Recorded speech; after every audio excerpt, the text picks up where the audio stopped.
Itsuki was once just a normal child, but one day his entire life changed when monsters suddenly attacked the Earth. Those monsters killed his parents right in front of his eyes. Left alone in this world, he swore that he would kill every single monster. 10 years later, the day finally arrived when he could awaken his power and become a hunter. He stepped onto the stage as the world's most powerful hunters watched, placing his hand on the awakening stone. But little did he know, fate had other plans for him. He awakened the most mysterious talent, Limit Breaker, a power no one knew anything about.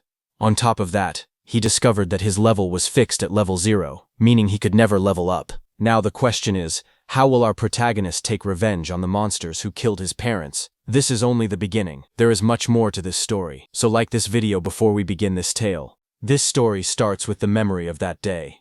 Countless eerie black monuments fell from the sky. They dropped through the clouds one after another, their shadows covering the city below. Strange glowing spheres and lightning-like energy swirled around them as they descended.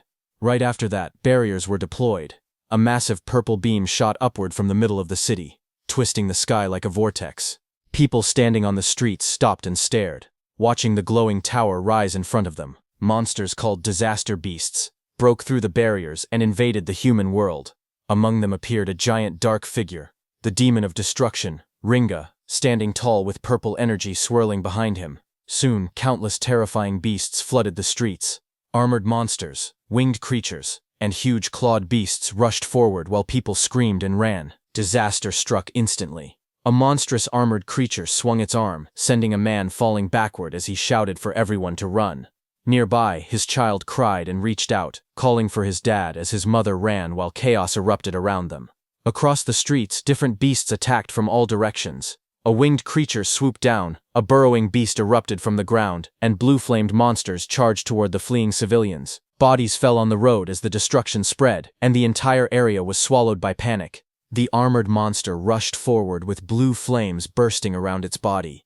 Its jaws opened wide as it roared, blue light flashing in its eyes. It shot a swirling vortex of blue flames toward a woman who ran away, holding a child tightly against her chest. The flames spread across the road as the monsters closed in. That woman was caught by the blue flames and threw her child ahead. The small boy reached out weakly while lying on the ground. The woman's voice trembled as she repeated the same word, telling her child, Itsuki, to run. The child looked at her with tear-filled eyes and called out for his mom. Just then, suddenly, someone shouted Itsuki's name again. A drop of sweat slid down a boy's face as the voice echoed. In the next moment, the scene returned to the present. A girl with pink hair turned around toward him. She asked what was wrong, saying he was spacing out. He stood among the lined-up students and answered quietly that it was nothing. Hearing that, she narrowed her eyes and leaned in slightly, asking him again if that was really true. Then, while he was crying, the boy, who was the same Itsuki from that day, stood still with tears running down from one eye. Before he could answer, another student suddenly wrapped an arm around his shoulder and spoke cheerfully.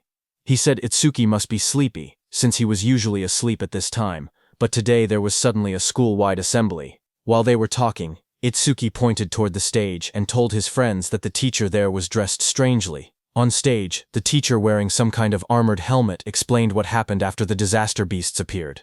Some humans gained the power to fight back, and they became known as Awakened. The armored man described how, 10 years ago, the largest disaster beast attack happened at the northern shore of the Blue River. Awakened from all over the world crossed the river to repel them in what became known as the River Crossing War. Though attacks had decreased since then, the number of descending monuments had started to rise again. A large-scale attack similar to that war was likely coming soon. Itsuki's classmate leaned in again and pointed at a man on the stage. He explained that the person was Izumi Nento, the commander-in-chief of the northern continent. He asked how Itsuki could be from the north and still not know him. Itsuki looked at Izumi Nento quietly. He said the name sounded familiar and admitted he once imagined a hunched old man with a long beard. But the person on stage looked stranger than he expected. Itsuki's classmate grinned and told him he understood. But despite the odd appearance, Izumi Nento was the first awakened. It was thanks to him that humanity knew about the monuments and the disaster beasts. Itsuki's friend spoke excitedly, saying that this man was the strongest awakened. He added that even Tiwajin, known as the Light of Humanity, was his student. The scene shifted back to the armored man, as he explained that recent research showed even ordinary people who had not awakened yet had a chance of gaining power by touching a monument. Izumi Nento stood on the stage, his long cloak spreading like black flames. He told the students he had come to let them try to awaken. He urged them to devote themselves to the fight against the disaster beasts. Just as he said that, a glowing blue blade slashed across the stage as the monument burst open. Light shot outward, scattering fragments, while a guard in sunglasses stood nearby watching. Seeing this, the students reacted with loud excitement. One of them shouted in shock as a monument rose from the ground, wondering if it was magic. Another yelled that this was not the time to be surprised. They clenched their fists, saying it felt like a dream, praying to become awakened. In the crowd, Itsuki's friend grabbed his arm in excitement. He told Itsuki that they finally had a chance to become awakened. His eyes shined as he said the word finally. Saying that, he started walking toward the stage. Seeing this, Itsuki's friend grabbed his shoulder, shouting that he shouldn't be left behind. The pink-haired girl called out to them, telling Itsuki to get back in line properly. But Itsuki walked past her, and a red glow flashed across his eyes. The girl looked at him in shock as the light streaked through the air. A close-up showed Itsuki's expression changing. His eyes shined red with excitement as he said that the day had finally come. On stage, a student touched the large black monument, but nothing happened. A guard immediately called out that it was no good, and told the next person to step forward. The students watching reacted nervously.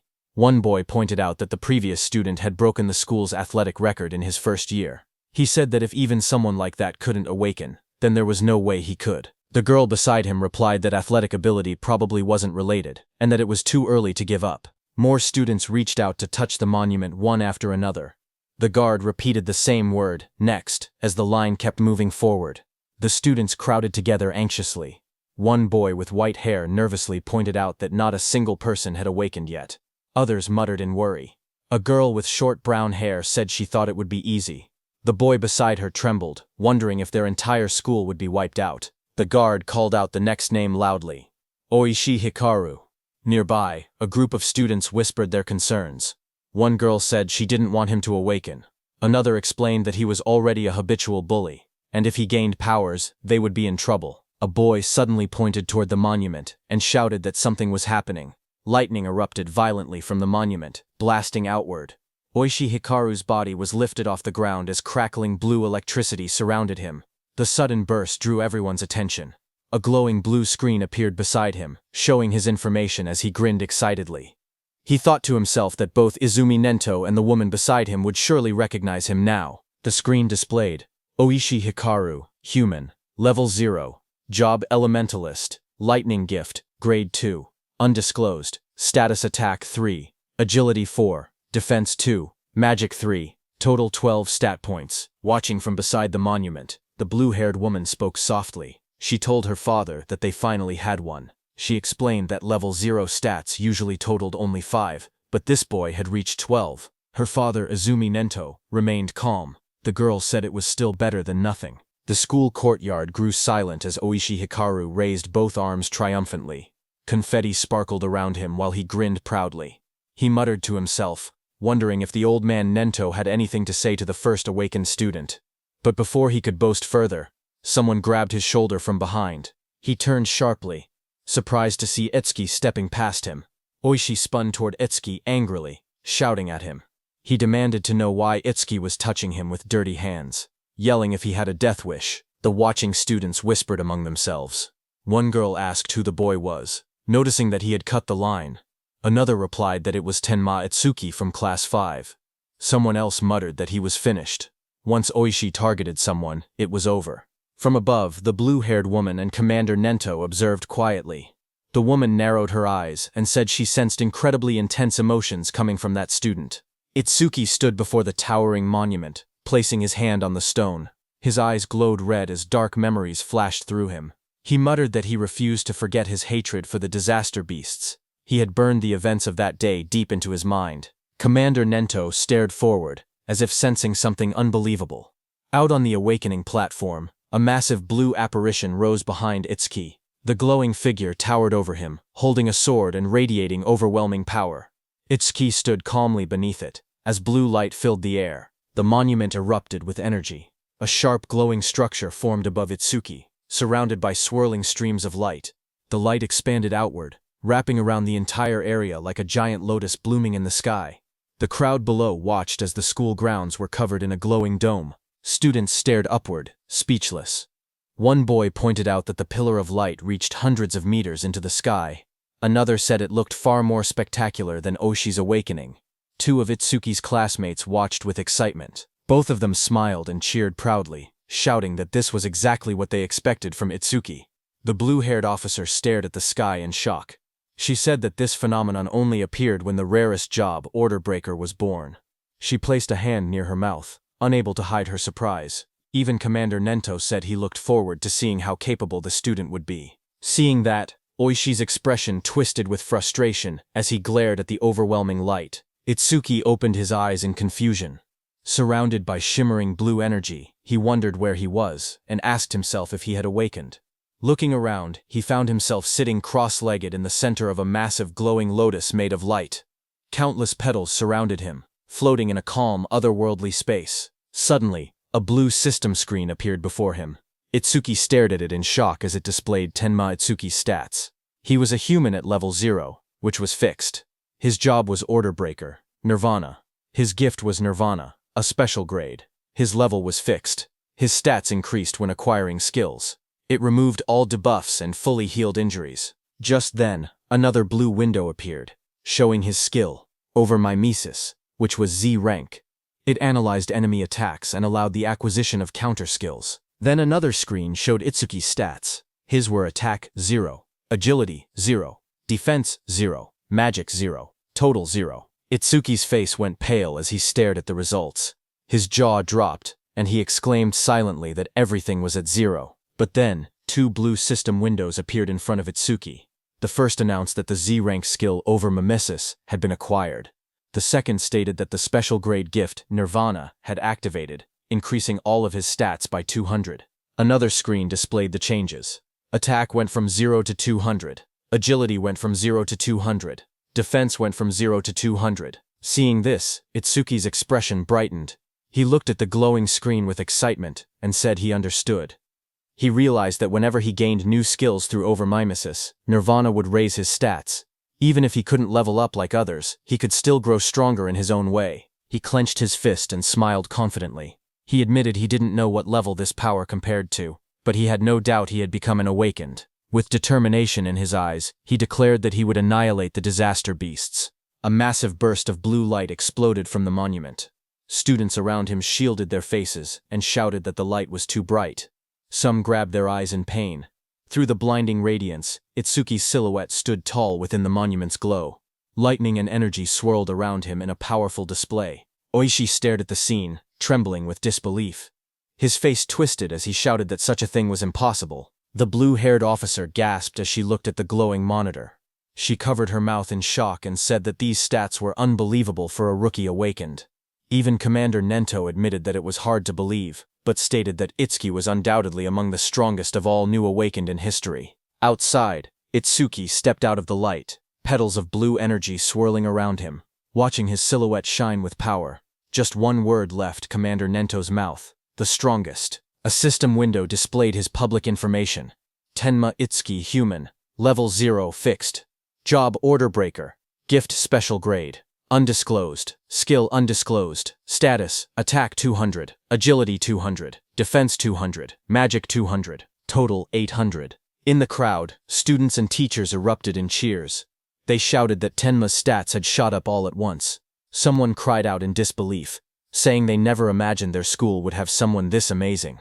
An older teacher yelled that this feat would go down in school history, but among the cheering crowd, Oishi trembled with rage. Lightning crackled around him as his eyes glowed red. He clenched his teeth and glared at Itsuki, furious that the cheers he believed should have been his were now stolen away. Oishi's rage exploded as lightning surged across his body. He shouted that a loser like Itsuki should stay a loser. Students around him backed away as sparks crackled through the air, their faces tense with shock. Electricity flooded the entire hall, and Oishi stepped forward with a crazed expression. He declared that he would eliminate Itsuki using his newly acquired skill. Above the crowd, Itsuki stood calmly, staring down from the top of the monument as lightning scattered below him. Itsuki clenched his fist as a blue system window appeared. The screen displayed: C-rank skill, Silver Serpent, detected. Over Mimesis activated, Itsuki's eyes sharpened as multiple blue panels began processing. The analysis started at 27%, then climbed quickly, 57%, 69%, and rising, while lightning flickered around him. Itsuki made his move and jumped with lightning speed. The floor cracked under the impact as the lightning slammed down. Students gasped when they looked up and realized something was wrong. One girl asked where Itsuki had gone. Another student said they saw a flash of electricity. And then Itsuki suddenly vanished. Oishi looked around in confusion, wondering where Itsuki was. A glowing blue window reached 88% as Itsuki appeared behind Oishi like a shadow wrapped in lightning. His eyes shone with a blinding horizontal beam. Oishi froze in terror. Sweat poured down his face as he realized Itsuki was behind him. He panicked, unable to move. Itsuki placed a hand on Oishi's shoulder. His voice was cold as he told Oishi to consider himself lucky for being born human. He added that if Oishi were a disaster beast, he would have killed him about 100 times already. Oishi trembled uncontrollably, fear tightening his entire body. Moments later, Itsuki casually stepped forward while Oishi collapsed onto the ground. Another student shouted in shock, asking when Itsuki had moved behind him. Someone else laughed nervously, saying Oishi must have been so scared his legs gave out. Another warned them to be quiet before Oishi heard them. A new panel floated above Itsuki, showing 94%, then rising quickly. Blue energy swirled around him as the progress reached 99%. Itsuki glanced at the glowing screen and commented that maybe the analysis was fast because it was only a C-rank skill.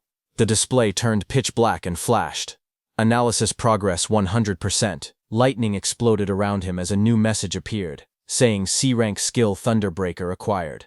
Itsuki stood in the center of the crackling blue electricity, his body glowing as the newly gained power wrapped around him like living lightning. The students watched nervously as the light began to glow again. One of the boys stared in shock, saying it was happening once more. Another student, wearing sunglasses, adjusted them with a grin, saying it was a good thing he had brought them. Inside the glowing space, Itsuki appeared sitting calmly with a thoughtful expression. He realized that every time an analysis finished, he was forcibly brought into this strange place. In front of him, the system windows appeared, stating that the analysis of Silver Serpent was complete, and the skill Thunderbreaker had been acquired. Another window opened, showing the description of Thunderbreaker Level 1. The skill allowed him to absorb C-rank and lower lightning attacks into his body. When releasing the absorbed lightning energy, his agility would increase by 50%. It also had a passive effect. Each time he absorbed a C-rank lightning attack, his agility would permanently increase by 5%. Another message added that all his stats had increased by 10, all debuffs were removed, and his injuries were fully healed. Outside, the students shielded their eyes as a massive burst of blue light exploded from Itsuki's body. The lightning wrapped around him in swirling arcs as he stood in the center of the arena steps. The electric pressure pushed outward, and the crowd instinctively stepped back or covered their faces. Someone shouted that Itsuki was now cloaked in lightning from head to toe. Another student panicked, saying Itsuki's lightning was even brighter than Oishi's. Oishi, who had attacked him earlier, stared with trembling eyes, unable to believe how Atsuki had learned a skill like that. Atsuki's body glowed intensely as the system displayed his rising stats. It showed each attribute increasing: attack, agility, defense, and magic, all rising from 200 to 210, bringing his total from 800 to 840. Just then, the students looked up at the sky in confusion. One of them said it had been sunny just a moment ago. Another asked if it was rain. A third student lifted his hand, trying to feel the drops, when someone suddenly shouted that something was falling. A dark, coffin-shaped object wrapped in lightning descended from the stormy clouds. The rain poured harder as it crashed down toward the school grounds. The woman with blue hair and glasses saw it and shouted in shock, calling it a monument. She questioned why it had appeared here of all places. Commander Nento quickly announced that the school-wide assembly was cancelled, and ordered everyone to evacuate outside the school grounds, just like in their drills. He realized that there was no doubt the target was him. The woman turned to Commander Nento and told him that they should escape too, since combat wasn't their specialty. But Commander Nento beside her shook his head. He warned that if they ran, everyone else would panic. He pointed ahead, telling her to look, because the boy standing there was calmer than both of them. Ahead of them, lightning exploded around the descending object. Students ran in all directions, fleeing in fear. Only one boy, Itsuki, remained still in the middle of the field, bathed in a faint blue glow. From behind, the blue-haired woman shouted at him, demanding to know why he wasn't running. A massive dark pillar crashed down from the sky, shaking the ground as debris exploded outward. Rain poured heavily around it. Nearby, a group of students panicked. One boy shouted that disaster beasts were coming and urged Itsuki to escape, but Itsuki, with glowing red eyes, stood still. His voice was cold as he declared that he would exterminate every single one of them. His friends stared at him in shock. One of them yelled that he would die if he didn't run. Another insisted that since he had only just awakened, he couldn't possibly fight disaster beasts. They told him to leave everything to the other awakened, but Itsuki shook his head. He calmly told them to trust him. The pink-haired girl hesitated, worry written all over her face. Finally, she shouted that if he died, he shouldn't blame them. She grabbed the other guy's clothes and dragged him with her. The glasses-wearing boy asked her if it was really okay to let him go, reminding her that the enemy was a disaster beast, a walking weapon of mass murder. As the two ran off, Itsuki looked ahead with a crazed smile. His eye glowed bright red through the rain. He muttered that his first enemy after becoming an awakened was the one who killed his parents, and that it was lucky. Lightning curled around him as he stepped forward. A glowing panel appeared beside him, displaying the status of the creature before him. It was Skeleton Soldier 10369. Level 8. Gift. Grade 2. Defense increases by 100%. If the enemy's attack exceeds its own defense, the gift becomes invalid. Skill. Bonefire. B rank. Its stats were: Attack. 15. Agility 10. Defense 120 plus 120. Magic 30. Total 295. The skeleton soldier stood covered in blue flames as Itsuki faced it head-on. A surge of lightning wrapped around Itsuki's arms as he tightened his stance.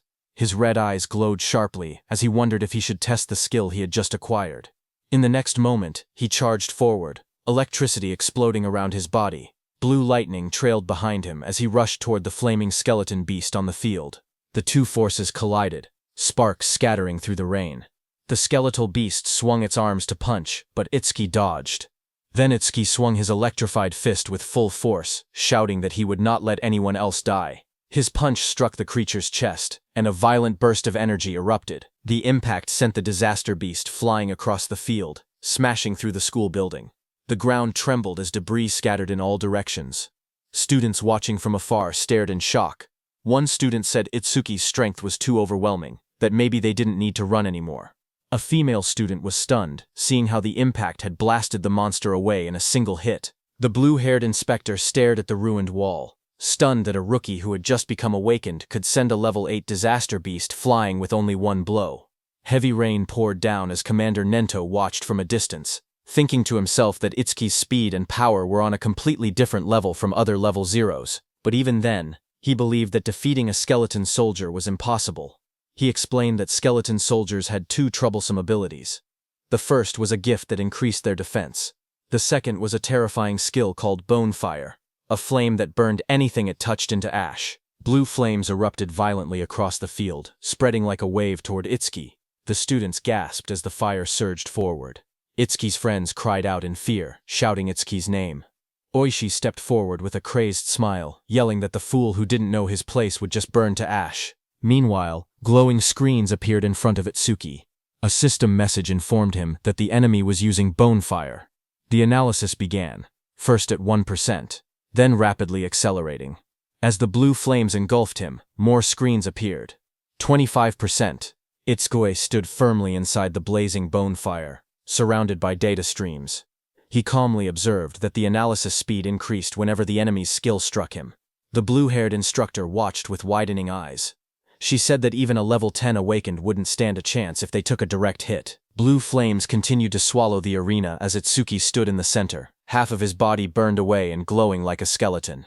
The blue-haired instructor's voice echoed through the flames, saying it would be tragic for a genius who had just appeared to be killed by a disaster beast before he could grow. System windows floated around Itsuki, showing 77% and 81%.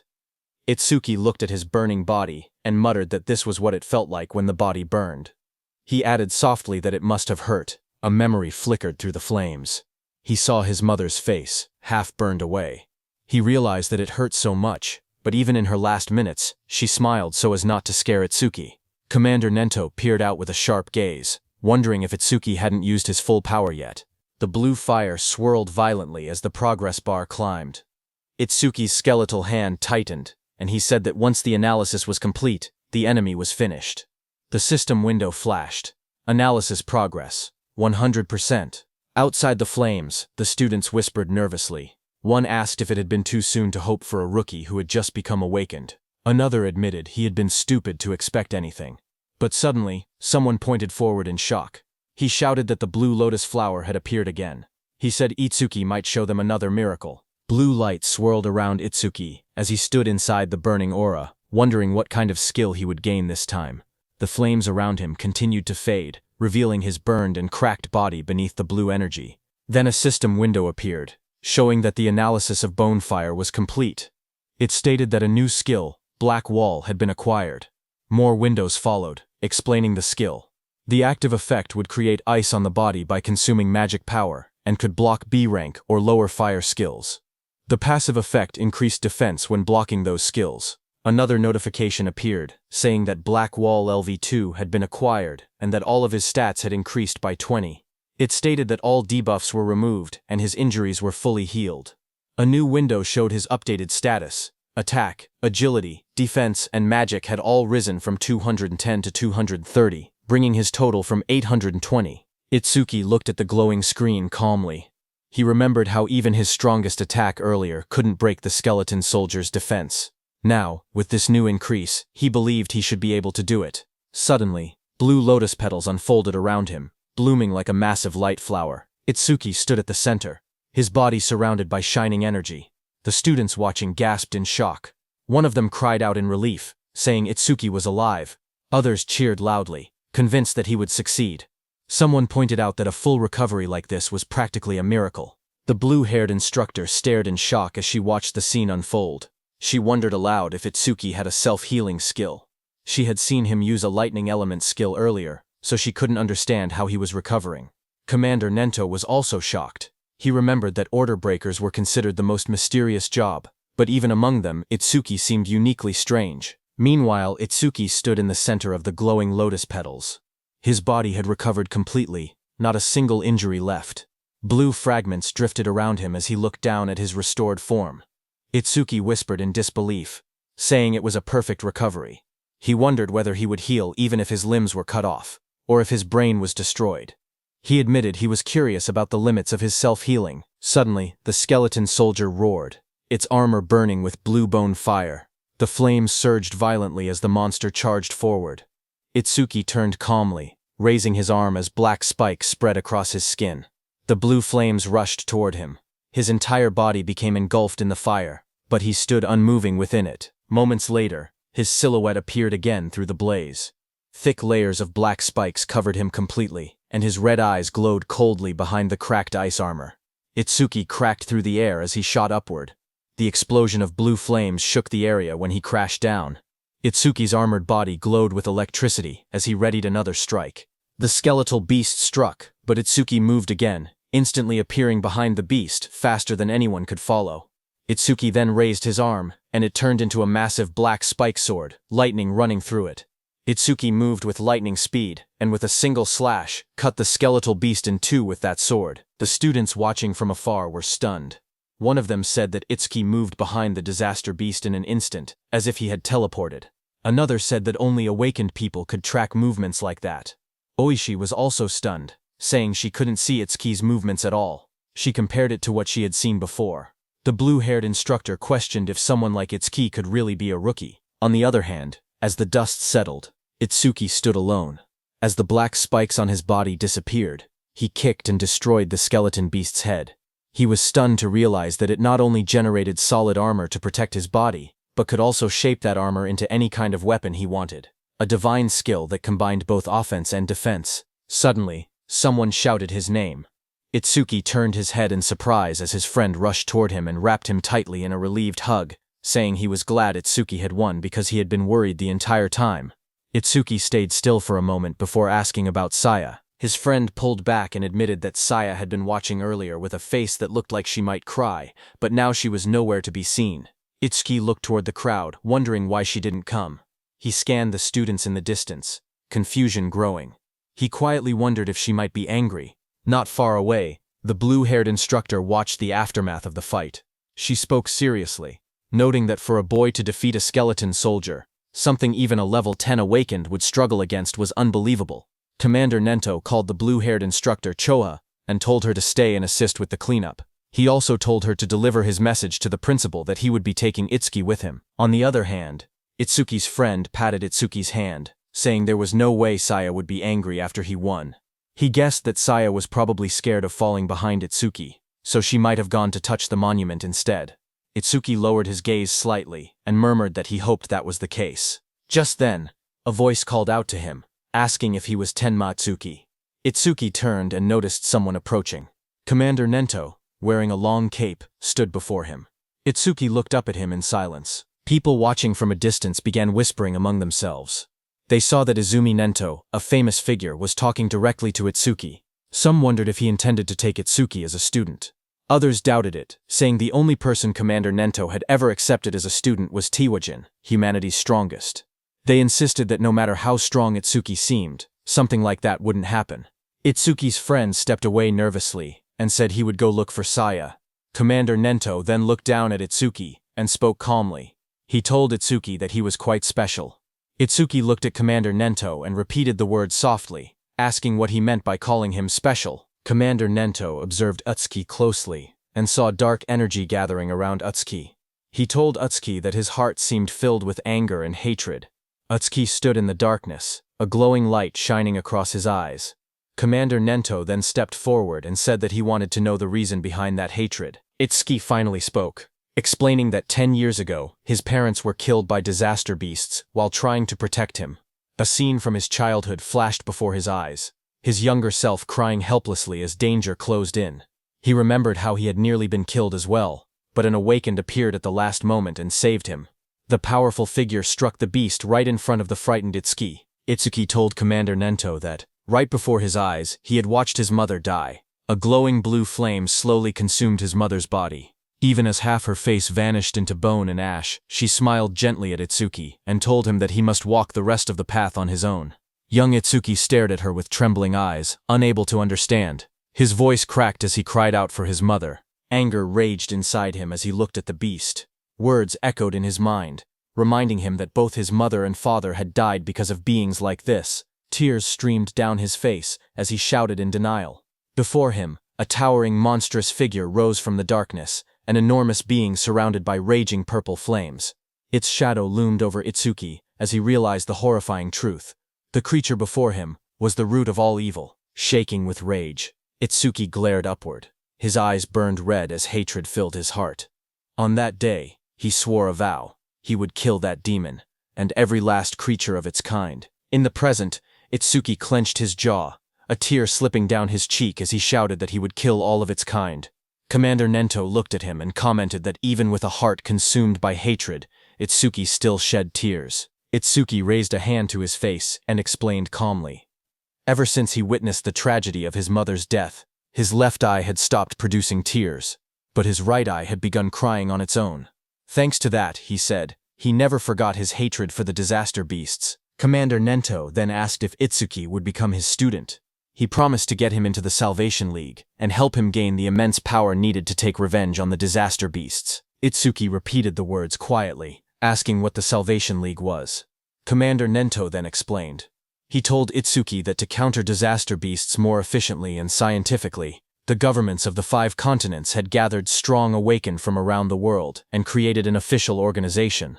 The members of this organization were called saviors. He continued, saying that saviors were provided with resources such as dedicated training grounds and powerful weapons. They were also guaranteed high compensation. Even trainee saviors received 10,000 gold per month. Itsuki listened in surprise, realizing that 10,000 gold was enough to buy a car. Commander Nento then warned that such generous treatment was not given for free. Saviors were expected to constantly fight disaster beasts on the front lines and protect people's safety. Itsuki stood shirtless, his expression calm as he spoke. He said that he did not care about high pay or special resources. What mattered most to him was something else. Determination filled his eyes. His gaze sharpened as he clenched his fist. He declared that what mattered most was fighting disaster beasts on the front lines. With unwavering resolve, he announced that he wanted to become a savior as well. Commander Nento then explained the process. He said that the Salvation League held an exam every February, known as the National Salvation League Tournament, with more than 10,000 participants. Each contestant earned points based on performance, but only those who ranked within the top 100 were allowed to become saviors. Hearing this, Itsuki asked what the highest record in history was. Commander Nento told Itsuki that it would not be very useful as a reference. He explained calmly that the record was 115,000 points, set by Tiwajin 11 years ago. He added that passing required only 30% of that score, while securing first place required at least 50%. Itsuki silently recalled the name Tiwajin, the strongest awakened, known as the light of humanity, the one Rikuru had mentioned. Commander Nento told Itsuki that Jin was special, and that comparing himself to Jin would only bring despair. But even so, Itsuki should still have confidence, because he believed Itsuki could one day stand shoulder to shoulder with Jin. Itsuki stood shirtless on the training ground, his expression steady. With unwavering determination, he declared that he would surpass Tiwajin. Hearing those words, Commander Nento's eyes widened inside the helmet, reacting with surprise. He remembered something from the past, a time when he had stood with Tiwajin, and told him that he had become incredibly popular. The younger generation was trying to follow in his footsteps, but Tiwajin warned that following alone would never win the war against the disaster beasts. Someday someone would surpass him, just as a new sunrise replaces the setting sun. Tiwajin said that he looked forward to that day. Seeing Itsuki's resolve, Commander Nento thought that the sunrise Tiwajin had been waiting for had finally appeared. A few hours later, Commander Nento took Itsuki to another place. There, when Itsuki saw the massive dome-shaped structure rising in the distance, glowing under the sky, he asked quietly what it was. Commander Nento explained that these monuments acted as passages connecting the human world to the world of disaster beasts. He said that if the beasts were killed but the monuments were left untouched, new beasts would simply appear again. He pointed at the massive dome-shaped building, and explained that this facility was created to isolate monuments that couldn't be destroyed. Awakened individuals periodically entered it to sweep out the disaster beasts that emerged. This kept the danger under control, and also served as training. Itsuki looked at the building and asked if it was a training facility. Commander Nento, standing beside him, confirmed it, saying they called these places stages. He explained that the number and strength of the beasts inside couldn't be controlled, making it extremely dangerous. Commander Nento told Itsuki that the beasts in this specific stage were especially strong. Among all rookie-level stages, this one had the highest mortality rate. Because of that, people called it the rookie's graveyard. He told Itsuki that when Jin was still a rookie, he had cleared this deadly stage in 3 minutes and 14 seconds. Commander Nento turned to Itsuki and said that if Itsuki truly intended to surpass Jin, then 3 minutes would be his limit. As Itsuki walked toward the giant facility, Commander Nento told him that if he could clear the stage within 3 minutes, he would accept him as his student. Hearing that, Itsuki's eyes sharpened with determination. He wanted to surpass Jin and become Commander Nento's student. People in the lobby turned their heads when they saw a familiar figure. Someone pointed and said that Mr. Izumi had arrived. Another person noticed Itsuki walking beside him and asked if that was the rumored rookie. The crowd stared in surprise, whispering that there was no way a rookie could walk next to Mr. Izumi unless he was an awakened on Tiwajin's level. Itsuki looked around quietly and wondered to himself if this person was really that famous. Thinking that, he walked toward the stage entrance and saw the display showing the disaster beast level inside, level 10. He noted that it was only 2 levels higher than the skeleton soldier he had faced earlier, and wondered how strong that really was. But what surprised him more was that even though several people were gathered nearby, none of them seemed prepared to enter the stage. He wondered why that was. Someone nearby muttered that the rookie looked way too confident, and assumed that a high-level awakened must be accompanying him.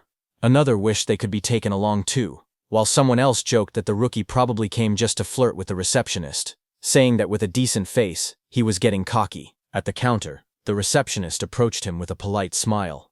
She asked if he wanted to enter the stage and how many challengers there would be. He calmly replied that it would be just him. Hearing that, the area fell silent as the receptionist stared at him across the counter. Suddenly, she leaned forward and yelled angrily. She told him not to make unfunny jokes and asked if he was messing around. She warned him that if he was just there to hit on her, it was pointless. She explained that even if the place was an artificial stage, it was still dangerous. People could get hurt or even die. Itsuki stared at her in confusion, wondering what she was even talking about. Behind them, several people watching from afar started laughing. They joked that he really was there to hit on her. Some said that there were always people who treated the stages like dating spots, and those people usually got scolded and went home. Itsuki looked at the receptionist calmly and explained the misunderstanding. He told her he had absolutely no interest in her. He said he only came to challenge the stage, nothing more. But the receptionist sighed and rubbed her forehead. She told him he didn't have to act tough just because he was embarrassed. She even said she would give him her contact information so he should just go home. But Itsuki's expression darkened. A shadow fell over his face. He told her not to make him repeat himself. He didn't care about her contact information at all. He only wanted her to let him enter the stage. Hearing that, the receptionist reluctantly agreed, and told him not to blame her if he died. She held out a metal bracelet with a nervous expression, clearly shaken. Seeing that, Itsuki muttered that she should have just given permission from the beginning, instead of making him repeat himself. The people watching from behind whispered among themselves. One man called Itsuki an idiot, saying he could have gotten her contact information but chose to act tough instead. Another pointed out that a level 0 rookie challenging a level 10 stage was basically suicide. They guessed he would run out in less than a minute. Someone else noticed how confident he looked and wondered if he might succeed since he also had a special grade gift. But another person reminded everyone that for awakened people, gifts were just bonuses. The most important thing was level. No matter how special the gift was, it meant nothing if the level was low. On the other hand, standing in front of the gate, Itsuki checked his bracelet. He said that his personal information was registered on it, so scanning it would let him enter. A glowing screen appeared above his hand, confirming, "Entry by awakened Tenma Itsuki has been approved." Itsuki stretched his hands forward and took a breath. He reminded himself that the promise was within 3 minutes. Then he said it was time to begin. A bright digital timer appeared, showing 001 in green numbers. And just as the gate opened, Itsuki moved with explosive speed. Red energy surrounded his body as he dashed forward, his eyes glowing sharply. He looked around and noticed the vast area. He thought that the interior space was much bigger than he expected. As he ran across the grassy field toward a tall black tower, he told himself that it was his first time entering a stage, even if it was an artificial one. Suddenly, Itsuki noticed a creature rush in, and said that it was coming. That creature jumped toward him. It was a wooden monster from the Kodama tribe. A blue window appeared beside it, showing its information. Kodama Num 1307. From Kodama tribe. Level 4. Gift none. Attack 49, Agility 48, Defense 53, Magic 24, Total 174. Seeing it coming, black spikes formed on Itsuki's hand. In the next moment, he slashed downward with overwhelming force. A sharp strike of energy cut through the target as he launched his attack. Itsuki stood calmly with the massive black spike axe hand. He smiled and remarked that an axe was always the best tool for trees. He then asked the remaining monsters how it felt to see their comrade cut in half. Dozens of Kodama creatures rushed at him. He stood tall and called them rotten trees. Outside, Choha spoke to her father, Commander Nento. She asked why, out of so many rookie stages, he had made the newcomer enter this one specifically. Commander Nento answered that Utsuki claimed he would surpass Jin, so he simply brought him to the same stage Jin first challenged. Hearing that, Choha frowned and said that surpassing Jin was impossible unless someone stepped outside the bounds of humanity. Hearing that, Commander Nento asked Choha if she believed Jin had already transcended humanity. Choha recalled the time she met Jin for the first time. She had once thought Jin was kind and approachable. Then she saw Jin instantly kill a level 97 disaster beast. She recalled that Jin's eyes during that fight were different. She remembered those eyes clearly. Cold, solitary, and transcendent. She felt that they didn't seem human at all. She described Jin's gaze, saying his eyes were like the eyes of a god. Hearing that, Commander Nento told Choha that Itsuki also had potential comparable to Jin. But at the moment, he was nothing more than an unpolished gemstone. He added that if Jin could be compared to a godlike existence who saved people, then Itsuki was the opposite. A demon consumed by hatred. Meanwhile, on the battlefield, Itsuki stood among the fallen wooden beasts. He stated that Overmamisus wouldn't even activate against disaster beasts of this level. Just then, a dark silhouette appeared behind him, its eyes glowing red. His own eye glowed the same way as the shadow towered over him. In the next moment, his body moved at extreme speed, cutting through the enemies with a sharp motion. Itsuki stood before the fallen creature and looked down calmly. He asked if that was the end. He examined the broken body, and wondered if level 10 disaster beasts were only this strong. But then he thought that if that were true, this place wouldn't be called the Rookie's Graveyard. There had to be something else. Just then, a blue system window appeared before him. It displayed B-rank skill, self-regeneration detected. Over-mimesis activated. Another window followed. Analysis started. Then a second one. Analysis progress 5%. Itsuki turned as a sudden sound caught his attention. His expression shifted slightly. That level 10 disaster beast rose again behind him, its entire form twisting upward with glowing green eyes. Its long vine-like limbs burst outward and lunged at him. Itsuki braced himself, thinking in surprise that he had cut off half its head, yet it had regenerated. The moment the towering monster regenerated, Itsuki narrowed his eyes and muttered that he knew things wouldn't be straightforward. A glowing blue system window appeared in front of him, revealing the creature's details. It identified the monster as regenerated Kodama Sum 520 of the Kodama tribe, a level 10 beast with a grade 2 gift. Its defense had dropped by 50%, but its self-healing ability had greatly increased. Another blue window listed its stats clearly. Attack, 110, Agility 100, Defense 60, Magic 180, total 450. As the creature's roots and branches whipped wildly, Itsuki tightened his fist. A system alert flashed. Black wall activated. The next second, his hand was covered by black spikes cutting through the roots. Itsuki jumped at the monster. While dodging the monster's attacks, he quickly analyzed the situation. He realized the beast couldn't regenerate if he damaged it fast enough. He told himself that he had to deal massive damage in a short amount of time.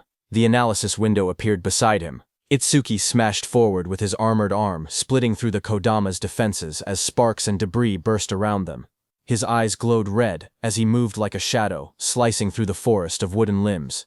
Each step sent shockwaves across the ground, and each strike pushed the progress window higher. Itsuki surged forward again, his blade-like arm shining with a cold blue light. Then he shot upward before crashing down like a falling spear, splitting the monster's giant body in half. Light from his attack cut straight through the Kodama, illuminating the entire battlefield. The towering creature's body split down the middle, a glowing crack running from its head to its torso. Its golden eyes shone through the gaps as its massive frame began to fracture. Itsuki watched with sharp red eyes, a grin forming on his face. He said he wasn't done yet. He said he would mince the creature completely so it wouldn't regenerate. In the next moment, he raised both arms. A blinding vertical slash of light tore downward, cutting the giant monster clean in half. Cuts spread across the creature's body, and the wooden shell shattered into countless pieces. The fragments scattered through the air, glowing faintly before breaking apart completely. As the dust settled, Itsuki lowered his arm and exhaled. He said this should be enough. He added that using Black Wall for so long was draining his magic, but before he could rest, vines and roots twisted together again in front of him. That wooden creature's form surged upward with glowing yellow eyes, rising from the remains and preparing to attack. The glowing display in front of Itsuki showed 60%, but the fight still raged on. Wooden tendrils whipped toward Itsuki as he moved between them with sharp, fluid steps. He glanced back with an annoyed expression, thinking that even after all of this, the monster still refused to die. He quietly muttered that it was becoming a real pain. The attacks continued to strike from every angle. As he dodged, he noticed something important. Every time the monster regenerated, Over-Mimes's analysis speed increased. His eyes narrowed. That meant the longer this continued, the faster the analysis would complete. He realized he needed a new approach. He decided to cancel Black Wall to conserve his remaining magic, and instead rely on Thunderbreaker to avoid the attacks while keeping his distance. Continuing this pattern until the analysis finished would be the winning strategy, but there was a problem. He didn't have much time left before the 3-minute limit ran out. Lightning crackled across his arm as the display climbed to 75%. Determination hardened his expression. He activated Thunderbreaker and Black Wall at the same time, pushing his offense to the extreme while forcing the monster to repeatedly regenerate. Doing so, he thought, would increase the analysis speed even further. Power surged around him, arcs of lightning dancing across his arm as he charged forward with a cold, focused expression. The creature's wooden body split down the middle, its golden eyes glowing through the cracks. Electric sparks flashed violently as he fought. If Over-Mimes failed when his magic hit 0, he knew he would die right there. The percentage rose to 80%, then 85%, as he forced his body forward through the storm of wooden strikes. He told himself that if he died now, then everything he'd done would amount to nothing. Lightning gathered in his arm as he unleashed another powerful strike. But right before hitting the monster's head, his magic power hit 0. Finally, his body staggered. Blood dripped from his mouth. He lowered his head and quietly muttered, "Damn it." Itsuki stood pierced by sharp wooden spikes, his body battered and barely holding on. He lowered his head as white steam drifted off his wounds. He quietly admitted that his magic seemed to have finally run out. Then a glowing window appeared beside him, showing 99%. Seeing that, Itsuki's expression sharpened. Blood streamed down his chin as his eyes glowed coldly. He declared that, just as he thought, Over-mimesis did not need magic to activate. With a strained smile, he announced that this match was his win. The window in front of him then showed. Analysis progress, 100%. A bright lotus-shaped energy began expanding around him, glowing blue and cracking the wooden spikes. A system window appeared, saying self-regeneration analysis complete. Lotus burst acquired. The lotus continued to bloom outward, pushing everything away as more spikes shattered. Another window displayed the details. Lotus burst, LV2. Active effect consumes magic to deal explosive damage to enemies within a 5-meter diameter. Power scales with magic consumption. Passive effect. Each time Lotus Burst defeats a living creature of level 1 or higher, all skill ranges increase by +1%. The Lotus opened fully. A pink glow surrounded Itsuki as his wounds rapidly healed. Another window appeared. Lotus Burst, LV2, acquired. All stats +20. Remove all debuffs and fully heal injuries. The monster watching him narrowed its glowing yellow eyes. A final window appeared. Lotus Burst activated. Itsuki brought his hands together and clapped. A burst of force erupted instantly, followed by a roaring explosion of flames that engulfed everything in front of him. A blazing wave swept outward, and the monster's shadow shot through the smoke and sparks. When the flames settled, he stood there with blood running down his cheek, his hands still extended from the technique he had just used. With a calm breath, he looked ahead and said that Lotus Burst wasn't bad. Smoke rose around the scorched crater at Itsuki's feet as he examined the destruction.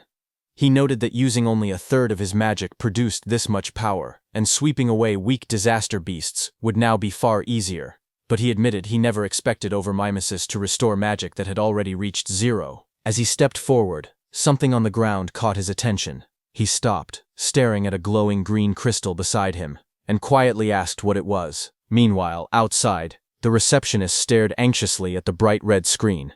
She said that almost 3 minutes had passed since the rookie Itsuki went inside, yet there was still no sign of him coming out. She pointed at the display, where the status window showed.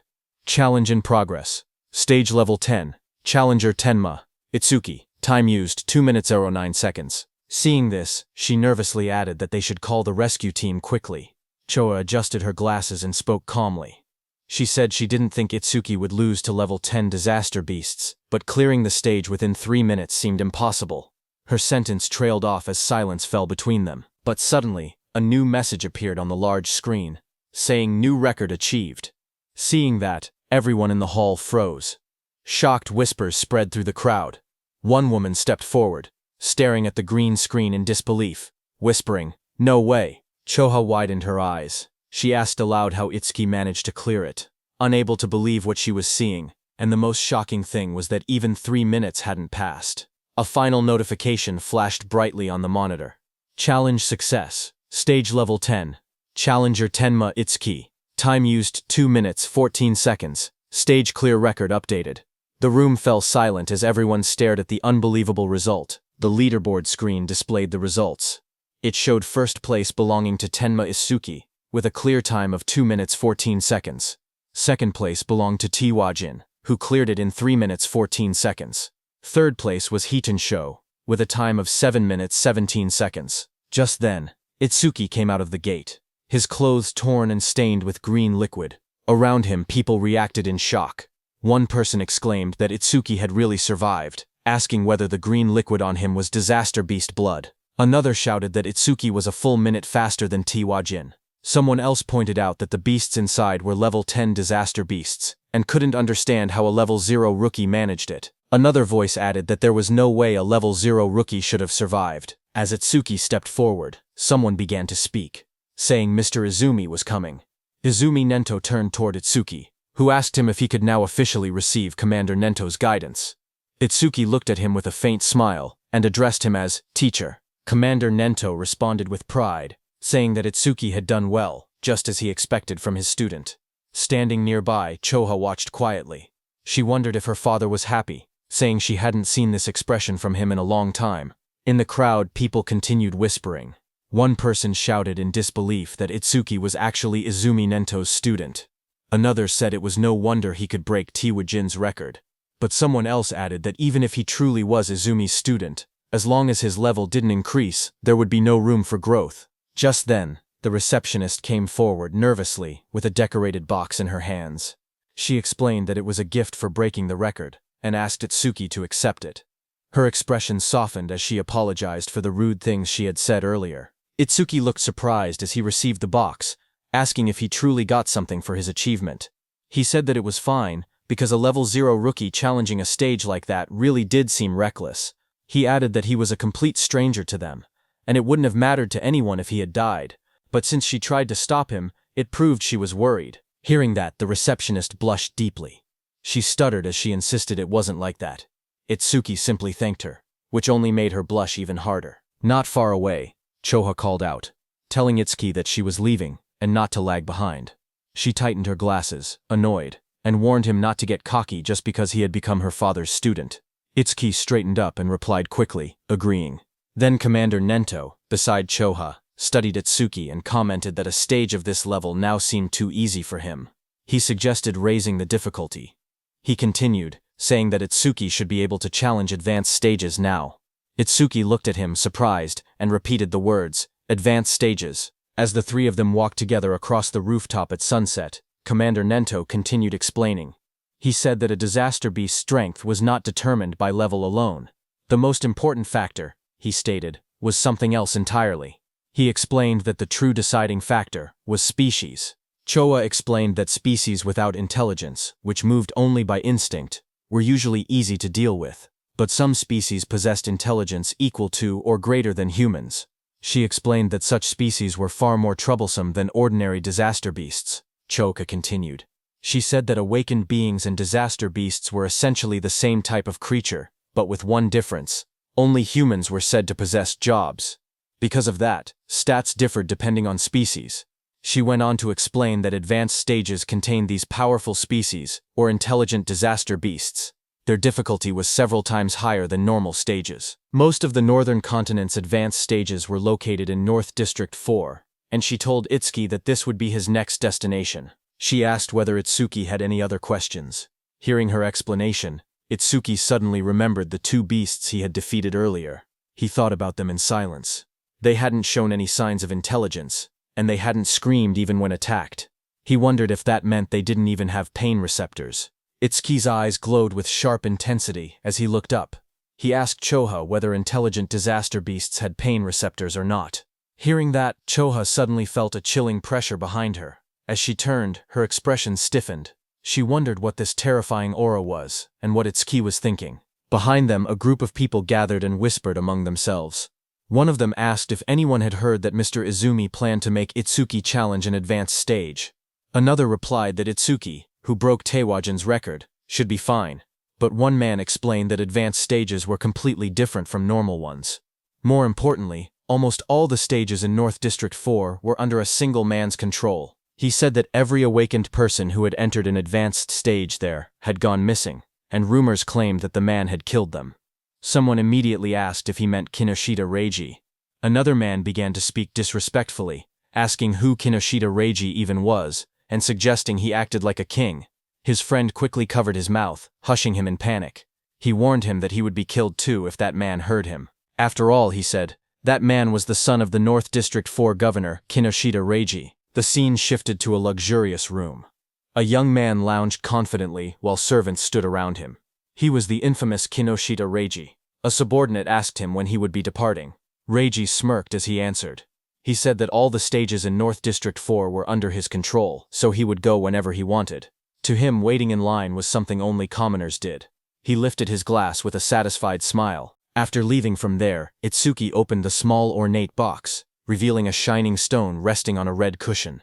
As the three of them sat together beneath the shade of the trees, Itsuki looked at the stone and muttered that it was from that time. Hearing that, Commander Nento beside him asked if he had seen a karma stone before. Itsuki nodded and explained calmly. After defeating the disaster beasts inside the stage, something identical to this had dropped. But then he paused and added that there was a slight difference. He took out a green crystal. He stared at the one in his hand and said the color was green, but something about it wasn't the same. Hearing that, Choha's eyes widened in shock. She exclaimed that it was an intermediate karma stone appearing inside a beginner stage. She stepped closer, adjusting her glasses to take a look. Itsuki asked what exactly a karma stone was. Choha turned to him and began explaining. She reminded him that he had been a rookie. She said karma stones were also called experience stones. She explained that when a disaster beast or an awakened being died, karma or an invisible energy similar to experience points came from their corpse. Absorbing this energy increased a person's level. In other words, a karma stone was an object that contained karma. A figure glowing with energy appeared in her explanation, demonstrating how someone could use a karma stone to absorb the karma inside. She continued, saying that karma stones didn't occur naturally, which made the situation strange. Choha wondered aloud why such a stone had appeared in that stage. Beside her, Commander Nento quietly said it was probably because of Itsuki's gift. Hearing this, both Itsuki and Choha looked confused and asked again about the so-called gift. Commander Nento explained that normally, the karma of a defeated enemy would be absorbed by the one who killed them. Yet even though Tenma had defeated 2 disaster beasts, he never leveled up. That meant the karma had not been absorbed. He added that manifested karma never disappeared without a reason. He continued, saying that if his speculation was correct, the karma of the disaster beast that attacked the school had been absorbed by the awakened individuals present, meaning the people standing there. He explained further that a stage was an enclosed space. Because Tenma was unable to absorb the generated karma and there was no other recipient inside, the leftover karma clumped together and formed a karma stone. Hearing this, Choha looked startled. She asked how Itsuki's stats increased if he truly could not level up. Hearing that, Commander Nento suddenly stood up and reminded Choha that an awakened person's gift was top secret and could not be disclosed. Startled, she apologized immediately. Commander Nento then turned back to Itsuki.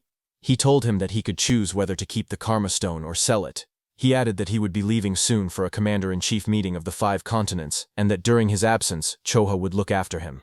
Before departing, he said there were several things he wanted him to remember. Commander Nento spoke calmly as he listed out the rules.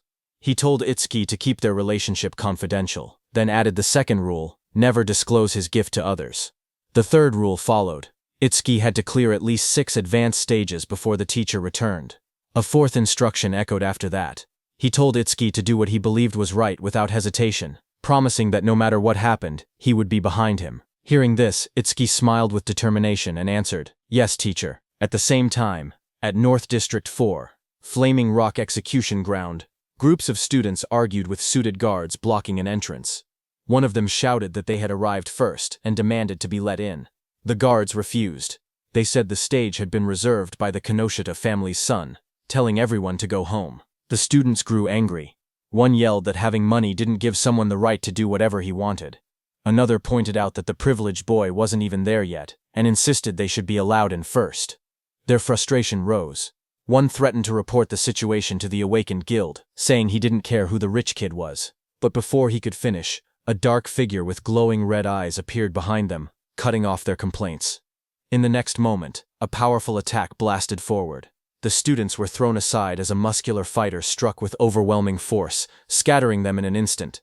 Another student rushed forward, attacking the muscular man. A sharp white arc cut through the air as it struck with full power. But the attack landed directly on the muscular man's body and bounced back, sending shockwaves bursting outward. The impact echoed loudly across the ground. The blonde student watching from behind stared in horror. He muttered in disbelief that his B-rank skill, Earth Spine, had not worked at all. The muscular man turned, his face shifting into a terrifying form with glowing red eyes and metallic markings. He shouted that the attack didn't hurt or even itch. The blonde student trembled. He thought to himself that Earth Spine was a technique meant to pierce anything. He wondered if the man in front of him was actually a monster. Before the student could react, the monstrous man lunged forward and grabbed him, his red aura flaring violently as he towered over the frightened student. The muscular man smacked the blonde student's head. The blonde student slammed down violently. Blood burst from his mouth as his eyes rolled back, his body twisting from the impact. Around him, the spectators reacted in shock. They whispered that a level 7 and a level 8 student had been killed instantly without being able to defend themselves. They said the big guy was far too strong. Someone identified him as Oga Takuru, one of Kinushita Reiji's 4 pillars, and a level 12 gold elementalist. Hearing that, the crowd understood why things had turned out this way. Oka held one of the defeated students by the neck and warned everyone. He said he would not forgive anyone who tried to enter the stage without Reiji's permission. If anyone resisted, he would treat them the same way he treated the 2 lying on the ground. The other students watched nervously as Takuru lifted the struggling blonde student off the floor. The blue-haired student remained unconscious beside him. Oga shouted that nobody should think about helping them. The group of bodyguards in suits stood nearby, laughing. One of them told Oga not to go too far because the trash was watching. Another warned that if he kept beating weak students, the teacher would hear about it. Their laughter echoed through the area. Oga only scoffed. He tossed the blonde student aside with a flick of his arm, showing no concern at all. The injured blonde student collapsed forward, but before he could hit the ground, Itsuki caught him. Blood dripped from the student's nose as his body went limp in Itsuki's hands. Around them, the other students whispered in shock. One of them asked who the newcomer was and wondered why he didn't listen when they told him not to interfere. Another panicked voice said that a level 0 person was definitely going to die. Someone else stared at Choa and muttered that the beauty beside him looked familiar. Not far away, Oga glared at Itsuki. He shouted that nobody was allowed to pass without Reiji's permission. He warned that if Itsuki didn't want to end up like the unconscious student, he should just go home quietly. Hearing that, Itsuki lowered his head slightly. He calmly said that he understood. He wouldn't be able to enter the stage unless he defeated this man. Beside him, Choa raised her hand, saying she would contact the North District 4 administrator because this kind of behavior couldn't be allowed. But Itsuki stopped her. His eyes glowed bright blue as he said it wasn't necessary. He repeated what his teacher had told him, that he should do what he believed was right without hesitation. He then turned to Choha again and spoke plainly. He said he would leave the treatment of the injured students to her. Then he turned to Oga. As Itsuki stepped forward, a thought appeared in Oga's mind as he stared at him. He wondered who this man was. A status window floated beside Itsuki, showing his information. Tenmatsuki, human, level 0, fixed, job, order breaker, gift, special grade, skill, undisclosed, status, undisclosed. Seeing this, even though Itsuki was level 0, he stood firmly without any fear. Oga wondered if Itsuki had a rare job that allowed him to stay calm like this. Oga suddenly felt something strange. Even with his higher level, he felt pressured. He told himself that rare job or not, he was 12 levels ahead. The stat difference shouldn't be something Itsuki could bridge. Another window appeared beside Oga, showing his status. Oga Takeru, human level 12, job, elementalist, gift grade 2. After metallization, defense plus 50% in stationary state. Skill, metallization, status, attack, 110, agility, 100, defense 250, magic 145, total 605. As Oga stared, his expression changed. His eyes widened, and in the reflection of his pupil, he suddenly saw Itsuki rushing toward him at incredible speed. In the next moment, Itsuki's fist collided with Oga's body with overwhelming force, sending a shock through the frame as the impact landed cleanly. The crowd watched in shock as 2 students stared ahead, sweat running down their faces. One of them exclaimed that the speed was unreal and wondered if Itsuki was really level 0. The other admitted that even though he was level 8, he wasn't sure he could keep up with that kind of movement, but as the dust settled, it was revealed that Itsuki's fist had struck Oga's metal head, sending steam rising from the impact. Oga had blocked the blow with his metallization skill, his face hidden behind the shining metal layer. Seeing this, Itsuki pulled back slightly, his eyes narrowing as he realized the strike had been stopped. Oga then raised both hands, his arms transforming completely into polished metal. He looked down at Itsuki and commented calmly that the speed was good. Then he moved and lunged forward with overwhelming force, shouting that Itsuki's attack still lacked power. The floor shattered beneath him as debris exploded outward. Itsuki braced himself, analyzing the situation in silence. He thought about what it would take to successfully land a surprise attack on an enemy above level 10. As his body blurred into motion again, he concluded that he needed to further increase his agility using Thunderbreaker. Just then, a system window appeared. The display showed Tenma Itsuki's status. It listed him as a human at level 0, with a fixed job called Order Breaker. Nirvana Gift, a special grade ability. His Nirvana skills were shown. Over Mimesis, Zoo Rank, Thunderbreaker, Love Library Run. Black Wall Love Library 2, on Lotus Burst, Love Library 2. All of his stats, attack, agility, defense and magic, were listed as 250, totaling 1000. Then another screen appeared. It detected a C-rank skill, metallization. At the same moment, overmimesis activated and began analysis. The progress bar rose to 1%. Itsuki crouched on the ground, watching his opponent. He wondered if the threat level was high enough for overmimesis to activate. He decided he needed to get serious. A new screen showed the analysis increasing to 5%. Itsuki observed Oga's metal-covered body in front of him and thought that normal attacks couldn't break through the metallized areas. He concluded he would have to aim for the parts that were still flesh. His foot slid across the ground as he accelerated. But Oga looked at him and laughed, calling him a weakling with no power or speed as he raised his shining, hardened arms to counter. Itsuki tightened his gaze as he thought to himself that his opponent had let his guard down, believing that the speed Itsuki had shown earlier was his maximum. His expression remained calm and focused, a faint glow of blue lightning beginning to trace along his body. Lightning wrapped around him as he prepared to accelerate. He readied his fist, and in that moment, he decided to increase his speed using Thunderbreaker. Across from him, Oga widened his eyes in shock when he saw the lightning erupt. He shouted in disbelief, wondering how Itsuki possessed the lightning element. Before he could react, Itsuki surged forward, lightning crackling violently around him. Itsuki declared that he wouldn't give him time to metallize. Itsuki continuously attacked Oga. Dozens of blue screens appeared around them, showing percentages climbing. 25%, 59%, 66%, tracking the rapid progress of the attack. Spectators from the side watched in shock. One man asked why Itsuki could use skills from another job. Another said the speed was too fast for his eyes to follow. Someone else muttered that the level 0 boy might actually defeat Oga. Oga himself struggled to react. Sweat ran down his face as he realized he had no time to metallize. He gritted his teeth, questioning how a level 0 could move so fast. Desperation grew inside him as he admitted that, at this rate, he would lose. Electricity wrapped around his entire body, trapping him. He couldn't even scream. Panic overtook him as he shouted in his thoughts for the others to stop watching and help him. As the lightning surged around him, Oga clenched his teeth. His expression twisted in desperation, and he thought to himself that he had no choice left. He would have to try that technique. With a loud shout, he suddenly tore off his shirt and released a burst of power. Waves of force exploded from his body as he activated his ultimate skill. Before Itsuki, Oga's entire body turned metallic from head to toe. Itsuki stared in shock, realizing that his opponent had managed to metallize his entire body at once.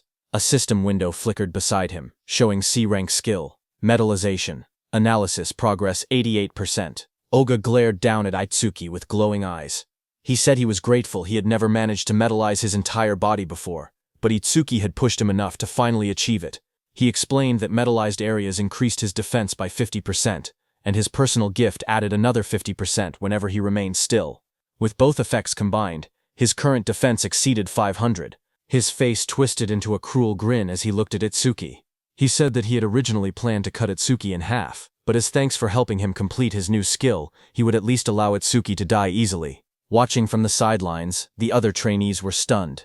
One of them exclaimed that a defense over 500 at level 12 was impossible to break.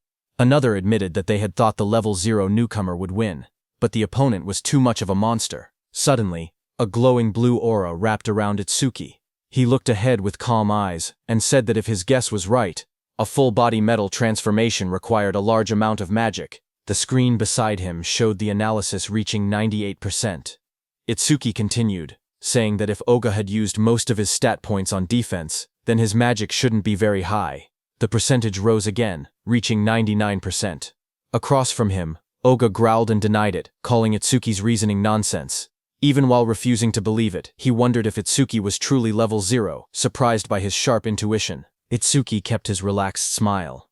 He said he wouldn't bother using a boring tactic like draining Oga's magic down to 0. Instead, he declared he would finish the fight quickly. At that moment, the blue screen flashed. Analysis progress reached 100%. High above, a blue lotus-shaped aura began to bloom. Choha, watching, whispered that the lotus had appeared again, and realized that Itsuki was about to become even stronger. Others stared at the giant lotus forming around him. One man questioned if this lotus was really a level 0 skill. Another wondered how Itsuki planned to defeat Oga since it didn't look like an offensive technique. A notification window appeared. The analysis of the metallization skill was complete, and a new skill called Clear Orb had been acquired. Another window described the skill, Clear Orb Level 1. Active effect. It shoots a perfect sphere along a fixed path. The sphere travels at 1 meter per second and pierces through every enemy in its path while ignoring all defense. Passive effect. Every time an enemy with higher defense than the user is defeated with clear orb. Seeing that this new skill had defense ignored, Itsuki thought that if he hit with this, he could definitely deal damage. But the problem was flight speed. At 1 men/s, even ordinary people could dodge it, so timing was crucial. But then Itsuki thought that against that sandbag Oga, who wouldn't even move, he didn't even need to think about timing. Itsuki's eyes glowed blue as he looked at Oga and declared that Oga's prized absolute defense would be thoroughly smashed to pieces. Just then, a system window appeared displaying Clear or B, Believe or 1, acquired. All stats plus 10, remove all debuffs and fully heal injuries. Status. Attack went from 250 to 260, agility from 250 to 260, defense from 250 to 260, magic from 250 to 260, total stats from 1000 to 1040. The blue lotus petals opened as Itsuki stood in the middle, pointing his finger at Oga. Right above his finger, a small lotus flower appeared. As the lotus spun and bloomed, Itsuki told Oga to now try to dodge this. A system window displayed that Clear Orb has been activated. The students stared at the glowing sphere and whispered among themselves. One of them said he had never seen that skill before. Another explained that this must be the Order Breaker, the job known as the most mysterious among the four. Someone questioned whether a skill released by a level 0 could break through the defense of a level 12 specialist. Another pointed out the confident look on Itsuki's face, saying that the technique must be incredible. A glowing lotus-like shape opened, revealing a small black orb. The orb floated forward, shining as colors scattered around it. The onlookers watched silently as the orb drifted through the air. Some students stared in confusion. One boy complained, saying it was just a tiny ball. Another asked if they were being serious, and called it disappointing. Oga glared at the orb. He mocked the attack, saying that such a small sphere couldn't make him move or cancel his gift, calling it naive. He stepped forward confidently. He asked if this was Itsuki's trump card. Then, the orb continued floating toward him. With a mocking glare, Oga shouted that Itsuki was going to die pathetically. For a moment he remained certain of his victory, until his expression suddenly shifted. His eyes widened as the orb began to sink into the side of his metal-coated body. A faint crack appeared where it touched him. A heartbeat later, a violent burst of blood exploded from the wound. Oga screamed in agony as the clear orb tore through his arm, ripping it apart in a single clean line. He collapsed to the ground, clutching the bleeding stump, shouting desperately about his arm. Itsuki walked toward him calmly. He told Oga that he had warned him to dodge. Itsuki said that because Oga was human, he had only aimed for the arm. If he had been a disaster beast, the attack would have been aimed at the neck. Itsuki then looked at Oga's men standing frozen nearby. He ordered them to stop staring and take Oga to a hospital, asking if they couldn't hear him. When no one moved, he turned back with cold eyes and repeated sharply that he was telling them to get lost. Immediately Oga was carried away by the guards, blood covering his back and dripping onto their suits. One guard looked shaken while another wiped sweat from his face. In the distance, the crowd began cheering. Choha smiled proudly as the students around her celebrated. Someone shouted that Itsuki won. Another yelled, "Well done," and others said it served Oga right. Immediately, 2 students rushed up to Itsuki.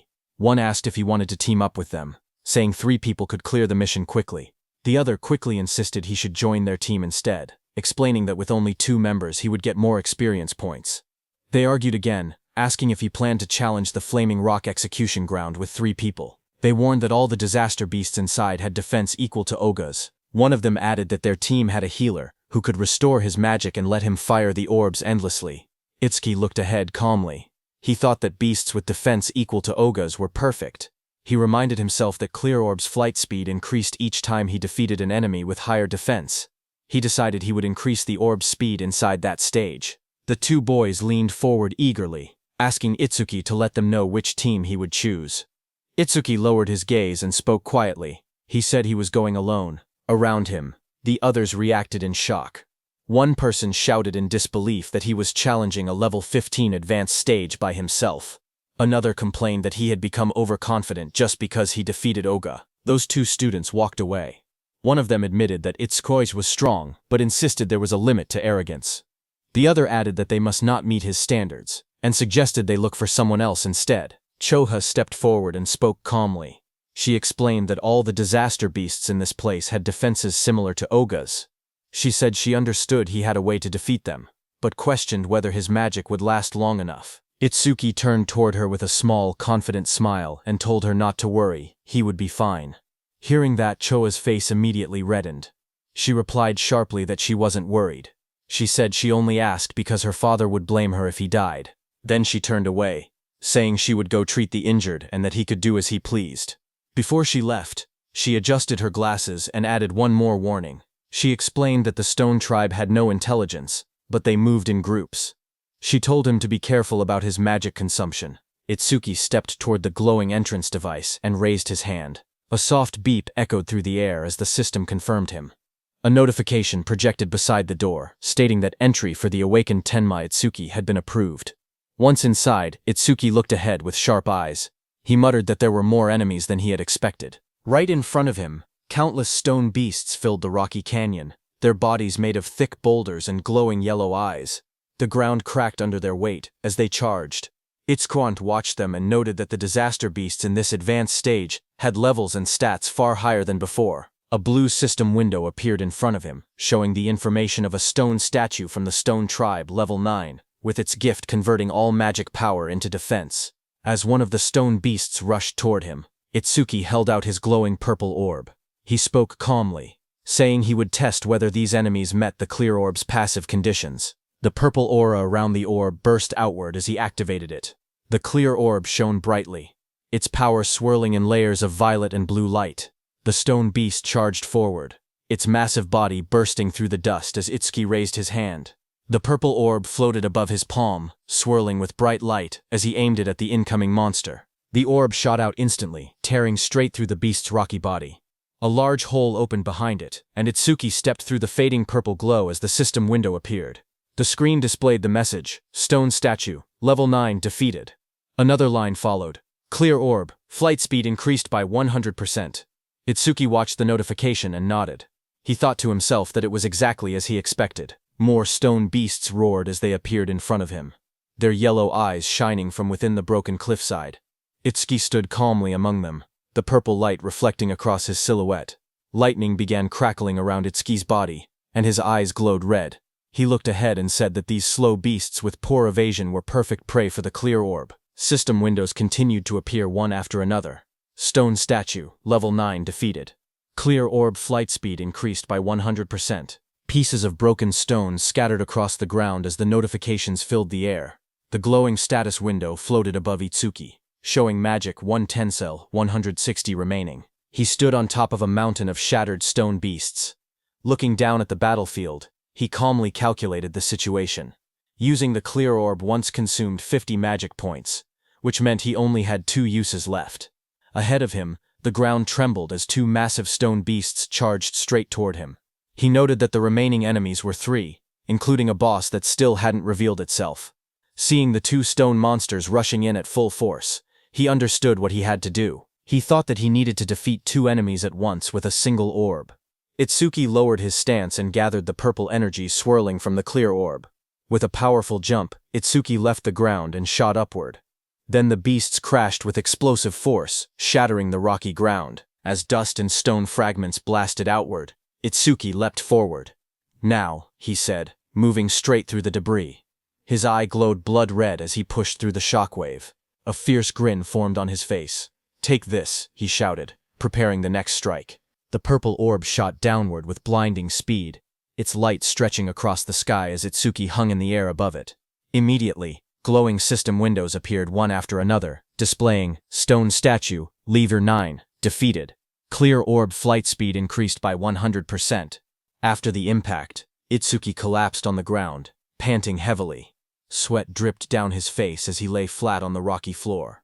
He muttered that the exhaustion he felt right before his magic ran out was rough. He hoped he would someday get a magic recovery skill. He slowly sat up and looked at the glowing screen in front of him. He said that with the orb now flying at 5 meters per second, he could catch up to running enemies. The system window displayed the details of the skill. Clear Orb. Level 1.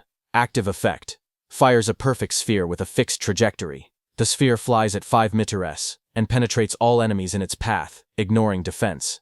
Passive effect. Each time an enemy with higher defense than yourself is defeated with Clear Orb. Flight speed plus 100%. Current flight speed increase 500%. While he was checking the details, suddenly the ground shook, and a massive stone arm dropped toward him with a loud crash. Itsuki looked up in surprise as the enormous mass slammed into the earth, sending dust and rock exploding in every direction. A massive stone giant charged forward, its rocky body trembling with each step as dust exploded around it. A system window appeared, detecting a B-rank skill and revealing the monster's details. Giant Stone Man 28, Level 15. Stone Tribe, Grade 2. Gift converts all magic power into defense. Attack 239, Agility 60, Defense 478, Magic 0, Total 777. Itsuki looked up at the towering creature and gasped that it was huge. Lightning wrapped around his body as another window announced. Thunderbreaker activated. Agility plus 50%. Crackling with blue electricity, he sprinted toward the giant. As he dashed below the monster's massive frame, he wondered if he could defeat it with a single Clear Orb hit. He looked up at the stone giant's head and thought that maybe aiming for the head would work. Lightning trailed behind him as he climbed the monster's rocky body. He spotted a moment of opportunity and shot a Clear Orb at the monster's head. However, Itsuki soon realized something troubling. He told himself the orb was too small, and even if it penetrated, it wouldn't deal much damage. The massive stone giant swung its enormous arm, and the impact sent wind blasting through the air. Itsuki leaped upward, light and energy swirling around him as he tried to avoid the attack. His eyes widened when he realized he was stuck in the air. He clenched his teeth and thought that this was bad. He couldn't dodge while mid-air. A system window appeared as dark spikes wrapped around his arm. Black Wall activated just as the giant's blow landed.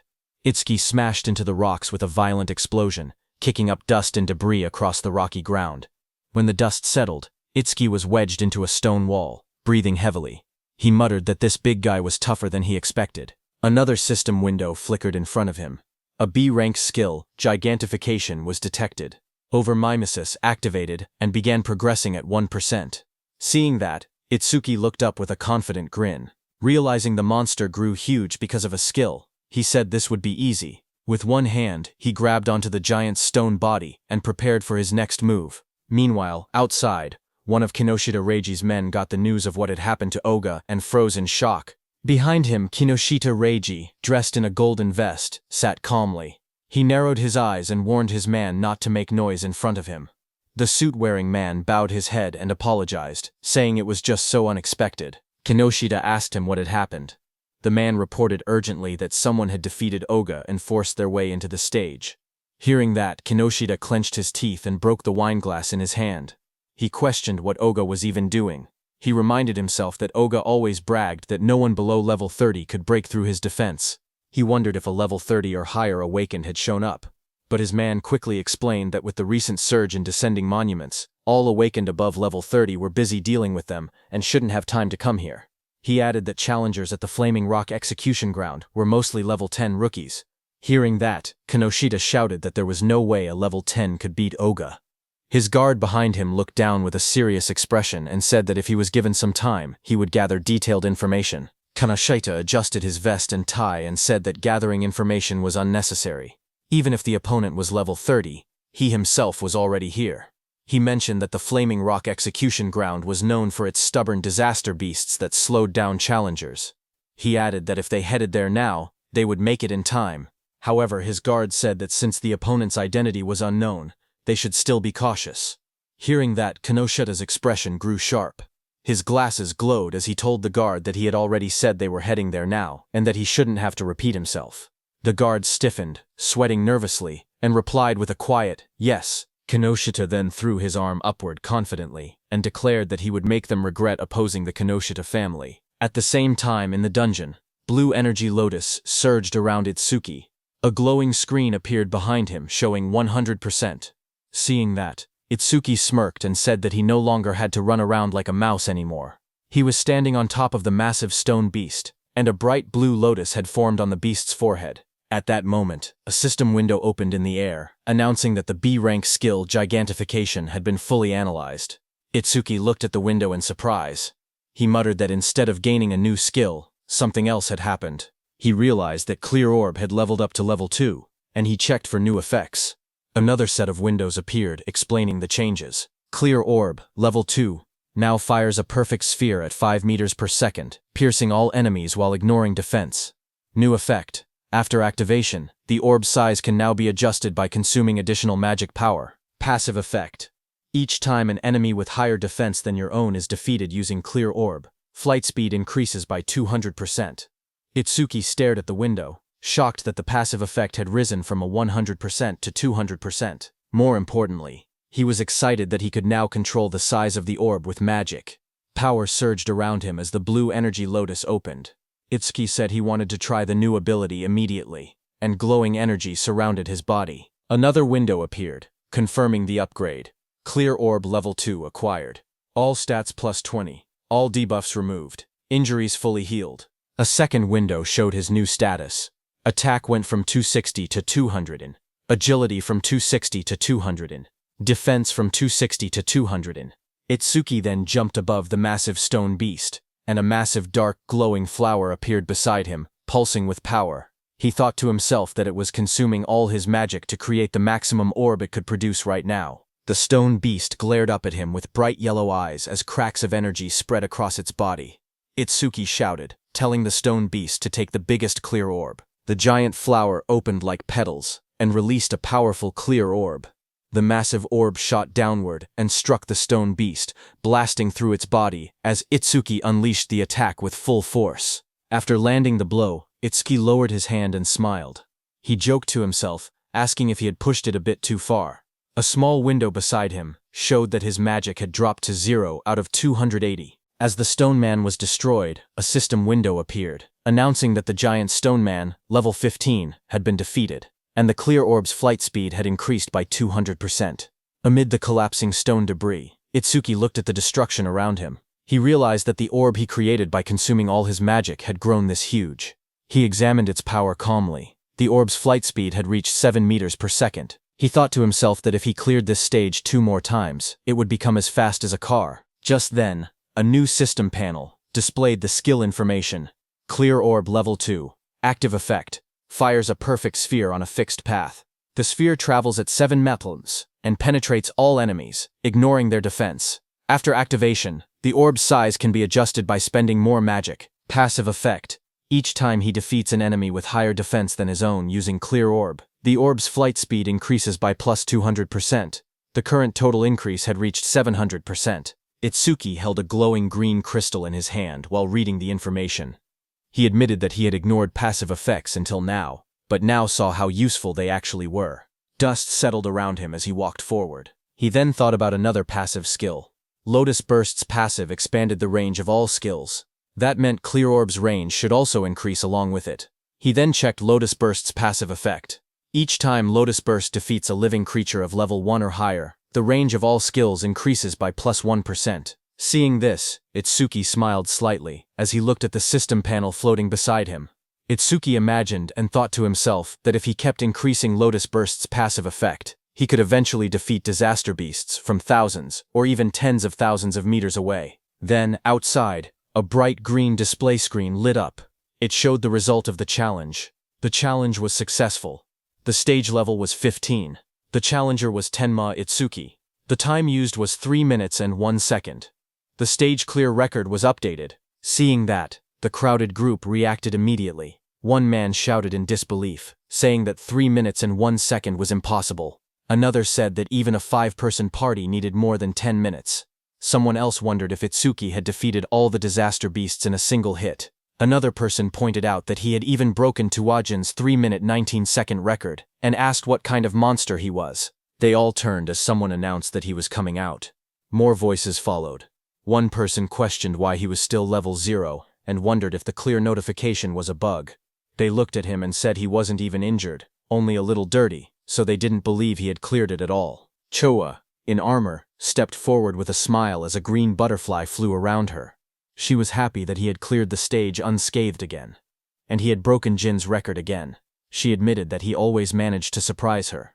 Choa then adjusted her glasses and, with a restrained tone, admitted that the challenge had ended unexpectedly quickly. Itsuki answered casually. He said the disaster beasts inside were weak against defense, so he had taken them down easily. The glowing butterfly hovered in front of Itsuki. He looked at it with surprise and asked what it was. Choha explained calmly. She said that her job was a Shikigami user, and the glowing butterfly was her Shikigami. Itsuki watched the butterfly flutter near his hand. He softly repeated its name, Tamacho, and admitted that this was his first time seeing a Shikigami. To him, it looked beautiful. Curious, he asked Choha what kinds of awakened jobs existed. His question startled her, and she asked why he didn't know something so basic. She then began explaining. Jobs, she said, were divided into 4 major types. According to her, he should have already encountered 3 of them by now. She raised her hand and continued her explanation. The first type she mentioned was elementalist. Elementalists controlled 7 elements: fire, water, wood, metal, earth, wind, and lightning. She said elementalists had the largest population among awakened jobs and also possessed the highest minimum combat capability. She then explained that his classmate who used electricity attacks and also the Oga muscular, iron-skinned man from earlier, belonged to that same type. She then introduced the second type, Shikigami user. She explained that Shikigami users could summon Shikigami that obeyed only their master.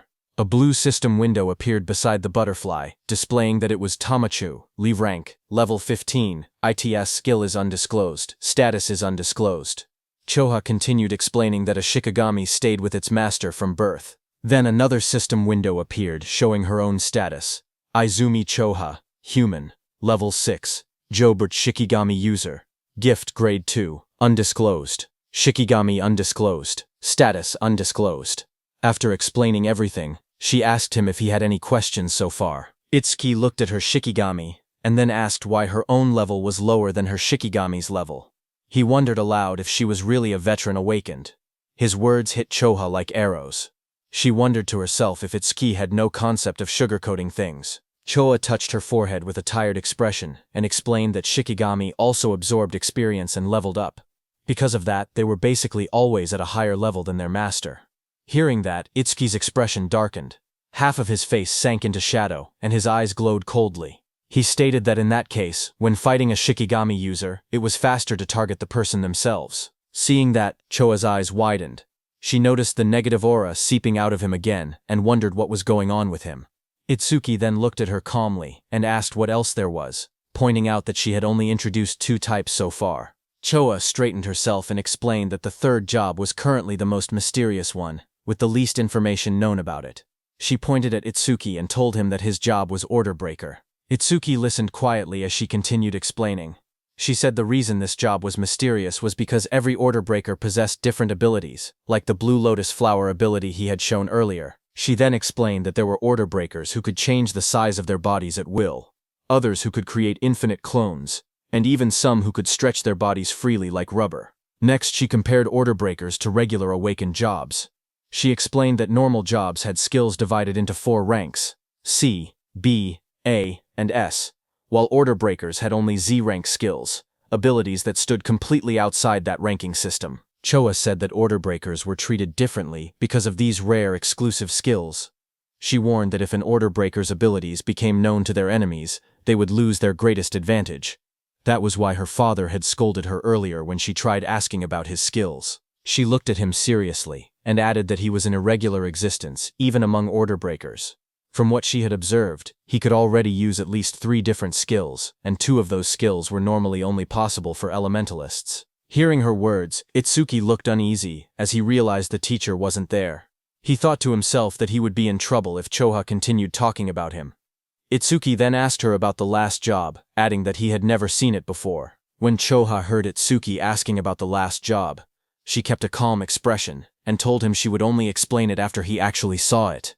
She added that this was his punishment for never telling her anything about himself. Hearing that, Itsuki let out a quiet sigh and answered with a simple, "Fine." As she turned away, Choa reminded him that the students he saved were now safe. Then she asked what he planned to do after this. Itsuki replied that he was thinking of clearing the stage a few more times. Choha looked back at him sharply. She asked him if he really didn't know anything, explaining that stages had cooldown times. She warned him that this one had an especially long cooldown, meaning he couldn't enter again for at least 2 days. Hearing that, Itsuki's eyes widened in surprise. He wondered aloud if cooldown times really existed. He realized that this must be why Kinoshita monopolized the stages. Determined, He decided that if he couldn't raise the passive effect of his clear orb skill, then he would increase the power of his lotus burst instead. Itsuki then turned and asked Choa if there was a stage filled with disaster beasts. Choa thought for a moment, trying to remember any stage filled with disaster beasts. She then smiled confidently and chose a stage for him. She explained that in that stage, the levels of the disaster beasts were not very high, but the number of them was enormous. The place was called Locust Wasteland. She explained that there were at least 100 locust-type disaster beasts, even by a conservative estimate, and many awakened people backed out just from seeing how many there were. She then looked at him seriously and asked what he planned to do, since it would be difficult without AoE skills. For those who didn't know, AoE meant Area of Effect, or Area Attacks. Itsuki answered firmly that he was going.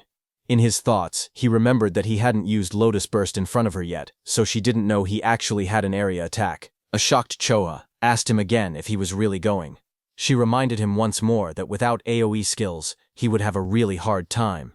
But Itsuki told her not to worry, saying he would be fine. Some nearby awakened individuals became shocked as they listened.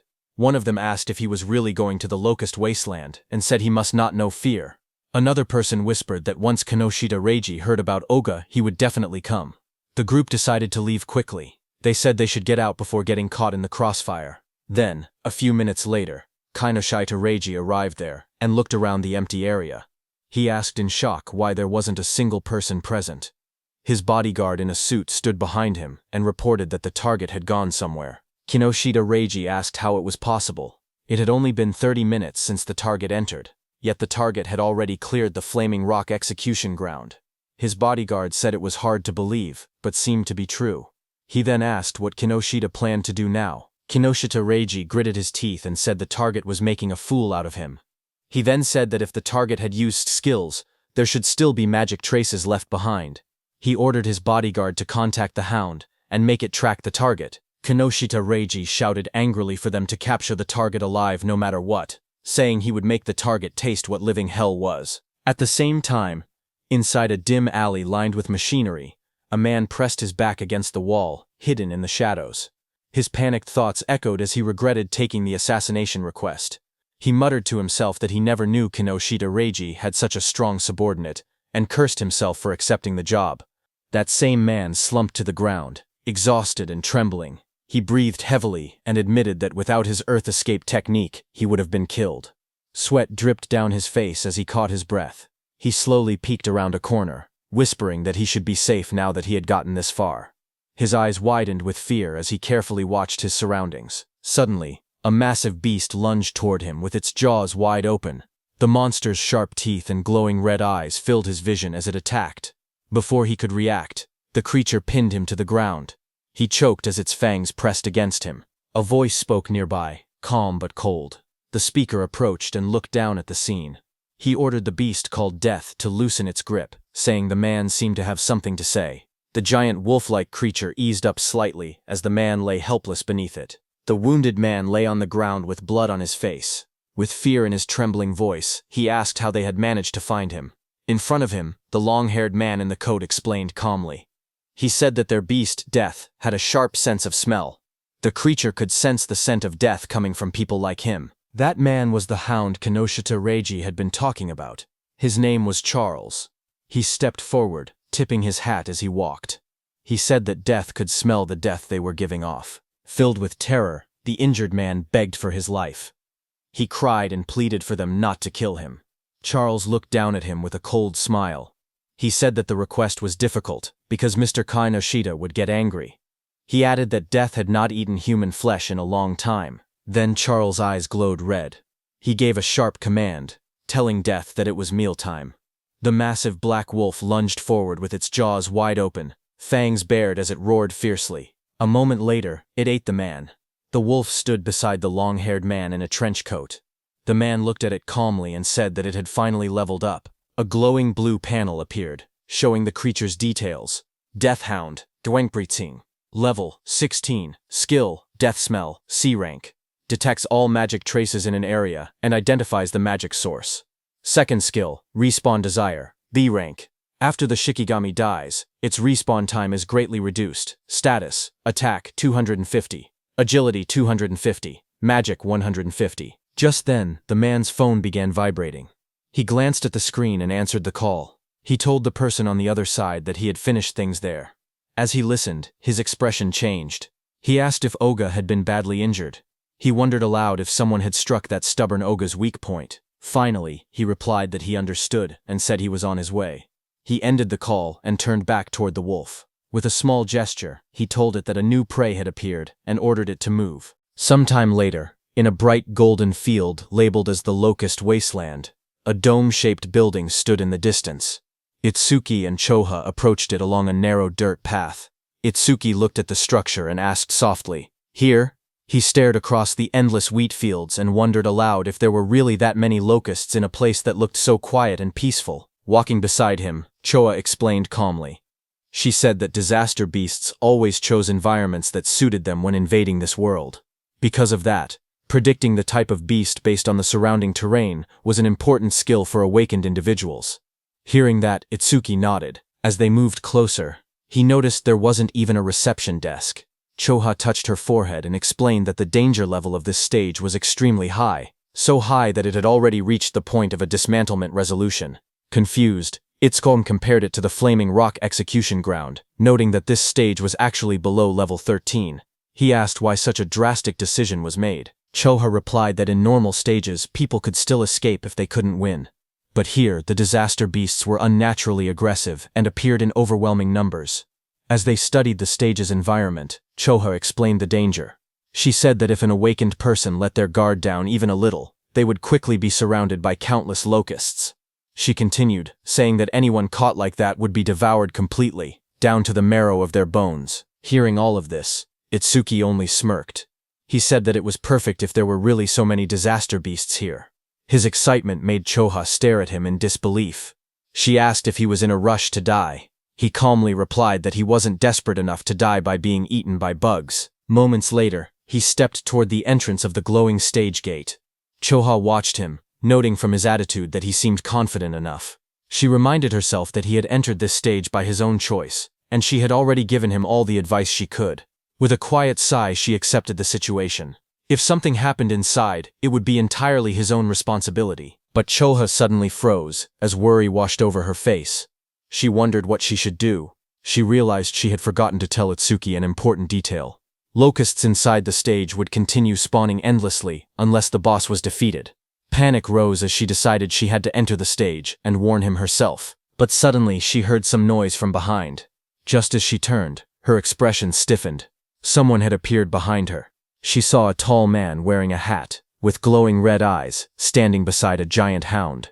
The man looked at her and spoke with a cold smile, saying he was looking for someone. On the other hand, inside the stage, Itsuki stepped across a ruined field. Dirt and trampled crops surrounded him. He looked around and muttered that it was a mess. Then he clapped his hands together lightly and smiled with confidence. He called out to the unseen swarm, telling the pests to wake up. He had come to exterminate them. A lone scarecrow stood in the middle of the dry, cracked wasteland as countless small insects flew around it. Itsuki looked at the scene and noted that the enemy's individual levels were surprisingly low. He said that since they met the requirements for Lotus Burst, there would be no problem. Information windows appeared one after another. Evil Locust 2231, from Insect Tribe, Level 1. Gift, none. Status, undisclosed. There were also some Level 2 evil locusts mixed in. Itsuki stared at the dark sky as an enormous swarm of locusts covered everything. He commented on the incredible number of enemies. But instead of being worried, he said that this worked in his favor. Flames rose around him as he formed a glowing lotus of light in his hands. He explained that the more the locusts clustered together, the less effort he needed. Once they entered the range of Lotus Burst, he said he would crush them all at once. The ground shook as a vortex of locusts formed around him.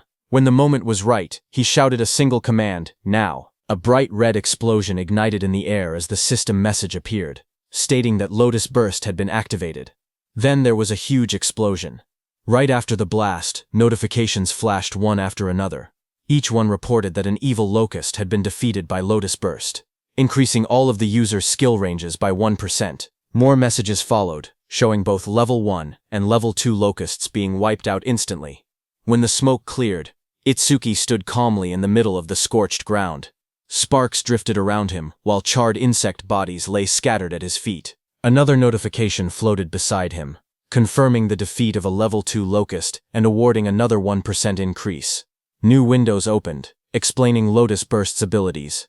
The active effect consumed magic to deal explosive damage within a 10.5-meter range, its power proportional to how much magic was spent. The passive effect stated that every time Lotus Burst killed a living creature of level 1 or higher, all skill ranges increased by 1%. Itsuki glanced at the numbers and made a small comment. He had defeated 110 enemies, which meant a 10% increase, therefore receiving 10% at once. Lotus Burst's range had now expanded to 10.5 meters, which he considered impressive. He analyzed the situation calmly. Against disaster beasts of this level, consuming 10% of his magic to output 10% of his firepower should be enough. Taking his remaining magic and recovery speed into account, he could probably use about 10 more shots. If he gained even 100 kills per use, he could increase his total skill range by 1000%. Another screen displayed his magic level, 252 out of 280. He looked at it and muttered that things would go much more smoothly if stages didn't have cooldown times. But suddenly, Itsuki noticed something. He stared at his bracelet with a confused expression. He noticed that the usual challenge success notification was missing. He muttered that something felt odd. As he frowned, a thought crossed his mind, and he wondered if the reason was something unexpected. Just then, a system window suddenly appeared. It reported that a C-rank skill called Mother's Will had been detected. It also stated that Over-Mimus was activated, and that the analysis progress was at 1%. Itsuki looked up sharply. He realized that one locust had survived. Dust and broken ground swirled around him as more locusts flew through the air. He turned, watching the locust swarm gather again. He questioned whether Mother's Will was the boss monster's skill. At that moment, several locusts lunged at him. He jumped back and blocked the attacks with the crystal armor covering his arms. He admitted to himself that he had let his guard down. He had truly believed there was no boss monster in this area. He narrowed his eyes, thinking aloud. He said it was good that he could still expand his skill range by using Lotus Burst again. But he also stated the bigger problem. He had no idea where the boss actually was. The glowing lotus-shaped energy expanded from Itsuki's hands as he activated his skill. His expression hardened with resolve. He declared that he would defeat all the small enemies first and force the hidden boss to reveal itself. A bright explosion erupted around him. The ground shook as countless evil locusts were blown apart by the blast. System notifications appeared one after another. Each message showed that an evil locust, either level 1 or level 2, had been defeated with Lotus Burst, and every kill increased all his skill ranges by 1%. The notifications continued stacking until the Lotus Burst total experience reached 220%. His Lotus Burst leveled up. Another message explained the updated skill. Lotus Burst LV2 now consumed magic to deal explosive damage within a 16-meter diameter, and its power increased based on how much magic was used. Itsuki looked at the smoking battlefield and murmured that the range had expanded to 16 meters, calling the new effectiveness outstanding. But even after defeating 10 small enemies, the boss still hadn't appeared. Deep underground, inside a dim nest filled with shifting shadows, many insect-like creatures began to crawl and move. Their wings rustled as more of them gathered around a glowing cluster hidden in the darkness. As the locusts crawled out of the cracked ground, a notification floated in front of Itsuki, showing the analysis progress rising to 27%. He looked ahead sharply and muttered that they had spawned again. Another screen appeared, showing his magic at 232 out of 280. He noted that he could still use Lotus Burst 9 more times. Fire erupted around his hand as he stepped forward, declaring that no matter how many times the monsters appeared, he would thoroughly deal with them. His arm swung through the flames, and he shouted that he would sweep them all away. A fiery explosion burst across the battlefield, and several notifications appeared one after another, stating that evil locusts of level 1 had been defeated with Lotus Burst, and that all skill ranges increased by 1%. More screens stacked up endlessly, showing the same message again and again. A blinding explosion tore through the ground as Lotus Burst activated again, scattering debris in every direction. Bright light flashed across the stage, and the blue notification window appeared with the same message, Lotus Burst. Another massive blast followed right after, engulfing the area in a wave of yellow flames and flying rubble. The screen repeated the skill name, Lotus Burst. A new system panel displayed the updated description of the skill. It stated that Lotus Burst LV2 consumed magic to deal explosive damage within a 54.5-meter diameter, its power tied directly to magic consumption. Below it, another panel explained the passive effect. Every time the skill defeated a creature of level 1 or higher, all skill ranges increased by plus 1%, now reaching a total of plus 990%. Itsuki ran forward through the burning battlefield, sweat rolling down his face. He glanced at the glowing screen. He said that up until now, he had wiped out large groups 9 times and expanded Lotus Burst's range by 990%, but he only had enough magic left to use it one more time. He wondered why the monsters kept appearing non-stop. His magic display dropped to 5280. He looked up as the sky darkened with swarming insects. He muttered in frustration that there was no end to them. The swarm grew thicker overhead, but even after all the destruction, he saw no trace of the stage boss. He frowned and said that there was still no sign of the boss appearing at all. He considered withdrawing temporarily from the stage and returning after the analysis finished. But even as he thought it through, the endless swarm closed in around him. Itsuki narrowed his eyes sharply as a thought erupted in his mind.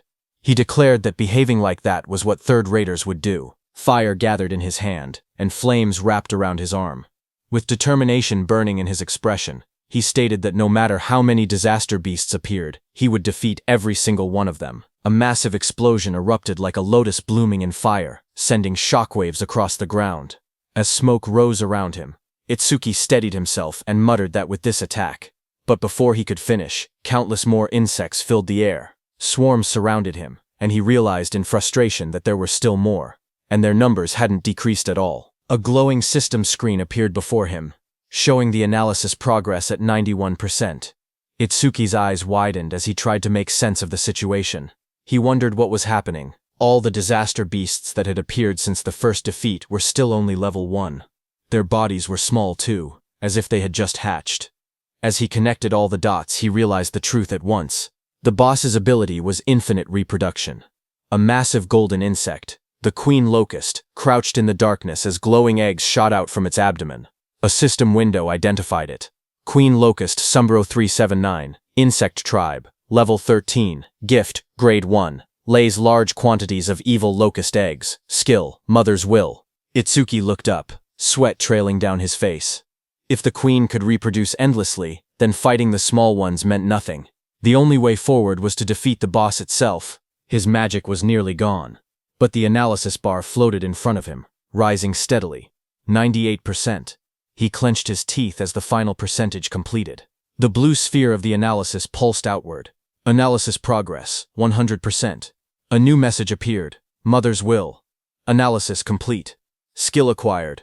Magic detection LV1. Another window followed. Magic detection LV1. Active effect. After activation, continuously consumes magic to sense magic flow within a 100-meter diameter. Passive effect. Range expanded to 1100 meter because of Lotus Burst's passive effect. Additional passive. Each time one enemy unit is detected, the user's magic recovers by 10%. Seeing this, Itsuki's eyes widened as he read the description. A detection skill. Its effective range now stretching over 1,000 meters, and every enemy detected would restore his magic. A smile curved across his lips. The passive effect was perfect for this stage. Hunting the smaller creatures again and again would now benefit him greatly. He tilted his head slightly, his eyes shining with confidence. He thought that leaving the queen alone for a moment and clearing out more enemies wouldn't be a bad plan at all. As he lowered his gaze, he thought quietly to himself. He realized he had been keeping Choha waiting. For now, he decided to finish clearing the stage before returning. A blue system window appeared before him, announcing that magic detection level 1 had been acquired. All of his stats rose by 10 points. All debuffs were removed, and his injuries were fully healed. Another window displayed the updated numbers. His attack increased from 200 to 290. His agility rose from 200 to 290. His defense moved from 200 to 290. His magic stat climbed from 200 to 290, where Turening his total grew from 120 to 1160. Itsuki then raised his hand to his forehead, as swirling energy surrounded him. He activated the new skill, focusing intently. He began locating the boss using magic detection. Wide ripples of energy spread out from his body, expanding across the entire area like rings on water. The waves traveled far into the distance, lighting up the surroundings as they moved. Down below, the massive golden insect boss lifted its head, its yellow eyes glowing as the waves passed over it. Itsuki's eyes suddenly sharpened. In the next instant, He spotted the reaction in the distance. He slowly raised 2 fingers and pointed them forward, a confident smile forming on his face. A surge of dark, swirling energy formed at his fingertips, twisting the air around him. He was going to use his clear orb skill. Amid the chaos, his steady voice echoed. He said that even if the enemy used its children as shields, it would be useless. The clear orb began to glow, merging with the power of Lotus Burst. A bright lotus-shaped light burst outward, illuminating the battlefield. He declared that with Lotus Burst's passive effect and the clear orb's current flight range, the attack would definitely reach its target. A system window appeared, stating that the clear orb's flight distance was now 120 meters. In the next instant, the glowing orb shot across the field like a streak of purple lightning. Wind burst apart in its wake as the queen locust recoiled in shock, spreading its golden wings wide to escape. But Itsuki was already behind it, surrounded by crackling blue crystal. His transformed figure loomed like a shadow. Lightning surrounded Itsuki as he appeared above the queen. Looking at her, he said, "Checkmate." He slammed his attack down, overpowering the queen with sheer force. He cut down the queen into pieces. Immediately, the whole insect swamp was disturbed. Seeing that, he realized the swarm fell into chaos after losing its queen. Itsuki turned toward them with cold eyes. Flames erupted from his crystal-covered arm as he promised to send the remaining creatures to their mama right away. After the Lotus Burst explosion, all insects fell to the ground. Itsuki stood in the settling dust, looking at the battlefield calmly. He stated that all his skill ranges had increased by 1210%, that Lotus Burst's explosion radius now reached 65.5 meters, and that the clear orb's flight distance had expanded to 131 meters. A system window appeared, describing Lotus Burst at level 2. It explained that the active skill consumed magic to cause explosive damage within a 65.5 meter diameter, its power tied to magic consumption. The passive effect showed that every time Lotus Burst defeated a living creature of level 1 or higher, all skill ranges increased by 1%, now totaling plus 121-10%. A second notification appeared, showing the flight distance of the true ball, 131 meters. Itsuki looked at the result and smiled, saying it had been a good harvest. He held a green leaf in his hand while sitting on the ground, surrounded by rising dust. He then thought to himself that when the cooldown ended, he would challenge it again and raise Lotus Burst's passive effect to 5 digits. As he returned to exit the dungeon, a new notification appeared, stating new record achieved. Another line reported time used, 17 minutes 7 seconds. Standing in front of a glowing blue portal, Itsuki looked at the timer and noted that it had taken 17 minutes. He thought that Choha must be worried. He imagined Choha waiting outside. He believed that when he returned safely, she would probably act aloof again, yet he knew she was actually kind and considerate. He thought her inability to be honest was somewhat cute. Stepping out of the portal, surrounded by a swirl of blue energy, he lifted his hand and greeted her, saying he was back and sorry for worrying, but then his eyes widened sharply, shock filling them. Right in front of him, Choha appeared injured, blood on her lips. A man with glowing red eyes held her up by the collar. He looked down at Itsuki and spoke coldly. He said that going solo and coming out of the stage safely could mean only one thing. Itsuki was the guy Reiji had been looking for. Charles in the wide-brimmed hat looked at Itsuki and spoke calmly. He said the timing was perfect. He had been trying to get information about Itsuki from Choha, whom he had captured, but even in her current condition she refused to talk. Charles added that Choha had more backbone than most men. Across from him, Itsuki stepped forward. His voice was cold as he told Charles to let go of Choha with his filthy hands. He warned that if Charles did not do so now, he would only be half killed. Hearing that, Charles laughed loudly. He mocked Itsuki and told him not to get cocky, calling him just a level 0 rookie. But in the next moment, blue electricity burst from Itsuki's body as he shot forward with incredible speed. His eyes glowed with a sharp red light as he charged toward Charles. Charles flinched in fear, shouting that he was fast, then called out to Death. Before Itsuki's blow could land, Death, a giant black beast, suddenly leapt between them.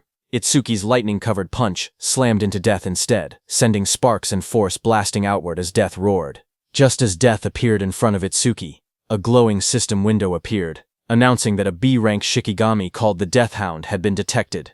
Another window followed, showing that overmimesis had activated, with analysis beginning at 1%. When Itsuki saw the notification, he realized the truth. This dog was a Shikigami, which meant the man wearing the hat was its user. The analysis window continued to rise, reaching 12%. Charles narrowed his eyes as he watched Itsuki move. He noted that there were no wasted movements and that his opponent's speed was extremely high. He understood now why Oga had lost. Oga likely did not even have enough time to metalize before being defeated. But Charles showed no fear. He grinned and declared that he had death and a hostage. Behind him, Choa struggled weakly in his grasp. Hearing this, Itsuki shouted her name, his expression tightening in alarm. Itsuki, who stood firm and was holding Death's snout with one hand, got distracted. Death broke free from his grip and roared, baring its sharp teeth as it lunged. The monster's glowing red eyes locked onto him. Charles smirked as he spoke. He said that Death's bite force could crush any enemy with a defense lower than 30. At best, he said, Itsuki would get his arm bitten off. But the next second, Charles's expression suddenly froze. His eyes widened in shock as he looked ahead. In front of him, black spikes grew around Itsuki's body, blocking the beast's bite. Immediately, Itsuki used his Lotus Orb skill, aiming at Death. With a violent burst of energy, the Lotus Orb was released from Itsuki's hand and hit Death directly in the head. It tore through Death's skull, ripping out its core and ending its life instantly. A blue window appeared, showing the analysis progress climbing. The number reached 77%. Itsuki stood calmly over the defeated hound. He explained that without a Shikigami user was basically defenseless. Charles stared at him in disbelief. He wondered if Itsuki did not know that as a rookie, the Shikigami could respawn. On top of that, because of the B-rank skill Respawn Desire, Death's respawn time was greatly reduced. The next second, Death respawned and attacked Itsuki from behind. Charles warned Itsuki that staying careless like that would make him Death's prey. The beast charged, jaws wide open, but suddenly waves of magical detection spread out as Itsuki activated his skill, Magic Detection. Itsuki sensed Death's attack and moved with lightning speed to counter it. Well to himself that keeping Magic Detection active ever since he acquired it had been the right choice. The analysis progress climbed. 89%, 91%. Itsuki glanced at Charles, who was watching while holding Choa, and noted that the analysis would finish soon. He thought that if the Blue Lotus appeared from over Mimas, Charles might become wary. The progress bar reached 95%. Seeing Itsuki move and kick Death without even looking back, Charles started sweating. He realized the truth: this opponent had more power and more speed than Death and even possessed detection skills. He panicked, realizing he could not launch a surprise attack at all in this situation. Charles pulled Chosha in front of him and tightened his grip around her neck. His voice trembled with panic as he warned that if Itsuki resisted any further, Chosha's life would end. Itsuki watched quietly. He wanted to finish his analysis without revealing the Blue Lotus, but the situation made it difficult. Just then, a bright system window appeared before him, showing analysis progress 100%. Another screen followed. Death Eater analysis complete. Shikigami Eater has been acquired. It explained the active effect. By directly touching a Shikigami, he could take ownership of the opponent's Shikigami. Itsuki looked at the result and realized he could even control whether the Blue Lotus appeared, because the analysis had completed without revealing it. More system messages appeared, saying Shikigami Eater, Level 2 acquired. All stats increased by 20. Then a system notice explained that because Over Mimas had activated incompletely, debuff removal and full recovery had failed. Itsuki's updated status flashed. Attack, agility, defense and magic increased from 290 to 310, and his total stat points increased from 1060 to 1240. Seeing the notification, Itsuki thought to himself that skipping the Blue Lotus came with a price, since it lost its recovery ability. But he had already fully recovered once during the last stage. Because of that, he could still fight at almost full strength even without recovering now. Just then, Death charged forward with its jaws wide open, roaring as it rushed toward Itsuki. In that moment, Itsuki realized something important. He understood that this new skill allowed him to steal other people's Shikigami. He looked down at the glowing energy gathering in his hands, calm despite the danger. He thought to himself that if that was the case, then he already knew what he should do. Blue energy burst around him as he raised his hand. With sharp determination, he placed his hand on top of Death's head, deciding that he would take Charles's dog. Blue flower petals erupted like a storm. Death's body was wrapped in swirling petals of energy as the power pulled it away. The next second, Itsuki stepped forward with overwhelming speed and kicked Death, sending it blasting across the field. Death went flying and fell behind Charles. Seeing that, Charles panicked. He stared at the scene and cursed angrily, calling Death a useless mutt. He shouted in frustration, demanding to know what he had fed it all that experience for. Charles tightened his grip on the injured Choka and shouted in rage. He warned that if Itsuki resisted any further, he would snap her neck. Choka, battered and barely conscious, forced her eyes open. With a trembling voice, she told Itsuki not to worry about her. Across from them, Itsuki slowly raised both his hands in surrender. He called out, telling Charles not to touch her. Seeing that, Charles smirked coldly. He said that if Itsuki had been obedient from the beginning, Choa wouldn't have had to suffer like this. Itsuki glared at Charles and asked why he was being targeted, saying he didn't remember doing anything to earn such a grudge. Hearing that, Charles sneered, accusing him of still trying to probe for information. He then explained that it didn't matter, because Itsuki would meet him soon anyway. He told Itsuki that Kinoshita Reiji was furious that Itsuki had entered a North District 4 stage without permission. He introduced himself, saying he was Charles the Hound, sent under Reiji's orders to capture him. Hearing that name again, Itsuki muttered that he needed to meet Kinoshita directly and talk things out. Charles grinned and said that Itsuki would meet him soon, but only in a battered body. He then announced that death would bite off his legs next and warned that if Itsuki wanted Choa to stay alive, he was forbidden from using that strange ice again. Charles pointed at Itsuki and gave the command, telling Death to bite off both of Itsuki's legs. Hearing that, Itsuki narrowed his eyes. Instead of fear, a cold determination filled them. He told Death to prove it was worthy of being his Shikigami. In the next instant, Death turned and lunged, not at Itsuki, but at Charles, sinking its teeth into its former master. Taking advantage of the moment, Itsuki moved at lightning speed, appearing behind Choha. Blue sparks burst around him as he caught her gently in his arms, pulling her away from danger. Charles screamed as he stared in shock. Sweat ran down his face as he shouted, asking why Death was attacking him. Its own master. Shikigami Death stood beside Itsuki with glowing red eyes. Death growled quietly as Itsuki praised it, telling it that it did well. Itsuki then held the injured Chotra in his arms. Blue energy surrounded him as he spoke coldly. He said he would return the pain Chocha suffered 10 times, no, 100 times over. He warned that Charles would regret laying hands on them, crying and wailing. Hearing that, Charles fell back, terrified. He begged for a chance to speak, claiming he had only followed Reiji's orders. His voice shook as he suggested they team up instead. He said he would lure out Reiji for him. Itsuki's eyes glowed red. He looked down at him and said that it was a good proposal. Seeing this, Charles's expression changed. A sharp grin spread across his face as he muttered that he had found an opening. He threw a blade toward Itsuki and shouted for him to die. The attack flashed forward with blinding light, but Itsuki was calm and easily dodged the blade. His eyes narrowed as he watched the attack pass by. He muttered that he alone was more than enough to kill Kinoshita Reiji. Beside him stood Death, its eyes glowing red, ready. Itsuki ordered Death to make Charles suffer the same treatment Choha had endured. Death's jaws opened wide, revealing sharp fangs as it prepared to strike. Seeing that, Charles froze in terror. Sweat dripped down his face as he begged for mercy. He insisted that his hand had slipped earlier and that he would apologize. Trembling, he pleaded for one more chance. But Itsuki didn't falter. Holding Choha in his arms, he stared coldly and told Charles that it was mealtime. Death, with glowing red eyes, rushed forward, its fangs bared as it charged at the man. Charles panicked as he stumbled back. Tears streamed down his face as he shouted, asking if Death had forgotten who its master was. He reminded Death how much he had fed it. His voice shook as he tried to speak again. But Death opened its jaws wide, revealing rows of sharp teeth as it lunged at him. Death finished off Charles. A short distance away, Itsuki stood while carrying the injured Chodua in his arms. He had sensed someone watching them. Itsuki told the hidden person that he had been watching them ever since Itsuki left the stage. Itsuki then turned and asked how long the hidden person planned to stay hidden, telling him to show himself.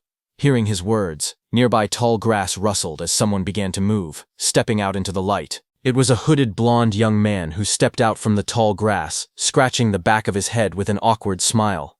He said softly that they had caught him. Itsuki held the injured Chofa in his arms as a dark aura spread behind him. His eyes glowed as he asked the blonde man if he was working with Charles from earlier. Startled, the blonde man waved his hands frantically and shouted that he wasn't an enemy. He begged them to listen. Itsuki glanced at him coldly and said fine. He didn't have time to deal with him. Behind them, Death continued eating Charles it had taken down. Itsuki ordered Death to follow him after finishing the meal. The blonde man watched in shock. Even a savage beast like death obeyed Itsuki without hesitation. He thought that someone like Itsuki might actually be able to help him. He quickly approached and introduced himself as Iberia, asking for Itsuki's name. Excited, he said the fight earlier was amazing, even though there were some terrifying moments. He added that Itsuki must be the mysterious man who defeated Oga Takeru. Itsuki answered calmly. His name was Tenma Itsuki, while continuing to hold the unconscious Choga in his arms. Iberia nervously followed beside Itsuki. He smiled awkwardly and asked if Itsuki could lend him a hand. He said he would pay him, or he could give him karma stones, or even a weapon. Itsuki stayed silent, walking forward with the injured Choha. Iberia watched him leave, sweat forming on his face. He wondered why Itsuki wasn't responding. His father had once told him that anyone would happily help if given enough compensation. Now he questioned if that had been a lie. A memory surfaced. His father hammering steel in front of a blazing forge. His father explained that compensation required creativity, just like how a cup of water was more valuable than treasure in the desert. His father said that for someone seeking revenge, one must offer a blade. For someone injured, offer medicine. He said that was enough compensation for them. Back in the present, understanding flashed across Iberia's face. He clenched his fist with excitement and said he finally understood.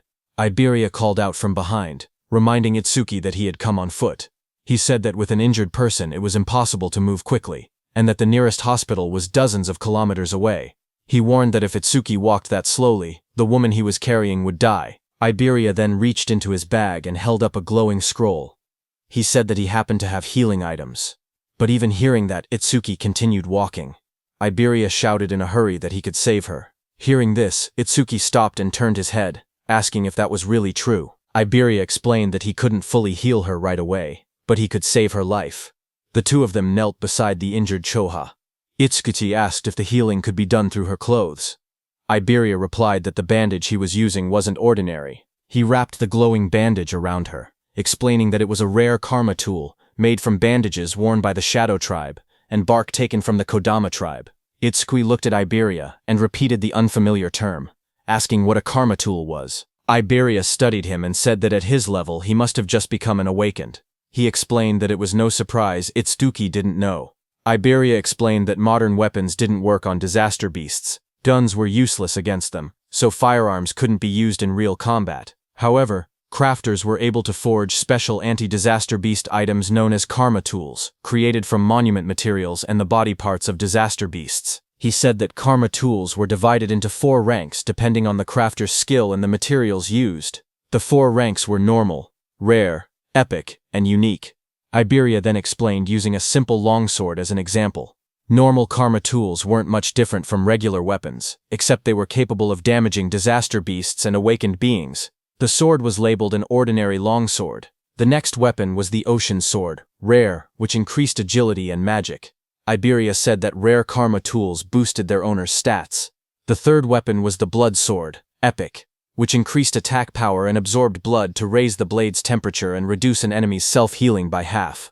Iberia explained that epic karma tools not only boosted stats but also possessed special effects. Iberia continued by explaining the final rank of karma tools, which was the holy sword, unique. It granted increased attack and agility. Its unique effect allowed the user to obtain the inexhaustible magic sealed inside it, enabling infinite magic usage.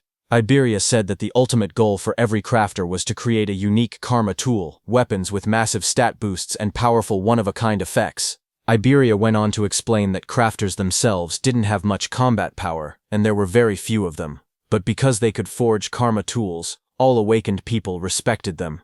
Hearing that, Itsuki asked Iberia if his father was a crafter. Iberia smiled and replied that his father wasn't just any crafter. He explained that countless crafters couldn't create a unique karma tool even once in their entire lives. Across the 5 continents, there were only 10 crafters who had achieved that level. Then he proudly added that 3 of those 10 unique tools were made by his father. That was why everyone called his father the crafter king of the northern continent. Saying that, Iberia grinned proudly. Finally, he turned and saw that Itsuki wasn't even looking at him. He got angry and shouted, asking Itsuki if he was even listening. He complained loudly that he was explaining everything kindly, while Itsuki was being rude. He shouted at him not to ignore him, but Itsuki didn't respond. Instead, he quietly examined the crossbow in his hands and said that it was the same crossbow Charles had been using. Iberia was shocked, seeing that even after hearing about his father, Itsuki didn't look surprised at all. He muttered that any normal awakened person would have already been flattering him. Meanwhile, Itsuki kept studying the weapon, and thought that having it would let him reduce how often he needed to use the clear orb, and also lower the risk of exposing his abilities. Iberia looked at it and told Itsuki that this weapon was a rare karma tool. Hearing that, Itsuki commented that it was unfortunate there were no arrows left. Iberia explained that projectile karma tools didn't need normal arrows. Any ordinary ammunition could be assimilated into karma tool ammunition, so there was nothing to worry about. Just then, a screen appeared showing the name Hunter's Crossbow Rare, with an agility increase of +50. Then the crossbow vanished. Itsuki looked surprised and asked why it disappeared. Iberia told him that this was another feature of karma tools. Once a karma tool linked with its owner, it would be stored away and reappear whenever the owner wished to use it. Hearing that, Itsuki said it was convenient. He thanked Iberia for the treatment, and told him to let him know if he ever needed help. He added that once he finished his own business, he needed to go find Kinoshita Reiji. Hearing that name, Iberia reacted and said he thought he had misheard earlier. He said Itsuki must be incredibly bold to go against someone like Kinoshita Reiji in North District 4. Hearing his words, Itsuki looked at him calmly and asked if he was also going to tell him to give up. Iberia told Itsuki that if his target was Kinoshita Reiji, then they were after the same person. Itsuki asked calmly if Iberia had angered Reiji as well. Iberia said it wasn't exactly like that, and explained that he wanted the two of them to team up for the Salvation League National Tournament preliminaries happening the day after tomorrow. Hearing about the preliminaries, Itsuki remembered Choha mentioning that only the top 10 would advance to the main tournament, and he had been grinding stages non-stop these past few days to prepare. Itsuki asked Iberia what the tournament preliminaries had to do with Kinoshita Reiji. Iberia explained that the preliminaries were divided by continents, and for the northern continent, the venue was located in North District 4. He explained that as the son of the North District 4 administrator, Reiji was determined to compete in the main tournament. His older brother was also a savior, so failing to reach the top 10 would disgrace the Kinoshita family name. Hearing that, Itsuki then understood why Reiji monopolized all stages in North District 4 to level up quickly. He looked at Iberia and asked why someone like him would want to team up with him, especially since he had been receiving help from him this whole time. Iberia raised his voice confidently, saying it was because Itsuki was strong. He believed that if they teamed up, they would definitely pass the preliminaries. Itsuki then asked why Iberia was so fixated on this year, pointing out that he was younger and had plenty of opportunities ahead. Hearing Itsuki ask that, Iberia looked tense as he clenched his fist. Then he answered softly that there was a reason. He recalled his childhood. Since he was young, he had watched his father create karma tools right in front of him. His eyes had always sparkled as he watched. Every completed karma tool looked perfect, like a piece of art. His admiration for his father kept growing. He remembered his dream. He had always wanted to become an awakened one someday. He imagined himself fighting disaster beasts, using the karma tools his father made. A month ago, he finally awakened. Excited, he begged his father for a karma tool, but his father refused, telling him it was too early. His father said that only saviors could use his karma tools. Iberia didn't give up. He kept begging. Finally, his father set a condition. If he passed this year's preliminaries, he would receive one. Iberia clenched his fist tightly. With determination in his eyes, he declared that this was why he had to win this year's preliminaries no matter what. Itsuki looked at Iberia and spoke calmly. He said that with such an amazing father, Iberia should have plenty of options. There was no need for him to team up with someone like a level 0. Iberia lowered his eyes and replied that his father had thought of that too. So before he left, his father told him to pass the preliminaries with his own skills. His father warned him that if he teamed up with strong partners using his father's name, he would not receive any karma tools. Hearing that, Itsuki commented that his father seemed strict. Iberia explained further that according to his information network, most strong participants had already been bought off by Kinoshita. What remained were lone wolves who disliked teaming up, or groups with fixed members. He had no prospects for teammates. With excitement, Iberia grabbed Itsuki's hand and explained that 2 days ago, he had heard news that someone had defeated Oga Takeru, one of the 4 pillars, and even broken stage records. Because of this, he dug for information continuously and eventually found his way here. Itsuki first freed his hand and then agreed to team up. He said the team was no problem, But first he wanted to take Choa to the hospital. With excitement, Iberia declared that he would come along. From now on they were a duo. Iberia then said they needed a duo name. He brought up possibilities, combining Tenma Itsuki and Iberia. He suggested Iba-ten, but rejected it because it sounded like a store name. He tried Ibeitsu, then Tenmaria, then Tenibe, changing ideas one after another. Nearby, Itsuki carried the unconscious Choha in his arms. He looked tired and thought to himself that he was in trouble, because Iberia talked even more than Rikuru. Suddenly, Itsuki thought about Rikuru and Saya. He wondered how they were doing and whether they were participating in the preliminaries now that both had awakened. Just then, Iberia suddenly brightened with an idea. He said that since both of their names contained the letter I, they could call their duo Double I. Far away, as Itsuki thought of Rikuru, Rikuru suddenly sneezed while training. Saya looked at him and asked if he had caught a cold. Rikuru scratched his head and said maybe someone was talking about him. Maybe Itsuki. Saya lowered her gaze and quietly asked how long it had been since the attack incident. She said she never expected them to be apart for so long, and wondered if Itsuki was doing well. Rikuru looked at her strangely. He said that if she was that worried, she should have gone to see Itsuki after the disaster beasts were defeated. Saya blushed deeply and bowed her head in embarrassment. A moment later, she thrust her hands forward and released a burst of water, sending Rikuru flying back as he shouted in surprise. Rikuru shouted that attacking suddenly was unfair, but Saya quickly replied that fair or not, it was sparring practice, and he was the one who left an opening. Just then, their teacher appeared behind them. Both students straightened up in shock. Rikuru called out, "Sensei," while the teacher scolded them, reminding them that the national tournament preliminaries would start the day after tomorrow. He asked if this was really the time to fool around. Saya's eyes lit up. She said she was excited to finally fight other awakened people, because sparring only with Rikuru had become boring. A glowing screen appeared beside her, revealing her stats as an awakened water elementalist. Rikuru looked at his own status window as well. He said he had never been to North District 4 and had heard it was a prosperous town. He said he wanted to see it with his own eyes soon. Elsewhere, someone opened a metal case holding 3 sharp crystal stones. It was Kinoshita. He looked at the crystals and frowned impatiently. He commented that the hound still hadn't arrived and said it was unusual for him to be late. His bodyguard standing behind him wondered if something unexpected had happened. Hearing that, Kinoshita's expression darkened. He muttered that those useless fools had failed again. His glasses glowed red as a message appeared, saying the Karma Stone had been used and experience had been gained. His bodyguard asked if they should send people to search. Kinoshita looked frustrated and said to forget about that person. The national tournament preliminaries were the top priority now. He muttered that if he failed, his father would lock him in the confinement room again. Then he asked about the matter he had assigned his bodyguard. His bodyguard reported the results. Out of the 3,113 participants in the northern continent, he had persuaded 87 to cooperate. All of them were level 5 or above, just as ordered. Hearing that, Kinoshita smiled and said his subordinate had done well, and that he was the only one he could rely on. He then took another glowing stone. His bodyguard told him that it was the last Karma Stone. Light surrounded Kinoshita as he broke it. The experience was absorbed, and his level went up. Power surged around Kinoshita as lightning burst from his body.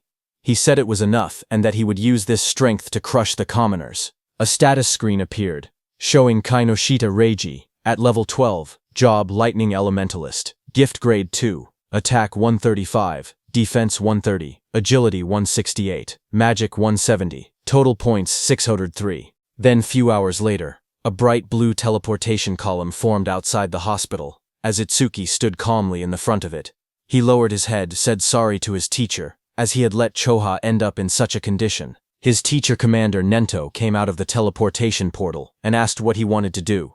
He said he could dispose of Kinoshita if Itsuki wished. Itsuki looked up and answered firmly, telling his teacher to leave Kinoshita to him. His teacher agreed. He told Itsuki to explain the details of what happened later. Nearby, Iberia watched in amazement. He realized that the Northern Continent Commander-in-Chief had been Itsuki's teacher. Iberia understood why Itsuki wasn't surprised even after hearing who Iberia's father was. Iberia thought that Izumi Nento was truly a mysterious person. He even wondered if he should ask for his autograph later. Then, in the hospital room, Itsuki calmly explained what had happened and told his teacher that that was why he chose to participate in the Salvation League National Tournament preliminaries. His teacher said he understood and turned toward Choha, asking how she was feeling. Choa smiled softly. She said Tamacho had treated her, so she had fully recovered. A glowing green butterfly floated near her hand. She added that Iberia's rare karma tool had also helped in her healing. Hearing that, Izumi Nento looked at Iberia in surprise. He said that since Iberia possessed the rare karma tool Kodama bandage, crafted by Aiden, he must be Aiden's son. Iberia was surprised to hear that. Realization hit him as he thought to himself that Izumi Nento knew about karma tools, and even recognized his father. He reminded himself that he needed to show the dignity of the Crafter King's eldest son. He pointed proudly at himself, and shouted with confidence that he was Aiden's father. Hearing that, everyone stared at him in silence. Then Itsuki told him that he had gotten it backwards. Hearing that, Iberia lowered his head, hiding his red face behind his hand. In a shaky voice, he apologized and admitted that Aiden was his father. Commander Nento cleared his throat and tried to shift the atmosphere. He said he was grateful that Iberia had saved his daughter. He added that once the preliminaries ended, he wanted to visit Aiden together with Tenma. He then reminded Itsuki and Iberia that they had to prepare for the tournament and told them to head out. He promised that he and Choha would come to watch tomorrow. Iberia raised his fist excitedly and agreed. He told Commander Nento that he could relax because they would definitely pass the preliminaries. Beside him, Itsuki stood quietly and nodded. After they left, Choha commented that her father had really taken a liking to Tenma because she remembered how, when he used to meet with Jin, he would always bring her along to meetings. Hearing that, Commander Nento told her that because of childhood trauma, whenever Itsuki faced disaster beasts, powerful self-destructive impulses would awaken inside him.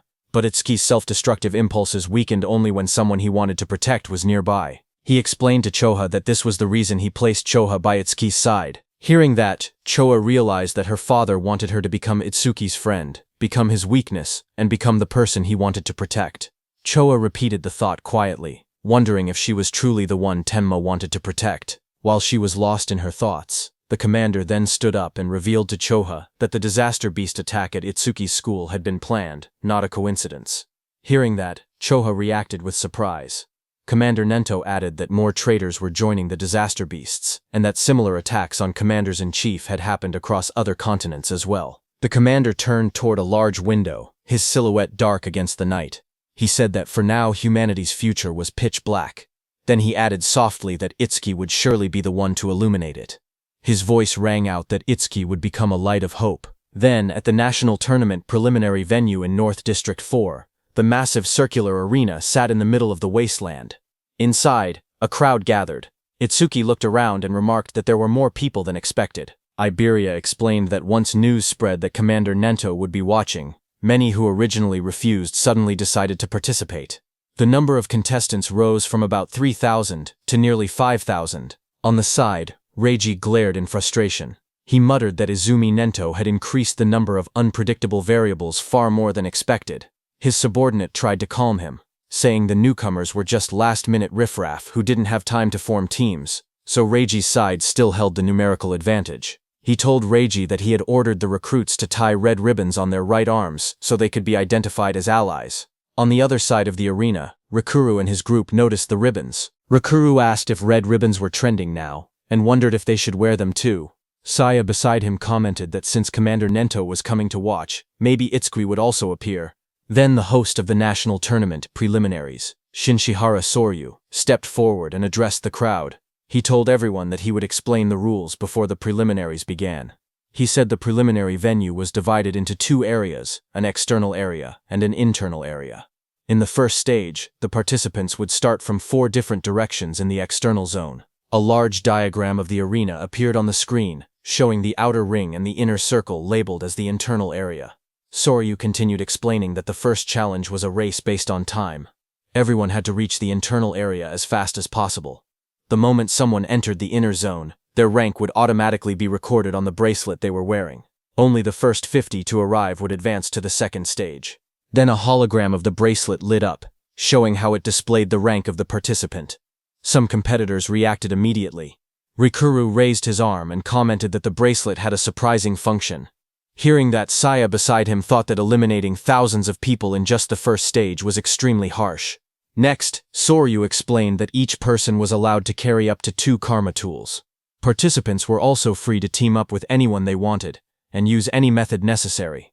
Results were all that mattered. As the rules were being announced, Iberia nudged Itsuki and pointed ahead excitedly, asking Itsuki to look. He was pointing at the Reiji team in front of him.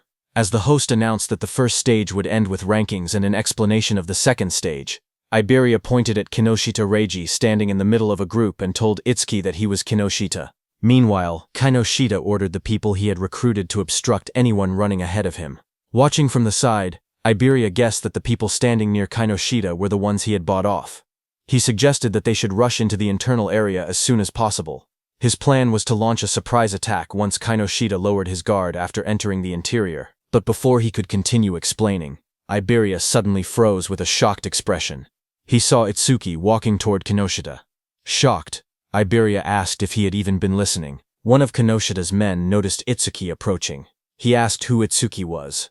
Another man warned everyone to be careful because Itsuki didn't have a red ribbon. Just then, from high above, the host raised his voice and declared that the first stage was beginning.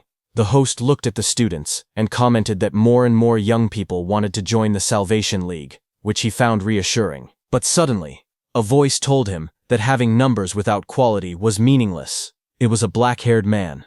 He said that in their time, there had been many participants above level 15. This black-haired man was also an instructor. A blue screen appeared, showing Heitan Akira's information, but most of it was hidden. Instructor Soryu corrected him, saying that only 2 participants had reached that level in Heitan's year. That year, Heitan Akira was at level 18, and along with him was Taewajin at level 21. Remembering the past, Instructor Heitan commented that things were boring now without rookies like Taewa. He said he hoped someone similar existed in the current group. But Instructor Soryu shook his head and replied that geniuses like that did not appear easily. Instructor Heitan stepped forward and asked Commander Nento about a rumor. He said he had heard that a student from the northern continent had defeated a level 8 skeleton soldier right after awakening and later became Commander Nento's pupil. Instructor Soryu widened his eyes and asked if it was true, calling it ridiculous for someone to defeat level 8 monsters immediately after awakening.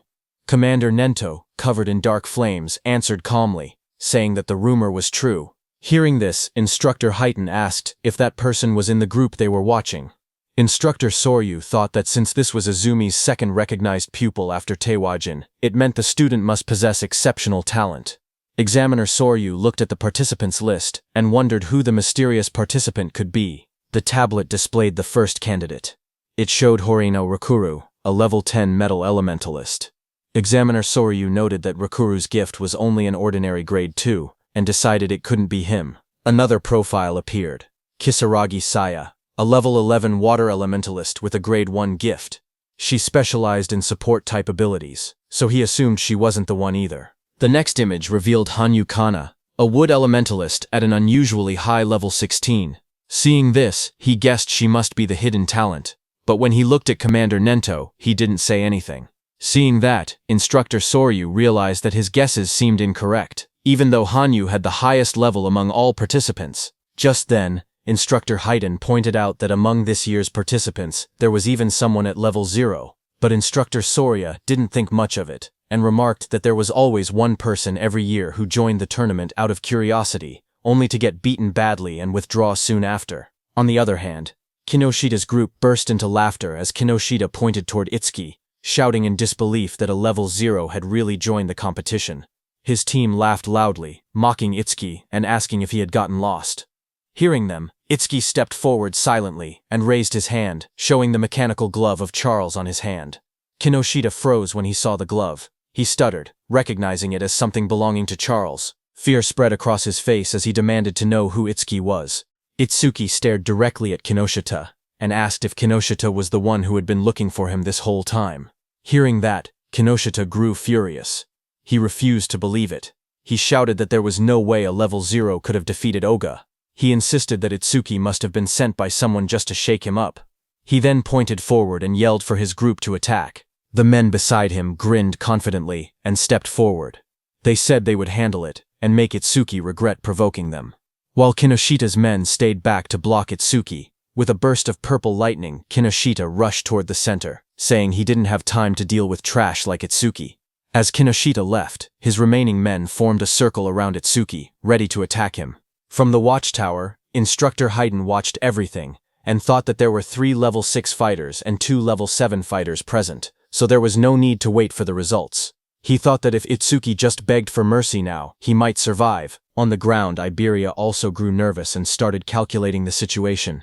He thought he could take down one opponent, but even with Itsuki's strength, fighting 4 enemies at once would be impossible. That meant he had no choice but to use a certain technique. Thinking that, he stepped forward slowly while reaching toward the item at his side. Suddenly, one of Kanoshida's men, a red-haired man, smirked as he looked at Itsuki. He said he had expected a strong opponent to appear, but the first one they encountered was just level 0 trash. Hearing that, Itsuki lowered his head slightly, his face hidden in shadow as he told the man in front of him to move. The red-haired man widened his eyes in surprise on hearing that. He hadn't expected such blunt words. For a moment, he froze, then burst into loud laughter, throwing his head back. He mocked Itsuki's attitude, but Instructor Hiton smirked instead when he heard Itsuki. He said he liked that attitude, and offered to step in later, claiming he would save Itsuki when things got bad. Then the red-haired man leaned forward with a twisted grin. He told Itsuki to let him crack open his head and see what was inside. Itsuki didn't reply to him.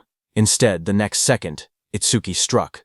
His fist slammed into the red-haired man's face with overwhelming force, sending blood and broken teeth flying. As the red-haired man fell backward, screaming, Itsuki repeated in a cold voice that he had already told him to move. Instructor Hiton was shocked to see that Itsuki's opponent had been 7 levels higher than him. Yet Itsuki had defeated him instantly. He couldn't believe that Itsuki had instantly killed the red-haired man. Kinoshida's other fighters stared in shock. One man shouted that Honda was level 7 and couldn't understand how a rookie defeated him.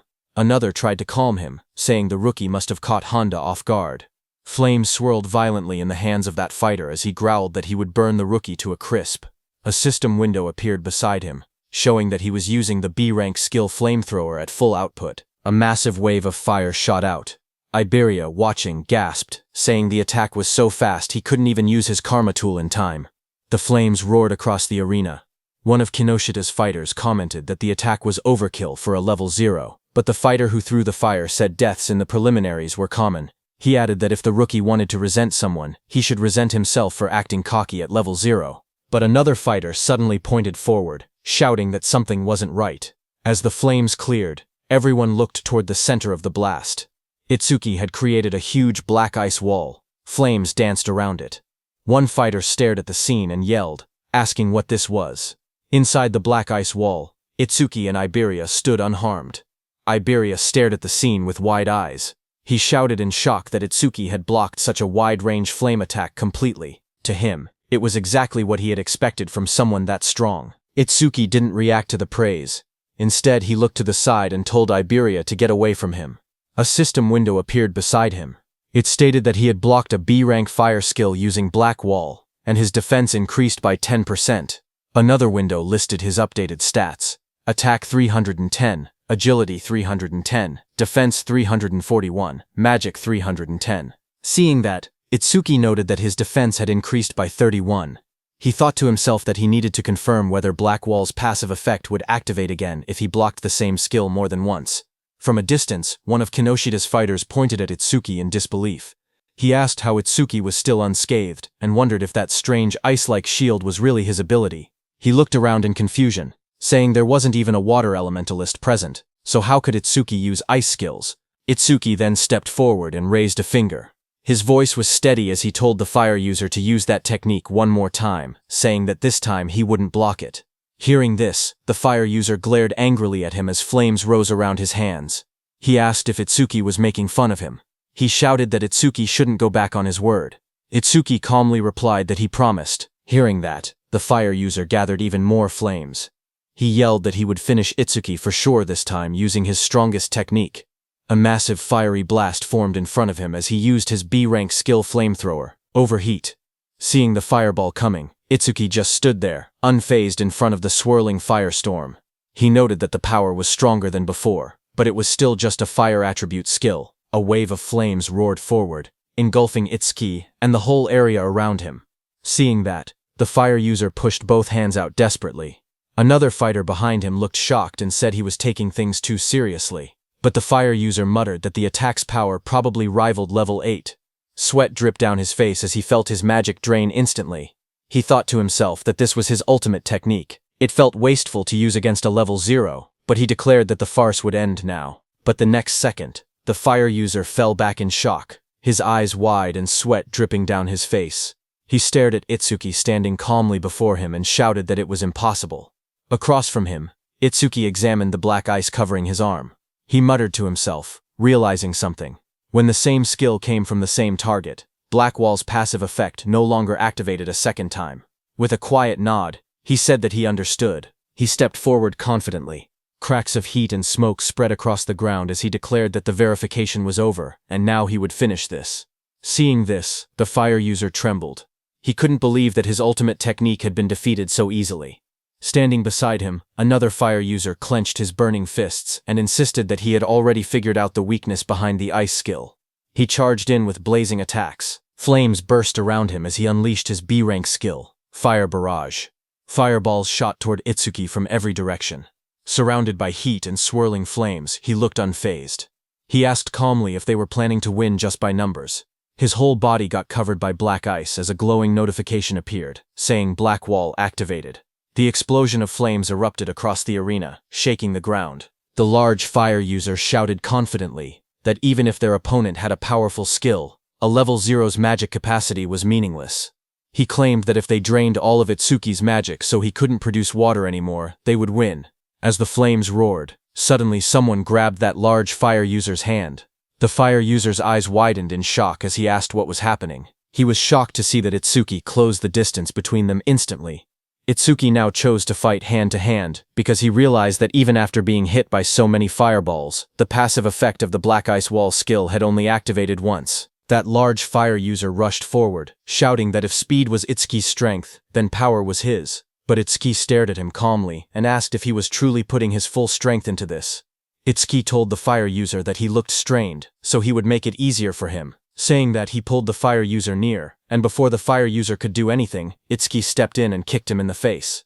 The blow landed so hard that the fire user's face twisted. He staggered, unable to get up. Itsuki looked down at him calmly. He analyzed the system message, noting that his defense increased by 31, not 34, which meant the calculation was based on his original defense before enhancement. Just then, another window appeared showing that he had blocked a B-rank fire skill, gaining a 10% defense boost. His total defense now stood at 3110, with an additional 62 from Blackwall. Turning away, Itsuki noticed two lightning users standing nearby. He muttered to himself that lightning elementals were perfect targets and decided to increase Thunderbreaker's passive effect next. Seeing Itsuki, those two lightning users panicked. Watching both of their allies fall, they shouted that Itsuki's stats must be fake. One of them cried out that they should run. Itsuki glanced back with cold eyes and asked if they really thought they could escape. The two lightning fighters roared in desperation. Lightning burst around their bodies as they charged at Itsuki, yelling that this wasn't a fire attribute, and the same trick wouldn't work. Their combined skill, C-rank Silver Serpent, activated in a surge of electricity. As the lightning attack hit Itsuki, a system message appeared again, showing that Itsuki had absorbed the C-rank lightning skill with Thunderbreaker, raising his agility by 5% twice in a row. His new stats displayed. Attack increased to 310, his agility to 341, defense to 372, and his magic to 310. Making his total 133 points. Instructor Haiten, watching from the control room, was shaken. He realized that Itsuki before him was defeating awakened individuals several levels higher than himself, and he was doing it as if it were nothing. On the battlefield, Itsuki stood calmly among unconscious enemies, lightning wrapping around his body. Instructor Haiten, watching him, trembled and wondered what kind of monster he was facing. Itsuki analyzed the situation. He thought about how Thunderbreaker's passive effect worked the same as Blackwall. It only increased once for the same skill coming from the same target. Nearby, Iberia checked the fallen enemies and was surprised to see that everyone had been knocked out. He admitted that he expected a difficult battle, but never imagined Itsuki would be this strong. Just then, one of the fire users who was badly injured asked from behind what ability Itsuki was using. His voice shook as he shouted, insisting that Itsuki wasn't level 0 at all. Hearing the fire user ask who they were, Iberia stepped forward with a grin. Seeing that, Itsuki realized that Iberia was going to do something. Iberia looked back as his smile widened. He proudly declared that together they were Double I, and that one day they would become the strongest duo on the northern continent. He told the fire user to remember them. but before he could finish his proud introduction, Itsuki cut him off and said they should stop talking and chase Kinoshita. Iberia flailed in frustration, shouting that what he was going to say next was the good part of his speech. From the side, the fire user whispered, double I to himself in disbelief. He muttered that it sounded lame. On the other hand, Kinoshita, who was running at full speed surrounded by crackling purple energy, noticed the commotion. He assumed that the level 0 participant was probably being beaten badly by now. But then he hesitated. He remembered the crossbow he had seen on Itsuki earlier. It had definitely belonged to Charles. He told himself that he needed to investigate later because he knew that, other than the saviors, there shouldn't be many people on the northern continent capable of capturing Charles.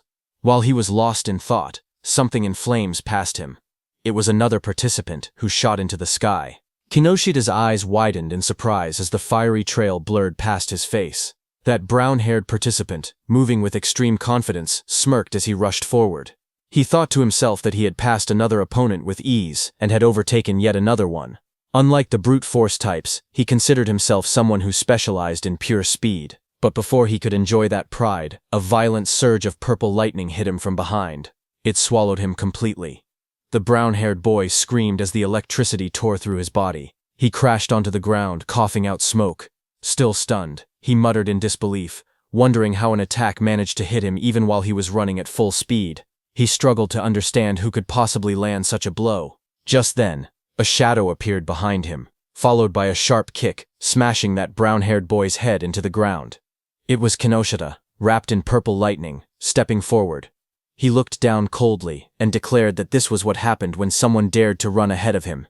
He then turned and shouted at the group he had hired, telling them to get it together. He reminded them that they needed to conserve stamina for the second stage, and ordered them not to waste time on the trash in front of them. Commander Nento, seated in the control room, looked down at Kinoshita and asked Instructor Soryu if that arrogant boy was the son of the North District 4 Administrator Kinoshita Genkyo. Instructor Soryu said yes and wondered what kind of education he had received to act like that. Choha was also there and was very angry, but Instructor Soryu told them that what Kinoshita was doing wasn't against the rules, so they couldn't intervene. Kinoshita stood surrounded by flames and crackling power. He said that thanks to the others clearing obstacles for him, their stamina was almost full. He confidently declared that they could pass the second stage easily like this. He looked at the gigantic blue barrier ahead and said that the internal area was right in front of them. He called the entire process surprisingly easy, but suddenly, lightning burst across the sky and someone shouted, calling Kinoshita's name. Kinoshita's eyes widened in shock. A cold sweat rolled down his cheek as he turned his head sharply, startled by the sudden shout calling his name. He asked who called him by name. The group behind him immediately panicked. Some of them raised their hands in fear, insisting it wasn't them. One man stuttered that he didn't do anything. Another voice said the call came from behind. Just then, someone suddenly pointed, saying it was the level 0 rookie. Whispers spread through the crowd as they cleared the way to look back. From behind, two shadows appeared, moving forward. Hearing that it was level 0, Kinoshita was shocked, thinking it shouldn't be them.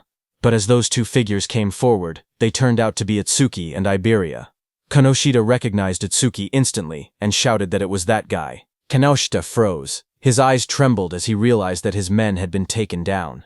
He gritted his teeth, saying there had been too many enemies for just a level 0 and level 7 to handle. But then his expression twisted. He convinced himself that Itsuki must have bought them off. Kinoshita leaned forward with a furious glare. His voice dropped into a snarl as he demanded to know how far a level 0 trash planned to follow him. Rain poured heavily as Itsuki and Iberia stood side by side. Itsuki told Kinoshita that he would stay here until the matter was settled. Standing beside him, Iberia admitted that he had made it this far only because of Itsuki. Every enemy they met had been taken down instantly, and without Itsuki he would have been defeated long ago. Ahead of them, Kinoshita turned and raised his hand. He said he was too busy to deal with them himself, but he would prepare some playmates to handle them. Then Kinoshita's eyes glowed red as he shouted for his men to take out Itsuki.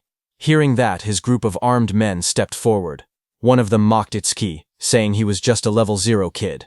Another said he had guts for calling Kinoshita by name and promised to drill manners into him.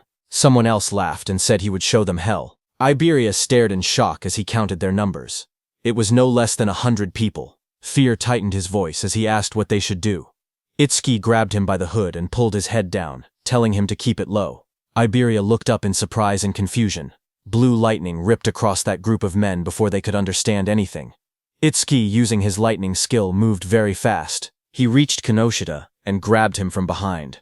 Kinoshita's expression froze as the lightning wrapped around his collar. Before anyone could react, Itsuki pulled Kinoshita off his feet and slammed him into the ground with overwhelming force. And before Iberia could understand anything, Itsuki threw him toward the blue barrier. Both Iberia and Kinoshita landed on the ground. Shock filled their faces as they didn't understand what had just happened. In front of Kinoshita, Itsukoshi stepped forward and said it seemed he hadn't been clear. Then he corrected himself and told Kinoshita and his men that until everything was settled, no one was going anywhere. His cold gaze made everyone freeze where they stood. Inside the internal area, Saya dropped to her knees, breathing heavily. A screen beside her showed her result. Internal area arrival rank 4th place. She complained that the guys wearing red ribbons had all teamed up and obstructed them again. Beside her, Rikaru lay on the ground, catching his breath. His own screen showed internal area arrival rank 5th place. He said that if they had acted separately, they might have fallen before reaching the area. Rikaru looked up, shocked, saying he thought they were pretty fast. But now he realized there were people even faster. A huge man holding a large hammer stood nearby. He was Ubo Gale, who ranked in 3rd place. He clicked his tongue, annoyed that he only placed 3rd. At his feet, a cat-eared girl stretched lazily. She was Akagami Shion in 2nd place. There was a cat on her back that yawned. Akagami Shion told her she had just eaten and was already hungry again. Then the two looked toward another girl across the room. She was Hanyu Kana in 1st place. She sat calmly on the ground, a cloak draped around her. They whispered that she was already level 16. Looking at all of them, Saya thought about Itsuki. She said he would definitely act alone, and if he was obstructed like they were. But suddenly Rikuru pointed upward, panicked, saying someone was flying toward them. She slowly lifted her head, eyes widening as she looked up at the sky. A man was thrown across the ground, landing hard as the notice showed, internal area arrival rank 6th place. That was Iberia, who pushed himself up and shouted desperately, calling out Itsuki's name. Saya and Rikuru both heard it. Rikuru stared in surprise and asked if that boy had really said Itsuki. Saya looked over and confirmed that she heard the same thing. As they looked out into the arena, they saw a silhouette standing in the rain. Saya recognized the posture and muttered that there was no doubt. They realized the truth, it was Utsuki. The scene then shifted to Itsuki himself. He stood firm under the falling rain, and repeated his earlier words that until they settled this, he wasn't letting anyone go anywhere. From inside the control room, Instructor Soria watched the scene unfold. He noted that the rookie was only 1 step away from entering the internal area. He wondered why he was so focused on Kinoshita Reiji. Choha watched Itsuki with a worried expression. Sweat slid down her cheek as she looked toward the scene in front of her. Instructor Soria then turned to Instructor Heiton beside him and told him calmly to help Itsuki if things became dangerous. But Instructor Heiton's eyes widened slightly as he looked at Itsuki. He muttered the name Tenma Itsuki, remembering how, just moments earlier, Itsuki had moved with incredible speed. He admitted to himself that he wasn't sure he could have done something like that at the same age. Far away, under the rain, Kinoshita was furious. He spoke with frustration, saying that Itsuki kept interfering again and again, so he warned Itsuki to prepare himself. He lifted his gaze, and his voice grew heavier. He said that what was about to begin wasn't just a battle, it was complete subjugation. Across the field, a huge group of fighters stepped forward through the rain. Their eyes glowed red as they surrounded Itsuki. Kinoshita's voice explained what it meant, a 100-on-1 group attack. The moment rain slid down his face, Itsuki's eyes narrowed with cold determination. Passing the preliminaries didn't matter anymore. Right now, his top priority was avenging Choka. Across the field, Kinoshita screamed with bloodshot eyes. He pointed forward and yelled for everyone to kill Itsuki. In an instant, dozens of fighters charged toward him, lightning and flames clashing as the battlefield erupted into chaos. One man, covered in blazing fire, rushed ahead of the others. He shouted that nobody was allowed to get ahead of him and claimed Itsuki's head as his own. Flames wrapped around his arms as he used his C-rank skill, Fire Punch, and lunged straight at Itsuki, but Itsuki didn't move. He simply raised his arm and grabbed the fiery fist with his bare hand. The fire user froze, shocked. In the next second, Itsuki swung his fist and punched him in the face. He slammed him into the ground with overwhelming force, ending the attack in a single motion, the impact cracking the floor around him. The others watching were shocked. One of them shouted in disbelief that their companion had been knocked out with just a single punch. Another quickly tried to calm everyone, saying they had many people on their side and there was no way they would lose to someone who was still level 0. More voices joined in, urging everyone to attack together. Itsuki stood calmly as they prepared to charge. He muttered the word perfect as a system window appeared in front of him. It stated that he had blocked a C-rank fire skill using Black Wall, and his defense had increased by 10%. Itsuki then raised his clawed arm, flames swirling around him. He declared that he would end this farce quickly. The fiery lotus in his hand glowed brighter as the system announced, Lotus Burst. Activated. The flames wrapped around his whole body, spinning wildly, and then Suki clapped. A massive explosion erupted. The fire burst outward like a wave, blasting everyone off their feet and sending bodies flying across the arena. The dust settled, and everyone stared at the ruined ground. Rikuru trembled as he looked at the destruction.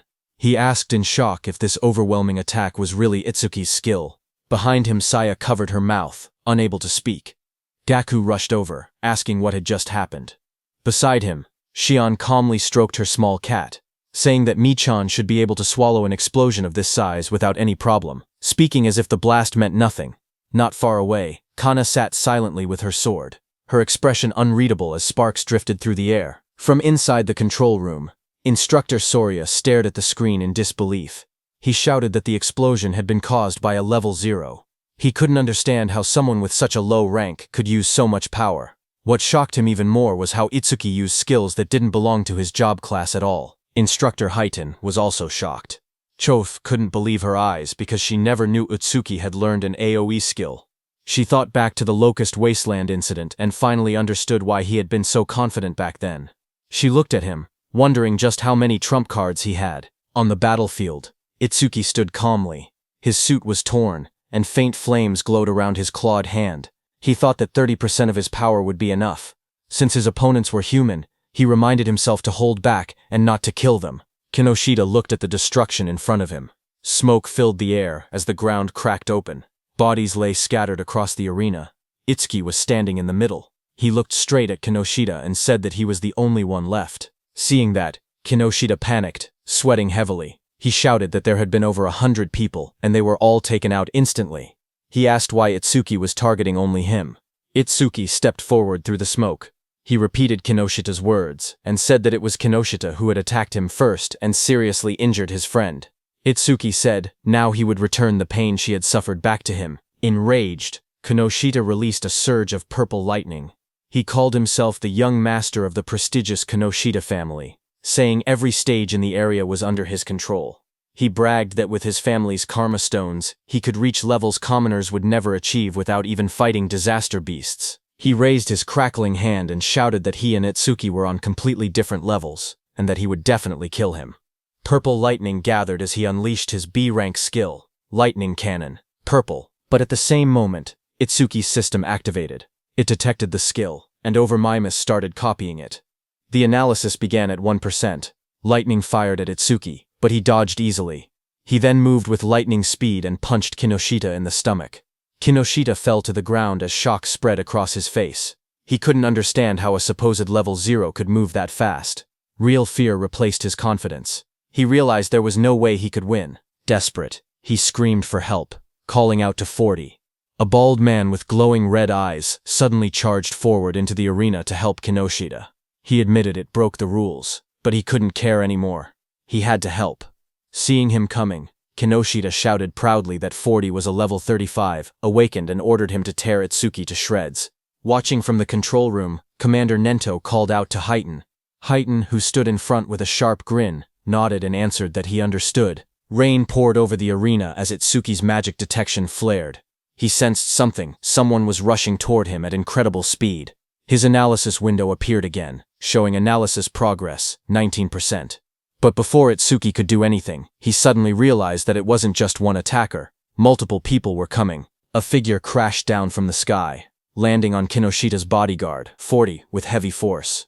Dust shot up everywhere, as Itsuki stood calmly watching with sharp, focused eyes.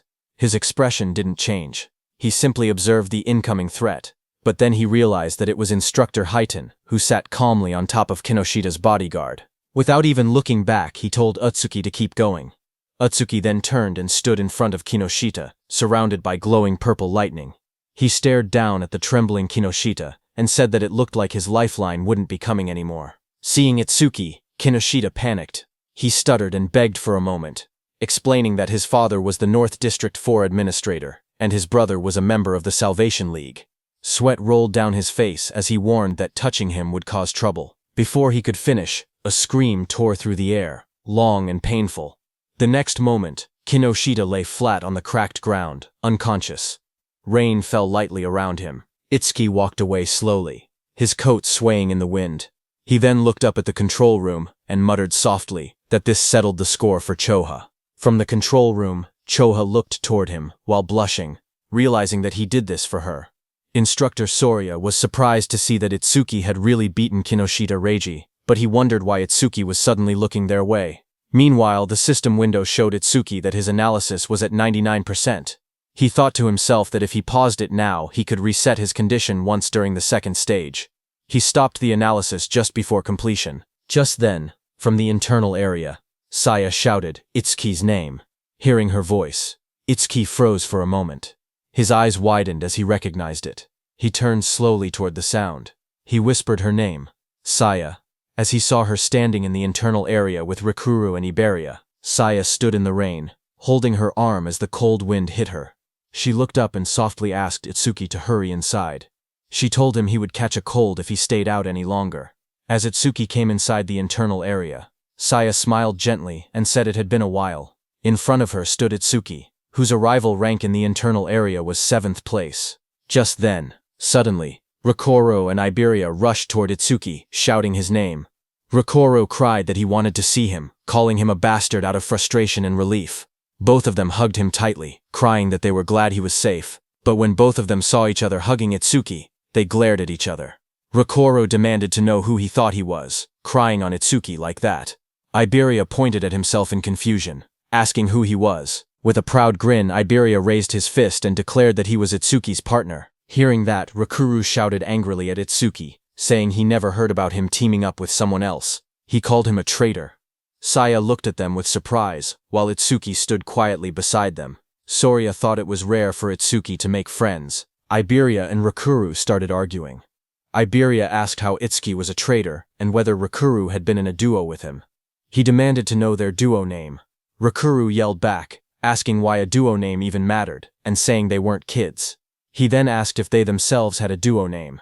Iberia immediately puffed up with confidence and said, "Of course."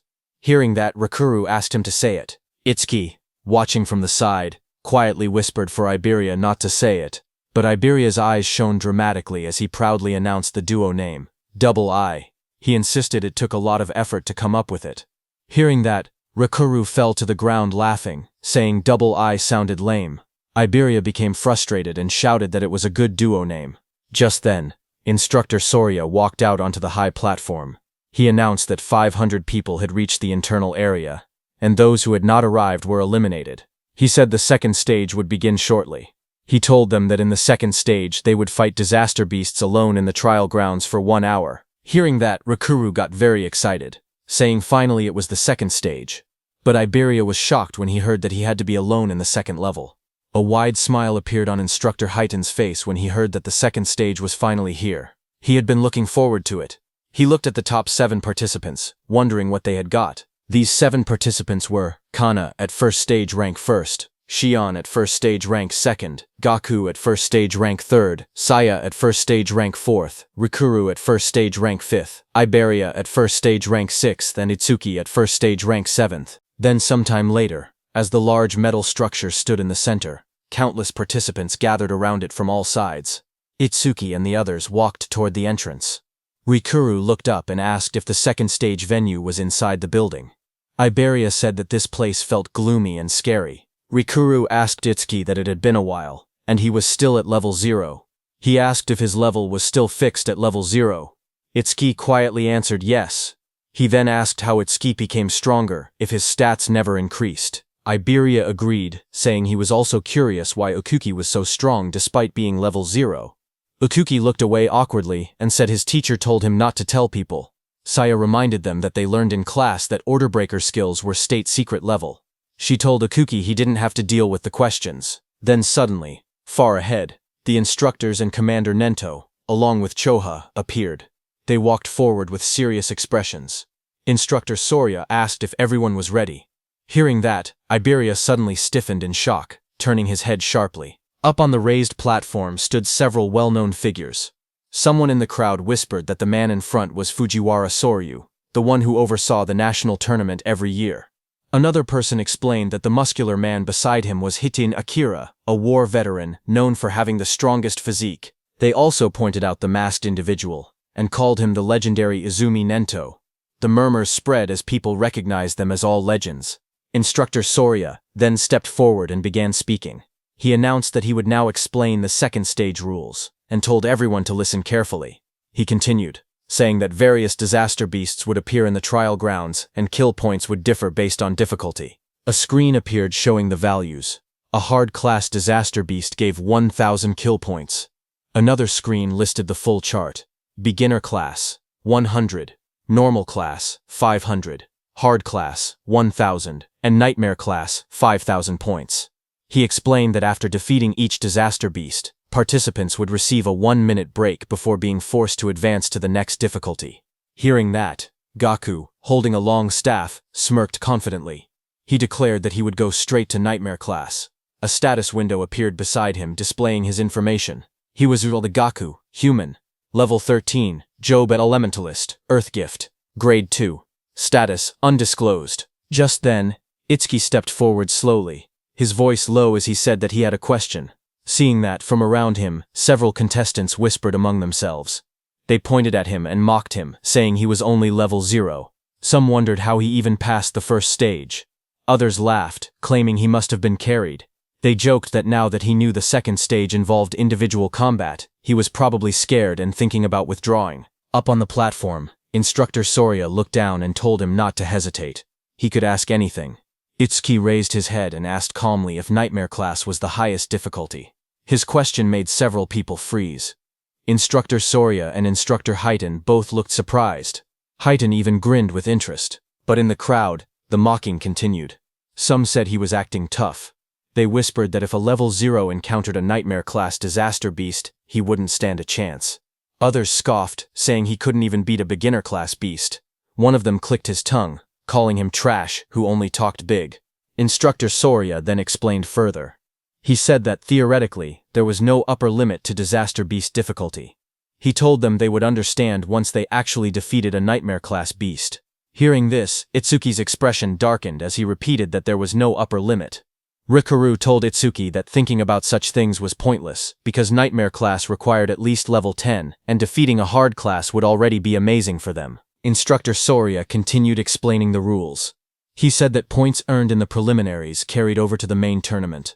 In other words, today's performance would greatly affect whether they could join the Salvation League in the future. Down below, hearing that the points earned here would also become points in the main tournament, Rikuru got very excited, but Iberia got nervous, thinking he had no choice but to use that thing. Itsuki watched silently. He thought about Tiwajin's record of 115,000 points, which included what he earned in the preliminaries. To surpass him, Itsuki believed he needed to take advantage of this opportunity. Soon, the order was given. The instructor announced loudly for everyone to enter the trial grounds. The announcement echoed through the dome, declaring that the second stage of the preliminaries had begun.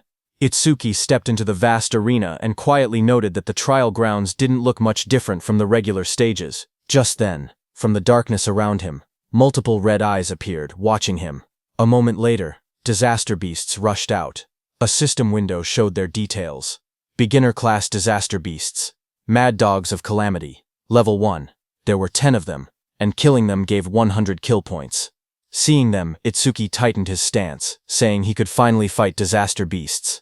A blue notification flashed around Itsuki, showing that Black Wall had been activated. He moved forward, focused, thinking that he couldn't increase his stats with low-level monsters like these, so he needed to finish the battle quickly.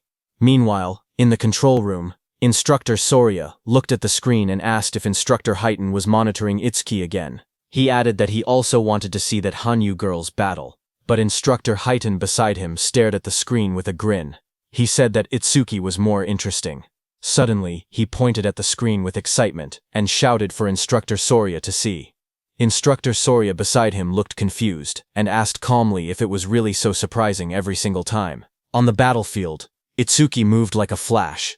In just 1 second, he cut through the pack of disaster beasts. The system window appeared, stating that 1 second had passed and 100 points were earned. Back in the control room, Instructor Soria stared at the numbers in shock. He muttered that it normally took several minutes. Instructor Highton only laughed and reminded him that he had already said this. Itsuki guy was far more interesting. Instructor Soria explained that the Mad Dogs of Calamity came in large numbers but were only level 1. Someone strong enough could instantly kill them if they went all out. But the next opponent was level 8, and instant killing something that strong should be impossible. Inside the trial grounds, a massive red salamander covered in flames appeared.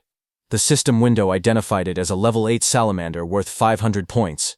Itsuki stepped forward to face it, his expression calm. From the control room, Instructor Soria commented that fighting a disaster beast 8 levels higher would make anyone struggle, but Instructor Highton disagreed, saying the level 8 salamander didn't seem like much of a threat. Just then, Commander Nento, standing behind, asked them how the other participants were doing. Instructor Soria apologized, saying he got too focused, and switched the display to multi-screen mode so they could watch the top 10 contestants at once. Choa beside him narrowed her eyes and remarked that her father was clearly trying to divert attention away from Itsuki's performance. Instructor Soria checked his screen and spoke calmly, saying that most participants were still fighting beginner-class beasts. On the screen, Saya unleashed swirling water as she attacked a beast, while Gaku slammed his giant hammer down with force. Instructor Soria continued watching and noted that only Hanyu Kana was managing to keep up with Itsuki. Kana stood in the trial grounds surrounded by disaster beasts, her staff glowing brightly as she fought them back. While they were watching the others, suddenly Choha, watching Itsuki, grew worried. Shock filled her face as she exclaimed that something bad was happening to Itsuki. On the battlefield, Itsuki was swallowed by a massive explosion of flames from the salamander. The fire roared around him as the monster unleashed its attack. Watching from the monitoring room, Instructor Soria panicked. He wondered if Itsuki had used too much stamina on the earlier enemies and failed to dodge. He shouted that taking those flames head-on would end badly and ordered the medical team to be called. But Instructor Highton beside him stopped him with one arm. He told Instructor Soria to wait and watch a little longer. With the speed Itsuki had shown earlier, he believed dodging this level of attack should be easy for him. On the battlefield, as the flames disappeared, Itsuki came out covered in dark ice-like armor wrapped around his entire body. A system window appeared beside him, announcing that Black Wall was activated. In the next moment, he rushed forward. Blue flames flared around him as he swung his arm, creating 2 bright arcs of power that sliced past the massive monster. The creature's huge body trembled, a clean cut appearing across its scales, its giant body splitting apart. In front of it, Itsuki stood calmly, smoke drifting from his shoulders. A system window appeared in front of him, displaying that time used was 5 seconds, and he earned 500 points. Watching from the control room, Instructor Soria stared at the screen in shock. He shouted in disbelief, wondering how Itsuki remained completely unharmed, and whether the ice armor covered his entire body. Instructor Highton beside him narrowed his eyes, questioning why Itsuki chose to take the monster's attack instead of instantly killing it. Just then, another system notification appeared beside Itsuki showing that he blocked a C-rank fire element skill with Black Wall. His defense increased by 10%. Itsuki looked at the message and thought to himself that he needed to take every chance available to increase his stats. Just then, a blue screen appeared beside Itsuki, showing his updated stats. It stated that his defense had now risen to 484. A full status window opened. It displayed, Tenma Itsuki, Human, Level 0, Fixed, Job, Order Breaker, Nirvana Gift, Nirvana Special Grade. Skills, Overmimesis, Z Rank, Thunderbreaker Level 1, Black Wall Level 2, Lotus Burst Level 1, Clear Orb Level 1, Magic Detection Level 1, and Shikigami Eater Level 1. His status was, Attack 310, Agility 341, Thunderbreaker Increase, 10%, total 1395 points. Then another screen appeared, counting down. Remaining break time, 58 seconds. There was an option to skip break. Itsuki lifted a finger toward the yes option and pressed it. He calmly decided that he wanted to test his enhanced defense against the next disaster beast. From the control room, instructors observed the next trial. Instructor Haydn asked Instructor Soria if this upcoming difficulty would test a participant's speed and combat sense. Instructor Soria nodded. On the battlefield, as the next stage monster, a glowing blue creature appeared next, an Aleki rhino. Instructor Soria continued the explanation that the rhino stored electricity in its horn when charging and could unleash a double physical lightning attack. A status window showed that it was a hard-class disaster beast, level 10 Aleki rhino that gave 1,000 kill points. Instructor Soria warned that taking the attack head-on carried 2 risks. With low defense, the horn would pierce the body, and with low lightning resistance, the shock would paralyze the body, leaving the person unable to move. Instructor Soria quietly explained that to defeat the Aleki rhino, there was only one method. He said a fighter had no choice but to rely on speed, using clever movements to wear the beast down and strike only when it was exhausted. But then his eyes widened. He suddenly leaned forward, shocked, and asked aloud what Itsuki was planning. Inside the arena, Itsuki calmly stood before the massive blue rhino. He reached out and placed his hand on the creature's glowing horn. Itsuki examined the horn closely and said that this horn was perfect for testing his defense. The rhino didn't like Itsuki touching it. The Aleki rhino let out a heavy breath, electric sparks rippling across its body as it prepared to attack. Power surged through its horn. The next second, the rhino hit Itsuki with its thunder horn, sending him flying upward, heading straight toward the rooftop. The impact sent Tenma flying backward as swirling energy wrapped around his body. Chulsha saw him fall and screamed his name in panic. Instructor Haydn watched quietly and remarked that Itsuki always acted unpredictably, yet his results always went beyond imagination. A massive explosion shattered the rooftop as Itsuki hit it hard, but he was completely fine. A system window appeared, stating that Itsuki had absorbed a C-rank lightning element skill called Thunderbreaker, increasing his agility by 5%. Itsuki crouched amid the broken rooftop and noted that the test was complete. Attacks from disaster beasts below level 10 could no longer injure him. With his eyes glowing red, he lifted his head and declared that it was time to settle this. Lightning wrapped around Itsuki's body as the system announced that Thunderbreaker had been activated. His speed shot upward as his agility increased by 50%, and he launched himself forward like a bolt of blue lightning. The Aleki rhino exhaled steam, its glowing horn crackling with electricity as it braced for impact. Itsuki's swirling sphere of lightning tore across the ground. Before the rhino could even react, Itsuki's speed overpowered it. In a flash, the lightning sphere struck. A moment later, Itsuki stood over the fallen rhino. He had pinned his hand, covered by ice wall, into the rhino's head. Mist swirled around him as the result window appeared. Time used, 7 seconds. 1,000 points earned. From inside the control room, Instructor Haydn stared at the screen in disbelief. He said that the total time Itsuki used so far was under 15 seconds. He laughed, saying Itsuki was even faster than he had been in his youth, and it still didn't look like Itsuki was using his full power. But then Instructor Soria narrowed his eyes, his tone shifting. He said softly that what came next was on a completely next level. Its sharp claws moved swiftly, slicing enemies into shreds. Iron chains shot out, and a giant mouth opened wide, ready to swallow everything. The creature's massive body was covered in a rigid, armor-like exoskeleton. Instructor Soria explained that a ferocious disaster beast possessed all these traits. It was the most powerful creature in the preliminaries, and the greatest goal for every participant. A system window appeared, showing the identity of the monster. Nightmare-class disaster beast, Inferno Giant. Level 15. Kill points 5,000. The giant charged forward with a roar as chains rattled around its body. Seeing that, Itsuki raised his hand and purple energy gathered around his hand. A system notification came, saying his skill Clear Orb activated. The next second, a beam of dark purple energy shot forward, striking the giant. The impact tore through its body. Itsuki lowering his hand after using his skill. A system window appeared below him. It announced that the Inferno Giant, level 15, had been defeated, and the Clear Orb's flight speed had increased by 200%. Inside the control room, both instructors and Commander Nento stood frozen. Their eyes widened in shock as they stared at the screen. The remains of the Inferno Giant lay on the ground as Itsuki stood beside it.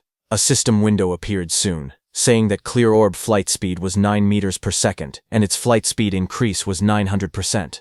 On the giant display screen, Itsuki's face appeared, telling the instructors that he would now move on to the next stage. Instructor Soria watched in disbelief that even the Nightmare-class Inferno Giant had been instantly killed. Just then, a new window flashed as Itsuki killed another beast. It showed that time used was 3 seconds, and he earned 5,000 points. On the other hand, a massive beast with glowing red eyes opened its jaws wide to attack, but a torrent of blue energy burst out like a violent stream and killed it. A system window appeared, announcing that a C-rank skill, Water Bullet, had been activated. The one who used that skill to kill the beast was Saya. She stepped forward with her fingers pointed like a gun, as water swirled around her hand. She told herself that if she defeated the remaining 2 monsters, she could advance to normal class. Another window displayed her current status. Beginner class clear progress, 80%. On the other side, Gaku faced a giant monster. Flames burned beside him as he spoke confidently. He said that since the other person skipped the break time, he would definitely reach normal class first. His panel showed, normal class clear progress, 0%. Meanwhile, Hanyu Kana stood atop a defeated creature, surrounded by bright green magic. She said she needed to recover the magic she used before moving on. Her window displayed, normal class clear progress, 100%. Just then, there was an announcement saying, Nightmare class clear confirmed. Time used, 21 seconds. Rank first. Hearing the notification, Saya reacted first. She said the one who finished must be Itsukoi. Gaku was shocked, shouting that someone finished faster than him and wondering if it was Hanyu. Hanyu remained silent, only staring calmly ahead. On the other hand, Itsuki stood on the cracked ground and pointed forward. In a calm voice, he told the inspectors to move on. Inside the control room, Instructor Soria stared at the screen in shock. He couldn't believe that the level 15 Inferno Giant had been instant killed. He questioned how something could pierce through its armor and wondered what that black sphere was. Instructor Heighten grinned and told Instructor Soria to raise the difficulty, saying he wanted to see how far Itsuki could go. A new system message appeared, showing Nightmare Class Phase 2 starting. Now, 2 level 15 Inferno Giants would appear, and they would give 10,000 kill points. Itsuki looked up as the 2 giant monsters appeared. He said he had been expecting something, but the challenge had only increased in number. Both Inferno Giants roared as they charged. Their bodies blurred as they rushed forward. Itsuki watched them calmly. He lifted his hand again, and said that while one of them was still roaring, he might as well take care of one first.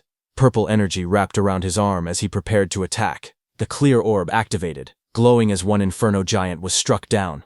The system window appeared, announcing that the level 15 Inferno Giant had been defeated, and the clear orb's flight speed had increased by 200%. Another window followed, showing the orb's speed, 11 meters per second, with its total increase reaching 1100%.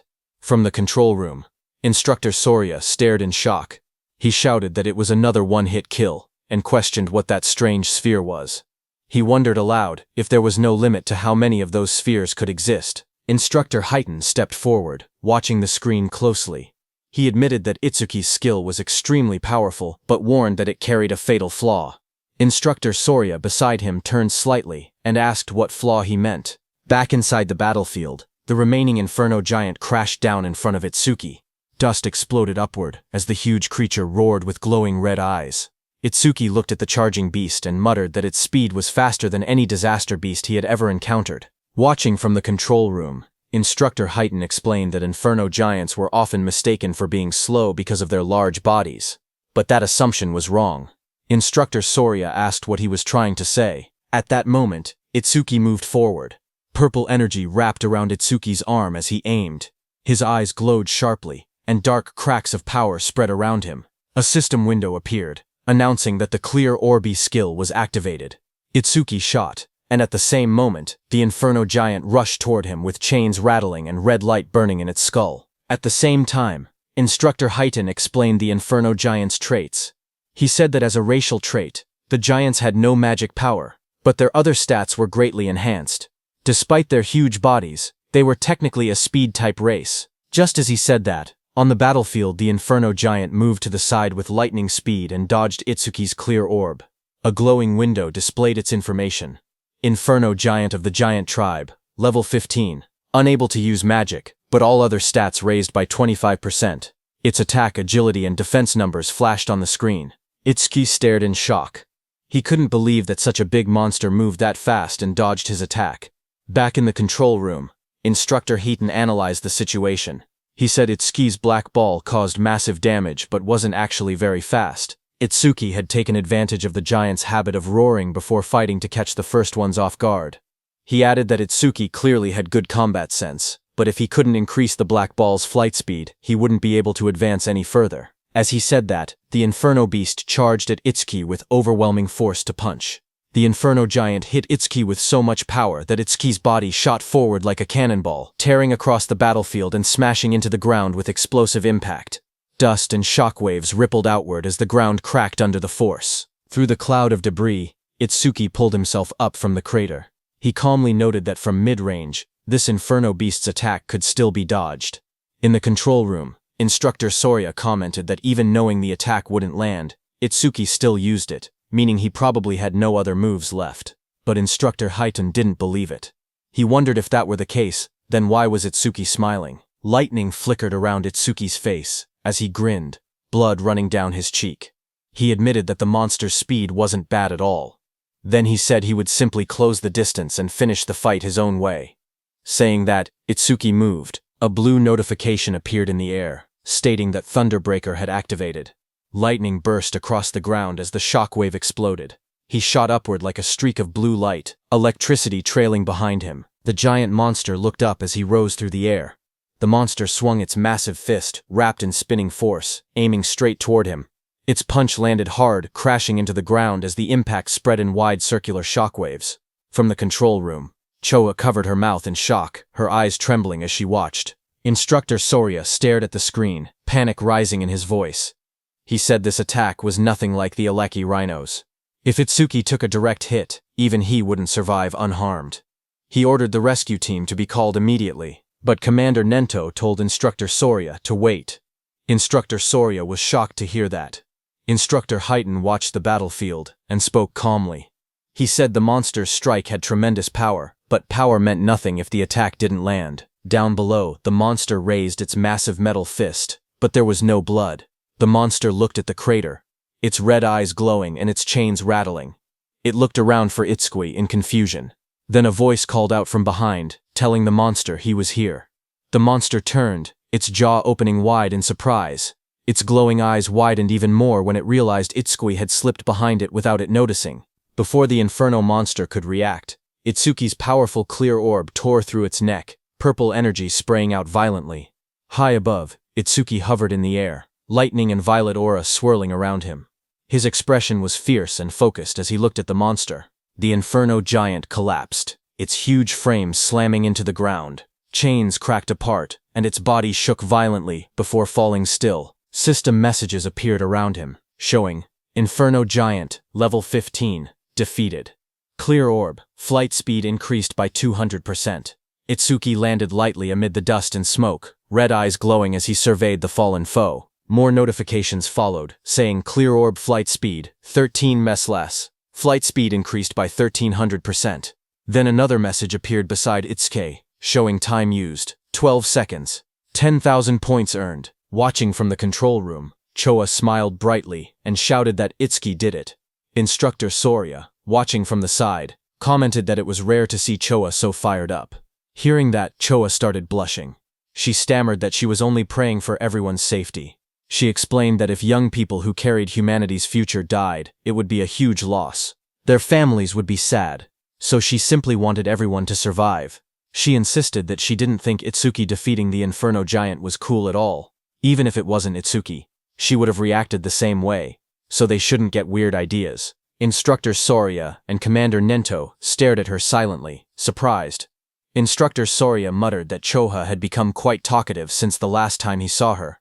Instructor Soria then turned to Instructor Heaton and asked how he knew Itsuki would dodge the attack. Instructor Heaton replied that Itsuki's normal speed wasn't much different from the Inferno Giant's, but when electricity ran through his body, his speed increased dramatically, and once his speed reached that level, the Inferno Giant's attacks would never land. Instructor Soria agreed and said that Itsuki had succeeded in defeating 2 of the giants, but there were dangerous moments.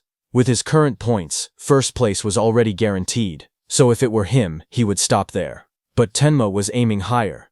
He was thinking about surpassing Teiwaijin, humanity's strongest. Itsuki raised his hand and got ready. shouting that he couldn't stop even for a second. A system window appeared, showing that Nightmare Class Phase 3 had started, with 3 level 15 Inferno Giants and 15,000 reward kill points. 3 Inferno Giants appeared in front of him as chains rattled around their bodies. Tenma activated his clear orb. A bright purple blast shot upward toward the first giant's head, killing it instantly. Back in the control room, Instructor Haiden smirked proudly. He said that, as expected, Itsuki chose to continue. But suddenly, Instructor Soria turned to Instructor Haiden and asked if he hadn't also gone all the way to Phase 4 in a single attempt. Instructor Haiden replied that he had only gone there once. Hearing that, Instructor Soria said that even with Instructor Haiden's strongest physique, he had only made it to Phase 3. They both turned to the monitor again, wondering how far Itsuki would go. On the battlefield, another giant lunged at Itsuki, but Itsuki darted forward, lightning exploding from his feet. The monster tried to catch Itsuki in its hand, but Itsuki disappeared from there and appeared behind the monster's back. Itsuki's plan was to increase his agility using Thunderbreaker, get behind the monster, and close the distance. He succeeded and shot his clear orb again. The system window flashed as Itsuki finished his second kill. One more level 15 Inferno Giant was defeated, and his clear orb flight speed increased by 200%.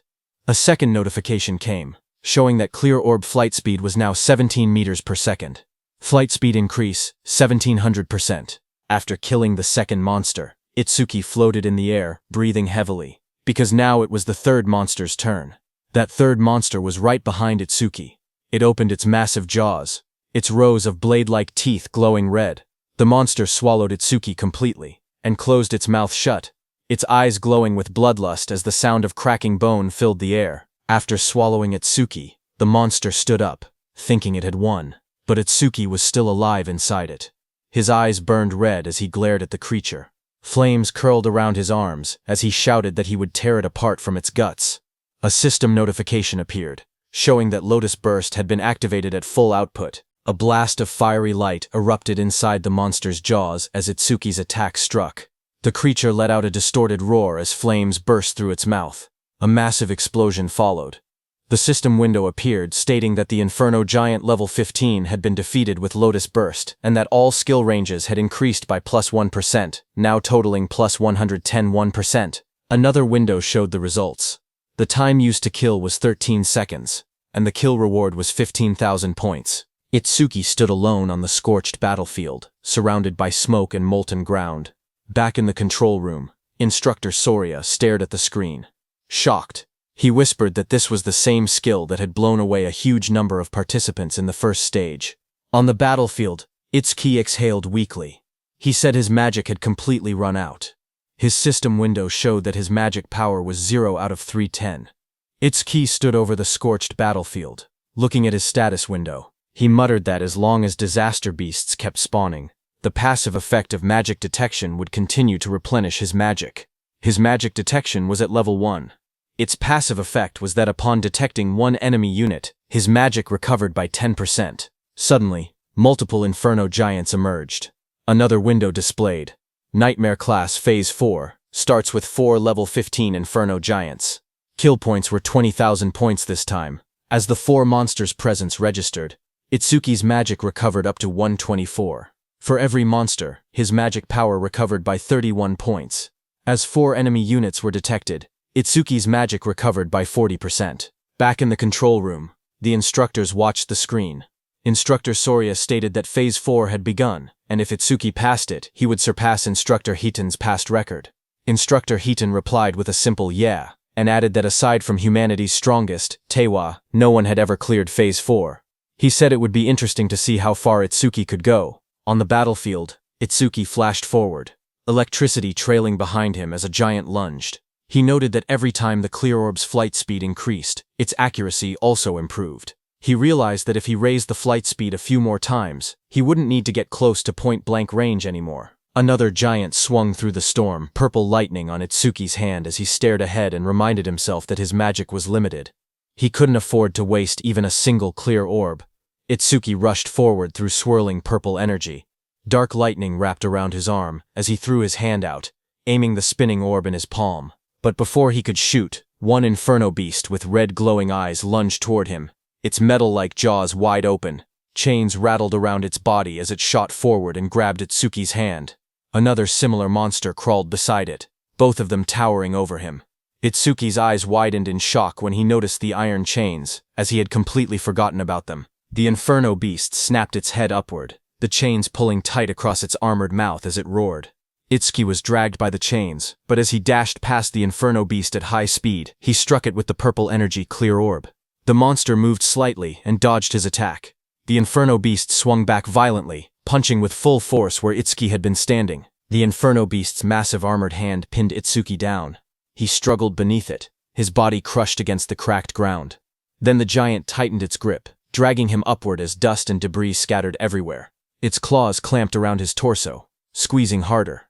Itsuki was in very bad shape, as he couldn't put any strength into that position. A sickening crack echoed as the giant's grip twisted violently. A skeletal image of Itsuki flashed, showing all the bones in his body snapping under pressure. The giant then slammed him brutally into the ground. The impact split the earth, sending shards of stone flying. His body lay inside the crater, blood covering his clothes as smoke rose around him. Both his arms and legs were completely broken. Back in the control room, Instructor Soria panicked and shouted for Instructor Heighten to go help quickly. Instructor Heighten watched the screen with worry. Sweat slid down his face as he stared forward. He murmured that this must be Itsuki's limit. A memory flashed before his eyes. Just like Itsuki, he himself had once collapsed at the same point. Determined, Instructor Heighten turned away from the monitor. He said he was going to help right now. But before he could move, someone called out for him to wait. It was Commander Nento, who looked at the large screen. He said that Itsuki hadn't given up yet. Hearing that, Instructor Soria stepped forward urgently. He told Mr. Izumi that this wasn't the time to talk about such things. Choha agreed, saying that if they didn't act quickly, Itsuki would die. Instructor Heighten, beside him, also said that Itsuki's situation was desperate, but Commander Nento kept his eyes on the screen. He spoke with certainty, saying he could tell Tenma still had a trump card left. Instructor Soria looked surprised and asked how Commander Nento knew about a trump card. Commander Nento answered quietly, saying it was because of his eyes. The scene shifted to Itsuki's face. His eyes glowed fiercely. Commander Nento said these were not the eyes of someone who had accepted death. Itsuki stood battered and bloody, remembering the looming blue phantom Linga behind him. He thought about how he had exhausted every method to grow strong enough to kill that Linga who had killed his parents. Just then, a system window appeared, showing Over-Mimesis activated, resuming the analysis. This happened because during the battle with Kinoshita, Over-Mimesis had activated from Kinoshita's skill B-rank skill, Lightning Cannon. But Itsuki had chosen to stop the analysis at the very last moment. At that time, the system displayed analysis progress at 99% when Itsuki paused it. Now, when the analysis resumed, the progress reached 100%. Blue energy wrapped around Itsuki's body as he rose upward. He stated that he had prepared exactly for a situation like this. A system window appeared, showing B-rank skill Lightning Cannon analysis complete. Thunderbreaker, level 2, acquired. Choka suddenly pointed at the screen with excitement. She said that the usual blue lotus had appeared again. Beside her, Instructor Soria stared in shock and asked if that blue lotus was also one of Itsuki's skills. But he wondered aloud what use it could possibly have in Itsuki's current condition. Instructor Hiden looked toward Choha. He noticed how happy she seemed, and wondered whether she knew something they didn't. A system window appeared, explaining Tenma's new power. It showed the details of Thunderbreaker level 2, active effect.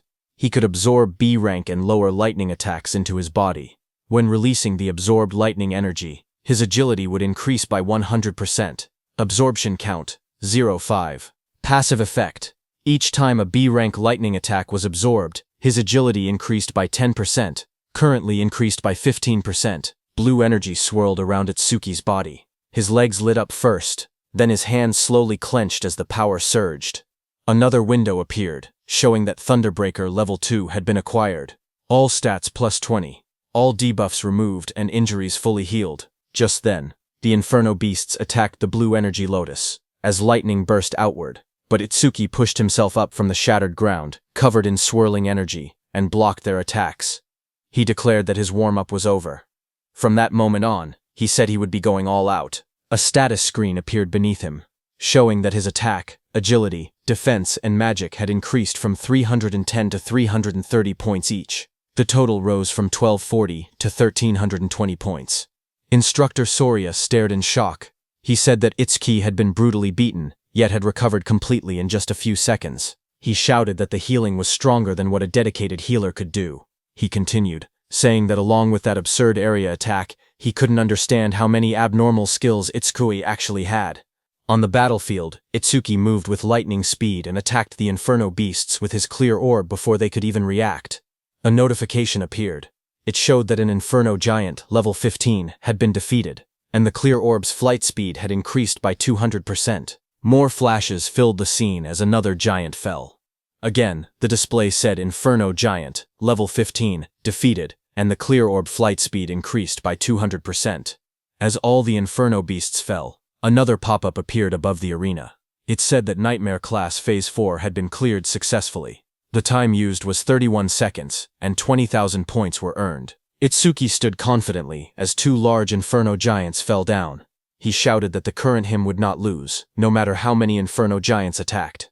As time passed, another giant was pierced by Itsuki's purple beam of clear orb. The system message repeated the same result.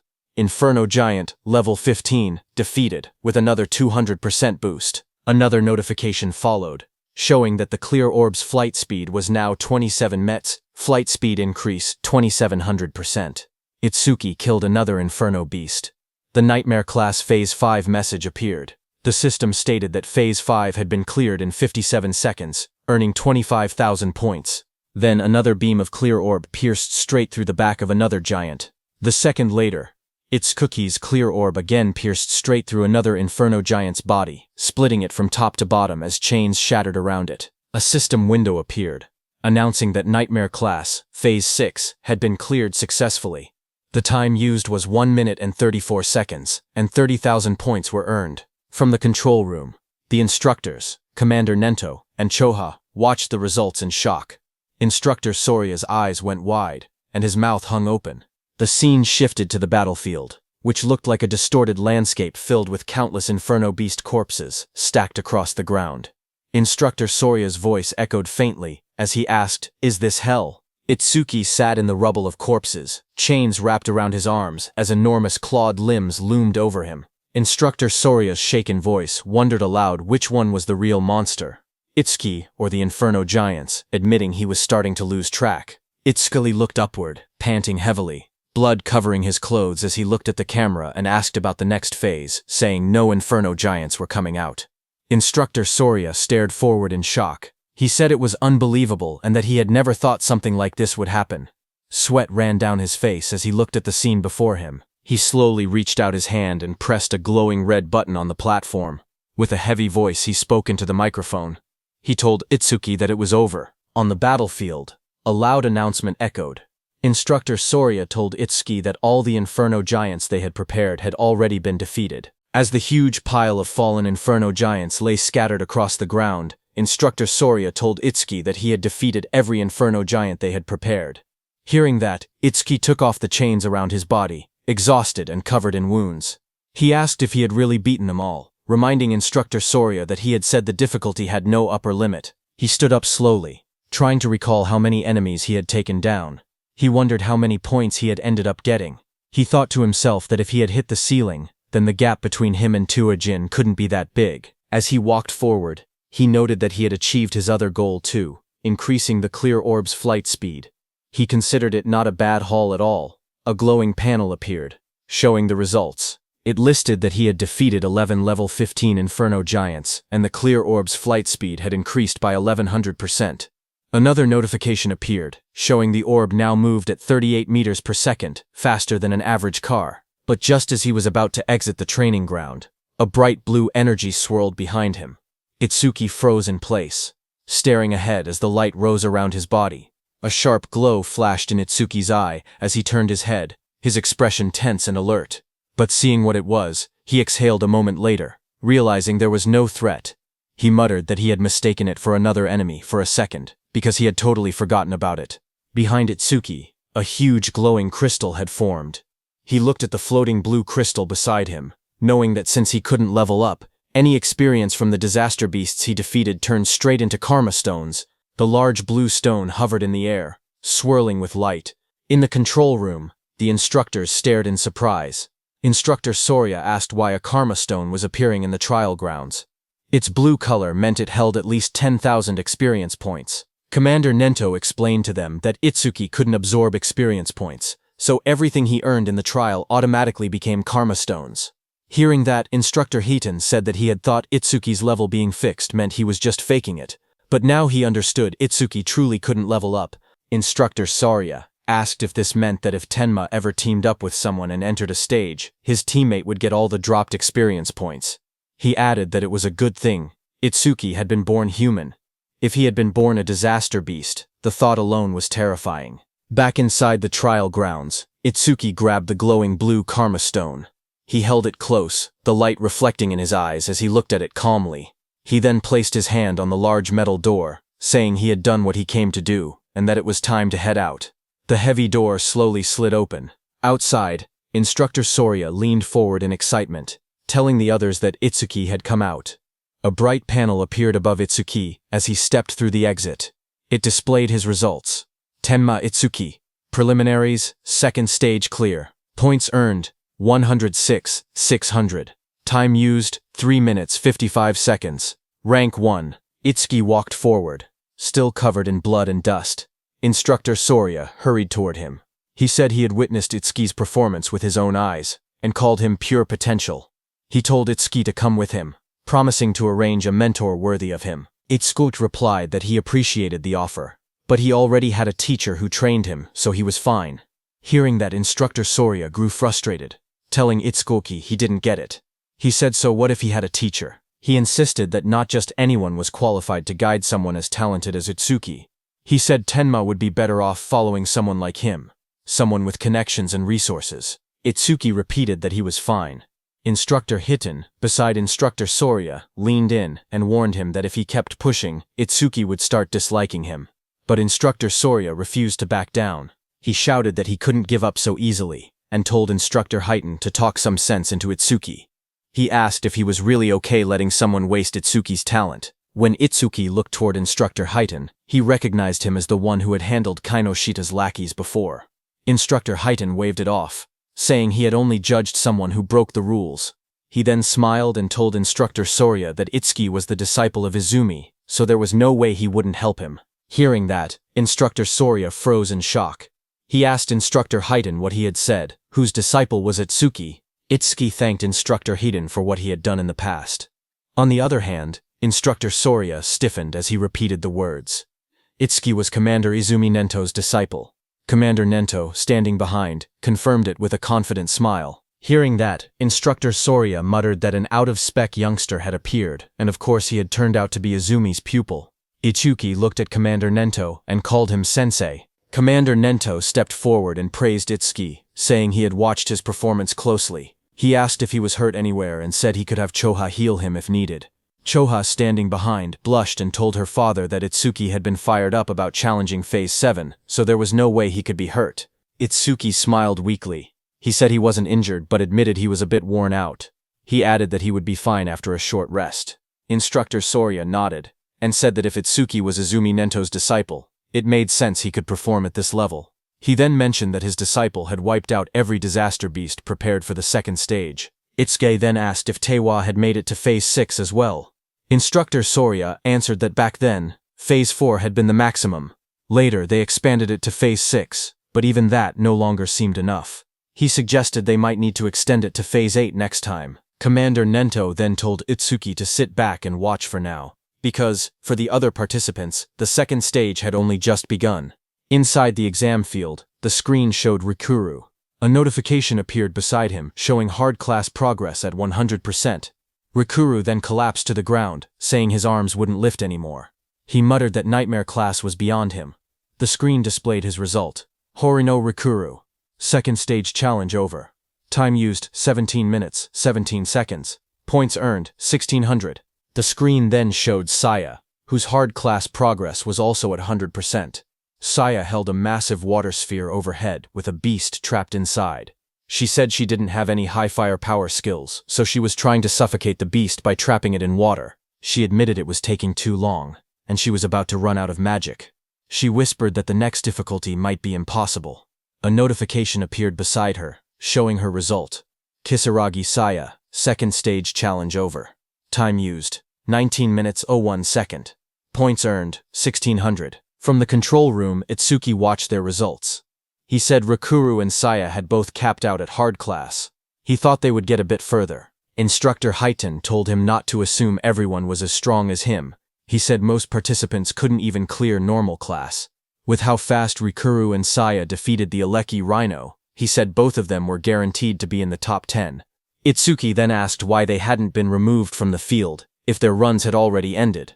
Instructor Sorya explained that unless someone was seriously injured or a special circumstance occurred, participants weren't allowed to leave the trial grounds.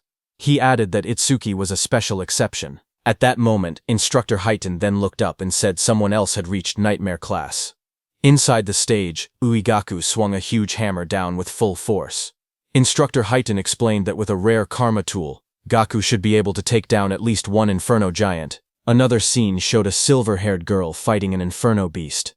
Instructor Highton said that the Shikigami user, Akagami Shion, reaching this far was impressive too. Just then, Shion shouted for her cat Michan. Her cat jumped as Shion used its complete form.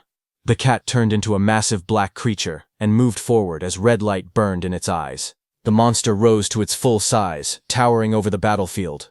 Across from it, Shion stood calmly, watching as the creature roared. The beast then charged and struck down with overwhelming force, fighting the Inferno beast. Their claws crashed with destructive power. Itsuki watched all this from the control room. He asked if Shikigami could change into different forms. He asked Choha if her Tamacho could do the same. She replied with a simple no, explaining that it was her first time seeing one that could transform. She said Shikigami came in many types, and their abilities were still full of mysteries.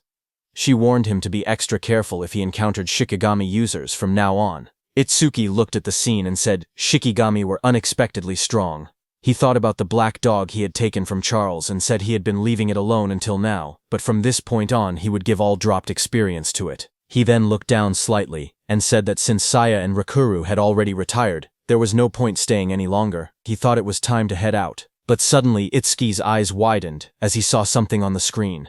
It was Iberia. He was wrapped in glowing red energy and stood in a hardened stance. Itsuki was shocked to see him and asked what that armor was and if he had gotten it from his father. Iberia's whole body became covered by that armor as he looked at the monster in front of him. It was the strongest epic karma tool his dad had made for him. His body then transformed into a fully armored form with sharp red scales and glowing eyes. A screen displayed the item's stats. Dragon Gear. Epic. It increased attack and agility by 100. Its epic effect was that for every 1 minute equipped, attack and agility increased by 20. The maximum time was 15 minutes.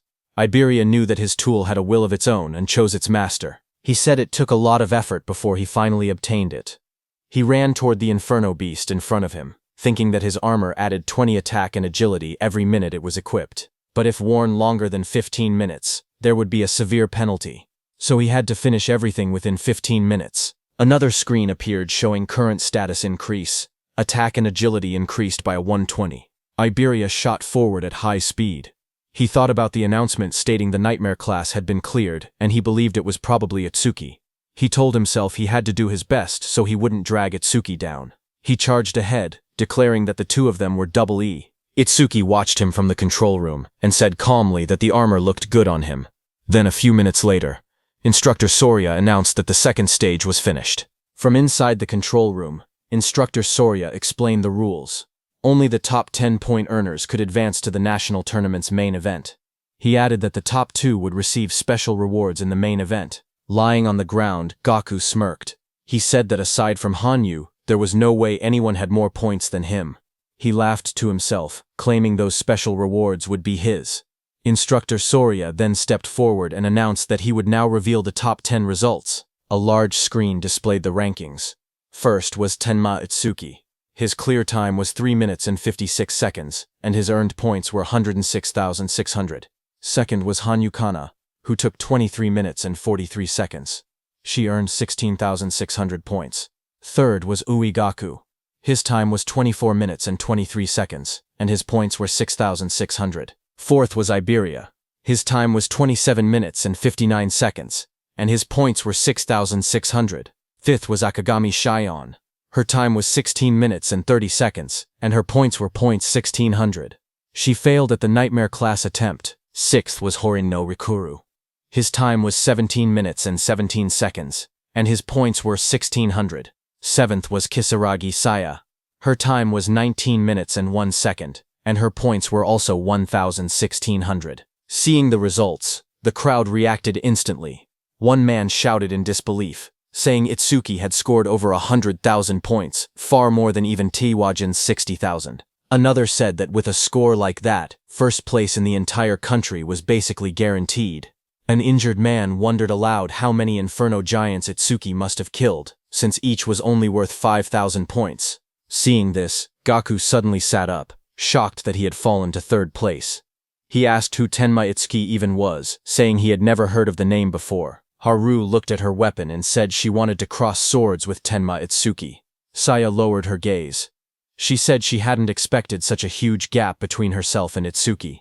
She wondered if a combat job had ever been right for her in the first place. Instructor Soria then reported that all continental trials had ended, and the national rankings were out.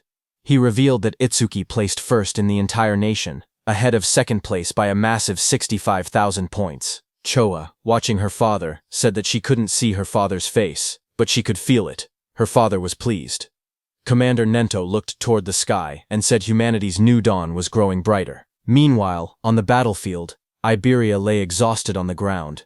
He muttered that over 100,000 points was impressive, but if it was Itsuki, taking first place was expected. He added that he had also done enough not to shame the name of Double E. He was lying next to the defeated giant machine. Itsuki walked up to him and told him he did great, saying Iberia had surprised him. Iberia smiled weakly as he was still dizzy after using that karma tool. The instructors and Commander Nento stood on the platforms watching. Then Instructor Soria announced that the 21st Salvation League National Tournament preliminaries had come to an end. On the battlefield below, Itsuki carried Iberia on his back and walked forward. The view shifted to the South Continent. District 1. A bright city square lay under the sun, with buildings, pools, and statues arranged neatly. At the center, an old man with long white hair and a beard sat quietly, eyes closed. Nearby, soldiers in armor complained. One of them frowned, saying they had been called out at dawn just to watch an old man meditate. Another soldier warned him to watch his mouth. He explained that the old man was the South Continent Commander-in-Chief, someone who could see the future. A prophet. The old man remained still, his hands resting on his stomach. His name was Balgar, South Continent Commander-in-Chief. One soldier then questioned why, if Balgar could truly see the future, they always received warnings after the barrier had already been deployed. He said that if Balgar really had foresight, he should be able to tell them the Stella impact points ahead of time. Another soldier spoke calmly. He said it was true that Elder Balgar could only foresee a tiny sliver of the future. Even so, he explained that Balgar still stood on the same level as the North Continent Commander Izumi Nento, and was considered a pillar of humanity. He said the reason he was called a pillar of humanity was because Balgar's prophecies were correct 10% of the time. At that moment, Elder Balgar suddenly lurched forward, shouting in shock. His attendants rushed toward him in panic. Balgar's voice trembled as he tried to speak. The attendants asked if he was all right, but he pushed himself up with urgency. He shouted again that the North Continent was in danger. His eyes widened, filled with terror. He cried out that a massive disaster beast assault would soon strike the North Continent. Among them, he warned, were disaster beasts with levels that exceeded 100. Then sometime later at night, the leaves rustled softly as the scene shifted to Itsuki standing under the trees. Blue system windows appeared beside him, while he looked ahead calmly. He said that his total stats had finally exceeded 1,500. The system display showed his information. Tenma Utsuki, human, level 0, fixed. His job was order breaker. His Nirvana gift was a special grade Nirvana. His skills were listed one by one. Over Mimesis, Thunderbreaker level 2, Black Wall level 2, Lotus Burst level 1, Clear Orb level 2, Magic Detection level 1, and Shikigami Eater level 1. Another window showed his status. Attack 330, Agility 380, Defense 462, Magic 330, with passive increases from his skills. His total stat value was 152. Itsuki knew that when a person leveled up, leveling up normally gave 50 stat points. So looking at his status window, Itsuki realized that having 1500 total stats was the same as being level 30 for a normal awakened person. On top of that, Itsuki's agility and defense could increase infinitely through passive skill effects. He remembered how his agility and defense rose by 10%. Not only that, but even his magic also recovered infinitely with the passive effect of magic detection. However, there was no method to increase attack power. He looked down at his hand and wondered quietly if there was any way to do so. Just then, a voice called out from behind, shouting that the food was ready. Itsuki turned his head slightly at the sound, his expression calm. Behind him, Rikuru and Saya were standing. Rikuru raised a spatula happily and said he had made lots of Itsuki's favorite dishes. Saya stood beside him, smiling gently. Hearing that, Itsuki began walking toward them and said he would think about his problems later. He thought that he might get a new skill that increased attack power through overmimesis anyway. The scene shifted to the dinner table. Dishes were laid out everywhere, filling the table with a large meal. Itsuki sat among the others and remarked that it had been a while since he had eaten Rikuru's home cooking. As he sat down and looked around, he asked where Iberia was and whether he was still sleeping. Choha said yes, and told him that she had healed all his wounds and they had fully recovered, but he still seemed extremely exhausted and remained asleep. While eating, Rikuru said he was surprised that the nightmare-class dungeon that he and Saya couldn't beat was cleared by someone who was only level 7. Hearing that, Saya gasped in shock and covered her mouth. Rikuru looked at her and asked what was wrong, wondering if she was so moved by how delicious his cooking was that she had to cry out. But Saya pointed nervously and stuttered, telling him that something was behind him. Rikuru turned his head slightly and asked what she meant. Behind him, a dark figure with glowing red eyes stood silently. The shadowy figure suddenly spoke in a low voice, saying it wanted food. Seeing that, Rikuru fell back in surprise, shouting as the shadowy figure moved toward the table. Immediately, the shadow figure started eating. It was none other than Iberia, who sat down and stuffed food into his mouth. Seeing that, Rikuru stood up and scolded him, saying that sneaking up quietly like that was bad for the heart.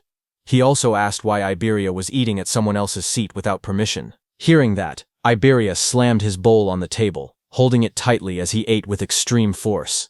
Seeing that, Rikuru backed up slightly, sweating as he asked what Iberia was getting angry for.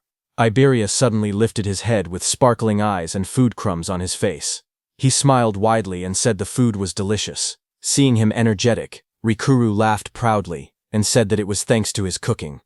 Iberia laughed even louder in response. Iberia then pointed at the plate and asked if Rikuru had made the food.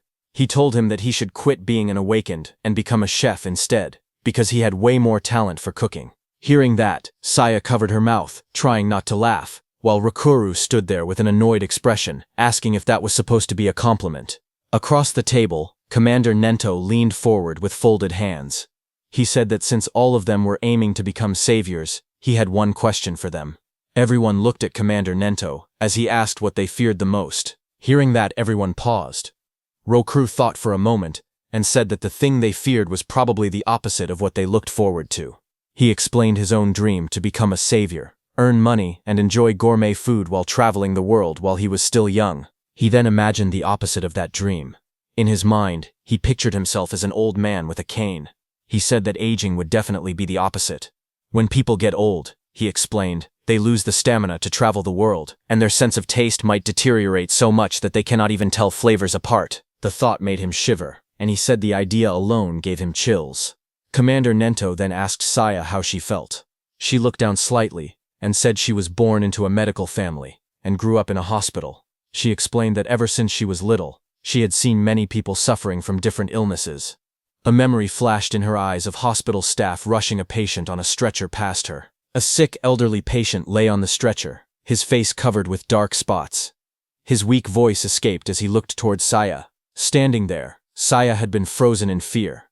The sight had become a deep trauma for her. She explained that even a simple cold or fever now filled her with overwhelming fear. Hearing that, Itsuki remembered something. He wondered if that was why she ran away the other day after he let out just a small sneeze. Memories from the past flashed in his mind, where Saya jumped back in shock every time Itsuki sneezed loudly. Hearing her, Commander Nento told them that an awakened person's lifespan was nearly twice that of a normal human, and awakened ones almost never got sick. He told her that she could finally say goodbye to the thing she feared most. Then he turned his gaze to Iberia beside him. Iberia blinked in surprise and asked if it was his turn next. Iberia admitted that what he feared most before was failing the preliminaries. But now his fear had changed. He smiled brightly and said he was afraid of not being able to fight alongside Itsuki. He turned to Itsuki with excitement and asked what he feared most. Itsuki looked surprised and asked why the question was directed at him. But the others wondered the same. Saya asked if Itsuki even had anything he was afraid of. Iberia told him to answer, saying it couldn't be possible that he feared nothing. They tried to imagine it, but none of them could guess what Itsuki might fear. Itsuki finally spoke. He said that after his parents died, he didn't know how to keep living. He explained that he had been overwhelmed with anxiety. Iberia stared at him, shocked, whispering his name. A dark scene appeared, showing Itsuki curled up alone. Helplessness, anger, sadness, hunger. He explained that all of those negative emotions had taken over his body. Itsuki remembered the moment everything changed.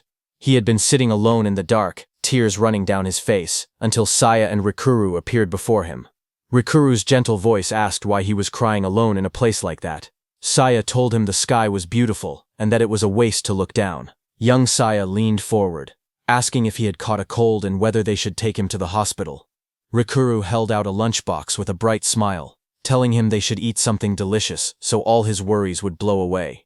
Itsuki looked up, his eyes filled with tears.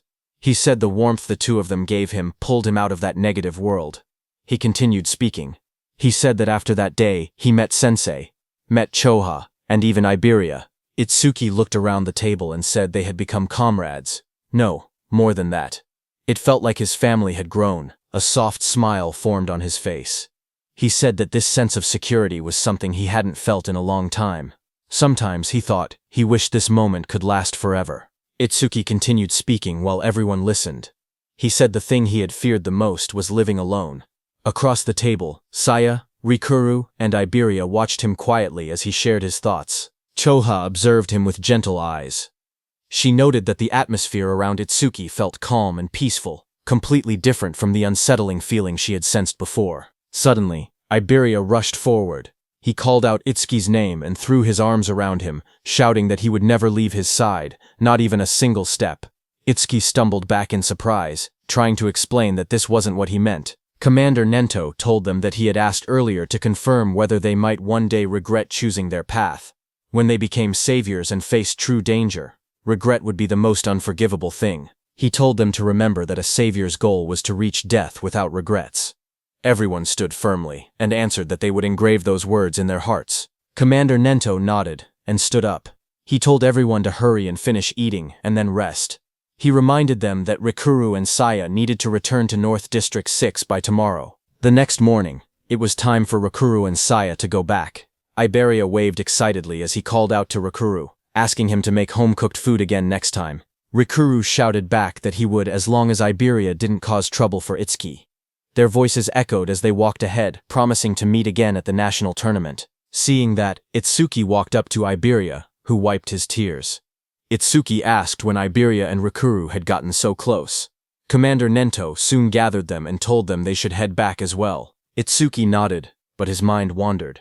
There was something he wanted to ask Saya.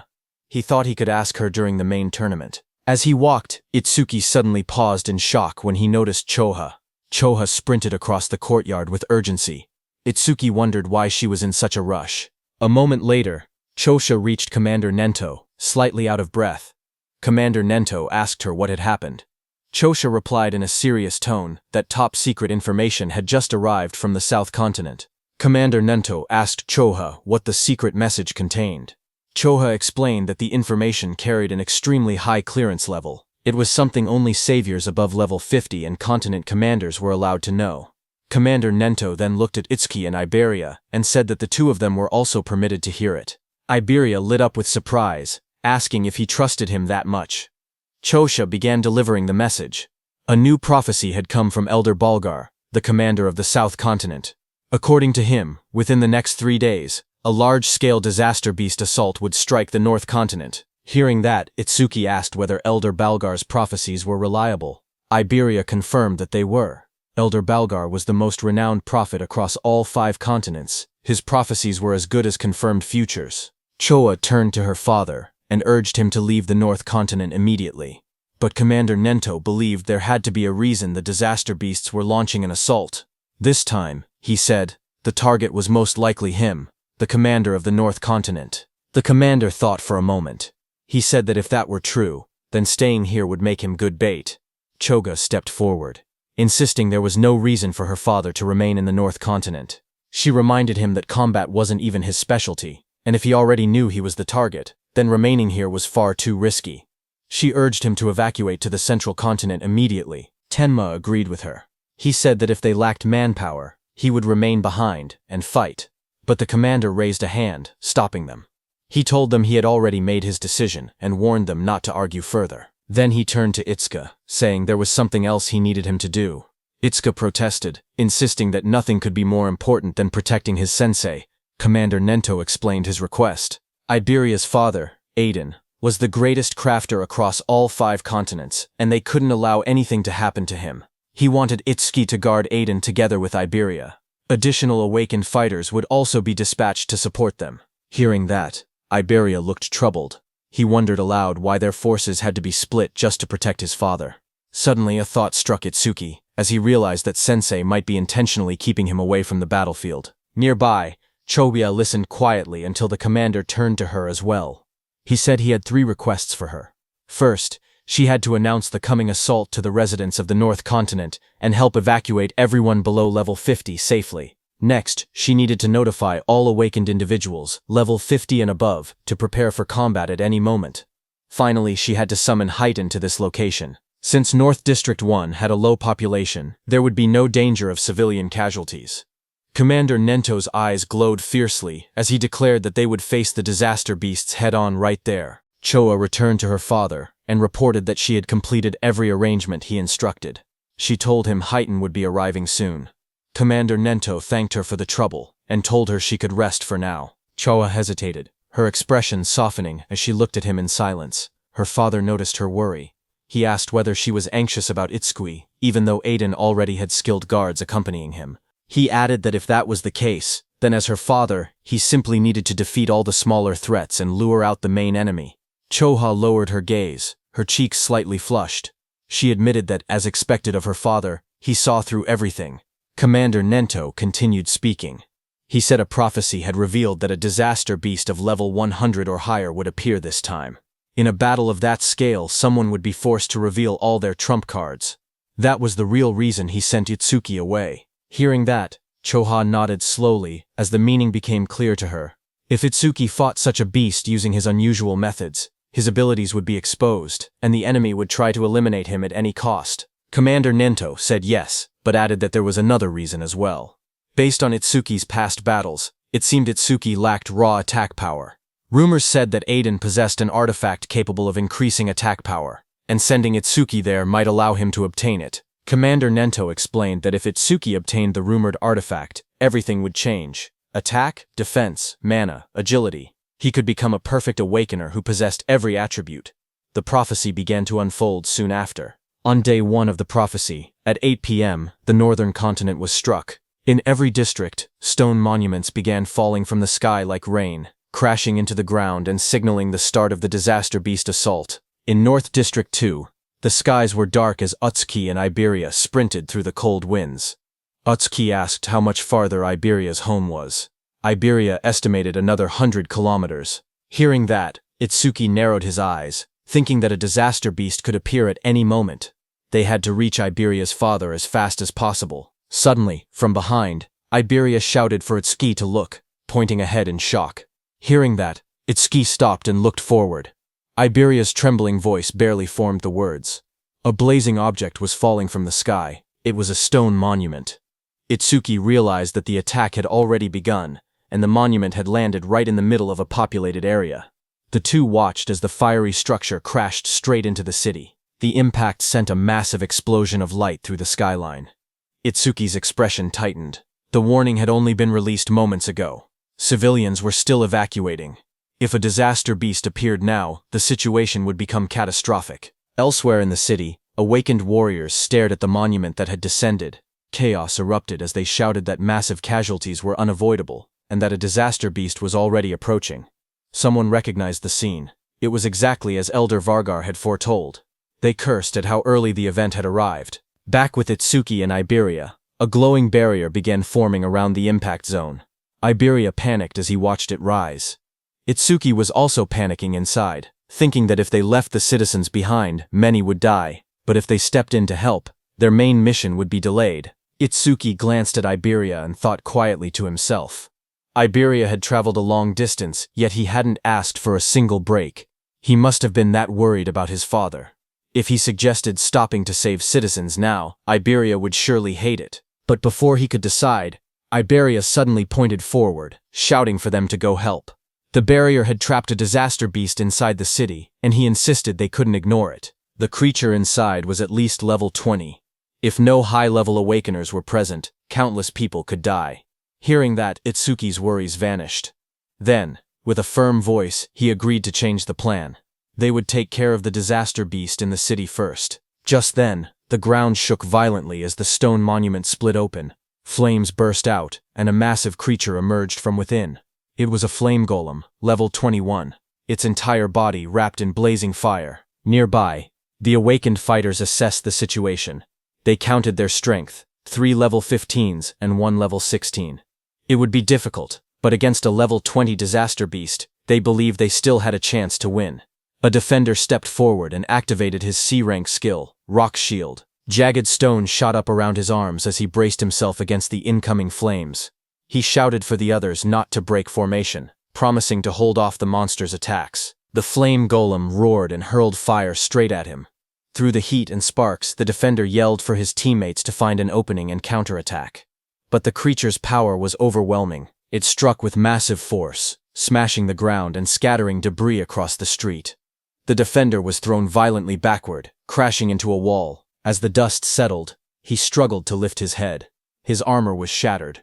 His voice trembled. He couldn't believe what had happened. It was impossible. The other awakeners froze in terror because the Earth user had the highest defense among them, yet he had been killed instantly. If even he couldn't survive, they stood no chance at all. Panic spread across their faces as they backed away, their weapons shaking. One of them cried out, asking desperately what they were supposed to do now. The group fell into panic. One of the men shouted that fighting a creature like this was suicide and that they needed to run. As he sprinted away, flames chased behind him. Another teammate yelled for him to watch out, but the fleeing man only snapped back that they should worry about themselves. Before he could get far, a sharp presence appeared right behind him. His eyes widened in shock as the fiery monster loomed over his shoulder. Terrified, he begged for his life, promising to do anything as he activated his ability. Water surged around him as he used his B-rank skill, Water Cannon. A massive stream of water blasted toward the creature. For a moment, he caught his breath. He wondered when the beast had gotten behind him, and regretted shouting something so pathetic. But now, he stood firm. He was a water elementalist, the natural enemy of fire disaster beasts.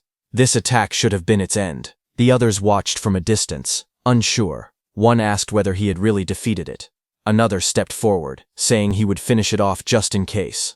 In the midst of drifting steam and smoke, the monster's dark silhouette still stood. The water elementalist stepped forward and warned the others not to interfere. He insisted that since he had defeated the disaster beast alone, he should be the one to finish it. But before he could act, the charred body of the creature suddenly twitched. Flames surged across its cracked surface as it rose again. The man froze in shock as the beast returned to life, its fiery aura burning hotter than before. Someone shouted for them to kill it quickly. A massive burst of flame erupted from the monster's mouth, lighting up the entire street. One of the fighters stared at the blazing heat, confused and terrified, asking what this enormous flame was. Another voice shouted that it was over, but the flames only grew larger. A violent explosion followed, and the fire shot outward like a shockwave. But before it could hit those awakeners, Itsuki appeared. Using his black ice wall skill, he created an ice wall that blocked the monster's fire attack. As Itsuki was stopping the fire, Iberia turned to those awakeners, calm and fearless. He told them to leave the creature to Double E. Clad in black armor, Itsuki told Iberia not to worry about the monster and instructed him to evacuate the citizens. Iberia acknowledged with a Roger. A blue screen appeared, displaying new information. Itsuki's black wall's defense increased by 10% due to blocking a B-rank fire element skill with black ice wall. The battlefield shifted as Itsuki prepared to face the fiery disaster beast alone. Those awakeners stared at Itsuki, who had blocked the giant flame so easily. One of them asked Iberia if he and his companion were saviors. Iberia explained that they weren't saviors yet, but he declared that someday he would become one stronger than Tiwajin himself. Hearing that, the awakeners were shocked, saying he talked big for a kid.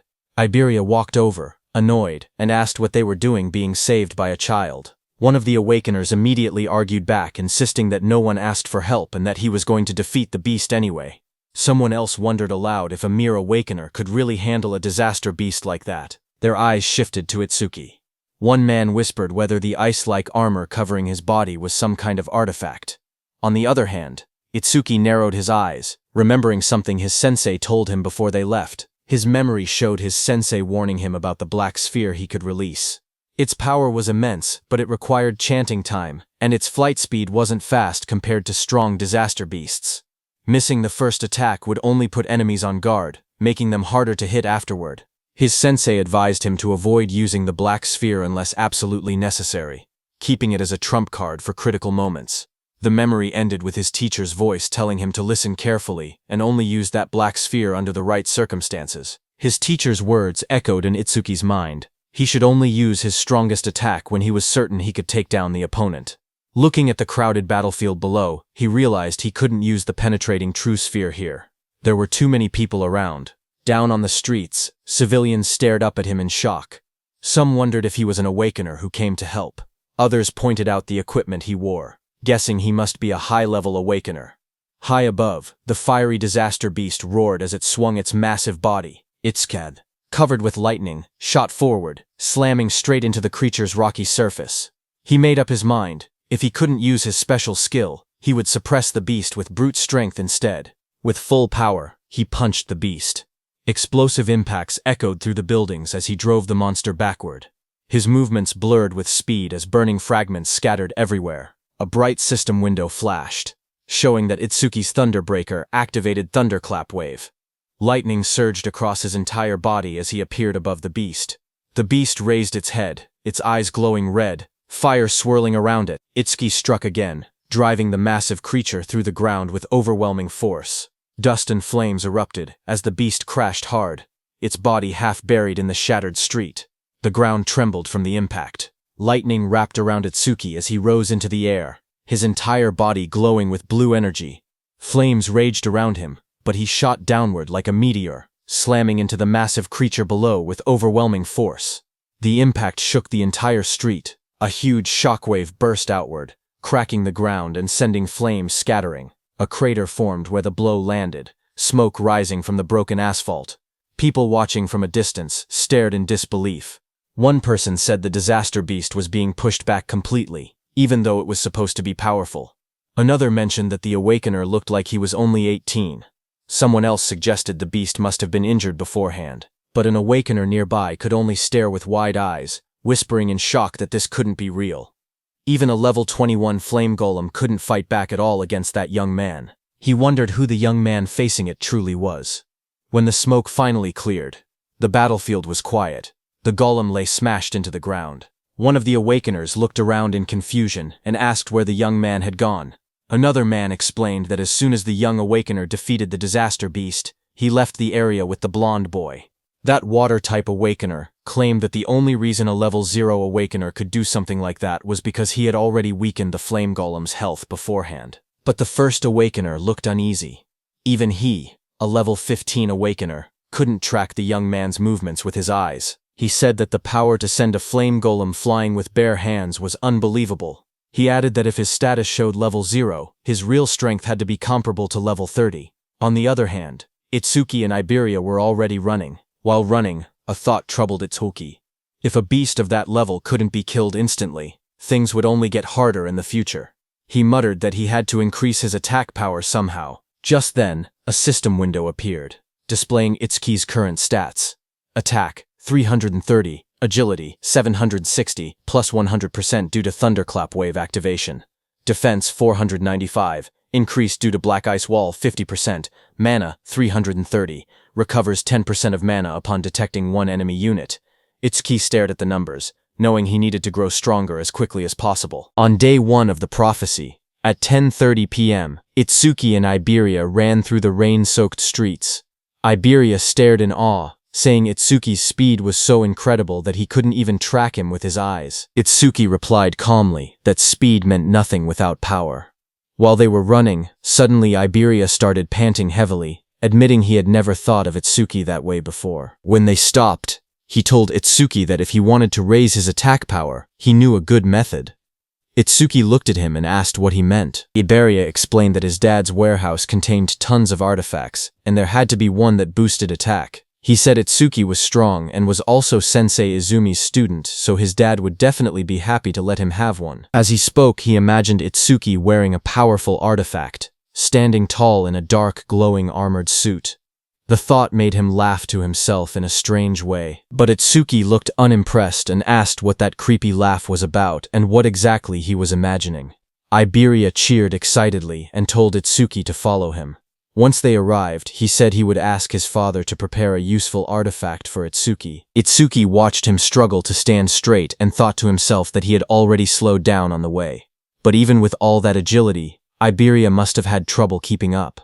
Itsuki then stepped forward and grabbed Iberia by the arm. Iberia panicked and shouted, asking what Itsuki was doing. Itsuki told him not to push himself if he was tired.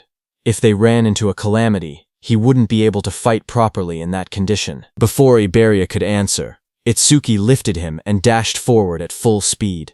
Iberia yelled that he wasn't ready, but the wind tore past them too fast for him to react. The two shot through the city like a blur. Iberia screamed that it was too fast, while Itsuki said they had already wasted enough time and told him to hold on. Later, at 11:05 p.m. on day 1 of the prophecy, the moon hung over a quiet set of wooden houses deep in the forest.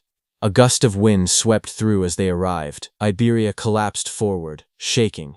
He gasped that they finally made it and complained that he thought his arms were going to rip off. As they walked deeper into the woods, Itsuki asked why his father chose to live so far from town when the town was much safer.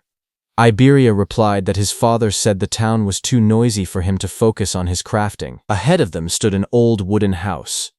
Iberia explained that the place might look run down, but its defenses were strong.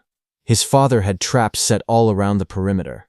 Itsuki nodded, saying he thought he felt a faint magical fluctuation. A system window appeared as he activated magic detection. Iberia told him not to worry. As long as Itsuki followed him closely, he wouldn't trigger anything. Itsuki silently thought that with his detection ability, he could avoid them on his own. Iberia walked ahead proudly as Itsuki asked him to watch his step. But Iberia grinned to himself, happy that it was finally his turn to take the lead. But the next second, a small trap placed on the ground clicked under Iberia's foot. Iberia froze. He started sweating as he realized he had stepped right on one of the traps. He shouted that he got carried away and forgot about it. Itsuki stared at him blankly and asked if he was sure this was really his own house. Iberia froze the moment the trap activated. He shouted that this was bad, because he had stepped on the nastiest trap of all. Itsuki focused for a moment and noticed the magical fluctuation around them growing stronger. A loud mechanical roar echoed through the forest as the ground shook. From the dust rose a massive humanoid construct, an iron golem, glowing with red eyes and a core embedded in its chest. A system window appeared, listing its stats: Attack 500, Defense 500, Agility 300, Magic 200. Itsuki's eyes widened in surprise. He couldn't believe Iberia's father even owned humanoid artifacts. Before Iberia could react, the iron golem swung a giant arm toward him.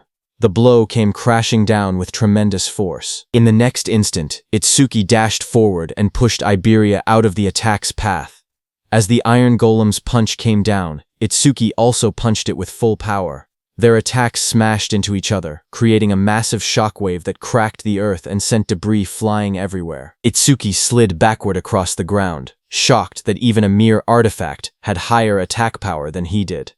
As he steadied himself, he realized another problem. Because the iron golem was created to protect Iberia's father, he couldn't simply destroy it with his piercing sphere. That made the situation more complicated. Itsuki quickly called out to Iberia, asking if there was any way to stop the golem. Iberia, panicking, shouted back that the key was the karmic stone embedded in its chest. If that stone was destroyed, the golem would shut down. The iron golem's eyes glowed red as its chest stone pulsed with green light. Iberia yelled that the stone was its power source, and taking it out would end everything. A system window appeared as Itsuki activated Thunderwave. Lightning surged around his body, crackling across his arms and shoulders. He smirked, realizing that knowing the golem's weak point made the fight much simpler. The golem had strength, but he had speed. He dashed forward, lightning trailing behind him as the iron golem slammed its massive arm into the ground. Stone shattered everywhere, but Itsuki slipped past the attack, aiming straight for the glowing stone. The golem swung again with both arms, trying to crush him, but Itsuki moved in a blur of thunder. Multiple afterimages flickered around the battlefield as he closed the distance, electricity lighting up the entire area. Lightning wrapped around Itsuki's body as he dashed straight toward the iron golem's chest. The golem swung a massive arm down at him, but he slipped underneath the attack, closing the distance in one quick burst. He reached out and grabbed the glowing green karmic stone embedded in the golem's chest. The moment his hand made contact, the stone cracked and came free from its socket. The iron golem's body froze. Its red eyes dimmed, and its raised arms stopped mid-movement as all power left its frame. Itsuki stepped back, holding the fractured stone in his hand. Just then, a shadow loomed behind him, raising a sword to attack, as Itsuki calmly asked if that was enough. Iberia rushed forward in panic, shouting for Josuke to stop. But before he could reach him, that figure suddenly blurred into motion. A fierce strike came swinging toward Itsuki from the side, his eyes glowing red at the moment of impact. But the blade stopped inches from his chest. Itsuki froze in shock. He wondered when his opponent had even moved. Josuke stood in front of him, lowering the heavy sword. He looked confused as he recognized Iberia behind the stranger. He admitted that he had thought the intruder was just a group of lost bandits. Smoke drifted from the sword as Josuke introduced himself. Itsuki stepped forward calmly, but confusion rose in his eyes. He questioned why he hadn't sensed any magic until the moment of the attack. Josuke's gaze moved between Iberia and the newcomer as he asked who this person was. Just then, Itsuki glanced down, startled to see that the massive sword in Josuke's hand had vanished without a trace. Iberia quickly jumped in, explaining that the stranger was his friend, Itsuki Tenma. He boasted that Itsuki was level 0 but incredibly strong. He added that they had formed a duo and were trying to decide on a team name. Before Iberia could continue, Itsuki told him to never mind that, and instead asked where Iberia's father was. Josuke told them that his master was in the back and warned Iberia to be careful. Just then, an older man with a white beard stepped out from the back of the forge. Iberia recognized that man as his dad. The old man stepped forward, his expression dark and heavy. Even Josuke quietly noted that he didn't seem to be in a good mood. Iberia ran up to him excitedly, waving his arms. He shouted that he had passed the qualifiers. The old man remained silent. Iberia proudly continued. He explained that he had ranked 4th in the region on nightmare difficulty and demanded the reward he was promised, being allowed to choose any artifact he wanted. But before he could finish boasting, a sharp slap struck his cheek. Iberia's head snapped to the side, his eyes wide in shock. He touched his face with trembling fingers and asked why his father had hit him. The old man glared at him furiously, his voice rising as he demanded that Iberia hand over the dragon gear. He accused him of stealing it. Iberia staggered back, clutching his cheek. He shouted that he had only borrowed an epic artifact, and complained that there was no need to hit him. His father pointed angrily at him from the ground. He warned that the dragon gear caused irreversible damage if worn for too long. He added that if Iberia ever took it without permission again, he would not be so lenient next time. Frustrated, Iberia turned and ran off into the forest, yelling that he would never use his father's crappy artifacts again. The dragon gear dropped from his shoulder and landed on the ground behind him. The old man then turned toward Itsuki and asked if he was Izumi's second student. Itsuki nodded politely. He introduced himself as Itsuki Tenma and explained that his sensei had sent him to protect Mr. Aiden because of a prophecy about a massive calamity approaching from the north. Mr. Aiden responded that he already knew. He studied Itsuki closely and muttered that Izumi was demanding and rarely accepted disciples. He wondered why a strict master would choose someone who looked as plain and ordinary as this kid. But then he suddenly froze, his eyes wide. He asked in shock if Itsuki's level was fixed. Itsuki said yes as a glowing status window appeared beside him, showing his information. Itusuki Tenma, human. Level 0, fixed. Job order breaker. Gift undisclosed. Skill undisclosed. Stata undisclosed. Itsuki stood calmly, the blue display shining around him. Mr. Aiden narrowed his eyes and stared at Itsuki carefully. With suspicion in his voice, he asked if Itsuki was using some kind of karma artifact to fake his stats. Itsuki calmly replied that he was not. Mr. Aiden looked at him again and finally seemed to understand something. He muttered that now it made sense why Nento Izumi had specifically requested that particular item. Walking slowly with his hands behind his back, Mr. Aiden explained that Itsuki's master was someone who carefully calculated gains and losses. According to him, Commander Nento always demanded something in return. Itsuki responded honestly. He said that his master had only asked him to guard Aiden, and that he had not heard anything about a reward. Mr. Aiden then explained the truth. Commander Nento had contacted him and said that in exchange for allowing his disciple to protect him, he should give that disciple a certain karma artifact. Hearing this, Itsuki looked surprised. He wondered quietly if his master had really done that for him. Still calm, Itsuki said that it was fine. Even without an artifact, he would properly protect Aiden. Mr. Aiden shook his head and said that was unnecessary. He had plenty of artifacts, so he did not mind giving one away. However, he admitted that he had simply been curious about why Commander Nento had specifically chosen something he considered a failure. Itsuki looked confused and asked what he meant by a failure. A memory flashed as Mr. Aiden explained that the artifact was originally a masterpiece designed to draw out an awakened person's attack power to its absolute limit. He raised a glowing golden crystal in his hand as a system window appeared, revealing the artifact's information. Its name was Critical Crystal, unique. Critical, attack power is doubled during a critical hit. Critical rate 99%. Unique effect. The user's attacks generate critical hits. The golden crystal shined brightly in Mr. Aiden's hand, but as Mr. Aiden held the glowing crystal, something unexpected happened. A crack suddenly formed across its surface. His eyes widened in shock as the golden crystal split with a sharp sound. The artifact's power changed instantly. The rank of the artifact became unknown, and a mysterious broken effect appeared. A system window appeared, revealing the new information. Broken critical crystal, rank unknown. Effect, attack power is multiplied by 10 during a critical hit. Critical rate 0%. It increases by 1% every time an enemy unit with higher attack power than the user is defeated. Broken effect, the critical rate resets whenever the user levels up. Mr. Aiden showed the cracked crystal to Itsuki and explained its problem. Because the critical rate reset every time someone leveled up, it was completely useless for a normal awakened person. Anyone who trained hard to increase their critical rate would lose it the moment they gained a level. He said that was exactly why he had been confused when Commander Nento specifically requested this artifact.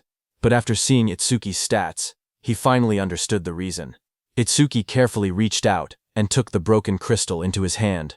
The red cracks inside the golden crystal glowed faintly as energy flowed through it. Mr. Aiden smiled slightly and said that Itsuki was quite special. He admitted he did not know how Itsuki became stronger, but since Itsuki would never level up, the artifact was perfect for him.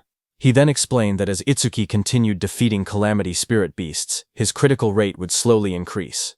Eventually, it would reach 100%. Just as he said that, Itsuki used the crystal. Golden energy began swirling around him as the crystal reacted. Golden energy suddenly burst out from the crystal and wrapped around Itsuki's body. The power surged violently as the artifact synchronized with him. As Itsuki struggled, Mr. Aiden told him that in the future every single attack Itsuki made would be buffed 10 times. Hearing that, Itsuki clenched his fist as the golden aura intensified around him. With the power flowing through his body, he unleashed a technique, Iron Fist of Destruction. A system window appeared, confirming that the artifact had been equipped. Equipped. Broken critical crystal. Itsuki looked at the information and thought about the conditions of the artifact. His critical rate would only increase when he defeated enemies with higher attack power than him. He quietly admitted that the condition was a bit harsh.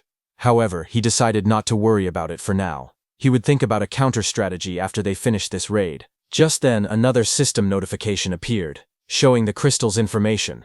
Its effect was that it increased attack power 10 times on critical hits. Its current critical rate was 0%, but it would increase by 1% for every kill of a stronger enemy. The broken effect was that it reset upon leveling up. After observing the artifact's reaction, Mr. Aiden spoke again. He said the artifact seemed to be equipped properly, and that it was truly compatible with Itsuki. Itsuki then admitted that he had actually been struggling because his attack power was low. He thanked Aiden, saying the artifact helped him a lot. Aiden waved his hand dismissively. He explained that he created the artifacts, while others used them to fight the Calamity Spirit beasts. Both of them were simply doing their part for the survival of humanity, so no thanks were necessary. As he spoke, Aiden turned and began walking away. He added that unless someone already knew his location in advance, there was no reason for beasts to attack such a remote place. For now, he told Itsuki to rest. Just as Aiden finished speaking, something strange suddenly appeared in the sky above the forest. Aiden's eyes widened in shock as he noticed a massive pillar of energy descending from the sky. The atmosphere trembled as the force rushed downward. A loud impact followed, as the energy slammed into the forest. The force spread outward like a shockwave. Nearby, Itsuki and Josuke instinctively raised their arms to shield themselves as the powerful energy burst through the air. Iberia, who was inside the house, opened his window and stared in disbelief, shouting in confusion and asking what had just happened.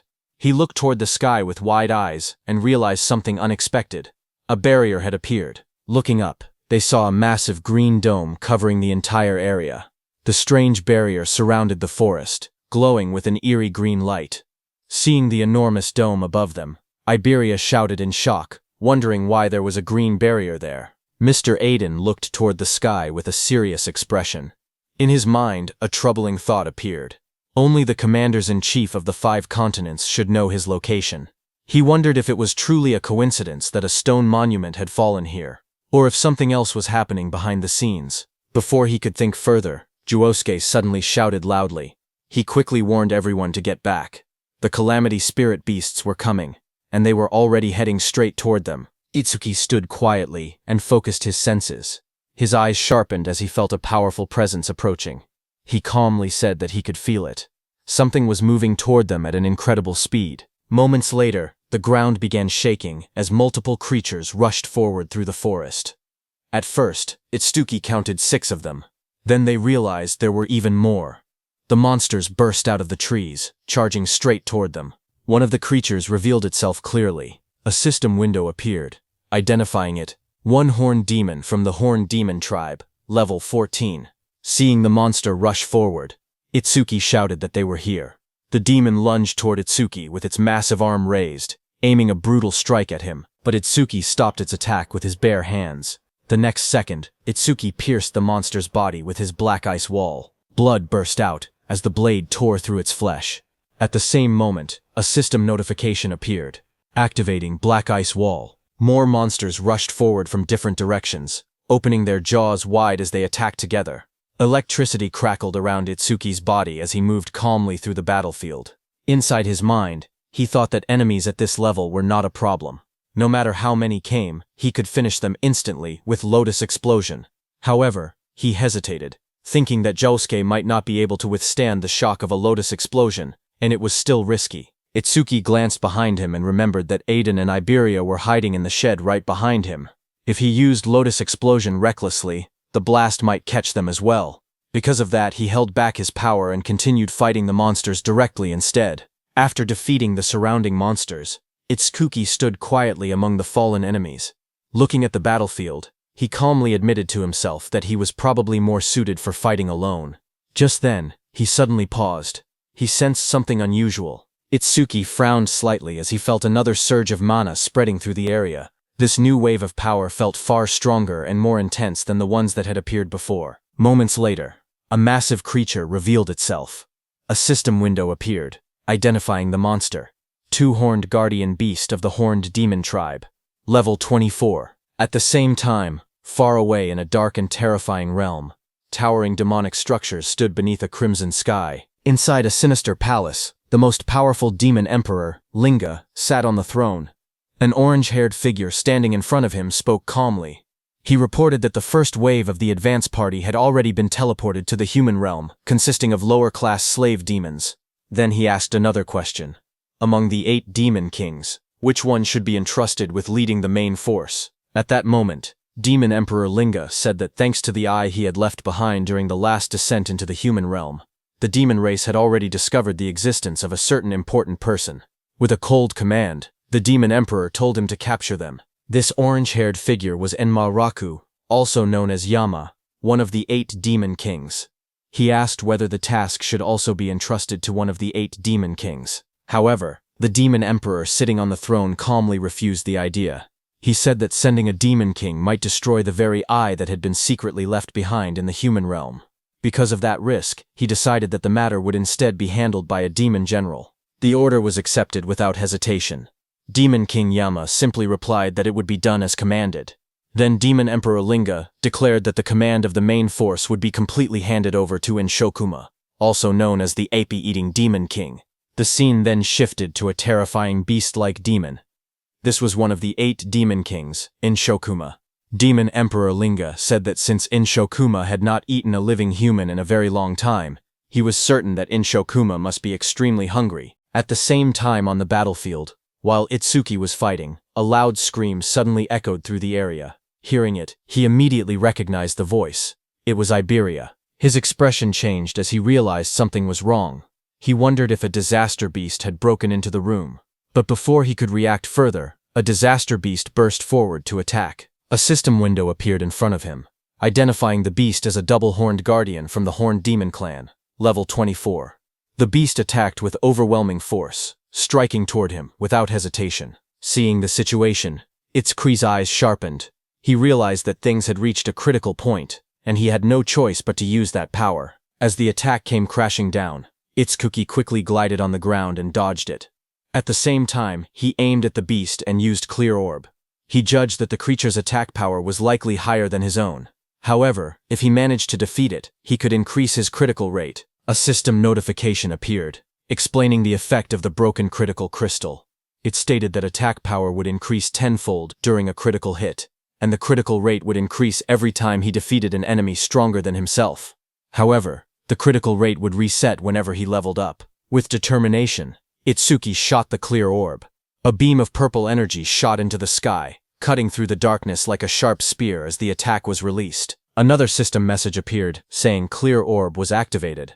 After the beast died, another system notification appeared, telling Itsuki that his critical rate had increased by 1%. Looking at the result, he calmly confirmed that it had risen just as he expected. Without wasting time, he turned and spoke to Josuke. He told him that he would take down the disaster beast that had broken into the room, and that everything here would be left to him. Josuke, who was engaged in battle, immediately accepted the responsibility without hesitation. Lightning flashed as Itsuki ran toward the cabin where Iberia and Aiden were. At the same time, inside that cabin, Iberia was pushed back and hit the wall. He stood there, injured and covered in blood. Lowering his head, he admitted that it was useless. Without his dragon gear, he knew he could not win. Pain filled his body as he struggled to stand, realizing how desperate the situation had become. As the disaster beast came toward him, Iberia quietly muttered that if it had come to this, then there was only one option left. As the monster lunged forward with its terrifying jaws wide open, Iberia cried out for help, calling Itsuki's name. But in the next second, someone appeared behind the disaster beast. It was Iberia's father, Aiden.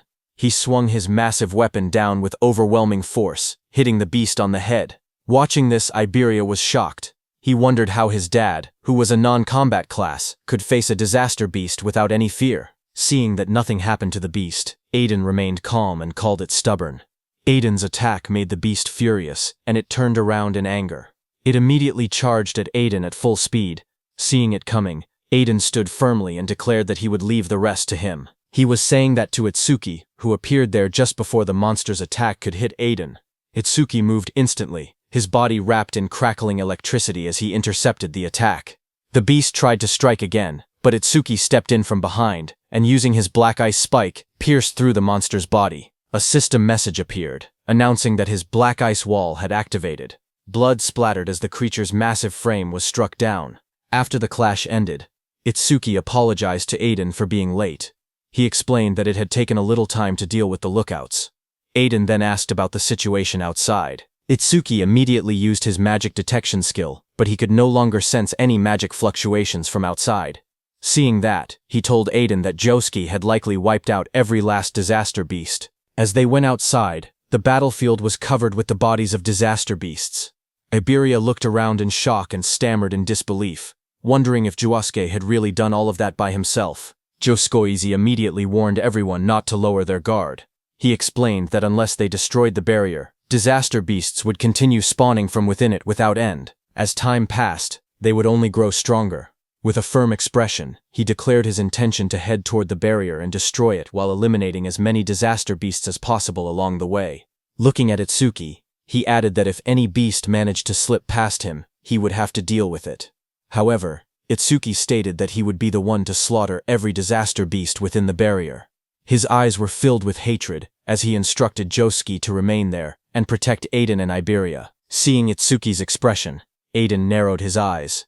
He muttered that those eyes showed no trace of fear. Instead, they were filled with a burning thirst for battle. Finally, with firm resolve, Aiden declared that they would leave the destruction of the barrier to Itsuki.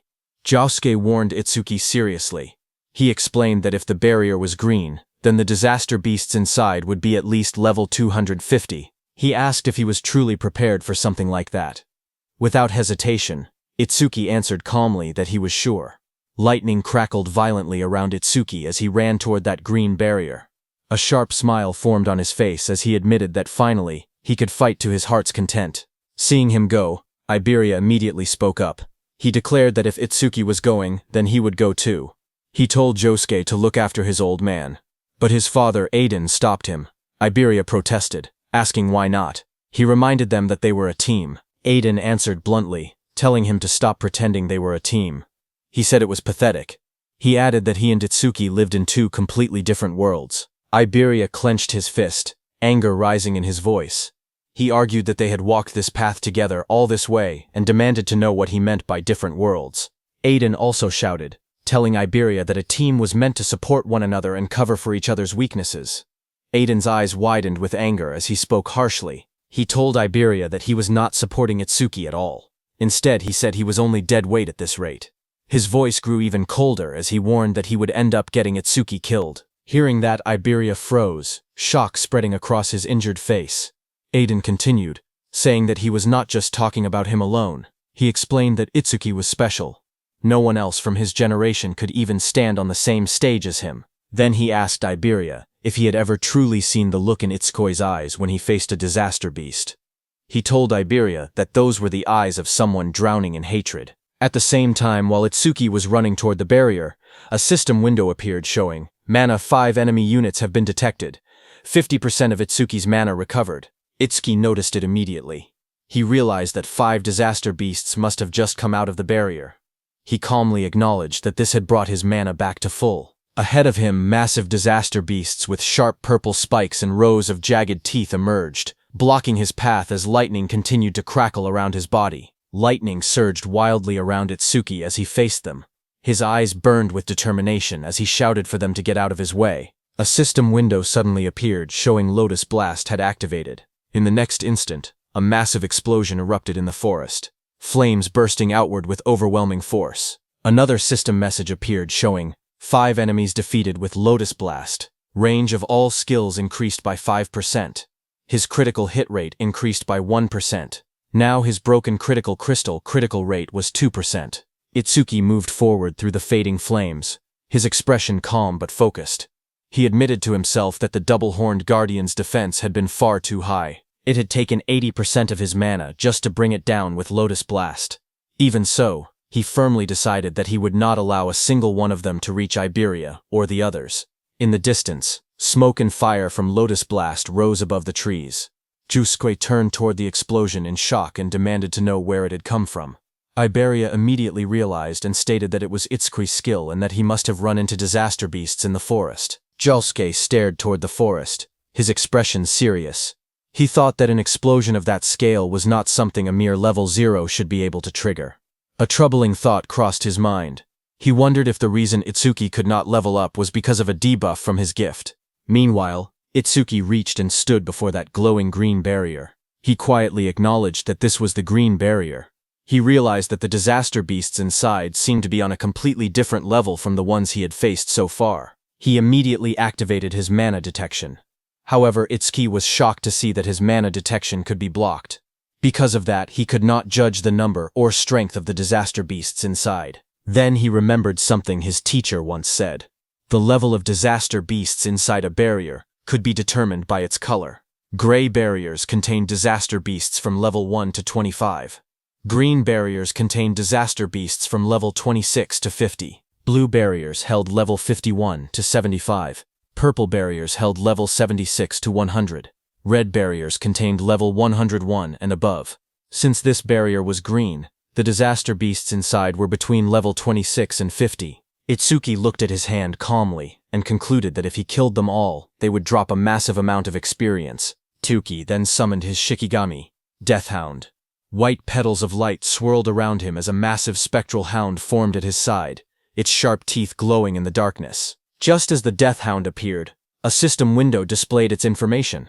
Death Hound B rank, level 16. Skill, Death Smell, C rank, detects all traces of mana within the area to locate and track the source. Respawn design, Death's Craving, B rank, drastically reduces respawn time after the Shikigami dies. Its attack stat was 250, agility was 250, defense was 150, and mana was 150. The Death Hound's glowing eyes shone in the darkness as it stood beside Itsuki. Itsuki placed his hand on the hound's head and told it that it would receive all the experience that dropped later. However, he made one thing clear. Until he gave the order, it was not allowed to lay a single finger on them. The green barrier loomed in front of him as the hound crouched low, teeth bared and ready. Before entering the barrier, Itsuki's eyes sharpened. He declared that every disaster beast inside the barrier was his prey. Meanwhile, on Prediction Day 1 at 11:30 p.m., Commander Nento was seated in a garden when Choha arrived there with a man. She informed her father that the awakened guards had arrived.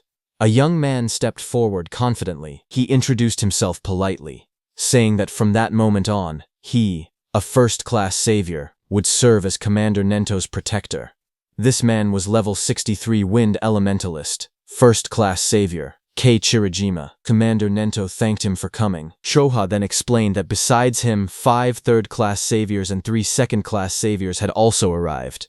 Commander Nento asked her if Akira Hiton had not arrived yet, saying he had assigned Hiton to guard the perimeter. Choha frowned slightly and explained that when they spoke 6 hours ago, he had said he was already on his way. However, when she tried calling again 3 hours later, she could not get through. She added that massive stelas had been falling across the northern province since 8 p.m. that night.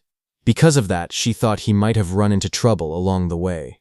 Still, she remained confident. Commander Nento stated that a normal disaster beast would not be a threat to him. After all, he was one of the 6 pillars among the special class saviors. He asked her to keep trying to contact him, adding that only a special class savior could stand against the disaster beasts appearing there. Choha quietly responded that she understood, but hearing all that, the Wind Elementalist spoke up, questioning whether they were overestimating the special class saviors a bit. He argued that no matter how strong Wajin Tei and Akira Hiton were, they were still only human.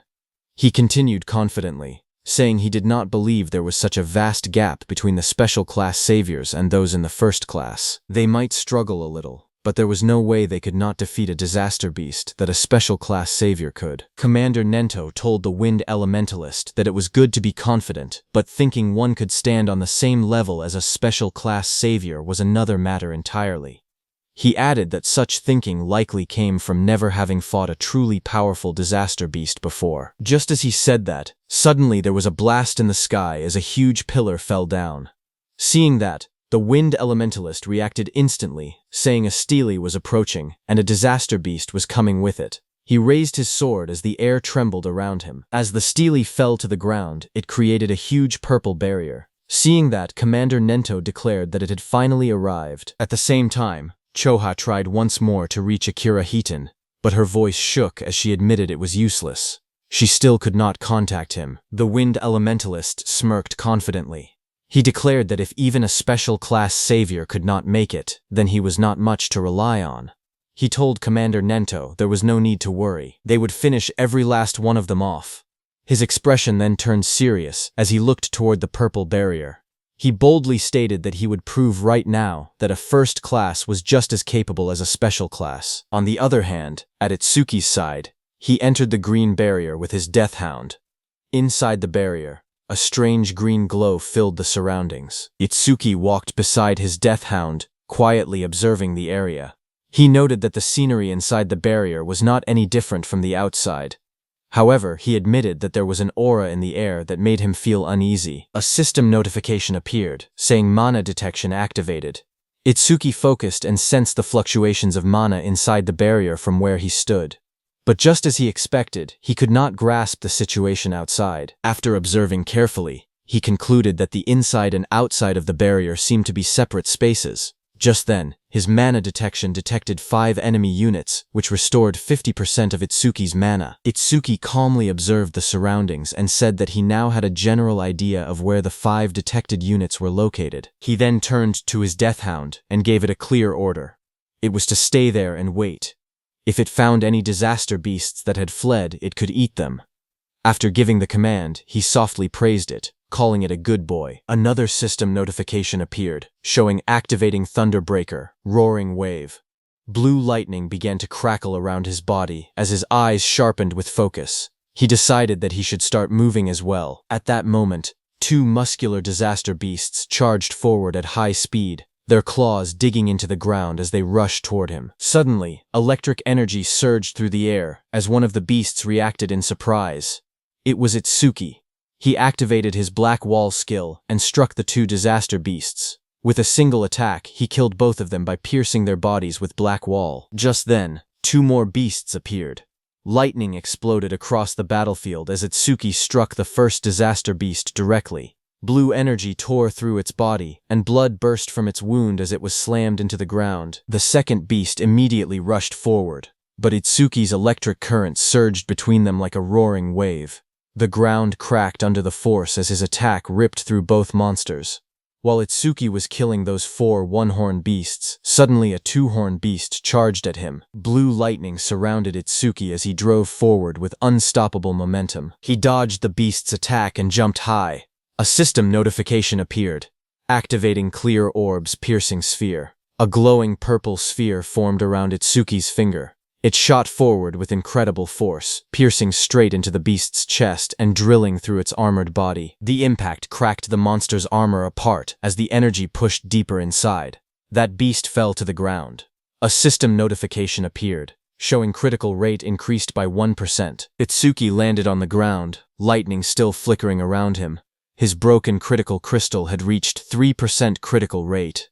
After killing those 5 beasts, Itsuki immediately moved forward. Seeing that his critical rate had gone up again to 3%, he calculated that statistically, this meant about 3 critical hits for every 100 attacks. He thought maybe he would get to see his first real critical attack soon. While moving, something else caught his attention. This was the first time he had seen a stele from this close. He narrowed his eyes and thought that if he broke the stele, then the barrier should disappear. He thought 1 hit should be enough. But at that moment, a system notification appeared, showing 1 enemy unit detected and 10% of his mana restored. Itsuki's eyes widened as he realized that there was still 1 left. Immediately, he used all the force in his body to stop himself. Lightning cracked violently around his legs as he stopped. Just as he stopped, many sharp spikes came toward him at full speed. He immediately jumped back and dodged those spikes. A sharp thought crossed his mind. If he had not sensed the mana fluctuation and stayed on high alert, he would have already been impaled. He fell back, crouching low as debris scattered around him. His eyes narrowed as he saw those spikes coming from behind the stele. Itsuki realized that this 6th monster was hiding behind the stele. He stared at the disaster beast's shadow carefully, realizing it was a different kind of disaster beast than the ones before. Meanwhile, from far away, Iberia watched the large green barrier curve over the forest like a dome, glowing faintly in the night. Worried, Jusuke told Iberia that even Itsuki might not be able to stop all the disaster beasts, so he told Iberia that it was dangerous outside and that he should wait inside the room. Iberia, who was still shaken by his father's words, lowered his gaze and asked Josuke if he would really end up letting Itsuki die someday. Josuke told him that Master Aiden had a habit of exaggerating, so he should not worry too much about it. But Iberia admitted that, looking back, he felt like he had really just been dead weight. Josuke then explained that the level of disaster beasts inside a green barrier usually ranged between 20 and 50. He asked Iberia honestly whether he had the confidence to defeat even a level 26 disaster beast. Iberia quietly answered that he did not. Not at all. Seeing his discouraged expression, Josuke told him not to be so down. He clarified that he was not saying Iberia was useless. When he himself had been about that age, he had not even had the courage to step into a green barrier and fight a disaster beast. Iberia looked at him in surprise and asked if that was true, even for Josuke. Josuke's expression turned serious as he explained that the difference between gray barrier disaster beasts and green barrier disaster beasts was not simply a matter of levels. Iberia asked him if there was something else. Josuke told him that the disaster beasts inside gray barriers had no intelligence. They were merely creatures that endlessly repeated cycles of slaughter and destruction. They were strong, yes, but with a proper plan, there were many ways to defeat them. Then, with a serious tone, he explained that inside a green barrier, things were different. Inside a green barrier, just like humans, there could be disaster beasts with intelligence. At the same time, on Itsuki's side, from behind the green stele, a towering armored beast surrounded by crackling blue lightning appeared. This was a level 34 square general beast. The beast wondered if it had made a mistake, as it realized that Itsuki possessed a detection-type skill. Seeing that square general beast, Itsuki's face darkened. He said that, as expected, the disaster beasts inside this barrier were different from any he had encountered before. At that moment, Josuke told Iberia that among the youth of the same generation as Itsuki, only a few could stand against a disaster beast of that level.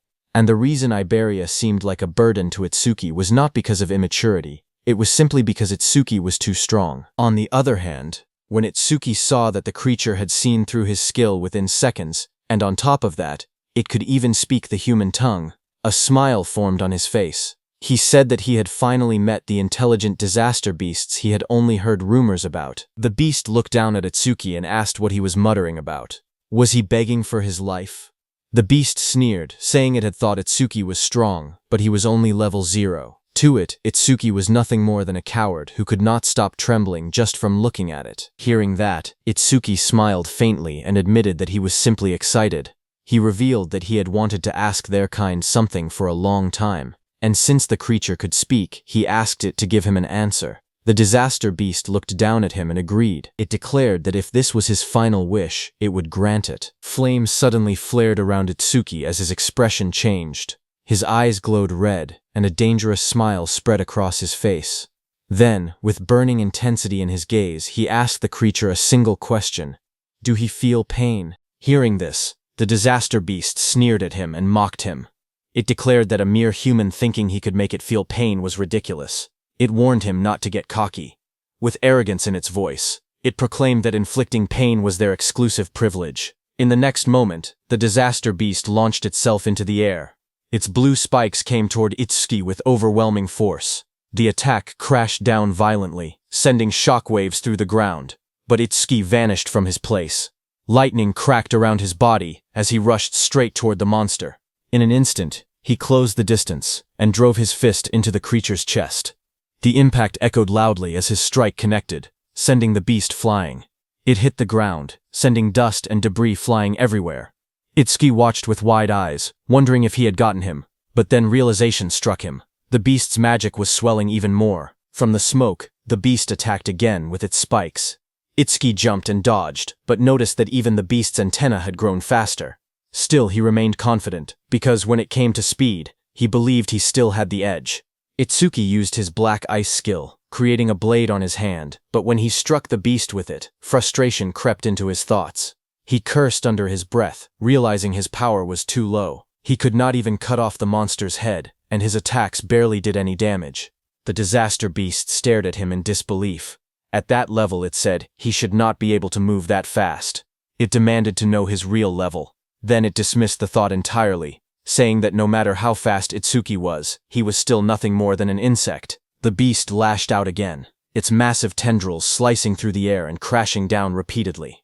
It roared arrogantly that even if Tuki struck it 100 times with that weak power, it would not hurt or even make it itch.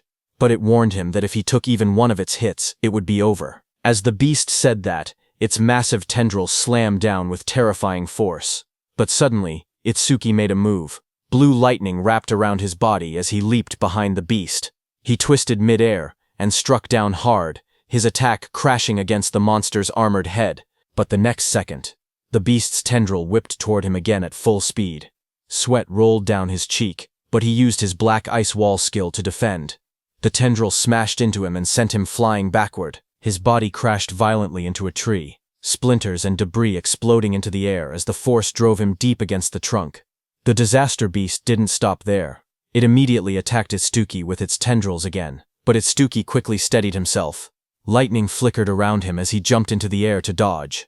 Standing firmly against the tree, he looked forward and told the creature to try it if it could. From a distance, the armored disaster beast watched him coldly. It remarked that the lightning surrounding Itsuki was nothing more than a skill that boosted his speed.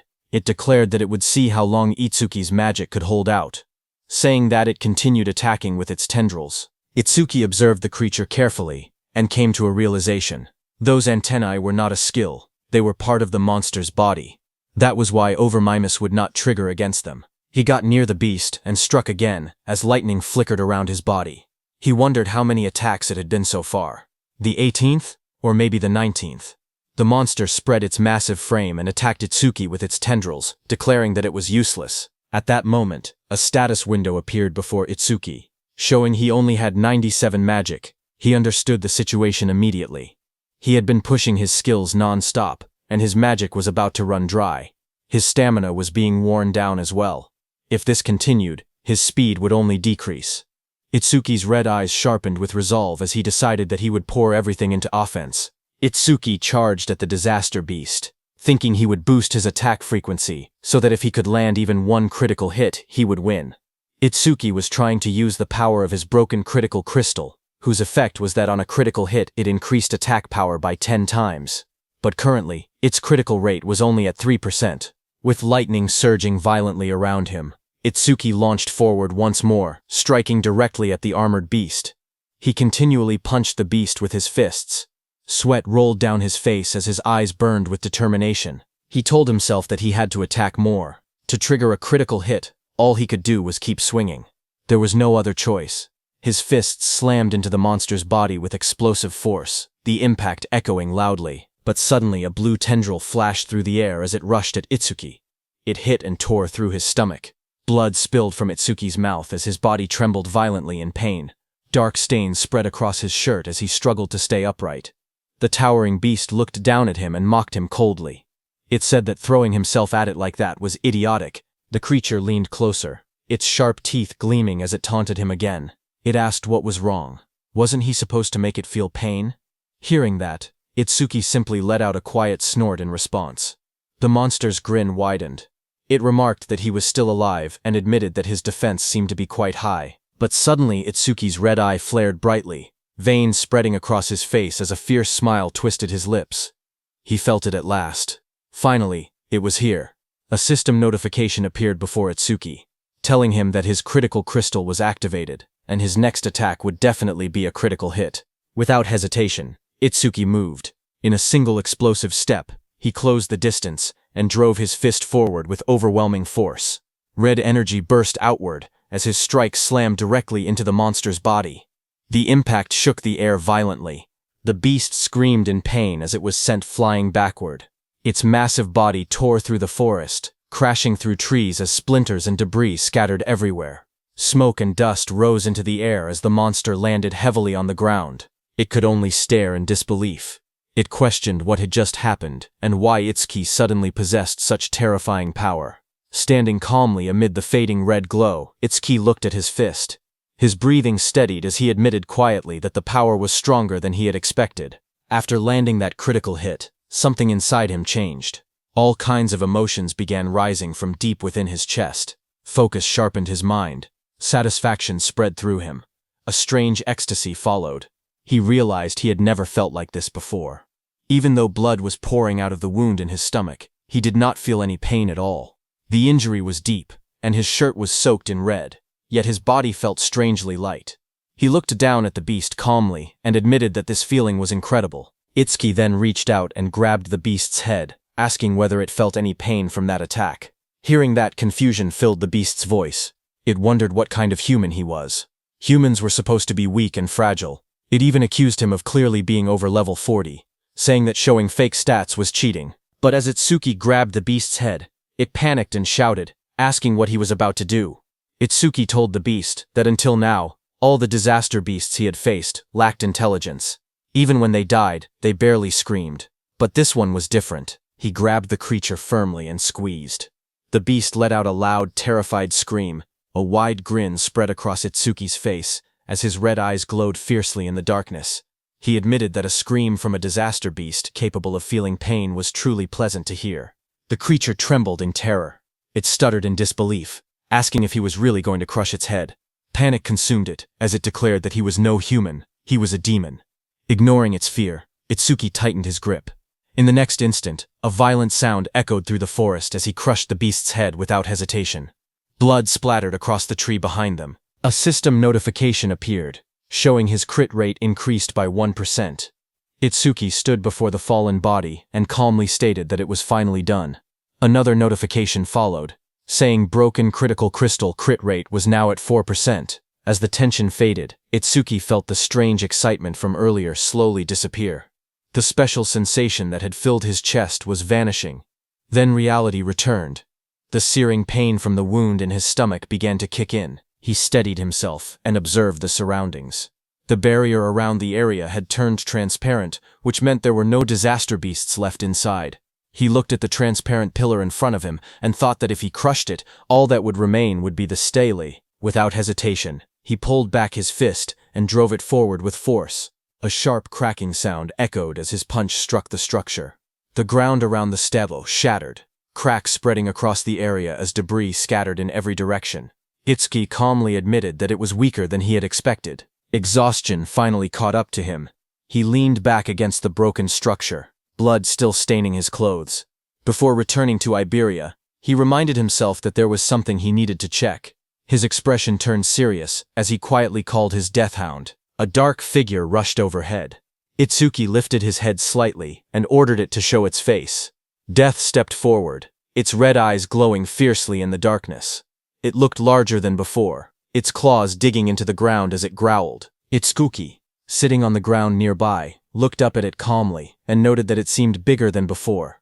Then he paused for a moment and continued observing it carefully. Then he realized the reason.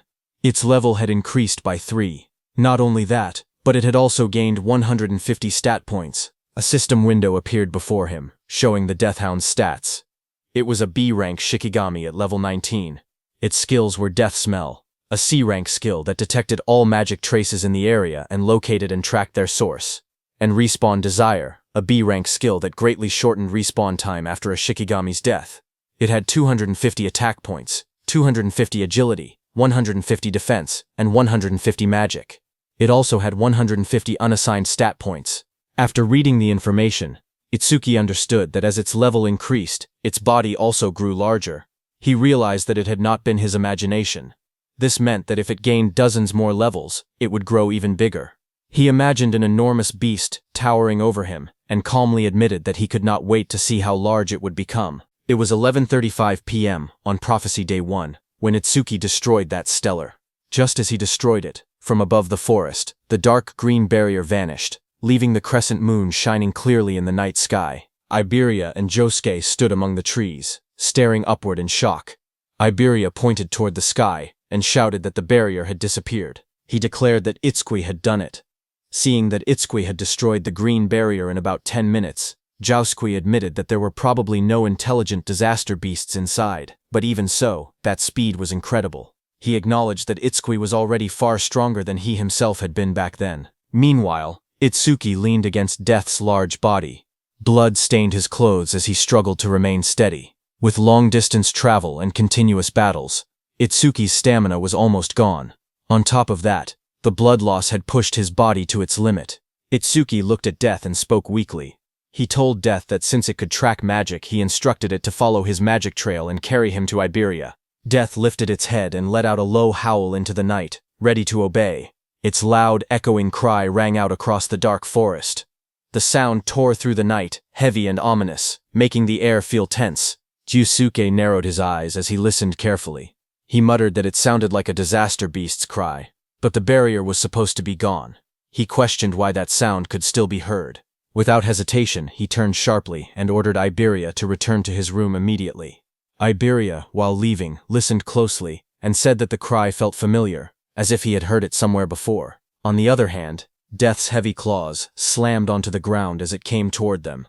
Josuke instantly drew his sword and took a defensive stance. His expression turned serious as he sensed the presence moving closer. He shouted that it was getting closer and closer. Then, with firm resolve, he declared that wherever it had come from, if it truly was a disaster beast. The next second, the massive Death came out of the forest with its jaws wide open, sharp teeth glinting under the moonlight. Josuke gripped his sword tightly and swung it with full force. With firm determination, he declared that he would cut it down. Before the blade could land, Iberia's eyes widened in shock. He suddenly realized what he was looking at. He exclaimed that it was the mad dog Shikigami that Itsuki had tamed before. Panic flashed across his face as he shouted for Josuke to stop, telling him that the creature belonged to Itsuki. Death abruptly tilted its head, stopping right in front of them. Josuke, who had heard Iberia's words, also stopped his heavy sword right before hitting it. Itsuki, who was lying on Death's back, fell onto the ground. Standing there, Josuke stared at Death in disbelief and questioned whether it was Itsuki's Shikigami. He remembered that only Shikigami users were supposed to be able to command Shikigami. Thoughts ran through his mind about Itsuki's overwhelming strength, combat power far above his peers, a level that never seemed to rise, and even skills that belonged to other jobs. Iberia rushed forward in panic, calling out loudly and asking if Itsuki was okay. Seeing him lying motionless on the ground, Josuke felt that Itsuki was always one mystery after another. Iberia dropped to his knees beside Itsuki and noticed the blood covering his clothes and face. His voice trembled as he asked what had happened to him and why he was covered in blood. Itsuki slowly opened his eyes and weakly called out Iberia's name. His vision blurred as darkness crept in. In a faint voice, he asked to rest for a bit. Seeing this, panic completely overtook Iberia. Tears streamed down his face as he shouted helplessly, asking what he should do. His sobs echoed in the night. Just then, Josuke spoke behind him, saying that Itsuki was not dead, so there was no need to cry. Iberia turned around, tears still falling from his golden eyes, and asked in disbelief if Itsuki was really not dead yet. Josuke pointed at Itsuki's chest, telling Iberia to look carefully. He explained that Itsuki was still breathing properly. However, he added that the injuries needed treatment as soon as possible. He mentioned the Kodama bandage, and asked Iberia if he still had it. Supporting Itsuki's unconscious body, Iberia immediately responded that he would handle it. Later, as Itsuki lay resting on a bed with bandages wrapped tightly around his torso, Iberia stood nearby, looking at him quietly. He admitted to himself that he might never catch up to Itsuki in combat power. But there were things only he could do. His job was Wind Elementalist, someone who controlled air and airflow. He looked at his hands and thought about his gift. Iberia was level 9, and his gift was Heal Focus, which was grade 2. It was a bottom grade 2 gift that could only heal himself and allies. He had hated it before, so much that he had never used his skill even once. But for Double E, and for Itsuki, he resolved that he would use it as many times as it took. A system message appeared before Iberia, as he used his C-rank skill Heal Wind. Green wind energy began to gather around his body, swirling like soft flames as he activated the skill. Standing beside the bed, he stretched out his hand toward Itsuki. Bright green light wrapped around Itsuki's body, floating gently in the air along with glowing symbols of healing. Iberia quietly urged him to get better soon, for the sake of their duo. Sweat rolled down Itsuki's face as the healing wind surrounded him. Iberia called out his name anxiously. At the same time, on Commander Nento's side, at 11:35 p.m. on Prophecy Day 1, something changed. From the stele that had fallen near Commander Nento's estate, a massive purple barrier unfolded and spread outward. The ground trembled as someone came flying and struck against a tree, sending debris flying. It was the level 63 Wind Elementalist, first-class savior Kei Chirijima, who fell beside Commander Nento. Chocho was shocked to see the Wind Elementalist come flying. She quickly used her healing powers, telling him to stay with her. She said she would treat him immediately and asked what it was like outside that barrier. That injured Wind Elementalist struggled to speak. With fading strength, he told them to run. Breathing heavily, the Wind Elementalist explained that the creature's build, defense, power, and speed were all off the charts. He said that not even special-grade saviors could stand against it. He concluded grimly that humanity could never possibly defeat a monster like that. Just then, that powerful beast descended through the smoke. A system window appeared, showing that it was a level 81 Minotaur warrior of the Bull tribe. The injured Wind Elementalist told Commander Nento that he must flee. The enormous Minotaur stared down at Commander Nento and remarked on his strange outfit. It asked if he was Izumi Nento. The monster grinned and swung its massive fist toward Commander Nento, saying it was lucky to run into the target so quickly. There was no need to trouble Lord Saru Shokuma over this. Hearing that, Commander Nento realized that he was really their target. He said that in that case, it was one less thing to worry about. Its massive fist slammed down, bursting outward in a blinding shockwave that shook the surroundings. Choha cried out desperately, calling for her father as violent wind and debris swept past her. Behind her, the Wind Elementalist stared ahead with wide, trembling eyes. With despair in his voice, he declared that this was the end of everything. But in the swirling smoke, Commander Nento stood firm, telling someone that he was late. From within the rising dust and red aura, Haydn stepped forward. His eyes glowed crimson as blood streaked across his face. He had blocked the Minotaur's attack with just one hand, red energy flaring around him. With determination in his voice, Haydn apologized and told Commander Nento to leave this one to him. Hearing that, the massive Minotaur let out a mocking laugh. It admitted that it had no idea where he had appeared from, but sneered that he certainly talked big. Saying that, the Minotaur raised its second hand to punch. From the side, the Wind Elementalist, battered and covered in blood, shouted a warning. He told Haydn to be careful, stressing that the monster was strong. Ignoring the warning, Haydn moved. With red energy swirling around his body, he drove his fist forward and struck the towering creature with explosive force. The impact landed squarely against the Minotaur's massive body and created a hole. Dark blood splattered outward as the Minotaur's enormous body trembled under the blow. Watching from behind, the Wind Elementalist's eyes widened in shock. Sweat rolled down his face as he stared at the unbelievable scene unfolding before him. Looking at the red aura surrounding Haydn, he wondered if this was the power of a special-grade savior. He admitted that he had thought special-grade saviors were still human in the end. But now, looking at Haydn standing before the Minotaur, he realized the truth. Haydn was no longer human. He was a monster with strength beyond common sense. Nearby, Choha gasped in relief and excitement. She exclaimed that they had done it, and wondered if that meant the crisis was finally over.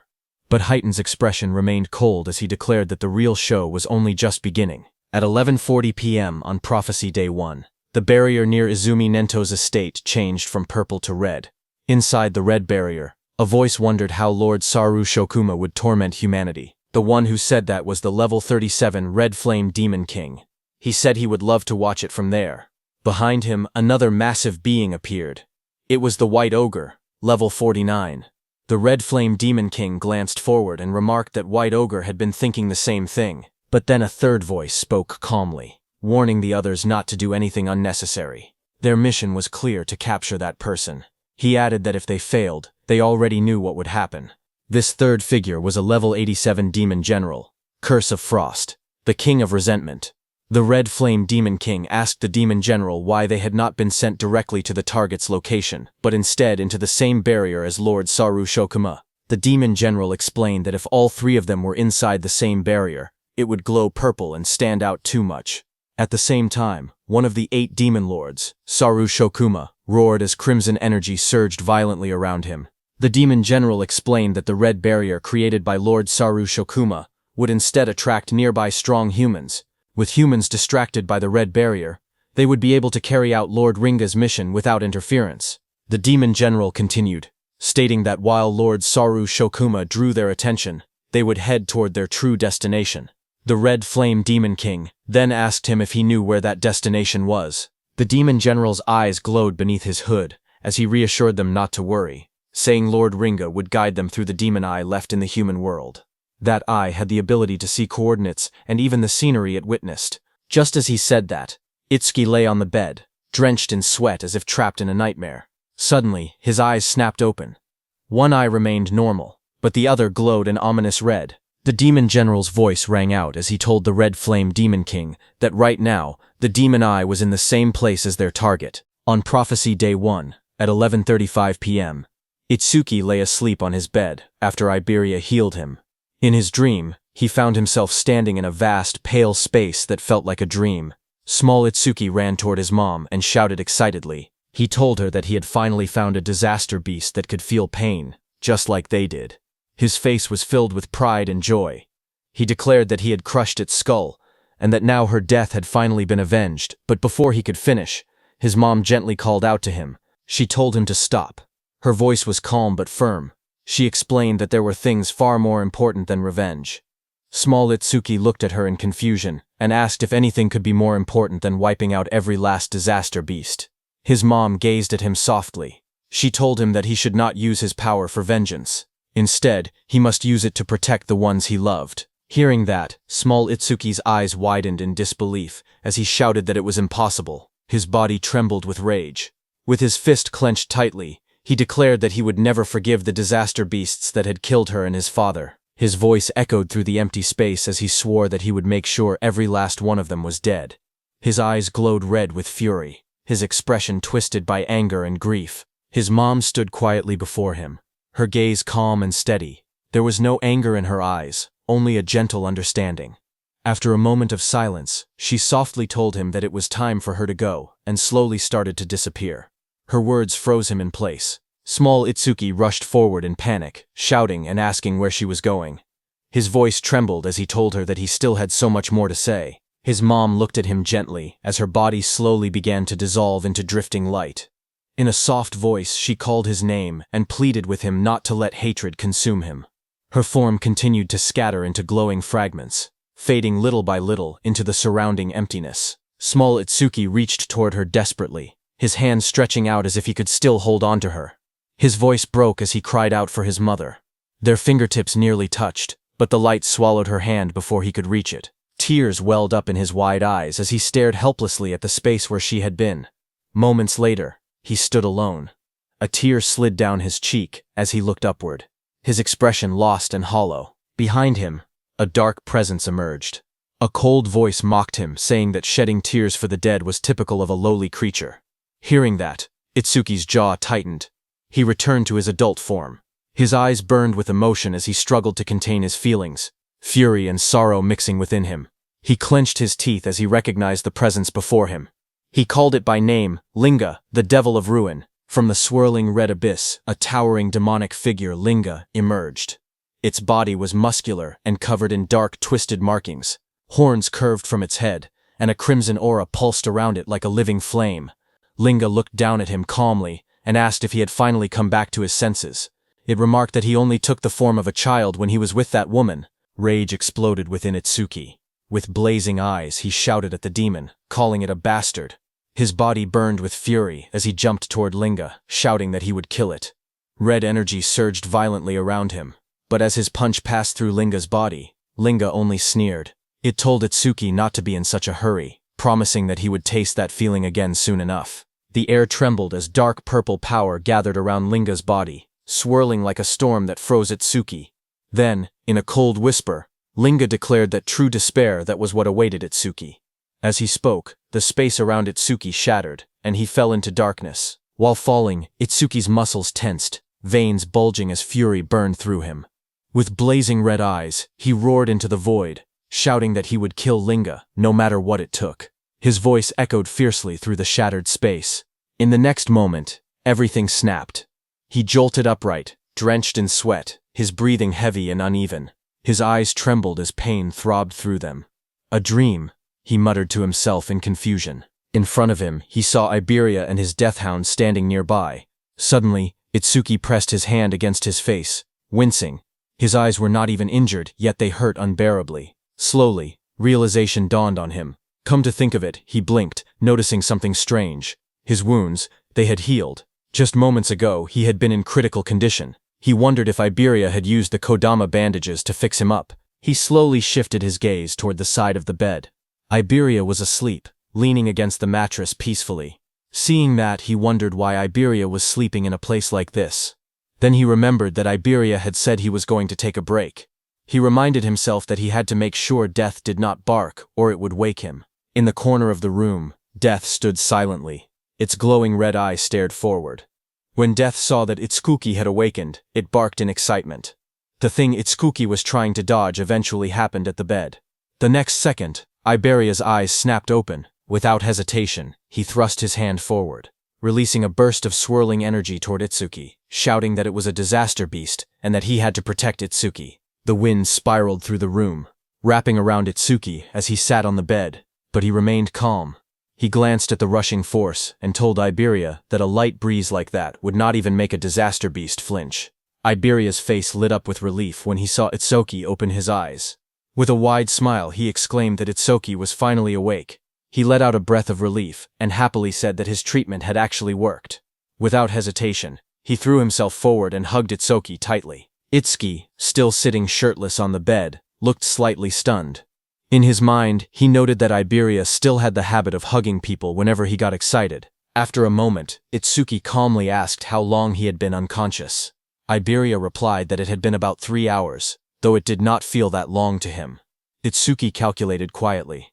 3 hours meant it was around 3 a.m. on the second day of the prophecy. He then asked if Josuke and Aiden were safe. Iberia smiled confidently and assured him that they were fine. Not a single disaster beast had appeared since then. Even so, Itsuki's expression turned serious. The memory of the dream lingered in his mind. Linga had said that he should not be in such a hurry, promising that he would taste it again soon enough. Itsuki told himself it had only been a dream, yet the words continued to bother him. It had felt far too real to dismiss. He was certain that the disaster beasts were plotting something. On Prophecy Day 2, at 3:03 a.m., Itsuki had awakened from his coma. As he dressed up, a firm thought echoed in his mind, that he could not let his guard down. Iberia smiled brightly, and told Itsuki that he was truly glad. It really looked like Itsuki had made a full recovery. Itsuki stood in the room, thinking that the reinforcements the teacher had mentioned should be arriving at any moment. He moved toward the door and said that, for now, he would go check the situation with Josuke. As they walked outside under the night sky, Iberia suddenly asked Itsuki what the name of that dog Shikigami was. Itsuki told him that it was just Deathhound. Hearing that, Iberia reminded Itsuki that a Shikigami user was free to give their Shikigami any name they wanted. He even offered to pick one himself, confidently claiming that he had great naming skills. Itsuki calmly replied that he was not a Shikigami user. Hearing that, Iberia blinked in surprise. He admitted that it was a shame, since he had really wanted to name it. Hearing that, Itsuki silently resolved that he was definitely not going to let Iberia name that thing. As they continued walking, Josuke, who was casting magic on that mechanical golem, noticed Itsuki and said that Kodama bandages alone would not have been enough for someone to recover this quickly. He concluded that it looked like Iberia had finally used his actual ability. Hearing that, Itsuki looked at Iberia and admitted that he had not seen him using any skills earlier. He asked if Iberia was a healer type. Iberia hesitated slightly and replied that he could use offensive skills too. However, he added honestly that they did not really do much damage. After that, Itsuki turned to Josuke and asked if any other saviors had arrived since he had been knocked out. Josuke answered with uncertainty, saying no. He then asked why Itsuki was asking. Itsuki explained that the teacher had said they were dispatching nearby saviors. It had already been a full day, so they should be arriving soon. Josuke reminded Itsuki that they were deep in the forest. Even Itsuki would not have arrived so quickly without Iberia's guidance. Itsuki listened carefully. He admitted to himself that Josuke had a point, but he could not shake the uneasy feeling inside him. Something about the situation felt wrong. As the night grew quieter, the forest seemed to change. It felt as if something malevolent was slowly drawing closer. High above the forest, several saviors moved quickly through the dense trees. Their path curved sharply as they advanced deeper into the woods under the cover of night. As they ran, one of them called out to his teammate, Kobayashi, and asked how much farther it was to their destination. Kobayashi replied that it should only be a few more kilometers, and told them to bear with it a little longer. Another member shouted excitedly that once they finished this mission, they would finally be promoted from apprentices to third-class saviors. Even so, he could not help but comment that the place was far too remote. It was hard to believe that the greatest crafter in the northern province lived this deep in the woods. Suddenly, a sharp voice cut through the air as a woman ordered everyone to stop. The group reacted instantly, skidding to a halt on the forest path. One of them quickly asked what was wrong and whether she had picked up a strange vibe. The woman answered that something was approaching from the front. From the darkness ahead, a deep voice spoke calmly, asking if they had noticed him. Hearing that, one of the saviors shouted in alarm. He recognized it immediately and yelled that it was a disaster beast. He ordered everyone to take their battle stations. The group quickly drew their weapons, readying themselves for combat. Out of the shadows stepped the Red Flame Demon King. Behind him stood the White Oni. The air around them felt heavy and threatening. The Red Flame Demon King looked at the group with a faint smile and asked where they were all going in such a rush. His red eyes glowed brightly in the darkness as he asked if they were headed to the same destination as him. Fight broke out, and one of the saviors was engulfed in roaring flames, radiating intense heat and destruction. The one who killed him was the Red Flame Demon King. He stood calmly in a long robe, observing the aftermath of the devastation. He remarked with cold indifference that it was astonishing how a single fireball could cause such destruction, concluding that humans were truly fragile creatures. Turning his attention to his companion, he called out and asked White Oni if he had finished on his side. At that moment, White Oni completed his attack and struck another savior with overwhelming strength. He slammed his fist down, crushing his target into the ground with a violent impact. Blood splattered across the cracked earth as White Oni lifted his hand, looking at the flattened savior embedded in the crater. The Red Flame Demon King commented mockingly that his body was as flat as a pancake, adding that White Oni was certainly a cruel one. A red-haired savior stood on a slanted tree trunk, watching them in fear. She pointed out that there wasn't even a barrier nearby, and demanded to know where they had come from. The Red Flame Demon King smirked as he raised a blazing fireball in his hand. With a confident and casual tone, he remarked that they had traveled quite a long distance to get there. Seeing the fireball in his hand, the red-haired woman became terrified, tears streaming down her face as she closed her eyes and accepted her death. At that moment, a demon general appeared in the distance. His presence was overwhelming as he told the Red Flame Demon King that he must not kill them. The Red Flame Demon King frowned in annoyance and replied that he had been bored for ages, warning the demon general not to interfere now that he was finally having some fun. Before he could act further, a sharp, chilling sound cut through the air. In an instant, jagged ice crystals erupted around the Red Flame Demon King, encasing his body in thick, glittering frost. The demon general advanced steadily, asserting his authority, and warning that if the order was ignored again, the consequences would not be so light. Frozen and struggling within the ice, the Red Flame Demon King's expression shifted from arrogance to alarm. Realizing the danger, he hurriedly admitted that he understood and pleaded for the spell to be released, fearing that his body would not be able to withstand the freezing power any longer. The demon general released his spell, and the ice around the Red Flame Demon King shattered and fell to the ground. The Red Flame Demon King exhaled heavily, steam rising from his blazing body as he recovered from the freezing attack. With lingering unease in his voice, he admitted that he had thought he was going to freeze to death. Watching the demon general stop the Red Flame Demon King, sweat rolled down the red-haired girl's face as a fragile hope surfaced in her mind. She wondered if they were going to let her go. The Red Flame Demon King crossed his arms, his fiery aura flaring as he spoke with a curious tone. He recalled the order that they were not allowed to kill the target, and the owner of the magic eye. So he questioned the demon general whether this red-haired girl possessed some kind of special power as well. With glowing blue eyes, the demon general responded calmly that she had nothing like that. He explained that his actions were not about her. Instead, he stated that he simply wanted to test the new ability bestowed upon him by Lord Linga. Saying that, he raised his hand toward the red-haired girl. Seeing this, the red-haired woman became extremely frightened, and before she could do anything, dark energy surged around her. Her body convulsed violently, shadowy tendrils wrapping around her as she screamed in agony. Moments later, the violent transformation subsided, and she slumped forward, her head hanging low as her hair fell over her face, leaving her eerily still against the tree. Observing the scene, the Red Flame Demon King remarked with casual indifference that she had ended up dying anyway. The demon general corrected him, stating that she was not dead but simply undergoing demonization. Suddenly, the woman's head snapped up. A glowing sigil ignited on her forehead, and her eyes turned bright and unnatural as dark energy pulsed around her transformed face. The oppressive aura signaled that the change was complete. The Red Flame Demon King, intrigued, repeated the term demonization, waiting for an explanation. The demon general told him that humans who undergo demonization become completely subservient to Lord Linga. In other words, this red-haired woman was now on their side. As the transformation finished, the woman dropped to her knees and bowed deeply before the demons. In a submissive and obedient tone, she addressed him as the Wrath King and asked for his orders. The demon general issued his command in a cold, authoritative tone. He instructed the newly demonized woman to hide her identity and remain undercover within the human community until the day Lord Linga descended. Bowing her head obediently, she acknowledged the order, and replied that she would do as commanded. The demon general continued, outlining her cover story. He told her that when the time came, she would report that her team had been attacked by disaster beasts in the forest, and that she was the only survivor, saved by the sacrifice of her comrades. With her head still lowered in submission, she answered simply that she understood. Satisfied, the demon general ordered her to get going. Moments later, the woman's eyes, now shadowed and eerie from demonization, stared forward blankly.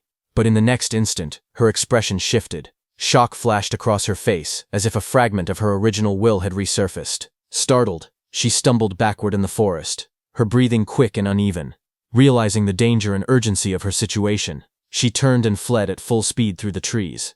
The Red Flame Demon King and the Demon General stood watching her departure without concern as she disappeared into the distance.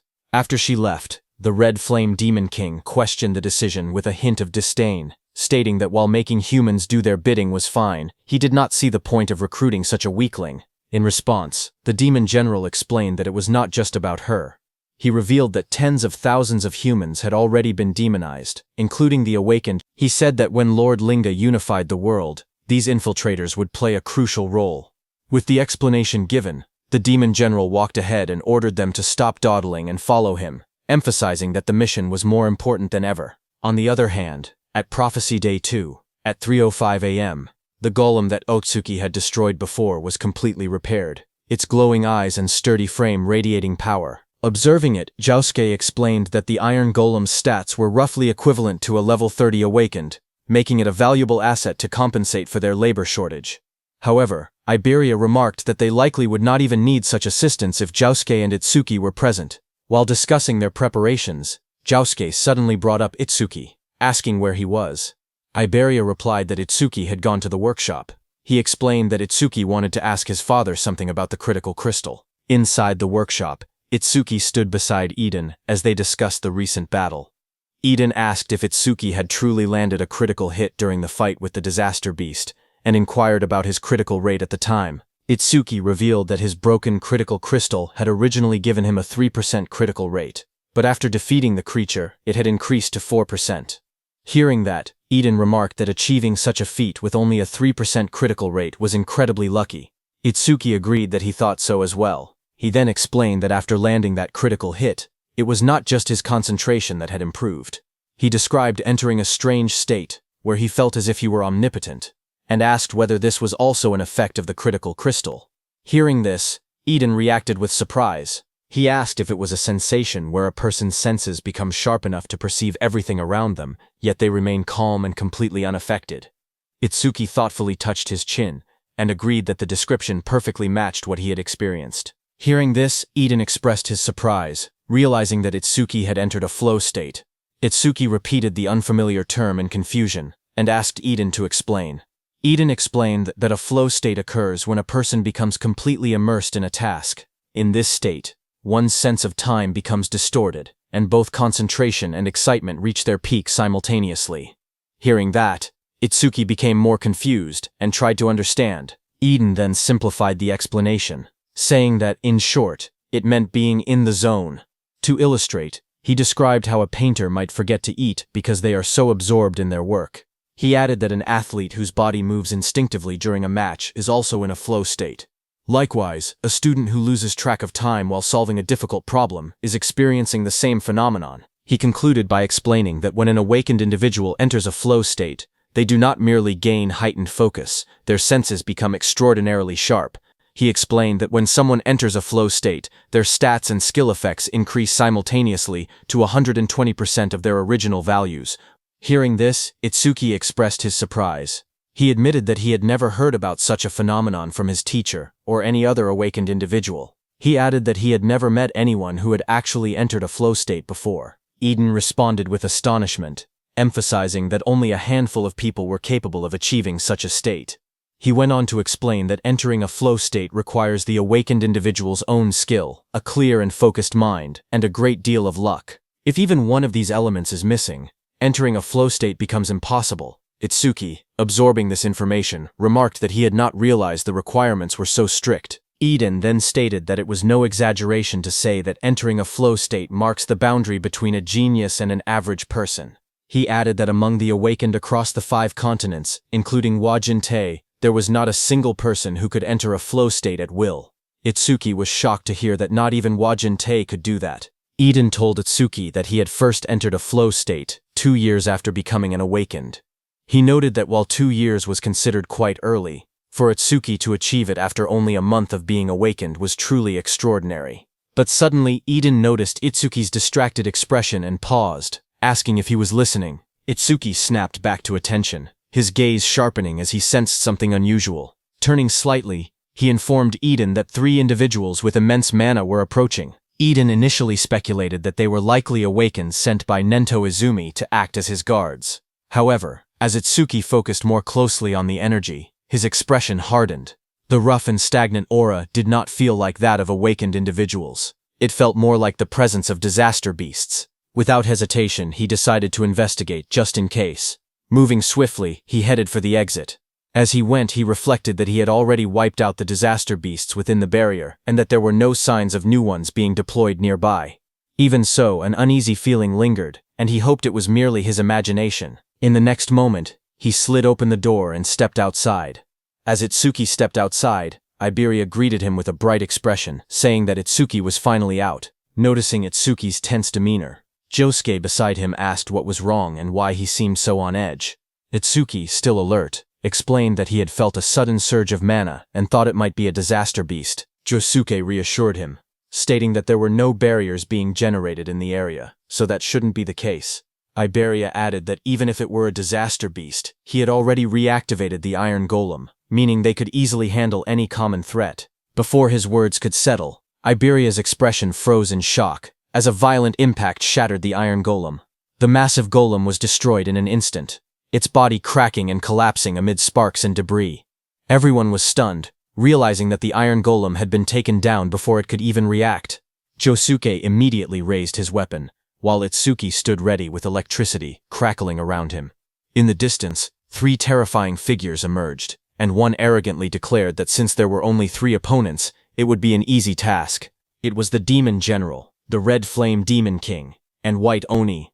Their overwhelming presence confirmed that what had arrived was far more dangerous than a mere disaster beast. On Prophecy Day 2 at 3:01 a.m., the demons stood in front of Itsuki and the others, surrounded by a thick crimson aura. Their presence felt overwhelming. Itsuki narrowed his eyes as he observed them carefully. He could immediately tell that they were far stronger than the monsters inside the barrier. The pressure they emitted was on a completely different level. He focused on the Demon General standing at the front. The magical waves radiating from the Demon General were enormous, unlike anything he had ever seen before. The Demon General in dark armor stepped forward, its glowing eye shining coldly. In a calm but commanding tone, it declared that it would go capture the target and leave the rest to the others. Before turning away, it gave a final instruction to the other 2 demons. Whatever they did, they were not allowed to destroy the Demon Eye. The Red Flame Demon King, standing beside the White Oni, assured the Demon General not to worry. Itsuki stared ahead in shock as the enemy's words echoed in his mind. He questioned whether the target they mentioned was Aiden. Behind him, Iberia's eyes widened. He could hardly believe what he was hearing. The disaster beasts were talking. Before they could react further, the Demon General moved toward them. Josuke's voice rang out firmly, declaring that he could not let them pass. But in the next instant, the Demon General had already moved behind them. Everyone was shocked to see what had just happened, and Josuke's expression tightened in disbelief. He wondered when the enemy had moved. Itsuki gritted his teeth. The speed was overwhelming, far too fast. Without hesitation, Josuke charged forward with his sword raised high, shouting that no matter what he would stop the enemy. At the same time, lightning surged around Itsuki's body as he swore that he would not let the demon get anywhere near Aiden. Without looking back, the Demon General raised its clawed hand. A cold blue aura swirled around its fingers as sharp energy gathered in the air. In the next instant, a massive surge of icy power shot forward, creating an ice wall behind him. Josuke, who charged straight toward it, was stunned to see the towering wall of ice rise in front of him. But without slowing down, he swung his blade with all his strength and struck the frozen barrier. The impact echoed loudly, but the wall did not break. Sweat ran down his face as he gritted his teeth. The surface was incredibly tough, far harder than he had expected. Before he could react again, Itsuki shouted from behind him, telling him to watch out. Josuke's eyes widened as he realized that the white Oni, with rows of sharp teeth, was right behind him. With a terrifying roar, the white Oni brought its massive fist crashing down toward Josuke as he raised his sword to block the incoming blow. The white Oni's fist came down with terrifying force. The impact sent a violent shockwave across the ground, and Josuke was thrown back by the sheer pressure of the blow, his body spinning as he struggled to keep hold of his sword. Itsuki called out his name as he tried to go help him, but at that moment, the Red Flame Demon King, surrounded by blazing flames, coldly told Itsuki that he had no time to worry about others. As he said that, a burning sphere of fire gathered in the Red Flame Demon King's hand. With a sharp motion, he launched the attack. The blazing projectile tore through the air at incredible speed. A notification appeared telling Itsuki that this was Red Flame Bullet. That Red Flame Bullet rushed forward like a comet. Seeing the incoming attack, Itsuki shouted for Iberia to get away from there immediately. Iberia, startled and pale, quickly responded that he understood. In that instant, Itsuki also activated his Black Wall skill and formed a shield of black ice around his hand. The Red Flame Bullet struck the ground with explosive force, erupting in a violent blast of fire as Iberia ran toward his house, where his father Aiden was. On Itsuki's side, his hands were completely burned. Flames roared wildly as shards of black ice were blown apart from his hand in the explosion. Just then, a system message appeared, saying it had detected an A-rank skill, Red Flame Bullet. Overmimus activated. Another notification appeared, showing the analysis progress at 1%. Sweat ran down Itsuki's face. Seeing the notification, he realized that the enemy's skill was A-rank. Through the smoke and fire, Itsuki looked at both his arms, which were scorched and wrapped in blackened burns. In his mind, he admitted that if he had used Thunderbreaker, he could have dodged the attack, but he had overestimated Black Wall. Across from him, the Red Flame Demon King grinned wickedly. He mocked Itsuki, asking if he truly believed such weak ice could stop his flames. He called him an idiot, but for a brief moment, doubt crossed the Red Flame Demon King's mind. He wondered if he had overdone it.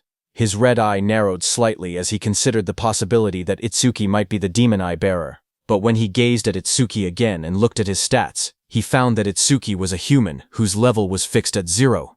The Red Flame Demon King stared at the status window and scoffed. He thought that a level 0, just a lowly human at that, could never be the Demon Eye Bearer.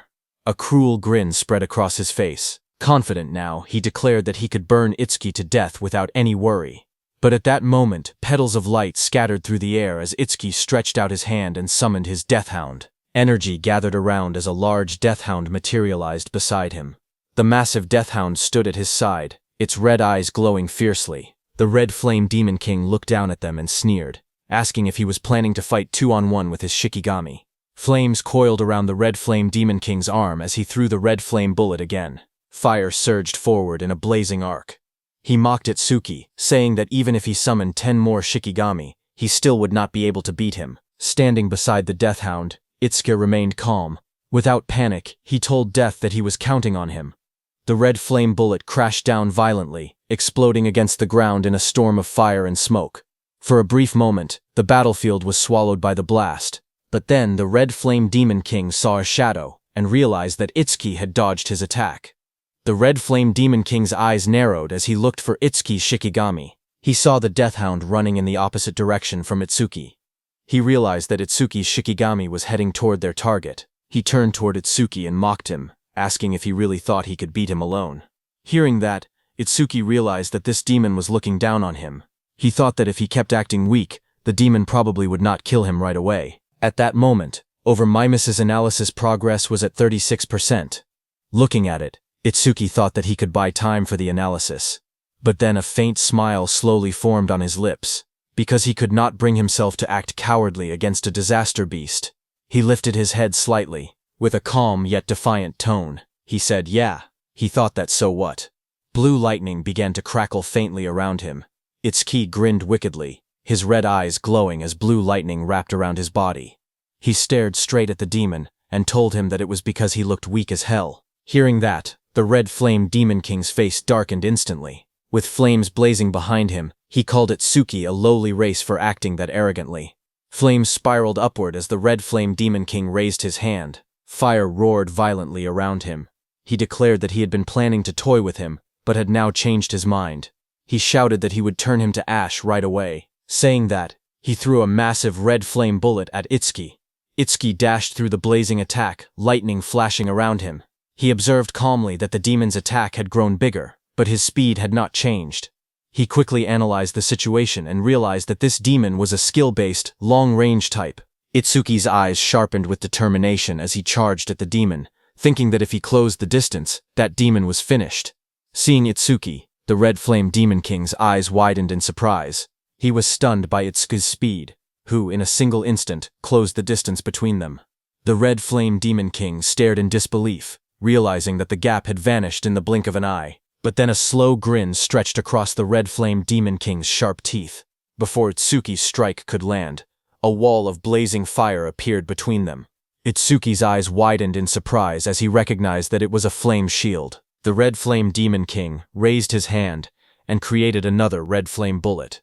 With a confident smirk, he asked if Itsuki really thought he would not notice his own weakness. Saying that, he threw the red flame bullet. Itsuki was very close and could not dodge in time. A massive explosion burst outward like a blooming red flower. The flames surged forward and slammed into Itsuki's chest. His body was thrown violently through the air. He came crashing hard to the ground but quickly balanced himself. At that moment, in Itsuki's mind, a single thought surfaced. He had fallen for it. The realization struck him heavily. The opponent was an intelligent disaster beast. How could he have made such a mistake? Standing in front of him, the Red Flame Demon King looked at Itsuki and said that with that kind of speed, there was no way Itsuki was truly level 0. But then through the smoke and dust, Itsuki slowly stepped forward. His arms and one leg had turned dark from burning. Smoke curled around his body as he lowered his head and moved ahead step by step. The Red Flame Demon King stared at him with burning red eyes and a cruel smile. He admitted that Itsuki had completely fooled him. Then, with a wide grin, he told Itsuki that it would be easier for him to die if he simply lay down quietly. Through the smoke, Itsuki remained standing as a system notification showed that my misanalysis progress was at 79%. Seeing that, Itsuki wondered if it was because the skill was A rank that the analysis was taking quite a while. Another notification appeared, showing that the analysis progress was at 80% and increasing. On Prophecy Day 2 at 3:14 a.m. In the quiet darkness of the night, Aiden's wooden workshop building stood under the faint glow of moonlight. From within the shadows, a voice called out Aiden's name. It was the Demon General. He stated that Aiden had created 3 unique grade artifacts, 16 epic grade artifacts, and countless rare grade artifacts. The Demon General declared that Aiden was the most talented crafter among the human race. Aiden, who stood there, responded dryly, asking if summarizing his life's work like that meant that the Demon General was planning to kill him. The Demon General reassured him, saying that as long as he remained useful, there was no reason to kill him. Hearing that, Aiden narrowed his eyes. He said he understood, but unfortunately, he was not the type who enjoyed taking orders. In the next instant, he gripped a blade from the side. His eyes flashed red with fierce determination as he swung the weapon toward himself without hesitation. But in the next instant, a chilling force exploded through the workshop. Ice formed around Aiden's body in a blink. Sharp blue crystals spread across his arms, chest, and beard, locking him in place before he could kill himself. Aiden's eyes widened in shock. He realized that his entire body had been covered in ice in an instant. The skill was at least A rank. The Demon General looked down at him coldly and told him to give up, because whether he lived or died was a decision for him to make. Aiden struggled and tried to resist, but the frost continued to bind him firmly. Hidden nearby, Iberia watched the scene unfold. Sweat rolled down his face as he covered his mouth to keep quiet. He thought that at this rate, his father was going to be kidnapped. He wondered what he should do. Should he launch a surprise attack? Before he could decide, a sudden blur tore through the room. A massive death hound rushed forward at incredible speed. Seeing that, Iberia's eyes widened as he recognized that it was Itsuki Shikigami. The death hound lunged forward with its jaws wide open, red eyes blazing and fangs fully exposed. Its roar shook the workshop as it stretched out a claw toward the Demon General. But the Demon General's figure turned slightly, his glowing blue eye fixed on the charging death hound. In the next instant, jagged pillars of ice erupted violently upward. The freezing energy burst from the ground and engulfed the death hound mid-charge. Ice spread across its body in a split second. The frozen deathhound crashed down hard onto the floor, sending shards of ice scattering across the workshop. The demon general glanced toward the entrance in irritation. He wondered what the two demons outside were doing to let a Shikigami slip past them like that. Behind him, Aiden, still bound in layers of ice, stared in shock. He questioned whether reinforcements had arrived. From the corner of the room, Iberia trembled as he watched that even a Shikigami that strong could not get close to the demon general. His eyes trembled as fear gripped his heart. He realized there was no way he could win this fight. For a moment, he thought about going to get Itsuki. If Itsuki came, then surely things would change. But another thought immediately followed. His father's voice echoed in his mind, warning him that one day he would end up getting Tenma killed. Iberia then remembered that Itsuki had already been seriously injured before arriving here. If Itsuki still had any strength left, he would have come himself instead of sending a Shikigami. The truth hit him hard. If he went to get Itsuki now, it might only put him in even more danger. His head lowered slightly, shadows covering his face as doubt and guilt swirled inside him. Then his expression slowly hardened. He could not let that happen. Determination burned in his golden eyes as he clenched his jaw.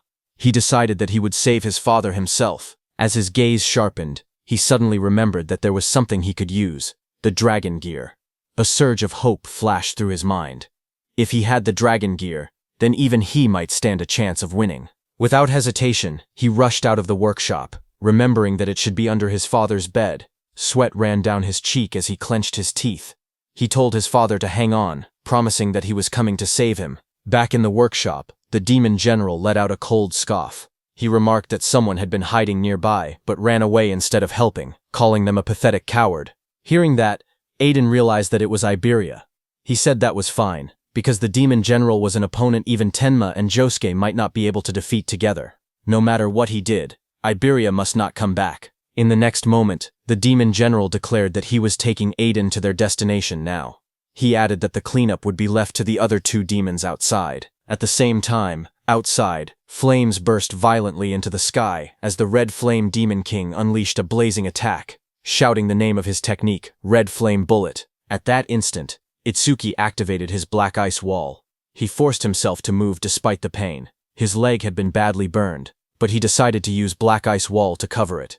The thick black ice formed around his injured leg, reinforcing it. With that support, he believed he could at least move a little. The next second, the Red Flame Demon King shot a violent wave of flames toward him. A system message flashed as Itsuki activated his roaring wave. Lightning crackled around Itsuki as he backed away and dodged the Red Flame bullet. The Red Flame Demon King watched him with a burning red gaze. He remarked that even with a body torn to shreds, Itsuki was still managing to dodge. He called him stubborn. But he had noticed that Itsuki's speed had dropped significantly. Flames coiled wildly around the demon's massive frame as he spread his arms, fire erupting behind him like a blazing crown. He questioned how much longer Itsuki could keep dodging. He unleashed another red flame bullet. A massive sphere of fire shot forward, tearing through the air. Itsuki twisted his body mid-movement, lightning flickering around him as he barely avoided the blast. His eyes sharpened when he noticed that the Red Flame Demon King was using both hands this time. The Red Flame Demon King's voice boomed again as he used rapid fire. In the next instant, multiple red flame bullets rained down like meteors. Itsuki's eyes widened in shock as sweat rolled down his cheek. Red flame bullets surrounded Itsuki from every direction, closing in like a cage of flames. In the next instant, explosions erupted around him. The flame bullets struck the ground one after another, tearing through the battlefield. Itsuki twisted his body desperately, barely slipping past several of them. But as more came crashing down, he realized the truth. There were too many bullets to track. Sweat ran down his face as he clenched his teeth. Under normal conditions, he would have been able to dodge them without much trouble. But in his current state, his battered body could no longer keep up. Just then, a massive red flame bullet hit his already injured leg. Because of that, Itsuki lost his balance, and in the next second, multiple red flame bullets came down on him. At that moment, a system message appeared, showing his analysis progress was at 90%. One after another, all those red flame bullets hit Itsuki from every direction. His analysis progress increased to 92%.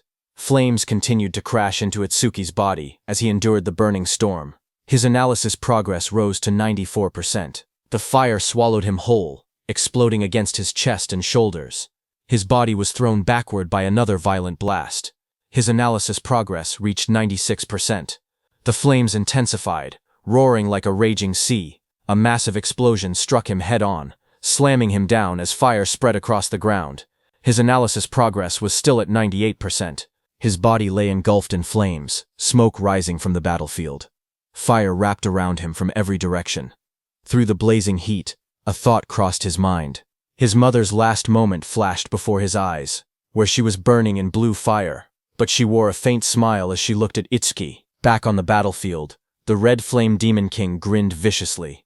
Flames spiraled in his hands, condensing into a blazing vortex.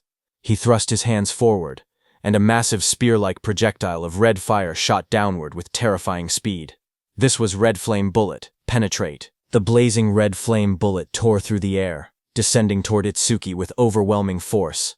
But suddenly, a faint blue light flickered around Itsuki's body. A translucent sphere of energy wrapped around him at the last possible second. Seeing that, he wondered if he had made it in time. Just then, a system window flashed before his eyes, showing that analysis progress had reached 100%.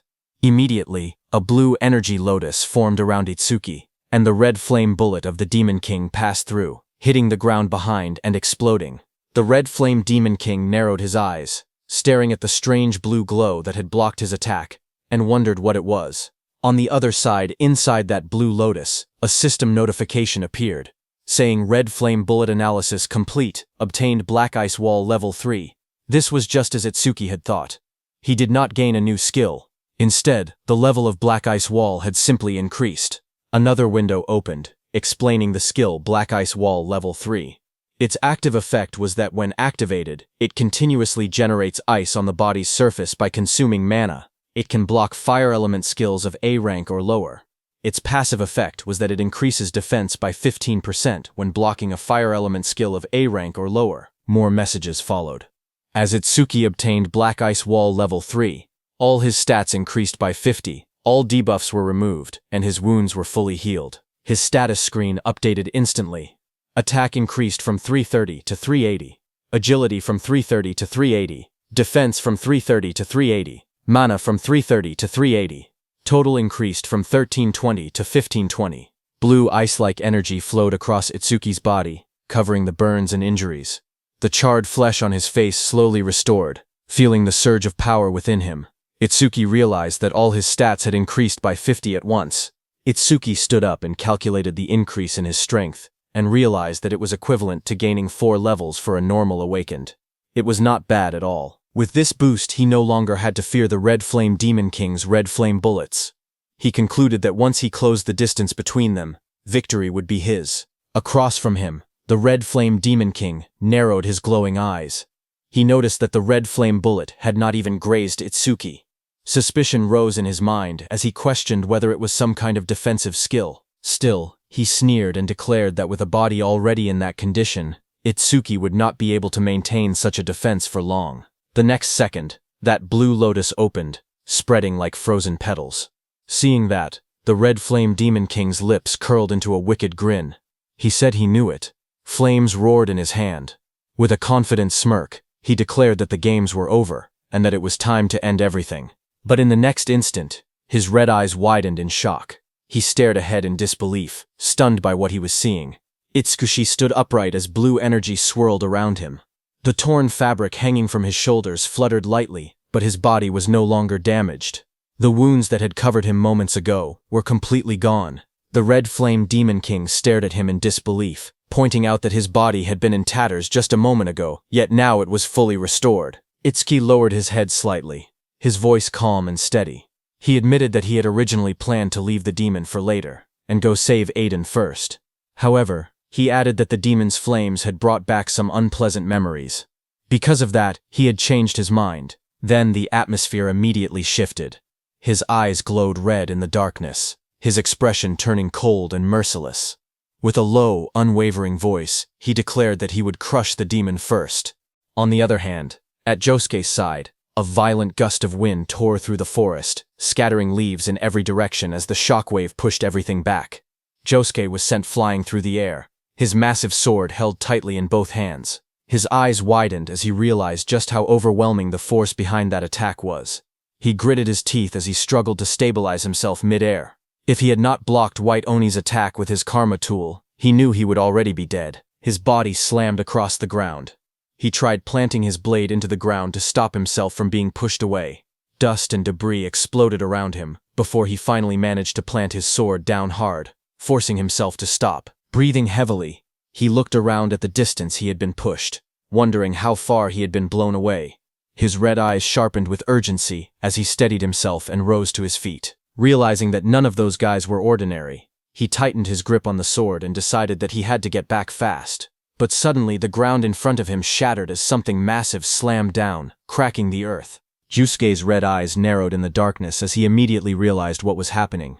The one from before was chasing him. In the next instant, White Oni lunged forward. Its muscular body bulged as its long tongue lashed through the air. Rows of sharp, jagged teeth filled its wide grin as it rushed ahead with terrifying speed. Josuke steadied his massive sword and looked down at White Oni with a calm expression, thinking this was perfect. This would take a lot of pressure off Itsuki. He knew that Itsuki could escape if he truly needed to. The real problem was Master Aiden and Iberia. Blue energy began to crackle around Josuke's blade as he raised the sword. Lightning-like sparks danced along the steel, illuminating half of his face. He made his decision. He would take this one down as fast as possible and return to back them up. In his heart, he silently urged them to hold on until then. On the other hand, at Aiden's house, inside the quiet room, Iberia looked around carefully and thought that it should be somewhere around there. Dropping low to the floor, he reached his hand beneath the bed, his fingers stretching forward in the dim light. His hand suddenly touched something solid. In that instant, his golden eyes widened. There it was. A grin slowly spread across his face as he pulled out the hidden box. Inside was the dragon gear. With that he could fight. As the lid opened, a system window appeared before him, displaying the item's details. It was dragon gear of epic grade. It increased attack power and agility by 100. Its epic effect was that for every 1 minute equipped, attack and agility increased by 20, but the maximum time was 15 minutes total. Without hesitation, Iberia equipped it. Red, scale-like armor wrapped around his body, forming sharp, dragon-shaped plates over his chest and arms. Standing tall in the crimson armor, his expression turned serious. He declared that he would lead the enemy right in front of him to Itsuki. He put on the helmet, its jagged scales locking into place with a heavy metallic rumble. With firm resolve, he declared that this time he absolutely would not drag them down. The dragon mask fully formed over his face, glowing faintly as power surged through him.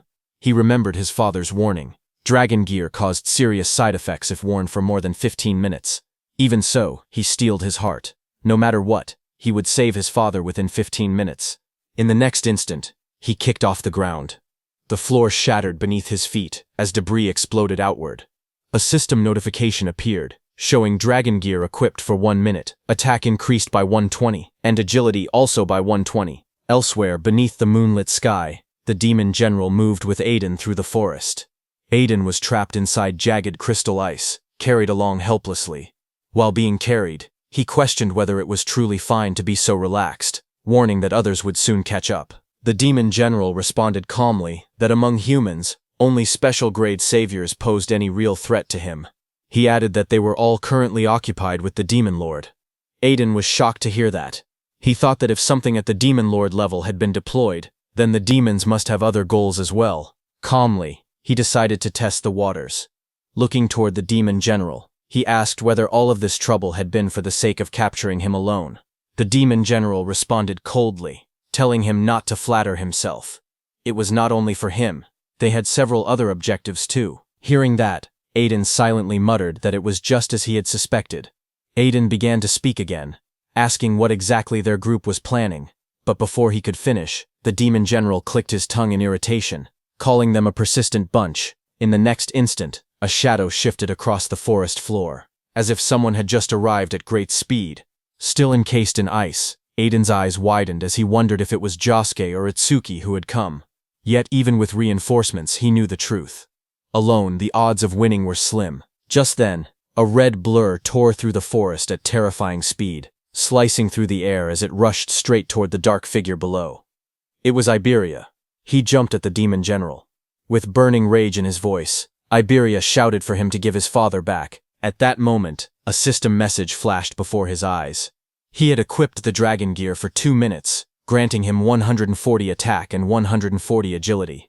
Seeing him, the demon general's glowing blue eyes narrowed beneath his hood. In a cold, annoyed tone, he muttered that first it was a Shikigami, and now even a human brat had appeared. He shouted in anger, asking what those demons were doing.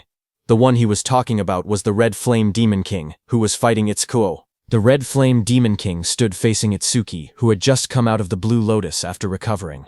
The Red Flame Demon King's eyes widened because he remembered that Itsuki's entire body had been scorched. Sweat slid down his face as he stared at Itsuki in disbelief, asking how he had recovered so much in such a short time. The Red Flame Demon King spread his arms wide as fire exploded around him. With a cruel grin, he declared that it did not matter how many times Itsuki recovered. The result would always be the same. Flames gathered violently in front of him, compressing into blazing projectiles.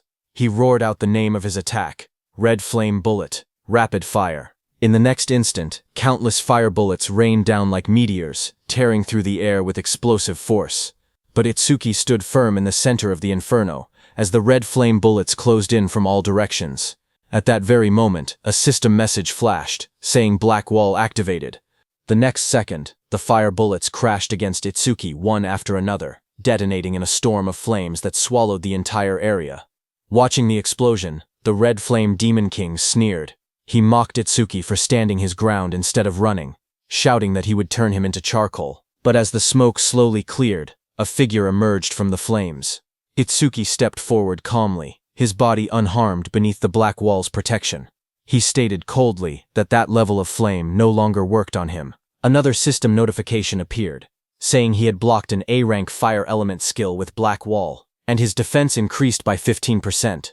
Another system panel appeared, showing that his defense had risen to 627, and with Black Wall it added a further 65. Lightning crackled violently around his body as he leaned forward, his red eyes gleaming. He declared that the demon was the one stuck on the chopping block now. Itsuki activated his Thunderbreaker, and in the blink of an eye, he reached the Red Flame Demon King. Seeing that, the Red Flame Demon King's grin faltered. He let out a stunned sound as he noticed that Itsuki's speed had increased again. Still, he reassured himself that he had his red flame barrier. In the next instant, Itsuki vanished in a burst of lightning.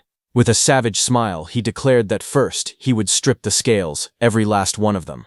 Wrapped in spiraling thunder, he spun like a drill and shot forward at blinding speed with his spiked hands. The Red Flame Demon King stood firm behind his blazing red barrier, convinced the attack would fail. He wondered if Itsuki had forgotten about it. But then the lightning-coated strike smashed directly into the crimson barrier. The impact cracked the surface instantly. Lightning exploded across the battlefield. As Oshiki shot forward like a black spear wrapped in thunder, energy burst outward around him, tearing through the air as he descended toward the demon below. His eyes burned crimson, and his mouth twisted into a savage grin. A system notification flashed before him, announcing that he had blocked an A-rank fire element skill with Black Wall. His defense increased by 15%. Another panel appeared. His defense had risen to 684, and Black Wall added a further 80 points. Across from him, the Red Flame Demon King's face tightened. Sweat rolled down his pale skin despite the flames roaring behind him. Itsuki fell back briefly, then arched his body mid-air, red lightning tracing across his eye as he declared coldly that now it was time to cook. Seeing him, the Red Flame Demon King's pupils shrank. He realized that he had to run, because if Itsuki caught him, he would die. Fear crept into his expression for the first time. He immediately turned around and started running while calling for the White Ogre, King of Resentment. But while running, his legs tripped on a rock. He fell to the ground, and his face slammed hard against it. Sweat rolled down his face as panic overtook him. He cried out desperately for someone to save him. Dust and smoke rose as he struggled to push himself up from the broken ground. Flames continued to surge around his body, but his voice trembled. He roared in fury, refusing to accept reality. He shouted that there was no way he would be killed by some human. Fire spiraled around his arm as he struck again, but Itsuki, standing behind him, just moved his head slightly and dodged, his expression cold and unmoved. Seeing that, the Red Flame Demon King's confidence shattered. He backed away, sitting helplessly on the ground. His breathing grew heavy. In a low, shaken voice, he muttered that it was impossible, To him, the opponent was nothing more than a mere level 0. But now, when he looked at Itsuki, he saw a massive purple entity rise behind him, its towering form radiating overwhelming demonic energy.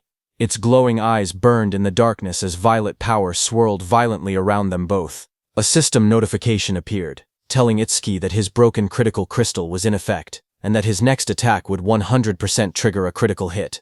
Energy gathered around Itsuki's arm, twisting into a sharp, spiraling blade of purple force as he prepared to strike. Seeing that, sweat poured down the red flame demon king's face, his red eyes trembling. In disbelief and fear, he called Itsuki an actual demon. Red flame demon king staggered backward. His eyes trembled as he let out a strained breath. In shock and fear, he realized the truth. He was facing a demon. Before he could react, Itsuki moved. Red and blue energy surged across his body like tearing lightning. In a single fluid motion, he slashed downward, the empowered strike crashing into Red Flame Demon King's head with overwhelming force. The blow detonated on impact. A violent explosion erupted from the point of contact, smoke and debris bursting outward in all directions as the ground shattered beneath them. When the dust settled, Red Flame Demon King's massive body lay motionless on the broken earth. Itsuki stood over him calmly, his eyes cold and emotionless as embers drifted through the air. Clicking his tongue softly, he thought to himself that of all times, a critical hit had to trigger now. He had wanted Red Flame Demon King to suffer much longer. His eyes dimmed slightly as he reflected inward. He realized he had entered a flow state once again, and just like before, it had happened immediately after landing a critical hit. Just then, a thought crossed his mind. Perhaps whenever a critical hit triggered, it automatically pushed him into a flow state. A status window appeared before him. His status had risen to 120%. Attack, 456. Agility, 456 plus 68. Boosted by Thunderbreaker's 15% bonus. Magic, 456. Defense, 456 plus 296. Enhanced by Blackwall's 65% bonus. Currently, his total stat points were 200 now. Seeing that, he realized that thanks to the flow state and the passive effects of his skills, his total stats had already surpassed 2,000. Not far away, green energy suddenly began to gather above the corpse of the Red Flame Demon King. The energy twisted and condensed, forming a glowing orb. Itsuki immediately understood that this was the karma of the slain disaster beast, transformed into an orb. Suddenly, the orb divided into two and shot forward, streaking across the sky like green comets. Itsuki's eyes narrowed as he saw one heading toward the forest. He realized that this karma orb had flown toward Josuke. His gaze then shifted to the second karma orb. Looking at it, Itsuki realized that it was heading toward the workshop. He frowned slightly. With Death and Aiden there, the orb should have split into two according to the life signs present. But it wasn't splitting. Something about that felt wrong. Lightning burst beneath his feet as he launched himself forward, the ground cracking from the force of his acceleration. As he dashed through the air, a grim thought crossed his mind. Death, as a Shikigami, was immortal unless he personally retrieved him. His eyes sharpened. He refused to believe it. But what if Aiden was already? Meanwhile, on Iberia's side, he clenched his fist and drove himself down like a bolt of thunder to attack the Demon General. But the Demon General created an ice barrier and blocked his attack. Seeing that, Iberia was stunned. Even his full power strike, boosted by Dragon Gear, failed to break the Demon General's defense. Iberia straightened slowly as a faint red glow pulsed in his eyes. He said that if one attack was not enough, he would keep attacking without pause. Seeing this, the Demon General's cold eyes gleamed. It mocked him, saying he still had not realized the gap between their strength. Seeing that it was Iberia and not Itsuki or Josuke, Aiden was stunned, his face twisted with fury, his eyes blazing as he shouted that he did not need Iberia's help. He ordered him to take off the Dragon Gear immediately. He warned that the tool had terrifying side effects and threatened that if he refused, he would disown him. But Iberia did not hesitate. He charged straight toward the Demon General, saying that even if his father chose to cut him off, he would still save him. Iberia remained firm and thought that if Itsuki had been there, he believed he would have made the same decision. Seeing the reckless descent, Aiden's eyes widened in alarm. He shouted for him to stop, but in the next instant, jagged ice burst outward around Aiden's mouth too.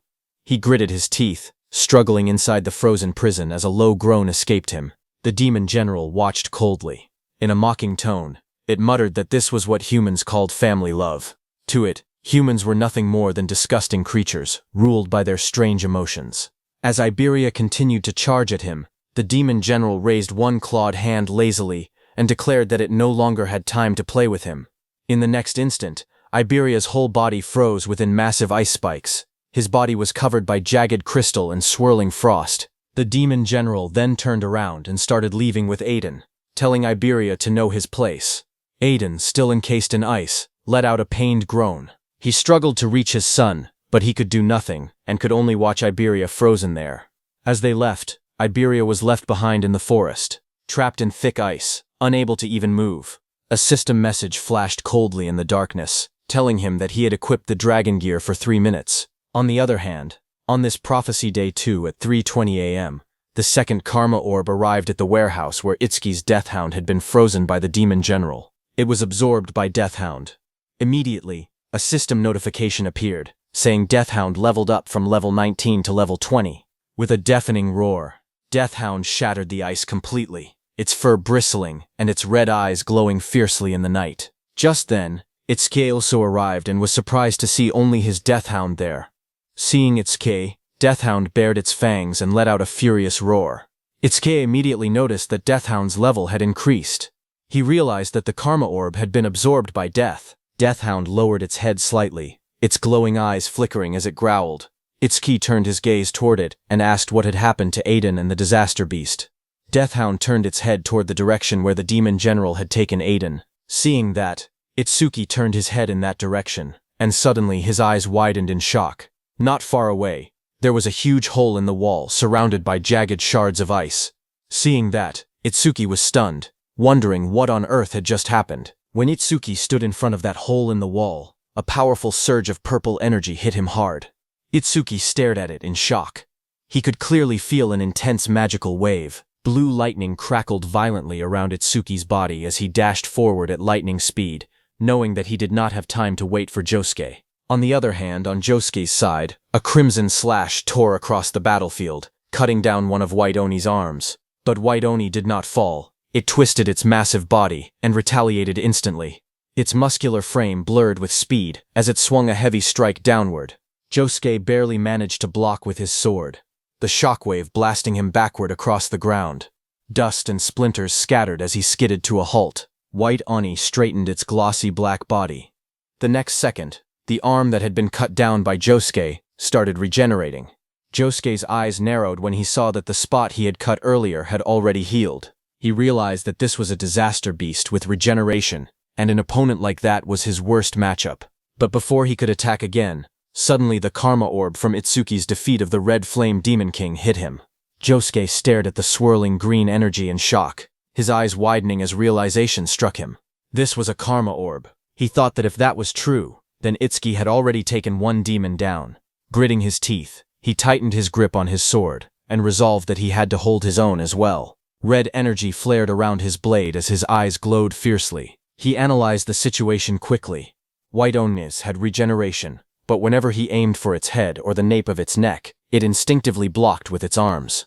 To confirm, Josuke attacked White Oni's head again, but it blocked with its arm. When he tried to attack its neck, White Oni again blocked with its hand. Seeing that, Josuke narrowed his eyes, realizing that the spots it protected so desperately were definitely its weak points. Now that he understood that, he adjusted his stance and steadied his breathing. With renewed determination, he declared inwardly that he could work with this. In the next instant, he lunged forward again, his red blade flashing as he slashed one of White Oni's arms. Red energy flared violently as he swung his blade again, in a brutal arc. In his mind, a single thought echoed. First, he would sever both arms. White Oni's both hands were cut down by him. His eyes sharpened as he calculated calmly. It took the creature at least 1 second to regenerate. And in that 1 second, its weak point would be completely exposed. Without hesitation, he drove forward, red aura blazing around him. Blood spiraled through the air as he launched himself straight toward the monster's core. His face tightened with ruthless focus. His eyes burned red, veins standing out as killing intent flooded his gaze.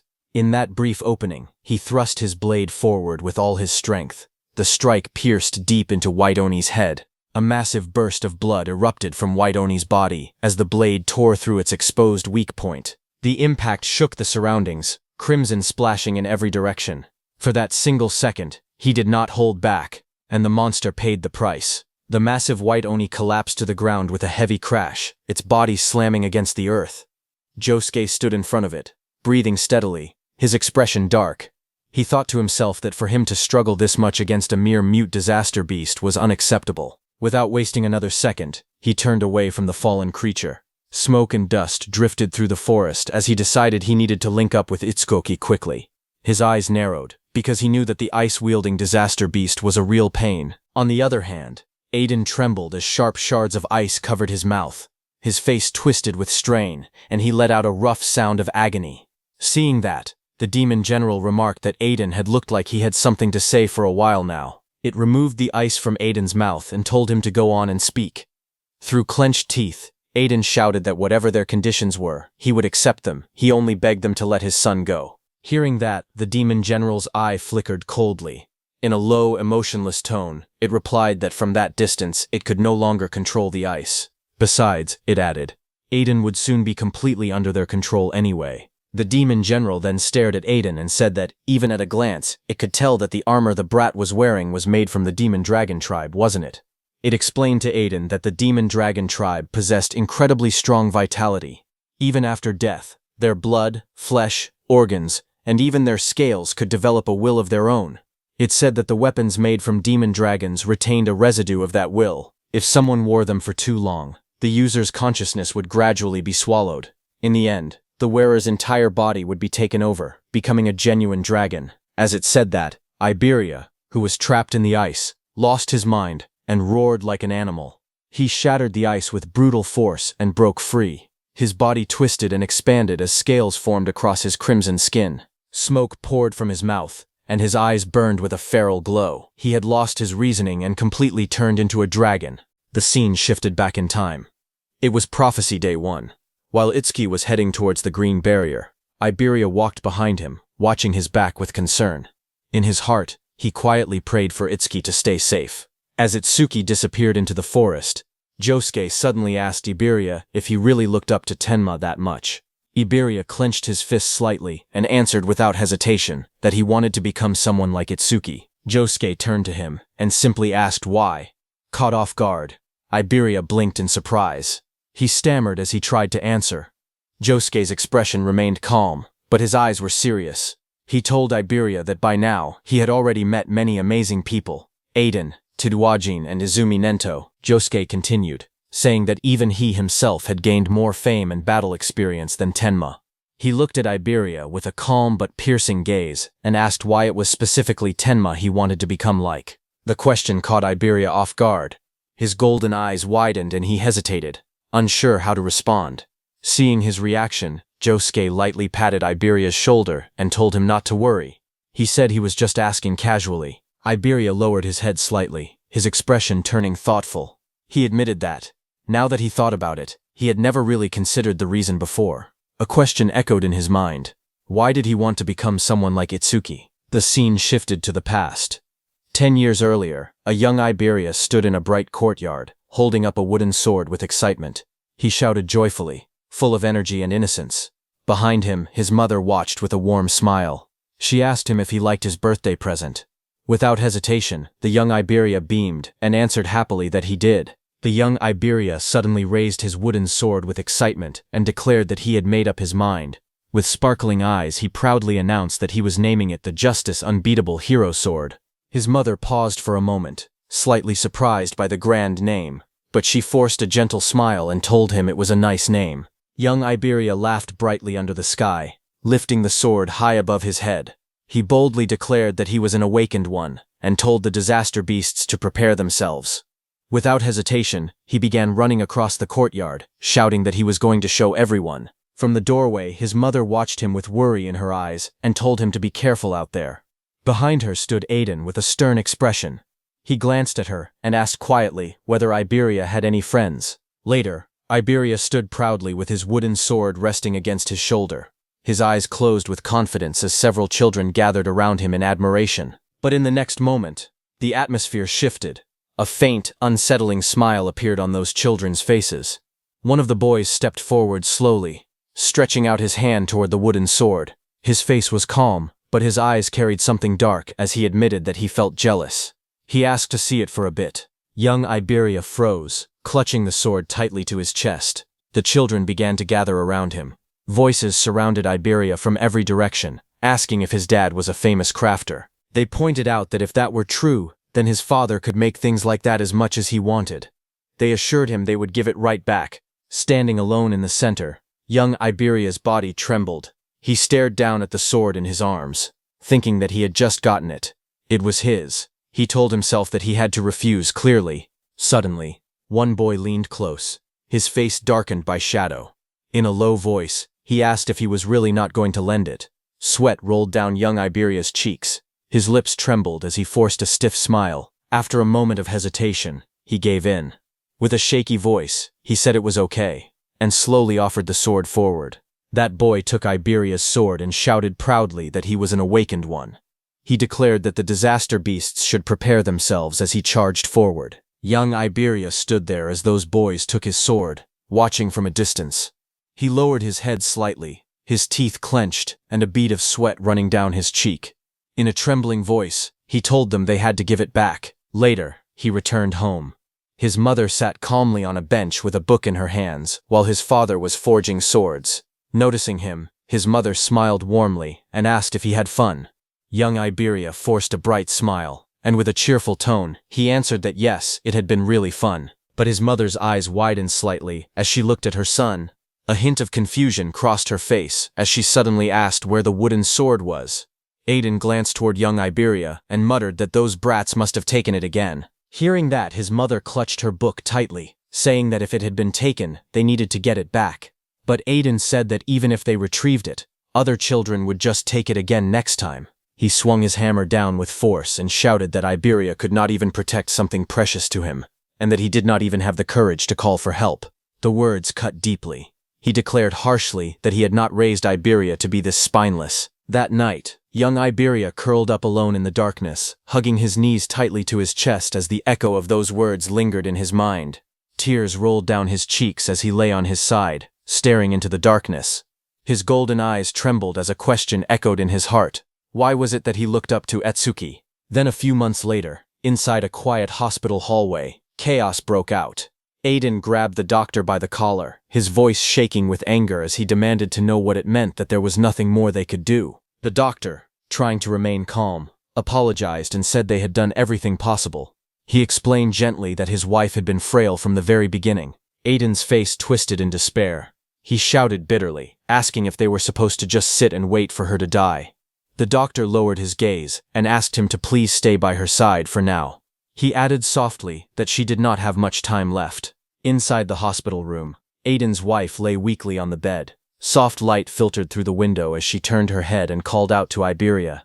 Young Iberia stood beside her bed, his small hands trembling. His voice cracked as he whispered, "Mom." She reached out gently and told him not to cry. With a faint smile, she looked at him tenderly and said that although his father called him spineless, she knew the truth. He was simply too kind. She looked at her son with tired but gentle eyes. In a soft voice, she told him that kindness without strength could turn cruel. If he remained weak, he would fail to protect the people he loved and end up hurting himself as well. Her gaze grew serious as she asked him to promise her something. She told him to become strong and to use that strength bravely. She believed that one day he would grow into someone kind and courageous, a truly strong awakened. At last, she asked him to take care of himself. As her hand fell, the monitor beside her bed let out a sharp, piercing sound as the heartbeat line began to flatten. Young Iberia trembled as he held her hand tightly in both of his. Tears streamed down his face while he made his vow. He promised that he would become the world's strongest and bravest awakened and the kindest. The boy cried out desperately for his mother. In the quiet hospital room filled with pale light, he stood beside her bed, small and trembling. And in the depths of his heart, a question echoed once more. Why was it that he had wanted to become someone like Itsuki? The reason was that when he first met Itsuki, he had been terrified by his strength. At that time, he thought they would only be temporary allies for a short while. But as they spent more time together, something slowly changed. He began to realize that Itsuki was not just strong. Whether he stood before over 100 awakened or faced a terrifying disaster beast, he never hesitated and charged forward without fear.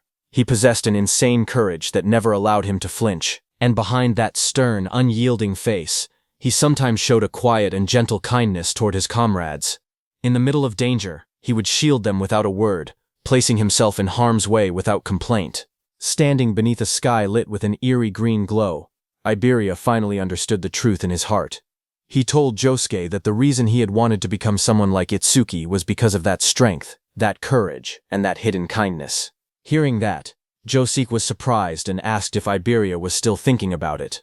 Iberia looked forward with steady eyes and admitted that Itsuki was strong and brave, and that his heart was kind.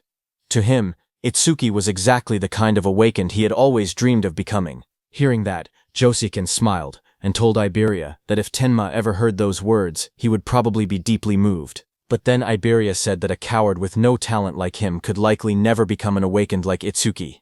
But even so, that did not matter.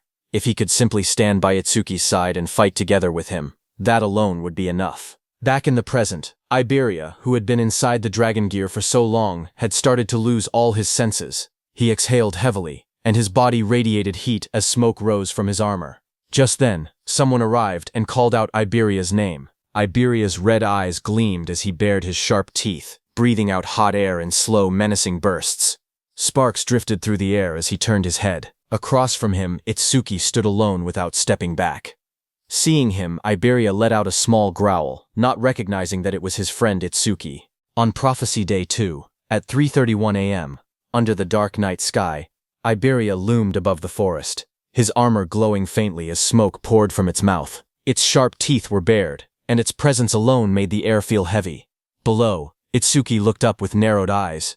He called out to Iberia, questioning why he was wearing the dragon gear again. He reminded him that he had been forbidden from using it. But Iberia's red eye glowed fiercely from the dragon gear as he exhaled hot breath, steam curling into the air. Itsuki observed him carefully. He felt that Iberia's reaction was strange. Something about him seemed off. He realized that even his appearance looked slightly different than before. Suddenly, Iberia shifted his massive body within the smoke, and saliva dripped between its jagged teeth. A low, heavy breath echoed in the darkness as Iberia stared ahead and said something. Seeing that, Itsuki's eyes widened slightly. He asked if he had said something, then quickly questioned where Aiden was. But before he could receive an answer, Iberia's red eyes flared brightly. With a violent roar, it lunged forward, smoke bursting from its jaws as its massive body surged ahead. The ground shattered beneath the impact, cracks spreading outward as debris flew into the air. A powerful shockwave tore through the area. In the blink of an eye, Iberia appeared behind Itsuki, his enormous claws slicing through the air toward him. But Itsuki did not panic. He shifted his body at the last second, narrowly avoiding a fatal blow. He caught Iberia's hand, stopping his advance through sheer strength. His muscles strained as he resisted the overwhelming force. Gritting his teeth, Itsuki shouted for Iberia to wake up. Seeing that, Iberia immediately backed down, putting some distance between him and Itsuki. Iberia's red eye glowed fiercely again as he opened his jaws wide. Rows of sharp teeth glistened, saliva dripping as it let out a low, menacing growl, trying to say something. But the next moment, he raised his claw, sharp talons gleaming in the darkness as a surge of energy gathered. A system message appeared, saying Windblade activated. Immediately, Iberia swung his arm, sending wind strikes. The air twisted into a vortex, forming a sharp, rotating blade of compressed wind. At that moment, Itsuki activated his mana detection. His eyes glowed with a brilliant blue light. Concentric ripples of energy spread from his gaze. As he carefully analyzed the incoming attack, he saw the massive wind blade coming toward him, cutting through everything in its path. Seeing that, he understood that this was the skill of a wind element. Itsuki simply moved to his side and dodged the wind blade. The roaring wind blade slammed into a thick tree trunk behind him, slicing cleanly through the wood as splinters exploded outward. Itsuki's body crackled with blue lightning as he turned to Iberia. He could not tell whether this was a side effect of the dragon gear, or if Iberia was being controlled by a disaster beast. But there was no time to hesitate. For now, he just needed to stay put. The system message flashed once more as Itsuki activated his thunder wave. Lightning surged violently from his body as he shot forward, tearing through the air with a deafening crack. Iberia raised his claws instinctively to attack, but Itsuki grabbed both of his hands. Just as he did that, smoke poured from Iberia's jaws, and he roared in fury. Watching closely, Itsuki's eyes sharpened. He realized that this mana wave was definitely Iberia's, but he could not believe that he was attacking him. Itsuki's eyes trembled violently, his pupils glowing under the shadow that fell across his face. He demanded to know what exactly had just happened. Then, through the smoke and burning air, Iberia lowered his head slightly, and in a strained, almost pleading voice, he called out to Itsuki and begged him to kill him. Hearing that, Itsuki's expression froze. Sweat slid down his cheek as disbelief overtook him. But suddenly Iberia roared, his jaws opening wide as violent shockwaves burst outward. In the next instant, he lunged forward at Itsuki, attacking with his sharp claws. But before his attack could land, a blade flashed through the air. Josuke appeared and blocked Iberia's attack with his blade. He shouted, telling Itsuki to watch out. Josuke then moved. With a powerful twist of his body, he punched Iberia. Iberia was sent flying, crashing onto the ground with a solid impact. The ground shattered where he fell. Itsuki, still catching his breath, told Josuke that Iberia was, but Josuke cut him off, stating calmly that he already knew the worst-case scenario had come to pass. Iberia then moved again at high speed. He started circling them like a storm, his movements forming a complete ring around Itsuki and Josuke, trapping them within a spinning vortex. Itsuki watched carefully and said that at this speed, Iberia had completely lost control. Josuke told him that Iberia had been consumed by the dragon gear. Itsuki's jaw tightened as realization struck him. In a steady but urgent voice, he said that if it truly was the side effect of the dragon gear, they had to take it off him quickly. But Josuke's red eyes narrowed coldly. He told Itsuki it was useless. The gear had already completely fused with Iberia's body. He told Itsuki that he had seen an awakened get taken over by dragon gear before. Once it reached that stage, there was no turning back. Josuke's voice remained calm as he revealed the harsh truth. Dragon gear could not be removed unless the user died. Hearing that, Itsuki's eyes widened in shock. Sweat slid down his cheek as he asked if there was no way. Josuke looked at him firmly and declared that they had no choice but to kill Iberia. Josuke tightened his grip on his blade, his red eyes cold and unwavering. In a firm voice, he declared that he would be the one to finish him off. If Itsuki did not think he could handle it, then he should leave this place. But Itsuki stepped forward and said that he would do it. Shocked, Josuke said that he could not burden Itsuki with such a cruel task. But Itsuki told Josuke that Aiden had been abducted by that ice user disaster beast. He said he would have the Death Hound track them, so Josuke should go and help him instead. Josuke tried to object, but Itsuki cut him off. He quietly pleaded, saying he still had things he wanted to talk to Iberia about. Blue energy gathered around his hand as he summoned his Death Hound. Josuke closed his eyes briefly and exhaled. In a low voice, he said he understood, and that he was counting on him. He then warned that if Iberia got away, Iberia would become even stronger, and his ferocity would increase. Turning his back, he spoke one final time. No matter what, Itsuki had to end his life there. As he said that, Iberia jumped onto a tree and then, at full speed, charged at Josuke, his massive body glowing with blazing orange light. At that very moment, Itsuki moved. Blue lightning crackled around his body as he reached Josuke and created a black ice wall to block Iberia. Josuke shouted for the Death Hound to move, and both of them immediately ran in different directions. As Itsuki blocked him, Iberia backed off again to create distance, and then, at full speed, he charged again and struck with Windblade.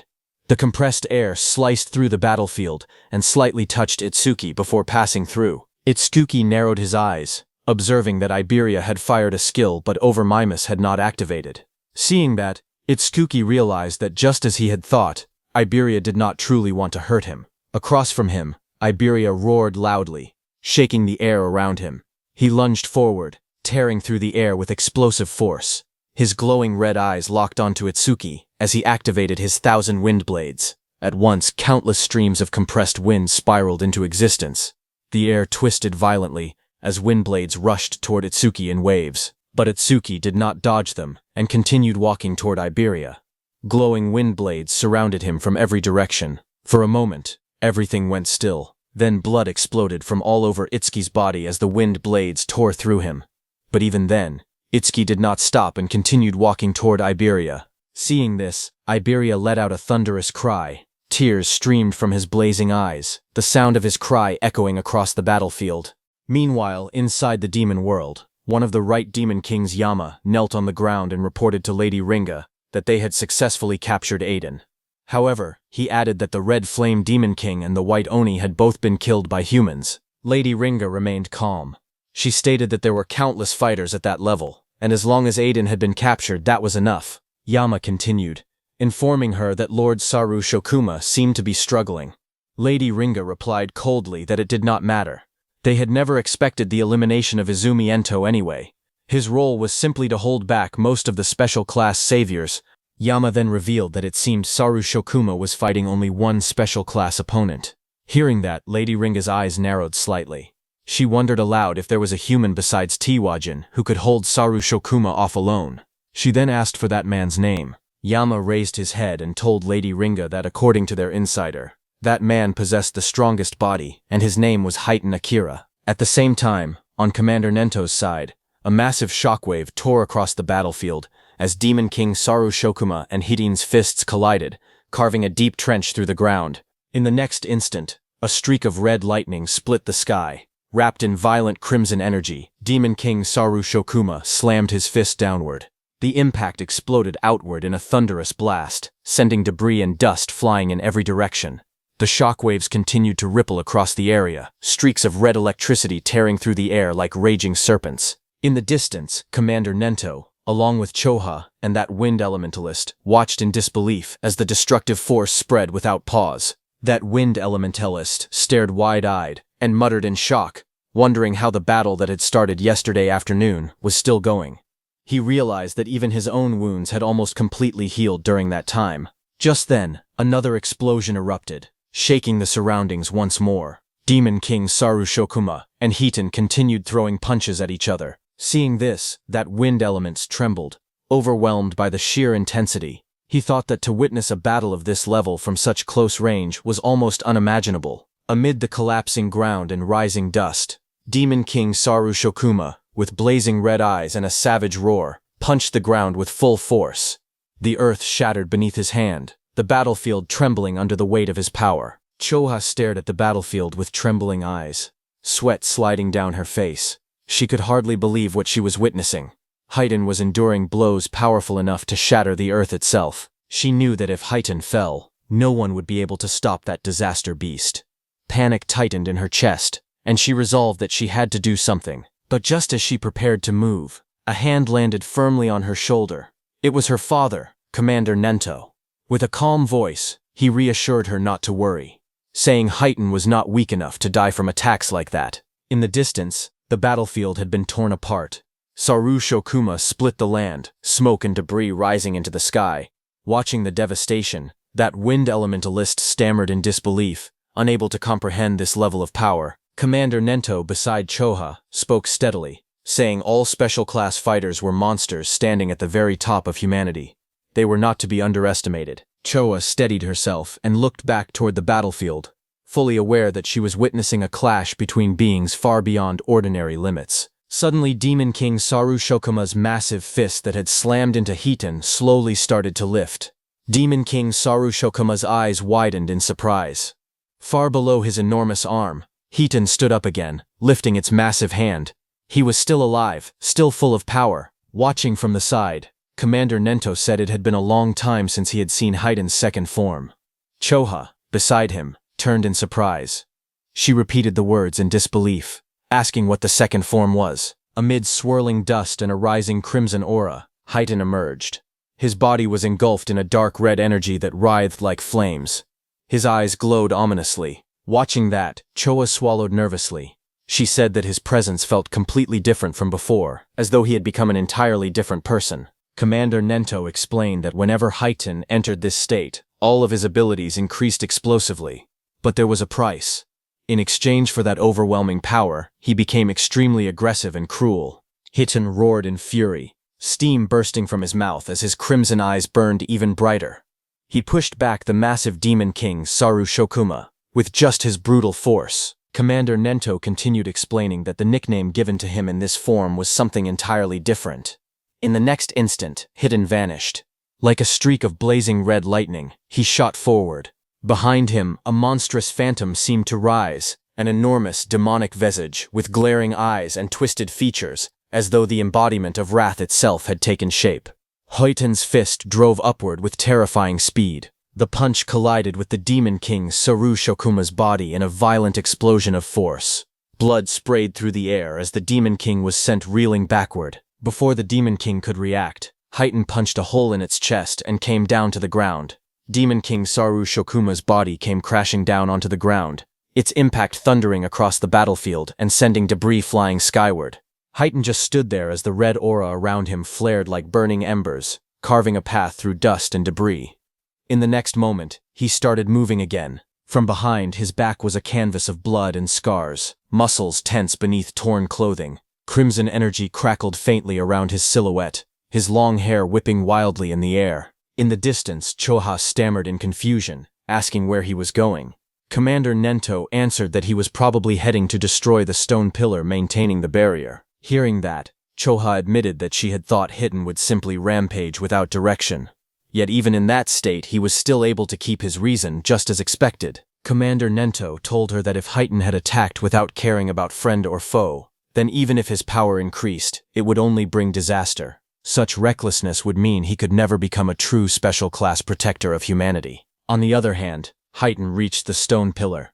Heighten's fist smashed into the towering stone pillar with a thunderous crash. The impact sent cracks racing through the surface as fragments of rock burst outward in every direction. Dust and debris spiraled around him.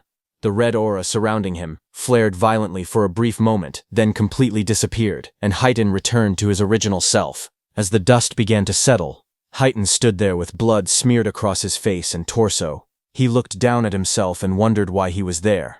Then his eyes shifted toward the fallen Demon King below. He asked if the enemies had already been dealt with. Seeing all that, Heighten finally realized that his other self had come out again. Heighten sat beside the stone pillar. With a faint, almost exasperated remark, he commented that his other self was still as meddlesome as ever. Far above the battlefield, the massive crimson barrier dome started to disappear after Heighten destroyed the stone pillar. Choha looked up calmly and asked if this time it was finally settled. But then Commander Nento brought up what had happened earlier. He pointed out that she had tried to heal Heighten at the cost of her own life and asked if that was true. Choha answered yes. Commander Nento sighed and said that it was not like her to act that way. Normally, instead of risking her life for a small chance of victory, she would have suggested retreating first. He added that she was becoming more and more like Itsuki. Hearing that, Choha, flustered, quickly denied it, insisting that it was not like that. Trying to change the subject, she wondered aloud how Itsuki was doing. She mentioned that they were also in the forest now, but since there were high-level awakened like Yusuke-san with them, they should be fine. But far away in the dark forest, Itsuki, inside the dragon gear, clutched his head in panic, tears streaming down his face. His glowing eyes trembled as he screamed, asking why he was not dodging. Wind strikes tore through the forest as Itsuki continued walking toward Iberia. Blood trailed down his body while those wind strikes rained toward him from every direction. Yet he did not stop. He declared that physical pain numbed the mind. That was why he would not avoid Iberia's attacks on purpose. The next moment, he stood face to face with Iberia, who was inside the dragon gear. Its jagged jaws snapped open, fangs glinting as it lunged. With one hand, Itsuki reached out and grabbed Iberia's shoulder. Locking eyes with him, he called out his name, Iberia. He pointed his second hand at him. Dark purple energy began to gather around his arm, swirling violently like a vortex. A system message flashed before him, announcing the activation of Black Orb. His voice turned cold as he declared that this was the end. The vortex in his palm expanded into a spinning sphere of destructive energy. With a powerful thrust, he drove it straight into Iberia's body. The concentrated purple energy orb pierced straight through Iberia's massive body, tearing a long, glowing fissure down its torso. Just as it happened, Iberia fell into Itsuki's arms. Itsuki caught him as he fell. Then slowly, the dragon gear's mask fell to the ground, covered in blood. One by one, the entire dragon head started falling apart from Iberia's body. Blood splattered from Iberia's body as he trembled in pain. Tears streamed down his face. His body shook as he forced himself to speak. He apologized weakly, saying that he had messed up again. Through broken sobs, he confessed that he just did not want to be a burden to Itsuki. Blood ran down Itsuki's face, dripping from his eye and chin as he held Iberia close. In a steady, unwavering voice, he told him that he had never once thought of him as a burden. Iberia's tear-filled eyes widened. His lips trembled as he asked if that was really true. Itsuki answered that they were simply good at different things. Iberia's trembling hand clutched weakly at Itsuki's clothes as he forced himself to speak again. He said that he had faintly heard it earlier, that the disaster beast was not going to kill his father but control him. Through tears and blood, he placed his hope in Itsuki. He said that if it was Itsuki, he believed he could surely save his father from it. Itsuki told him to leave it to him. Remembering the face of that demon general that had caused all this tragedy, Itsuki's gaze sharpened, his expression turning cold and resolute. He swore that he would crush it with his own hands. Tears and blood streamed down Iberia's face as his trembling hand slowly loosened its grip. With a faint, fragile smile, he said that he was glad he had gotten to talk to Itsuki at the end. His voice was weak, but sincere. In the fading moment between them, he whispered that he was counting on him, calling him Double E with quiet trust. On Prophecy Day 2, at 3:33 a.m., Iberia was dead. Watching from the demon world, Lady Ringa addressed Itsuki coldly. She said that he had done it now, but this was only the beginning. Sitting on her throne, she promised Itsuki something far worse. She declared that she would erase the things precious to Itsuki, one by one, in an even more twisted way. Then sometime later, under the dim night sky, Commander Nento, Choha, and that wind elementalist moved quietly through the deep mountains, their presence small against the vast forest. While moving, that wind elementalist admitted that he had believed everything would be solved after defeating the disaster beast, but he had not expected to escort Commander Izumi this far into the mountains. He knew that it had originally been Heighten's job, but his condition made it impossible for him to continue. As they were moving, suddenly Choka's summoned beast stopped. Choka immediately signaled for everyone to stop, saying her Gyokucho seemed to have detected a strange emotional wave. Her eyes narrowed as she added that the source of the wave was just ahead. In the darkness up ahead, two figures stood facing one another in the distance. Seeing this, that wind element duelist stepped forward, drawing his blade in a swift motion and shouting, demanding to know who was there. His grip tightened around the sword as he thought it was a humanoid disaster beast, but Choha's eyes narrowed as she stared ahead into the darkness. She recognized that person's back. She walked ahead and in a weak voice called out to Itsuki. Hearing that voice, Itsuki turned around. His whole face was covered in injuries. Blood streaked across his skin, yet his green eyes were still conscious. He recognized that it was Choha. Seeing him, Choha's expression trembled with shock. She stared at him in disbelief and demanded to know what on earth had happened there. Her eyes dropped to his body, noticing the injuries that covered him. She questioned what had happened to those wounds. Before she could press further, suddenly someone stepped forward from the forest, saying he would explain. Deathhound, with glowing eyes, followed closely behind him, its presence ominous and silent. Seeing him, Chosha and that wind elementix were shocked. He tightened his grip on his blade and asked if someone else was there, but Commander Nento recognized that man as first-class savior Josuke Bakuto. He pointed out that he was Aiden's guard and demanded to know why he was there. Josuke's red eyes lowered as he remembered the battle, his expression heavy and grim. In a calm but bitter tone, he addressed him as Commander Nento and began to speak about the battle, delivering the crushing truth. They had lost. On Prophecy Day 2, at 3:34 a.m., the foretold battle had ended in the worst possible outcome. Half of the North Continent's District 7 had been destroyed. The legendary crafter, Aiden Hiss, had been kidnapped, and his son, Iberia Biss, had died. Later, after his master had been taken, Josuke revealed what he had done next. He told them that he had ordered Deathhound to track the magic traces left behind by the disaster beast. Josuke stated that, in the end, they had only managed to find the disaster beast's clones. He added that the creature was extremely cunning. It had expected to be tracked and deliberately left behind numerous clones, making it impossible for them to pinpoint its true location. Hearing all that, Commander Nento turned to Choha and asked her about Itsuki's condition.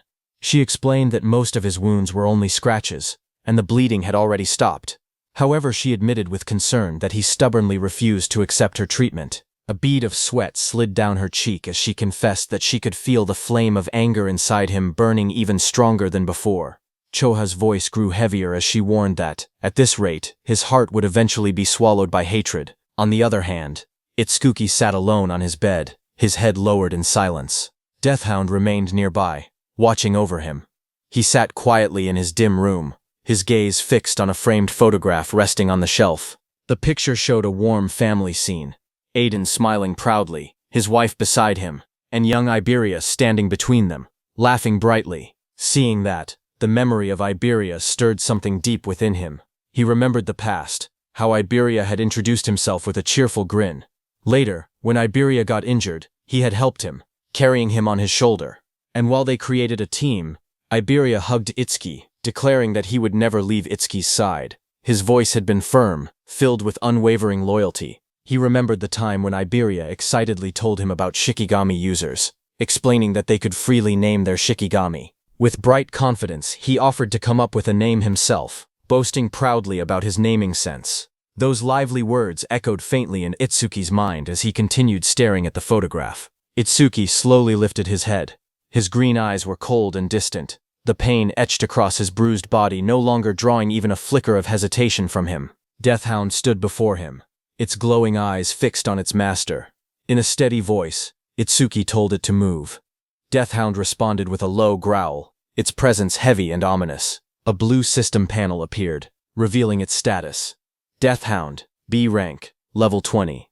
Its attack stood at 350, ability at 300, defense at 200, and magic at 150. Itsuki stepped forward from the bed, his battered body tense with resolve.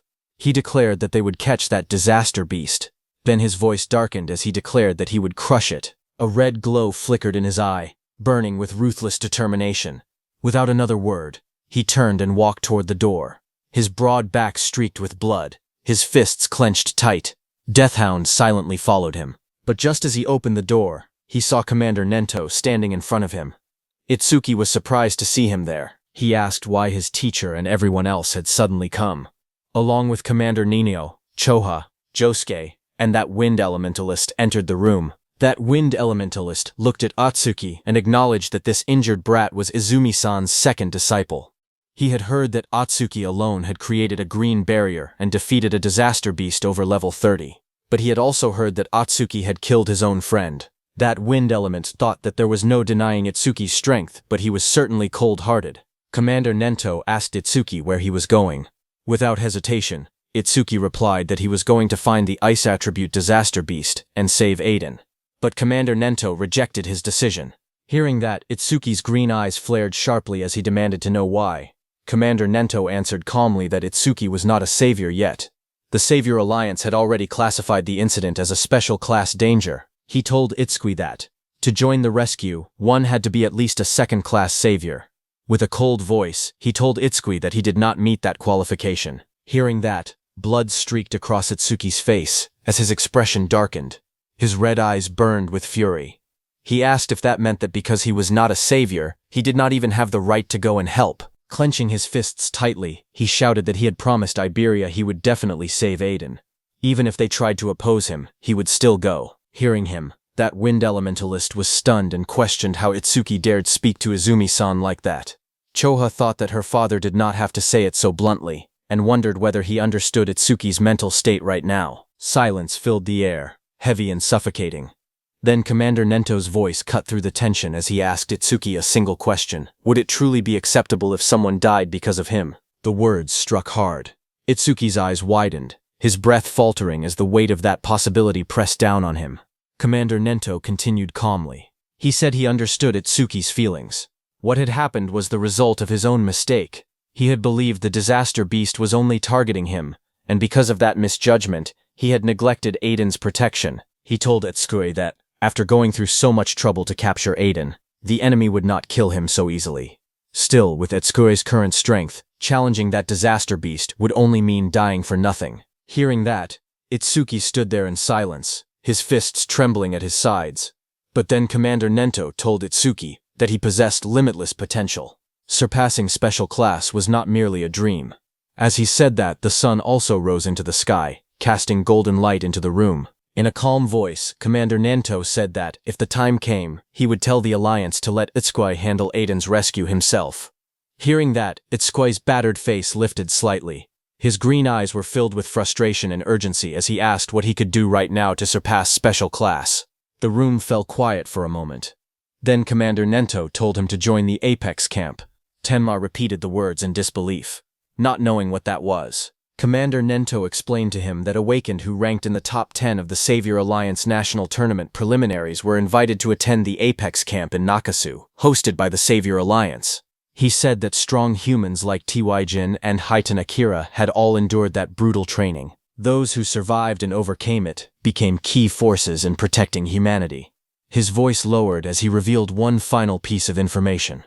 This year's summit camp would be held in 3 days. Commander Nento calmly explained that if Itsuki safely overcame the trials of Apex Camp, not only would he rank high in the main tournament, but it would also serve as a shortcut to becoming a special class savior. Hearing that, Itsuki's green eyes steadied. The blood streaked across his face had not yet dried, but his resolve had already hardened. Without hesitation, he declared that he understood, and that he would join Apex Camp. Commander Nento nodded slightly, and added that before anything else, they needed to deal with Itsuki's injured body. Soon after, Choha gathered green energy between her hands and poured the healing light over Itsuki's battered form, wrapping his wounds in a radiant glow. As the pain eased and his strength slowly returned, Itsuki's gaze sharpened. He turned slightly and asked Choha if she knew about Apex Camp. As green healing light flowed from her hands, Choha looked at Itsuki and said that she knew about Apex Camp. However, she asked why he was suddenly bringing it up and told him not to say he was planning to join. Itsuki calmly asked if there was something wrong with that. He added that Sensei had said it was the perfect place to improve one's strength. Chu Hong's expression grew serious. She explained that only the geniuses among geniuses were allowed to join Apex Camp. The green light continued to wrap around Itsuki's body as she went on, saying that was exactly why it was so dangerous. She explained that people who had been praised as geniuses their entire lives often realized, after joining Apex Camp, that they were nothing special. When that happened, their minds broke. She had seen many like that. Her voice turned firm as she finished her warning. Apex Camp was a training ground for geniuses, but it was also their graveyard. Chulaha continued her warning, her voice steady but heavy. More than anything, she explained, the training at Apex Camp was brutal, and the level of each stage was extremely high. Because of that, fatal accidents happened every single year. Itsuki listened without fear. A faint smile curved on his lips as he said that it was actually perfect. The green light around Shoha's hands flickered as she stared at him in shock. Itsuki knew that against half-hearted disaster beasts or mediocre awakened ones, his over-mimicry would not even activate. He admitted that he had once been worried he would not find a worthy opponent, but that concern had been unnecessary. His gaze turned sharp and resolute. He declared that he could only grow stronger by fighting powerful disaster beasts at the very edge between life and death. He told Choha that fighting strong disaster beasts was the duty of the awakened. Hearing that, Choha's eyes widened, her breath catching as she realized he had already made up his mind. Noticing the flush on her cheeks, Itsuki looked at her and asked if her face was red because she had exhausted herself from healing him. Choha froze for a second, then hurriedly denied it. Flustered, she waved her hand and insisted that it was not like that at all. She quickly explained that using a skill for a long time naturally made the body heat up. Then she added, in embarrassment, that he really did not know that. Her heart pounded loudly in her chest. For the first time, she could hear her own heartbeat so clearly. The warmth spreading through her face only made her more confused. She wondered what she was even thinking. After a moment, Itsuki steadied himself and told her that his wounds were almost completely healed. He thanked her, then turned and began walking toward the door. She asked where he was going. Without looking back, he replied quietly that he was going to say goodbye. Under the quiet sky, beneath the shadows of tall trees, Josuke and Itsuki stood before a grave. The gravestone bore the name Iberia Hiss, with the dates 2000.118-2018 carved into the stone. A bouquet of yellow roses rested at its base, and a sword lay carefully placed in front of it. Josuke lowered his gaze and apologized softly, saying he was sorry for making Itsuki do such a cruel thing. Itsuki, standing beside him, replied calmly that it was fine. He had chosen it himself. After a moment of silence, Josuke asked if he was leaving already. Itsuki confirmed it. He said he would join Apex Camp and improve his skills so that one day he could kill that disaster beast with his own hands. He then asked what Josuke would do. Josuke answered quietly that if he had not met his master, he would have been killed by a disaster beast long ago and would never have become an awakened. His hand tightened around the hilt of his sword as he looked down at his armor and weapons, reflecting on the path that had brought him there. Josuke lowered his head and gripped the hilt of his sword tightly. In a quiet voice, he said that even his life had been given to him by his master. No matter what happened, he would find his master. Before his words could settle into the night, Itsuki extended his fist toward him. Seeing that, Josuke looked shocked. Standing before him, eyes burning with determination. Itsuki declared that he would become a savior. One day, he would rescue Adian together with Josuke. Until then, he pleaded with him not to die. Josuke looked back at him, a faint, almost helpless smile forming on his lips. In front of Itsuki, he felt pathetic. As the wind rustled the trees and golden petals scattered across the grave, Josuke answered that he would be waiting. Their fists met in midair, knuckles pressing together in a silent promise, sealing their resolve. From a distance, Commander Nento and Choha watched them from the shadows of the forest. Choha remarked that as expected of Itsuki, only a few hours ago he had been completely wrecked both physically and mentally, yet he had recovered this quickly. But Commander Nento told her that Itsuki had merely pushed his negative emotions deep down for now, so that one day he could unleash them. Commander Nento then said that there were many suspicious points in the recent attack. He intended to gather the commanders from each continent and hold a meeting. As he turned to leave, he added that while he was handling that matter, he was counting on her to look after Itsuki. Hearing that, Choha smiled brightly and told her father to leave everything to her. Just then, Itsuki appeared behind her. He looked at her in slight confusion and remarked that she seemed unusually happy. At that moment, her face stiffened, and she quickly tried to compose herself. Itsuki then noticed Commander Nento going into the forest and asked Choha where they were going this time. Clearing her throat, Choha replied that it was classified, so she could not tell him. She adjusted her glasses and informed him that her father had asked her to take care of him. From now on, she would be his guardian. She asked if he understood. Itsuki awkwardly answered yes, though he muttered that having a guardian made it sound like he was a child. He then asked what they were doing now. Choha turned her back to him and pointed ahead, saying that it should be obvious. With determination in her eyes, she declared that they were heading to Nakasu right away to join Apex Camp. Hearing that, Itsuki immediately responded with a firm agreement as a faint aura flared around him, and the two of them prepared to move forward together. On the other hand, a memory of a violent explosion flashed before someone's eyes. From the darkness, Itsuki emerged, blue lightning crackling around his body. Not far away, Reiji Kinoshita collapsed to his knees. Blood dripped from his mouth as he gasped in pain, sweat and dirt covering his face. His eyes trembled in terror as he looked up. Itsuki stood behind him, rain pouring down while lightning roared across the sky. Without hesitation, Itsuki raised his fist. With a deafening impact, his punch came crashing down. Remembering all that, Reiji Kinoshita screamed, his mouth wide open as tears and sweat streamed down his face. His entire body trembled violently against the hospital bed, tightly wrapped in bandages from head to toe. He thrashed and cried out in fear, the sound echoing through the quiet room. Hearing the scream, his mother rushed inside. She ran to his side and held him tightly, her voice shaking as she tried to calm him. She told him not to be scared, that she was there with him. Leaning closer, she gently asked if he had dreamed again about the person who hurt him. Reiji Kinoshita's face twisted with rage. Even through the bandages, his fury was clear. Tears poured from his swollen eyes as he gritted his teeth and swore that he would return the pain he had suffered 100-fold.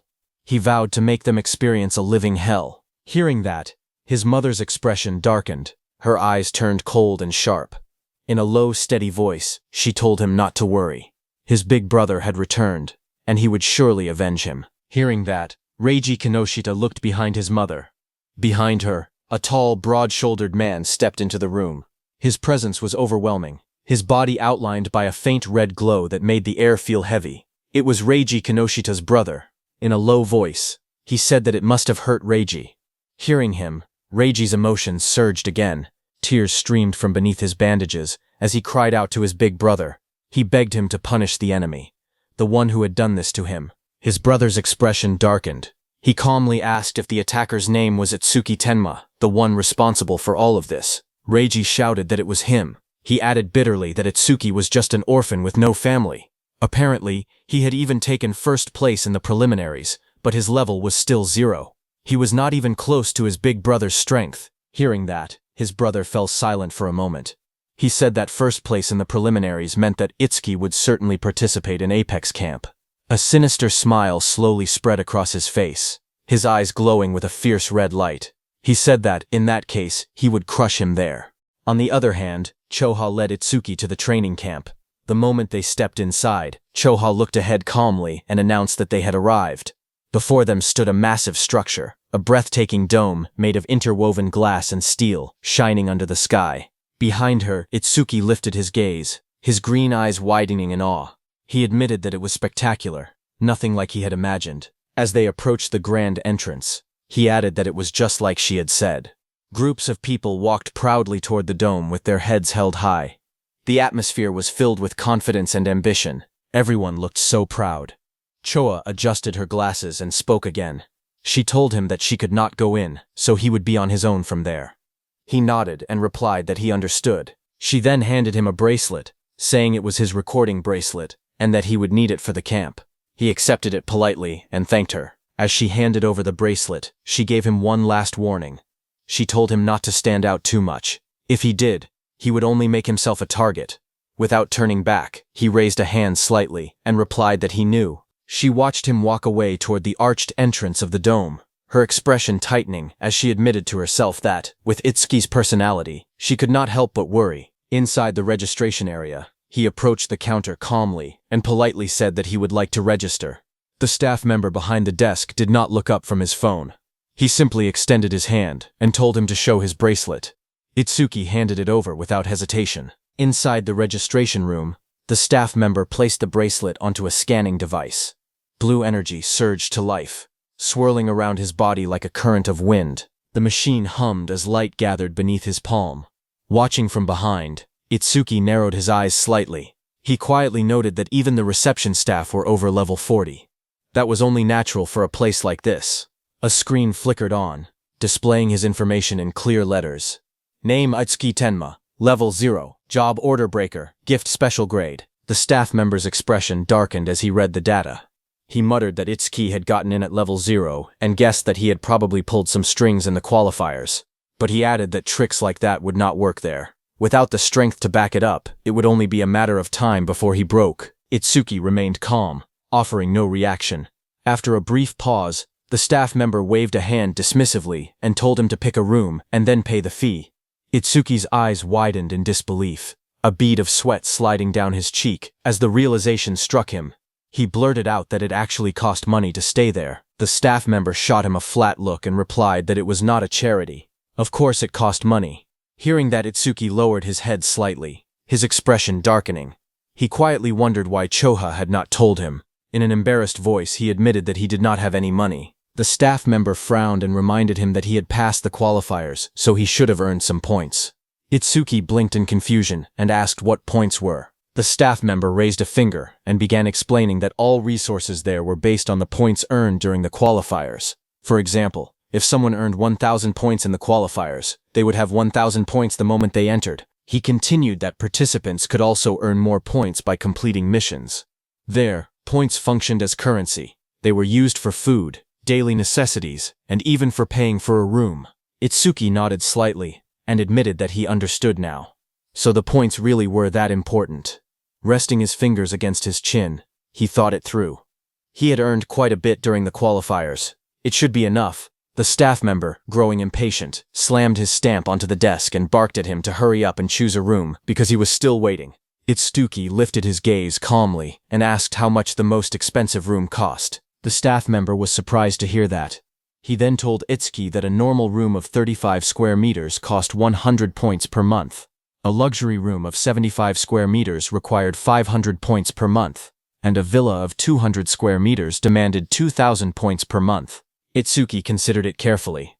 If it were just him, a normal room would have been fine, but he also had Deathhound with him. There was no way the large beast would fit inside a small space. After a brief pause, he made his decision without hesitation. He stated that he would take the villa. The staff member's eyes widened in disbelief. He stammered, asking what Itsuki had just said.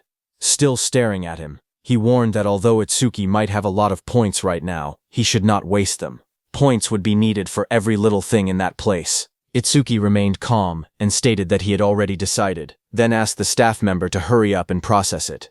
Clicking his tongue, the staff member began typing reluctantly. He snorted and muttered that Itsuki was ignorant and should not come crying when he regretted it.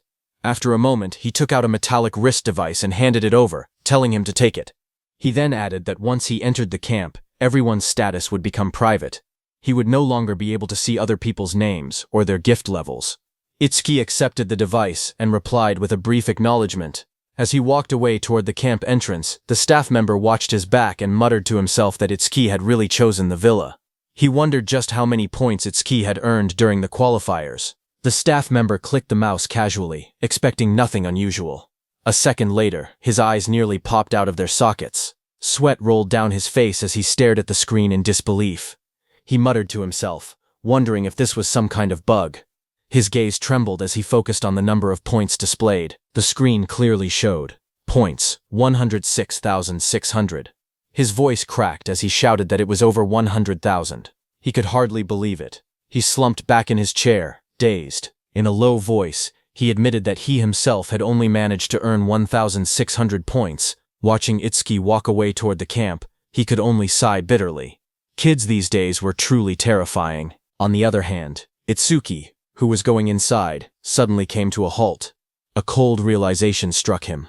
Sweat slid down his face as he ran a hand through his hair. He had forgotten to ask where the villa was. Letting out a quiet sigh, he decided it could not be helped. He would just head back to the reception and ask again. But as he turned to leave, he noticed two figures nearby. Their eyes glowed faintly red as they watched him in silence. He paused, looking at them with his green eyes. He asked if they needed something. The two men immediately broke into wide smiles. They introduced themselves as awakeners from the southern continent, saying they had just arrived the day before. From the looks of it, they said, he seemed to be lost. With exaggerated friendliness, they offered to guide him and asked where he was headed. He calmly told them that he was trying to get to the villa, and asked if they knew where it was. The large armored man stiffened slightly and said the villa was over there, pointing vaguely into the distance. The blonde man quickly chimed in, agreeing and repeating that it was over there. But when they understood that Itsuki had asked for a villa, both of their expressions froze. Their eyes widened in shock. Watching their sudden reaction, he looked at them quietly and asked if something was wrong. The blonde man immediately waved his hands and forced a laugh, telling him to wait a second because they were just trying to remember exactly where it was. The two of them then stepped aside and began whispering to each other in panic.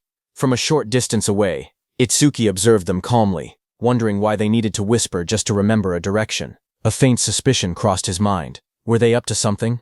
At that moment, a woman with long silver hair and sharp cat ears appeared nearby. A small black cat sat comfortably on her shoulder. She was the North Sector qualifier, 5th place, Shion Akagami, where Itsuki had also qualified from. Xiao Han tilted her head slightly, letting out a soft sound of curiosity.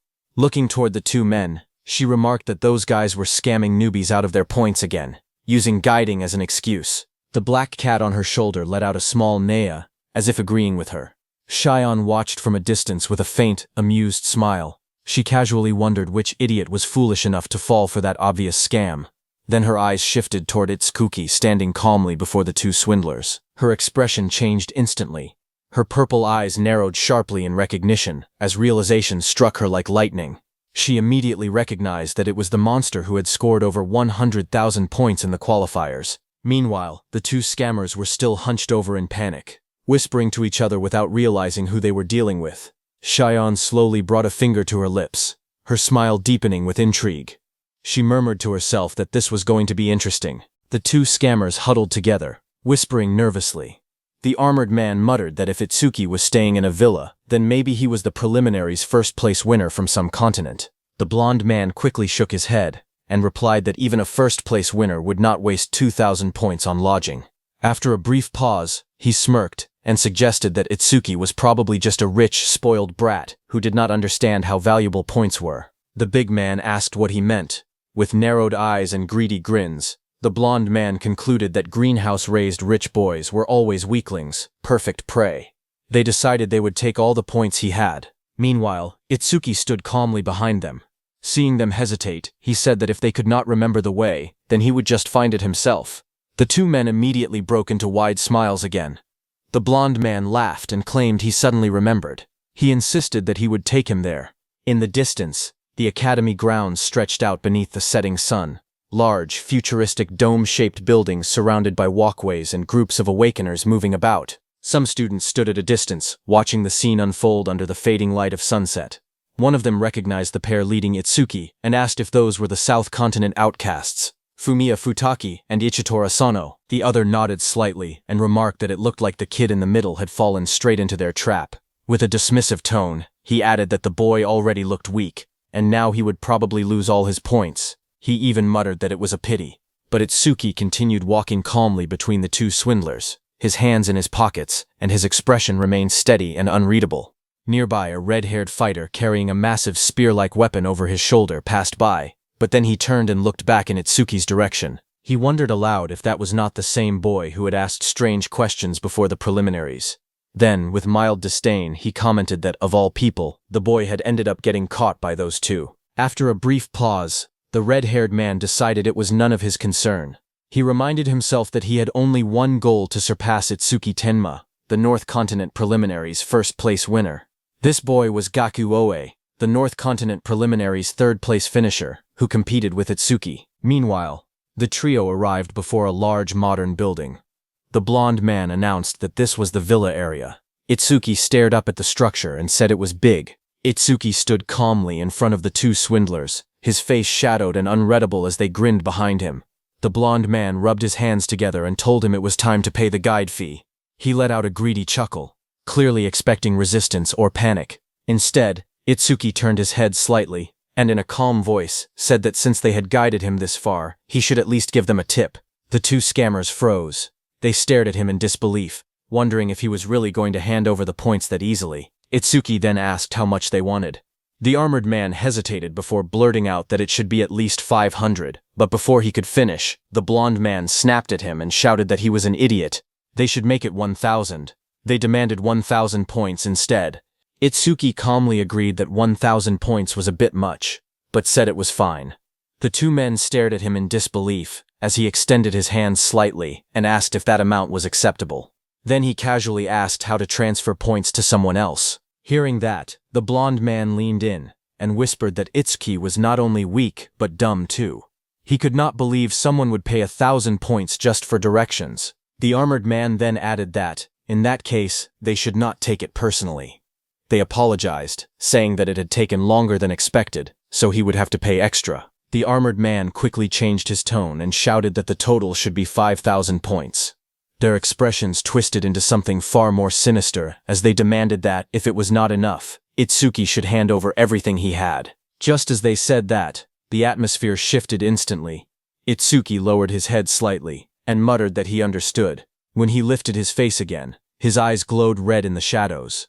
In a cold voice he asked if they were extortionists. Itsuki's body started glowing with a red aura. The blonde man glanced at Itsuki, surrounded by the faint crimson energy, and muttered that something was wrong. It felt as if Itsuki had suddenly changed, but the blonde man gritted his teeth and shouted that it did not matter. If anyone was to blame, it was Itsuki himself for being careless. He demanded that the points be handed over immediately, threatening that he would regret it otherwise. As they said that, the air grew heavier. Itsuki walked toward them and said coldly that he was seriously pissed off right now. No matter what happened next, they were not allowed to complain. The blonde man sneered and boasted that he ranked 6th in the South Continent preliminaries. There was no way he would lose to trash like him.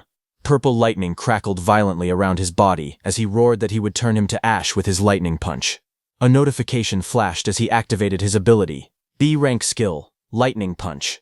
He lunged forward, his fist blazing with electric power, and drove it straight into Itsuki's body.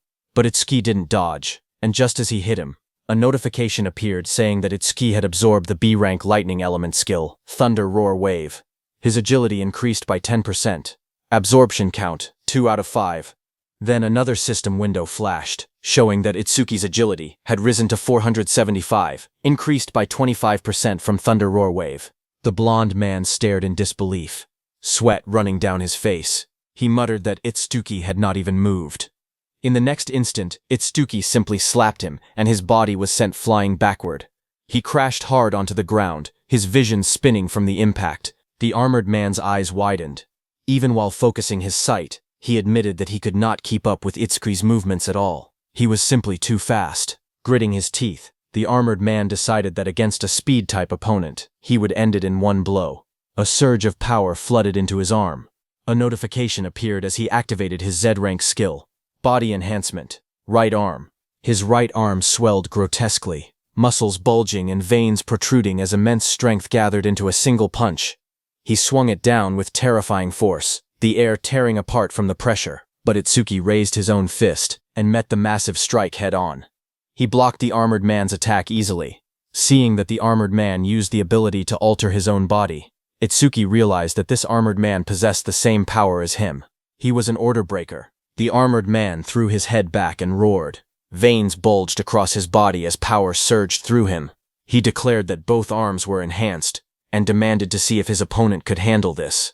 In the next instant, countless massive fists rained down like a storm. From every direction, his enlarged arms smashed forward, filling the battlefield with crushing blows. But Itsuki matched his attacks and blocked all of his punches with a continuous barrage of his own.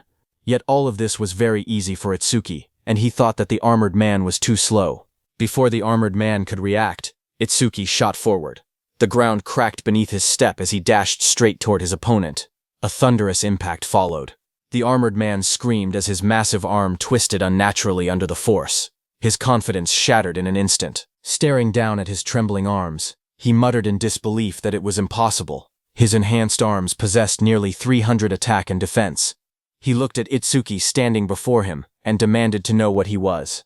Itsuki looked down at him and calmly stated that even after enhancing himself, his stats did not come close to his own. The armored man was hurled backward, crashing violently against the ground. He struggled to lift his head as Itsuki walked toward him without haste. Trembling, the armored man stammered that Itsuki was not a trainee. He demanded to know who he was and from which continent he came. Purple energy began to swirl around the young man's arm, crackling like a living storm. His red eyes glowed through the darkness as he declared his name. He was Itsuki Tenma of the North Continent. A system notification flashed before him. A notice from the broken critical crystal announced that the next attack would be a critical hit with 100% probability. Itsuki's fist drove forward, wrapped in violent purple energy.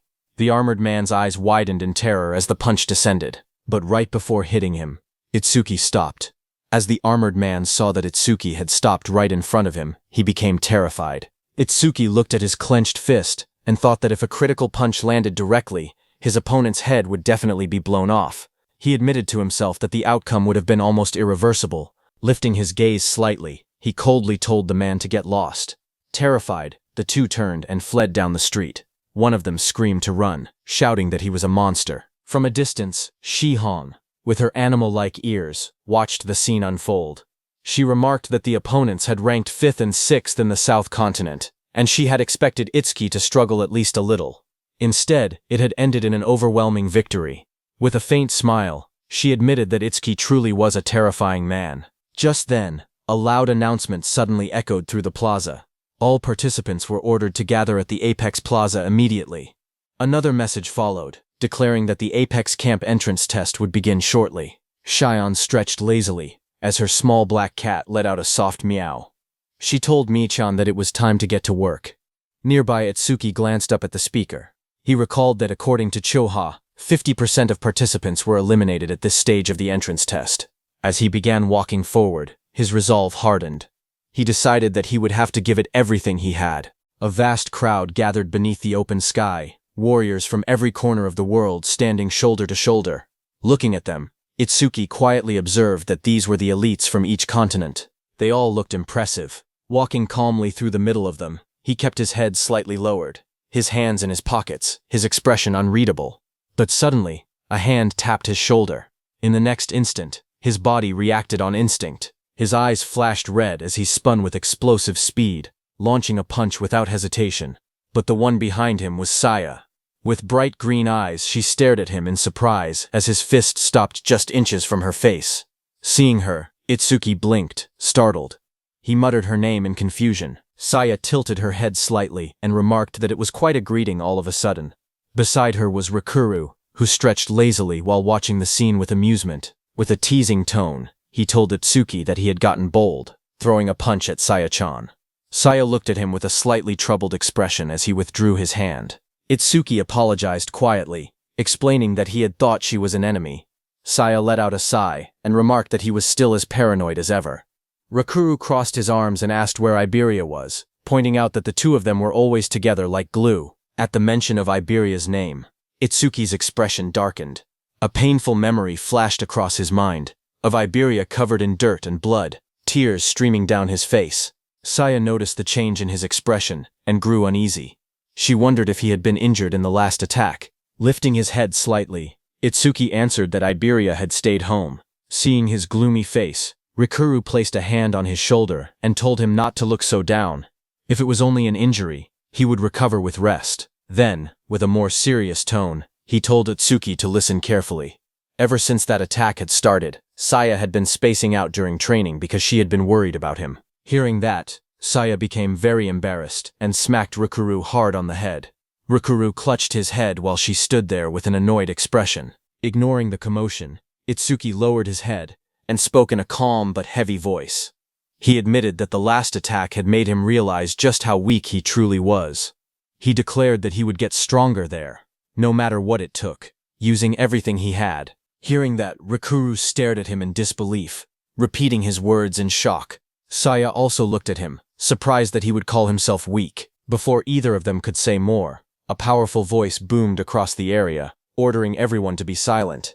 At the top of the wide stage, an instructor stood alone, radiating authority as waves of pressure spread outward. The crowd below immediately fell quiet. The instructor announced that before life at Apex Camp began, there was something everyone needed to hear. Holding a megaphone, he explained that inside that place, all information except a person's name would remain private. In other words, no matter what glory anyone had achieved in the past, it meant nothing. Standing among the crowd, Itsuki, Saya, and Rikuru listened in silence as the instructor declared that everyone would start over from zero. Rikuru blinked in confusion, repeating to himself that all information except names would be private.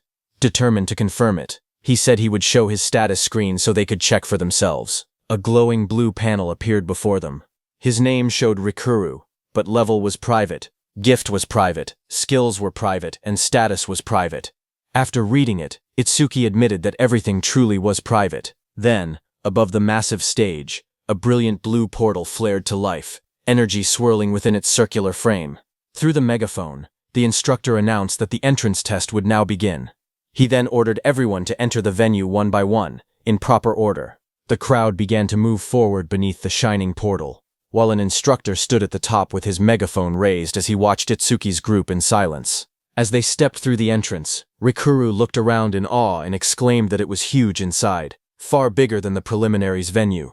The vast interior stretched endlessly above them, its towering structure dwarfing everyone who entered. Ahead, Itsuki walked quietly down a long corridor.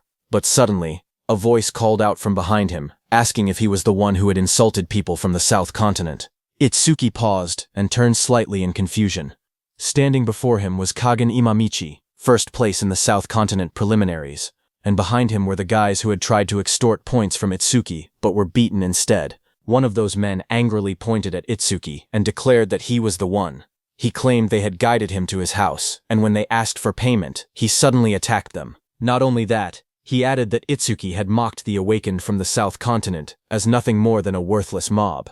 Kagen's expression hardened as he looked directly at Itsuki and calmly asked if he cared to explain. Saya immediately stepped forward and firmly declared that Itsuki was not that kind of rotten person.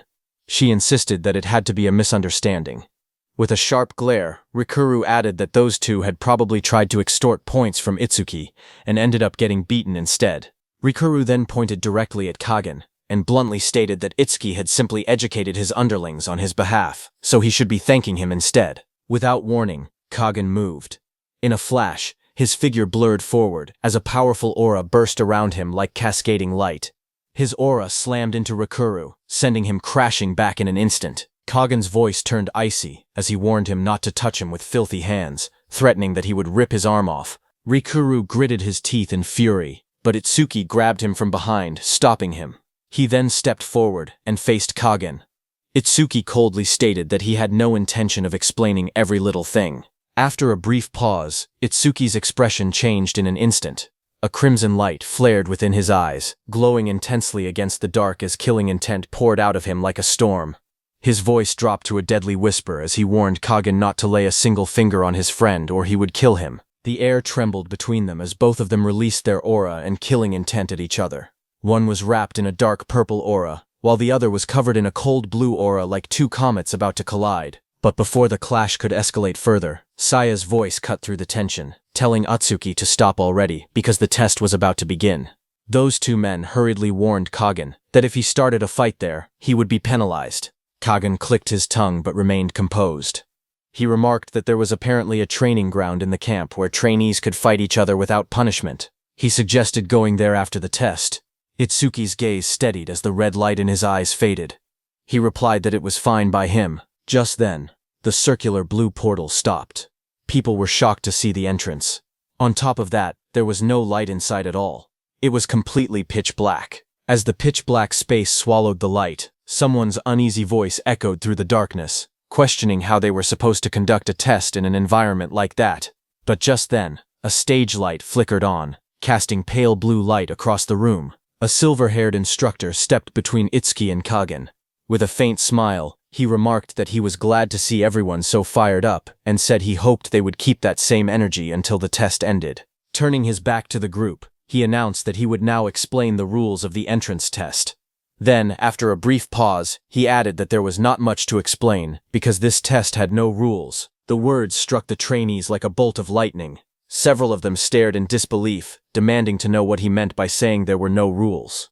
Others panicked, saying it was their first time seeing a test like that. Unbothered by their reactions, the instructor told them that from that point on, they would enter the 4 rooms behind him and take 4 different tests. The order of the rooms was entirely up to them. He further explained that there were no restrictions on equipment, items, or skills.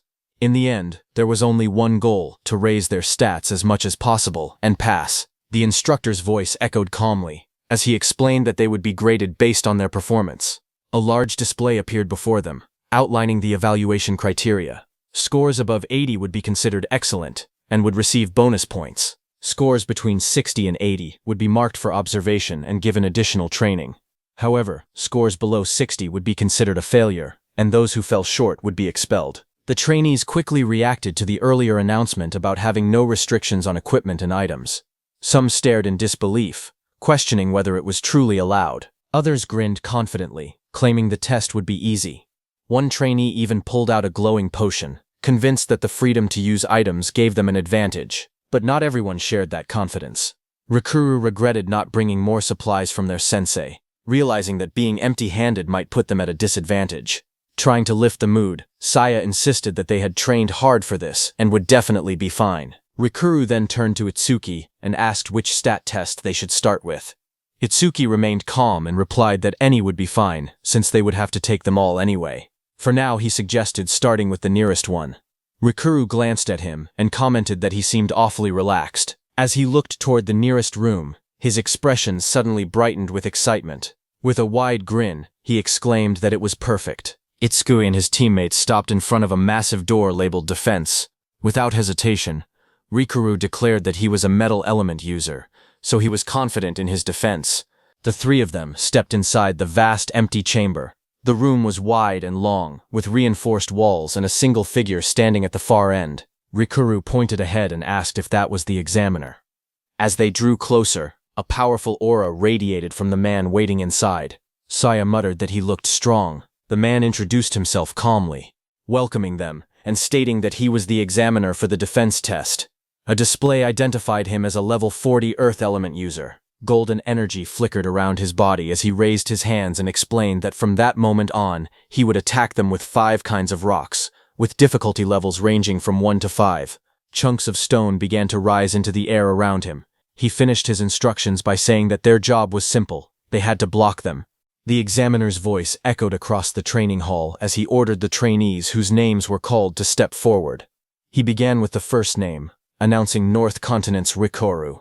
Rikuru blinked in surprise and pointed at himself, asking in disbelief if he was first. Saya encouraged him calmly, telling him to do his best.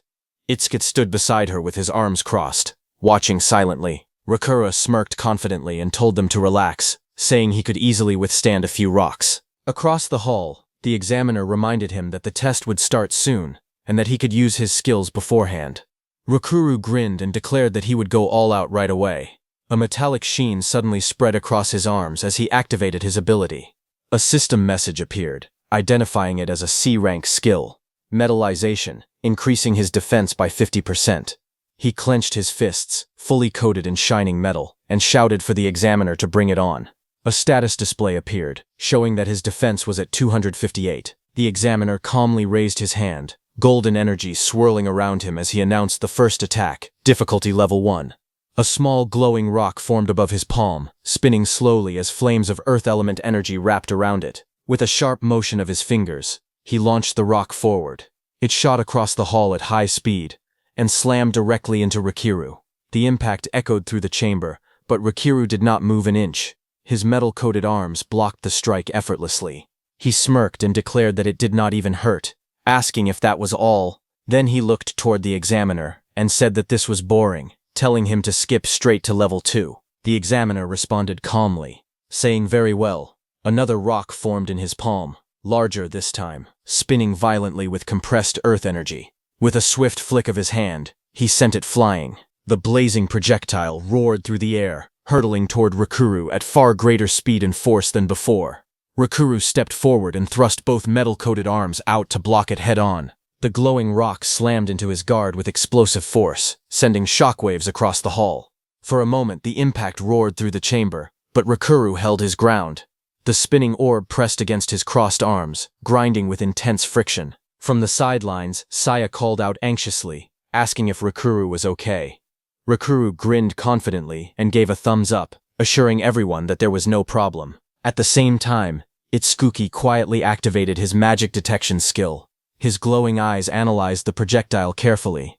He realized that those were not ordinary rocks. They were magic rocks created directly from the examiner's own magic power. He further observed that their hardness was on a completely different level compared to normal stones, and the damage they could cause was enormous. Realizing all that, Itsuki looked at Rikuru's trembling metallic hand and worriedly wondered if he was really okay. A bead of sweat slid down Rikuru's face, despite his confident posture. Inside, he admitted that the rocks were stronger than he had expected. Even with his arms strengthened by metallization, they were starting to go numb from the impact. The examiner looked at him calmly and asked whether he would continue the challenge. Rikuru did not hesitate. He declared that of course he would continue, and boldly requested the next round to be set at difficulty level 3. As he braced himself, he tried to reassure himself that it was only one level higher and that he would be fine. In response, the examiner raised his hand once more. A much larger golden magic rock began to spin violently above his palm, radiating powerful energy. Facing the enlarged projectile, Rikuru clenched his fists and stepped forward. He shouted that he would not get scared just because it had grown a little bigger. The massive golden magic rock shot forward like a blazing meteor. In the next instant, it slammed into Rikuru with a deafening explosion. The impact burst outward in a violent shockwave, shattering fragments of magic stone in every direction as dust and sparks filled the air. Rikuru was thrown backward brutally. His body crashed into the ground, blood spraying from his mouth as the force overwhelmed even his metallized arms. The reinforced sheen on his limbs flickered, unable to fully withstand the power of the enlarged projectile. From the sidelines, Saya gasped in horror, covering her mouth as she watched him fall. Even Itsuki's expression sharpened slightly at the sight. Rikuru lay in a cloud of dust and debris, his body scraped and battered. For a moment, he did not move. Saya and Itsuki rushed forward through the settling smoke, calling out his name anxiously and asking if he was all right. As the dust slowly cleared, Rikuru weakly raised a trembling hand. In a strained voice, he assured them that he was okay. Rikuru slowly pushed himself up from the rubble, dust swirling around him. A faint smirk appeared on his face despite the bruises covering his body. He muttered that it was pathetic, admitting that he had not expected difficulty 3 to be this powerful. According to him, it was at least 3 times stronger than difficulty 2. The bald examiner looked down at him calmly and stated that taking a direct hit from difficulty 3 without passing out was impressive. He added that Rikuru would probably get a good score. Moments later, the examiner announced the next participant, North Continent's Itsuki Tenma, but Itsuki first crouched down and helped Rikuru to his feet, supporting his arm over his shoulder as they moved aside. While leaning on him, Rikuru quietly warned that every time the difficulty increased by 1 level, the rocks became several times stronger. He told him not to push himself too hard. Itsuki responded calmly that he knew. Then the examiner turned his back slightly and asked which difficulty Itsuki would start with. Itsuki stood quietly, his green eyes calm as he analyzed the situation. He calculated that even after metallization, Rikuru's defense should still be under 300. But thanks to the black water wall, his own defense had already reached 627. Seeing him not reply, the examiner narrowed his eyes slightly and assumed that Itsuki had grown frightened after watching Rikuru's struggle. He remarked that he could not blame him. Then he stated that if Itsuki did not choose a difficulty, they would begin from level 1. Without hesitation, Itsuki calmly replied with a single number, 5. The examiner froze for a moment, disbelief flashing across his face. He asked what Itsuki had just said. Itsuki raised his hand steadily and declared that he wanted to challenge difficulty 5. Behind him, Saya immediately panicked and shouted at him not to overdo it. Rikuru also protested urgently, saying that even with metallization, difficulty 3 was already his limit, and difficulty 5 was insane. The crowd immediately began whispering among themselves. Some scoffed, saying that starting from difficulty 5 was pure arrogance. They questioned his ranking in the preliminaries and mocked him as a show-off. One of them recalled that the North Continent's first place was also the national first place, and thought his name had been Itsuki. They wondered if this calm-looking man could truly be that same person. Others dismissed the idea, insisting there was no way someone who looked so ordinary could hold the title of national first place. Without another word, the examiner raised his hand, and an enormous boulder formed above him, swirling with golden energy. He coldly remarked that every year there was always someone reckless like this, an attention seeker. He added that such people usually ended up severely injured or unconscious, unable to continue the remaining tests, and were eventually forced to leave the camp. The examiner declared that if this was what Itsuki wanted, he would grant it. The massive rock descended with terrifying force, its size and weight shocking everyone present. Spectators stared in disbelief, exclaiming that difficulty 5 rocks were that enormous. Some muttered that if anyone were hit by something like that, they would be finished instantly. Now they finally understood why Apex Camp was considered so dangerous. The examiner told Itsuki to use his skills beforehand, but standing calmly beneath the boulder, Itsuki replied without hesitation that he had no skills to use, so this was perfectly fine. The examiner's eyes twitched with irritation as he stared at Itsuki. He wondered if this guy was mocking them. He used his full force to throw that massive boulder at Itsuki. The enormous rock tore through the air like a falling mountain, crashing downward toward Itsuki. Yet Itsuki did not move. He stood firmly in place, his coat fluttering behind him, hands relaxed at his sides as the shadow of the giant boulder swallowed him. In the next instant, the rock slammed into the ground with a deafening explosion. Light and debris burst outward in a blinding shockwave, cracks spiderwebbing across the floor as fragments of stone scattered everywhere. The crowd was forced to shield their faces from the blast. Rikuru and Saya raised their arms to block the violent wind and flying rubble, while others staggered back under the overwhelming impact. Dust and smoke surged across the hall, swallowing the scene in a cloud of chaos as the aftermath of difficulty 5 shook the entire arena. The spectators stared at the aftermath in horror. One of them trembled and said that the power behind that attack was basically a meteor. Sweat rolled down his face as he muttered that the guy was dead for sure. Near the edge of the arena, the examiner looked at the rising smoke and sighed, calling Itsuki an idiot. He immediately grabbed his radio and ordered the medical team to prepare for rescue, saying they had a seriously injured person. But before he could finish, someone pointed toward the center of the dust cloud, yelling that there was a silhouette. The examiner's eyes widened in disbelief as he stared into the smoke. Through the swirling dust, a dark figure slowly became visible, still standing upright. The examiner whispered in disbelief, wondering how that guy could still be standing after such an attack. Through the radio, the medical squad leader called out cautiously, asking if anyone could hear him, but the examiner was too shocked to say anything. From within the settling dust, Itsuki, who had taken the full force of the attack, stepped forward and brushed his shoulder lightly. He casually asked if that earlier strike had been difficulty 5. The examiner's eyes trembled in disbelief. Sweat slid down his face as he thought about his years of experience. He had been an examiner for 3 years, and had tested hundreds of trainees.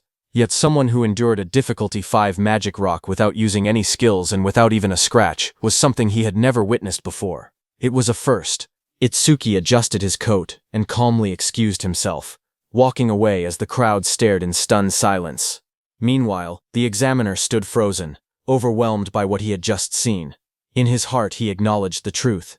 North Continent's Itsuki Tenma was a top-class monster, even among all past participants. After watching Itsuki, some of the trainees began whispering among themselves.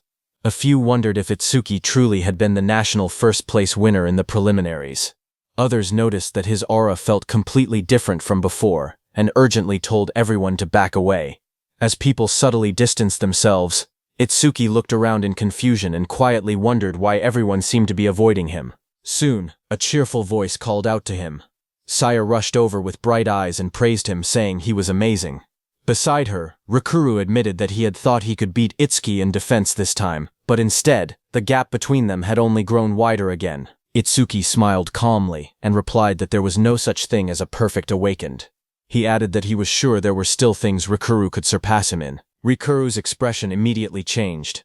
He hesitated and asked what those things might be, only to quickly mutter that it was nothing and tell Itsuki to forget it, embarrassed. At that moment, the next name was announced. North Continent's Saya Kisaragi was called forward. Rikuru encouraged her to do her best, while Itsuki gently reminded her to be careful. Saya turned back confidently, assuring them not to worry. As she stepped into the center of the arena, the examiner informed her that she was allowed to use her skills. Saya stepped forward and immediately activated her skill. Water surged around her body in spiraling currents, forming a protective flow that shimmered under the arena lights. The ability she used was the B-rank skill, Flow Shift, Water Wall. Facing the examiner, she calmly requested difficulty 3. The examiner nodded, calling it a brave choice as he summoned the magic rock.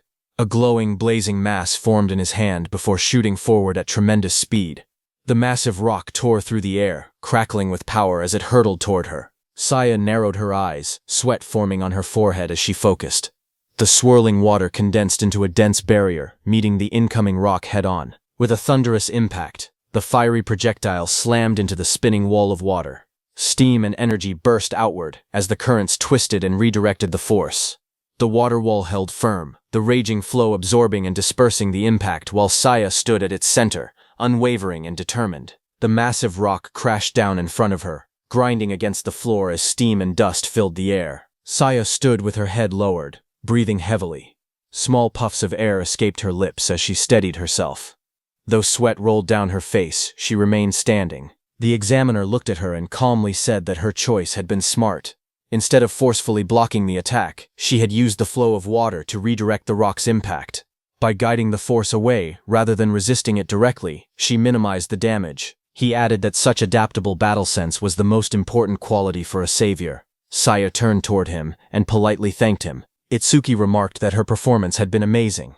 Just then the announcer called out that next up was East Continent's Manamagari. Hearing praise from Itsuki, Saya felt her heart lift. She leaned slightly toward him with a small, pleased smile, thinking that for Itsuki to praise her like that truly meant something special. As the three of them walked down the long corridor, Rikuru asked which test they should do next. Itsuki suggested that the next door should be the attack power test venue. The scene shifted to the attack power test venue, where a large crowd had already gathered in front of multiple testing booths. Inside, a silver-haired examiner, wearing dark glasses, sat calmly with a cup of steaming tea in his hand. He observed that it looked like the second group had gathered as well. He stood in the hall and called out loudly for the brats to listen carefully. Pointing forward, he explained that in the attack power test, they would be graded based on the power of their attacks. Hearing this, Rikuru nervously wondered who they were supposed to attack, joking that it could not possibly be the instructor. Before he could continue, Saya, beside him, called him an idiot and told him that he talked too much. The instructor smiled faintly and answered the question. He admitted it was a good one and clarified that their target would not be him. Instead, it would be his Shikigami. At his command, dark purple energy gathered behind him, and a massive figure materialized. It was a B-rank Shikigami, Nendoroid Tunma. A giant stitched doll-like creature stood before them, its round body marked with rough seams and a cross stitched onto its belly. Its red eyes glowed faintly as a purple aura swirled around it. The group stared at it in disbelief. Saya blurted out that it looked cheaply made. Rikuru muttered that it was creepy. Meanwhile, Itsuki's eyes sparkled as he stared at the creature and simply thought that it was cute. The instructor then explained that they could use their bare hands or weapons. He ordered them to attack the Shikigami with all their strength. From the crowd, someone laughed loudly and said the Shikigami looked like a punching bag. Another participant asked what would happen if they destroyed the Shikigami. The instructor looked at the group with a confident smile and told them not to worry. He explained that even a level 50 awakened might not be able to destroy the Shikigami. He added that Tonma would score them based on the power of the attacks it received. To demonstrate, he casually stepped forward and said he would show them how it worked. In the next moment, he threw a powerful punch straight into the Shikigami's massive body. The impact echoed through the hall, sending a burst of force across the room. The Shikigami remained standing and calmly announced the result: 50 points. The instructor then clarified that the scoring standards were already set so that the last hit equaled 50 points. He explained that a perfect score was 100 points. However, he smirked because he knew that the highest possible score was 99. To achieve a perfect score, one would need to be at least around his level, somewhere in the 40s. He concluded by stating that no matter how hard the level 10 students struggled, a perfect score would be impossible. Finally, he sat back comfortably and announced that the test would begin now. The instructor announced that the first participant would be Yuichiro Honma from the East Continent. Yuichiro stepped forward with confidence. After seeing that the instructor's careless punch had scored 50 points, he thought that going all out should easily earn him 100. Rikuru nearby muttered that the Shikigami looked weak. However, Itsuki warned them not to be fooled by appearances. He pointed out that the examiner was over level 40, and even his casual punch carried power far beyond theirs. The instructor calmly sipped his drink and reminded Yuichiro that once he was ready, he should just attack Tonma and not make him repeat himself. At that moment, a panel displayed the instructor's status. Level 45. Job Shikigami User. Yuichiro stared at the giant doll-like Shikigami and admitted that he almost felt bad attacking something that looked so harmless. But he steeled himself, saying that he needed to remain in Apex Camp, so no one should hold it against him.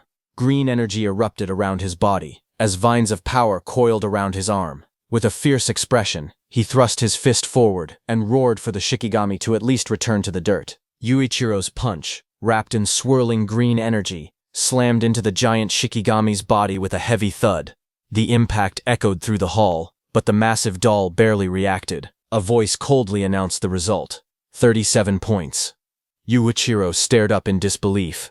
Even though he had enhanced his punch with a skill, the score was only 37. Frustration flashed across his face as he realized how far he still had to go. The examiner calmly sipped from his cup and told him to stop whining before calling for the next participant. One after another, others stepped forward.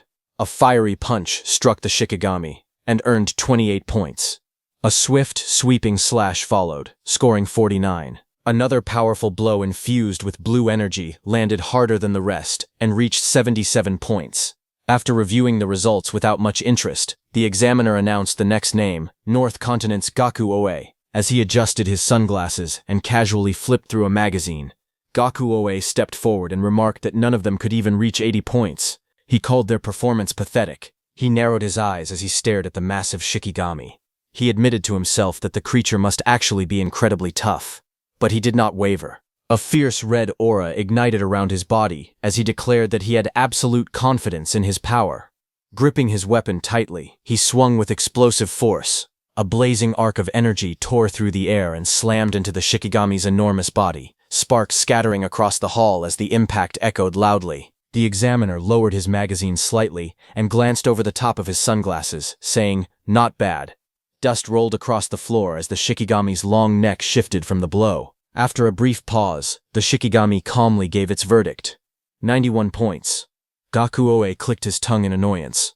He muttered that it was not a perfect score. Still, he reassured himself that no one there could surpass him in raw power. With that thought, he decided that 91 points were good enough. Resting the massive weapon on his shoulder, he walked forward through the hall, wondering where Itsuki Tenma was and how many points he would score. At the front, the examiner lowered his magazine and calmly announced that the next participant would be North Continent's Itsuki Tenma. Hearing that, Gaku Oe stopped walking. His eyes sharpened as he realized that the person he had been waiting for was already there. A fierce grin spread across his face as he declared that now he would finally see Itsuki Tenma's strength with his own eyes. At that moment, Itsuki stepped forward, tall, calm, and unreadable. Gaku Oe was stunned to see who Itsuki Tenma was. Gaku Oe was shocked to see who Itsuki was that had scored 100,000 points in the preliminaries. Then a confident smirk formed on his face. He declared inwardly that no one could surpass him in power while he wielded the 100 hammer. The hammer he was holding was the 100 hammer, a unique rank hammer that increased attack power by 100. Gaku Oe thought that even if Itsuki had taken first place in the preliminaries, their attack power was probably only equal. Ahead, Itsuki stepped forward and stood before the massive Shikigami. He remarked that he would feel bad landing a critical hit on such a cute creature, but there was no helping it. Not far away, the instructor leaned back in his chair, flipping through a swimsuit magazine. Without even looking up, he clicked his tongue and muttered that it was boring to see yet another loser score under 50 points. At that moment, dark red energy began to swirl around Itsuki's hand. The aura twisted violently, gathering into a dense spiral as the air around him trembled. Itsuki's eyes glowed with a fierce crimson light. Thin red veins spread across his face as his gaze sharpened with deadly focus. In the next instant, he punched as dark red energy erupted outward. It streamed from his body like a blazing torrent, wrapping around his arm as he lunged forward. The air split apart with a violent roar as the condensed aura shot straight toward the massive Shikigami. The red energy spiraled violently, forming a crushing vortex that tore through the space between them. The Shikigami's body burst apart as the attack slammed into it. Its stitched skin and jagged teeth were engulfed in the crimson blast, blood spraying outward under the overwhelming force and sending it flying back. Meanwhile, not far away, the instructor continued flipping through his swimsuit magazine. He casually remarked that the lady in the picture had a nice body. At that very moment, a deafening explosion erupted behind him. The shockwave blasted through the hall, scattering debris and sending dust and fragments flying in every direction. The instructor's eyes widened in disbelief as he nearly dropped the magazine from his hands. He stared at the destruction below and stammered in shock, unable to process what he was seeing. Sweat rolled down his face as realization struck him. Itsuki had torn Shikigami Tonma's body apart with his bare hands. He could hardly believe it and wondered if Itsuki was really a mere trainee. Amid the drifting dust and shattered tiles, Itsuki stood calmly. A faint red aura still lingered around him as he clenched his fists. He quietly noted that the critical hit he had not used before had remained stored up after all. He then lifted his gaze toward the remains, and noticing movement, remarked that the creature was still alive.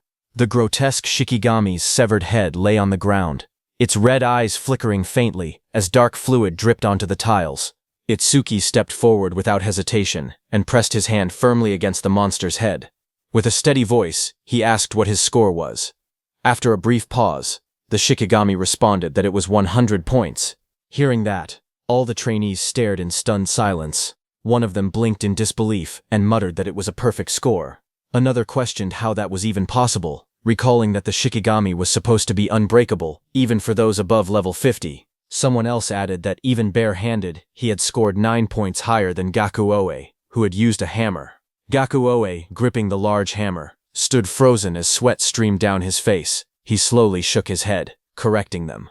It was not just a 9-point difference. He explained that Itsuki only received 100 points because the scoring system did not allow anything higher. That single casual punch had easily surpassed his own full-powered strike. Regret flickered across his face as he admitted to himself how arrogant he had been. He had boasted that he would not lose in power, but now he realized he had seriously overestimated himself. The instructor stepped closer to the shattered remains, adjusting his glasses with a steady hand. He revealed that he had set the test so that only someone with power above level 50 could achieve a perfect score. His gaze shifted toward Itsuki in the distance. A heavy thought formed in his mind. Could it be that Itsuki had already surpassed that level? Itsuki glanced toward the instructor and felt a bead of sweat slide down his cheek. He wondered if the instructor was angry that the Shikigami had been completely destroyed. A nervous thought crossed his mind that it might be better to run while he still had the chance. Before the instructor could say anything, he immediately turned around and ran away. After a brief pause, the instructor announced that the test was temporarily suspended and instructed everyone to wait 10 minutes. Itsuki returned to Saya and Rikuru. Saya stepped forward with bright eyes, praising Itsuki enthusiastically. She exclaimed that not only his defense, but his power had been incredible as well. Itsuki scratched the back of his head awkwardly and insisted that he had only gotten lucky, claiming he could not produce that kind of power every time. Rikuru, beside him, laughed and told him not to be so modest. Rikuru then raised his arms and shouted to the crowd, asking what had happened to the guy who had said Itsuki would not even score 30 earlier. He pointed out that Itsuki had scored a perfect 100. Saya quickly scolded him, asking why he was acting proud when he was not the one who had scored it. As the noise settled, Itsuki calmly remarked that, at this rate, it would take a while before the test resumed. Saya then suggested that Itsuki should go take another test first, while they remained there. Itsuki gave a faint smile and agreed that they should meet at the plaza after finishing everything. Itsuki passed by Gaku Oe, who was looking at him with a stunned expression, but Itsuki did not even recognize him. He checked and saw that the next test was the magic power test. Soon, Itsuki arrived at the large door with the sign Magic Power written on it. Inside the magic power test venue, a wide circular platform stood at the center, surrounded by a dense crowd of examinees watching from all sides. A tall, red-haired instructor stepped forward confidently. She was level 42, and her job was crafter. After scanning the area, she announced that since everyone had gathered, she would now explain the contents of the test. Among the crowd, several young men stared at her with flushed faces and heart-filled eyes. One of them muttered that the instructor was unbelievably beautiful and that he wanted to date her. Another added dreamily that if he got a good score, maybe she would ask him out to dinner. Akagami Shion was also there. Looking at the boy's behavior, she crossed her arms and muttered that this was exactly how boys were. Her gaze suddenly sharpened as she noticed Itsuki in the crowd and was surprised that he had come too. From her perspective, Itsuki stood among the others, also looking toward the instructor. Seeing him stare in that direction, she thought to herself that he was looking at the instructor as well, and concluded that men really were all the same. The black cat beside her let out a soft meow in agreement. Meanwhile, Itsuki was observing the stage calmly. He noted that the object covered by a red cloth must be the test equipment. The red-haired instructor stepped forward and explained that the tool used to measure magic power had been made by her personally. With a swift motion, she pulled away the red cloth, revealing a glowing sphere mounted on a metallic base. A display identified it clearly. Rare gear, magic storage crystal. The red-haired instructor placed her hand lightly on the glowing crystal and explained that the measurement method was very simple. She told them to place their hand on the crystal ball and pour their magic into it. As the crystal absorbed magic, blue energy swirled inside it like a small storm. She added that the more magic power a person had, the higher their score would be. One of the trainees raised his hand and asked what would happen to the other tests if they poured all their magic into the crystal. With a faint smile, the instructor reassured him not to worry. She explained that the crystal ball could completely absorb their magic and return it as well. The student, flustered and blushing under her gaze, nodded awkwardly and said that he understood. Seeing that there were no further questions, the instructor announced that they would begin the test. She added that there was no set order, so anyone who wished to go first could step forward. That same young man eagerly raised his hand and shouted that he would go first. Watching him step forward so quickly, the red-haired instructor chuckled softly and remarked that proactive men were popular with girls. She leaned closer and told him that he could begin whenever he was ready. The student felt his heart race under her gaze. In his mind, he swore that he could not afford to embarrass himself in front of such a beautiful woman. Even if he had to empty all his magic power, he was determined to get a good score. He placed both hands firmly on the crystal ball and focused. With a surge of determination, he urged his magic to explode outward. Green energy flared violently around him as he poured everything he had into the crystal, but moments later, his confidence faltered. He stared in disbelief and muttered that there was no way. Even after pouring in all his magic power, the crystal was not even half full. Seeing his reaction, the instructor calmly told him to calm down, mentioning that she had forgotten to explain something. Her eyes glowed faintly red as she looked down at him. She revealed that this magic storage crystal had once absorbed the full magic power of an awakened individual in the level 40 range. She was clearly playing with the trainees. The other students stared at the crystal in shock. Someone asked if it was really true that even a level 40 awakened could not completely fill that crystal.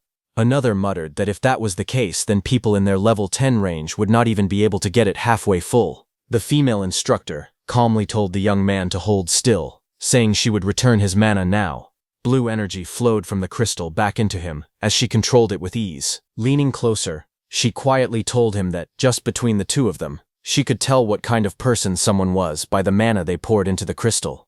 She then remarked that he was surprisingly pure-hearted. The comment left him stunned and blushing, completely flustered under her gaze. Straightening up, she smiled and asked who wanted to go next, telling them to raise their hands. In the crowd, some students hesitated. One muttered that maybe he should just redo the defense test instead. Another joked nervously that he would rather get hit by rocks than be drained dry of mana. Someone else said he had just finished the agility test, and his mana had not recovered yet, so he would sit back and watch for now. Hearing them, Itsuki thought to himself that the crowd had certainly changed their tune. Just a minute ago, they had been overly excited, but now they were backing away one by one. Looking at the hesitant students, he decided that, in that case, he would step forward himself. He moved through the crowd while raising his hand. The red-haired instructor noticed the movement and smiled. She announced that it looked like they had challenger number 2, and told him to come on up. Hearing that, Itsuki blinked in surprise. He had only just begun raising his hand, yet he had already been called out. But before he could fully process it, another figure stepped forward from the side. A tall girl with teal hair and a calm expression raised her hand confidently. Her presence alone shifted the mood of the room. She was North Continent Prelims Rank 2, Hanyu Kana. The crowd immediately reacted. Someone exclaimed that they knew her, and that she was Hanyu Kana, the North Continent's Rank 2. Another gushed that, with top-tier looks and Rank 2 in the prelims, they were already in love. Hearing this, Itsuki finally understood why she had looked so familiar. Seeing that, Akagami Shion smiled lazily, and said that having North's Rank 1 and Rank 2 both present should make things interesting. The black cat perched on her shoulder, let out a small meow. The red-haired instructor turned toward Kana and reminded her that she already knew the rules and could start whenever she was ready. Kana stepped forward without hesitation. She placed her gloved hand gently on the crystal sphere. At first, nothing dramatic happened. Then a surge of green mana burst out from her palm, swirling around the crystal in thick streams of energy. The sphere began to glow as her mana flowed steadily into it, green light wrapping around the orb in powerful waves. When the light finally settled, the result became visible inside the crystal. The crowd stared in confusion. Someone blurted out in disbelief, asking if that was all. Another said she had only done a little better than the previous challenger. A third questioned whether that was really all North's Rank 2 had to offer. Students with glowing eyes and twisted smiles mocked from the void. They laughed that if they had entered the competition, they might have taken Rank 1 instead. Another voice sneered that, at this rate, they should have joined the North Continent preliminaries themselves. A final taunt told her that if she was finished, she should step aside and let those from the south show how it was really done. Kana stood silently before the crystal pedestal, her hand still resting on it. Green mana flickered faintly around her. Then she slowly raised her hand to the hilt of the sword on her back. With a sharp metallic sound, the blade slid free from its sheath. Intricate patterns along the sword's surface began to glow as green energy surged through it. Mana burst outward in violent waves, swirling around her body and whipping her cloak into the air. The air trembled as her power intensified, spiraling like a storm around her. Her eyes shone with a blinding blue light, cutting through the darkness with a cold, unwavering glare. A violent surge of green mana exploded outward, spiraling through the hall like a storm. The energy waves swept across the crowd, forcing everyone to shield their eyes. Someone shouted in shock that her mana had suddenly shot up. Another voice trembled, saying the magic waves they were feeling were several times stronger than before. Among the spectators, Itsuki watched calmly. He observed that the sword was her true mana source. Once she drew it, all the mana stored inside flowed directly into her body. At the pedestal, her hand pressed firmly against the crystal sphere. Inside, streams of glowing light swirled rapidly. A voice cried out for everyone to look. The crystal was almost full. Green energy continued to pour into the sphere as she stood there with her sword raised, mana spiraling around her like a living tempest. The red-haired instructor covered her mouth slightly, her eyes gleaming with interest. She remarked that it was just about 80%. With a score like that, she would have ranked number 1 for the past 5 years with ease. Kana finally steadied himself as all his mana was inside the crystal. The result showed that it had reached 80% of its total capacity. The red-haired instructor smiled brightly and said she was happy to meet a girl who was both strong and adorable like him. Kana glanced at her with a blank expression and calmly corrected her, saying that he was a guy. Hearing that, the crowd behind them froze in shock.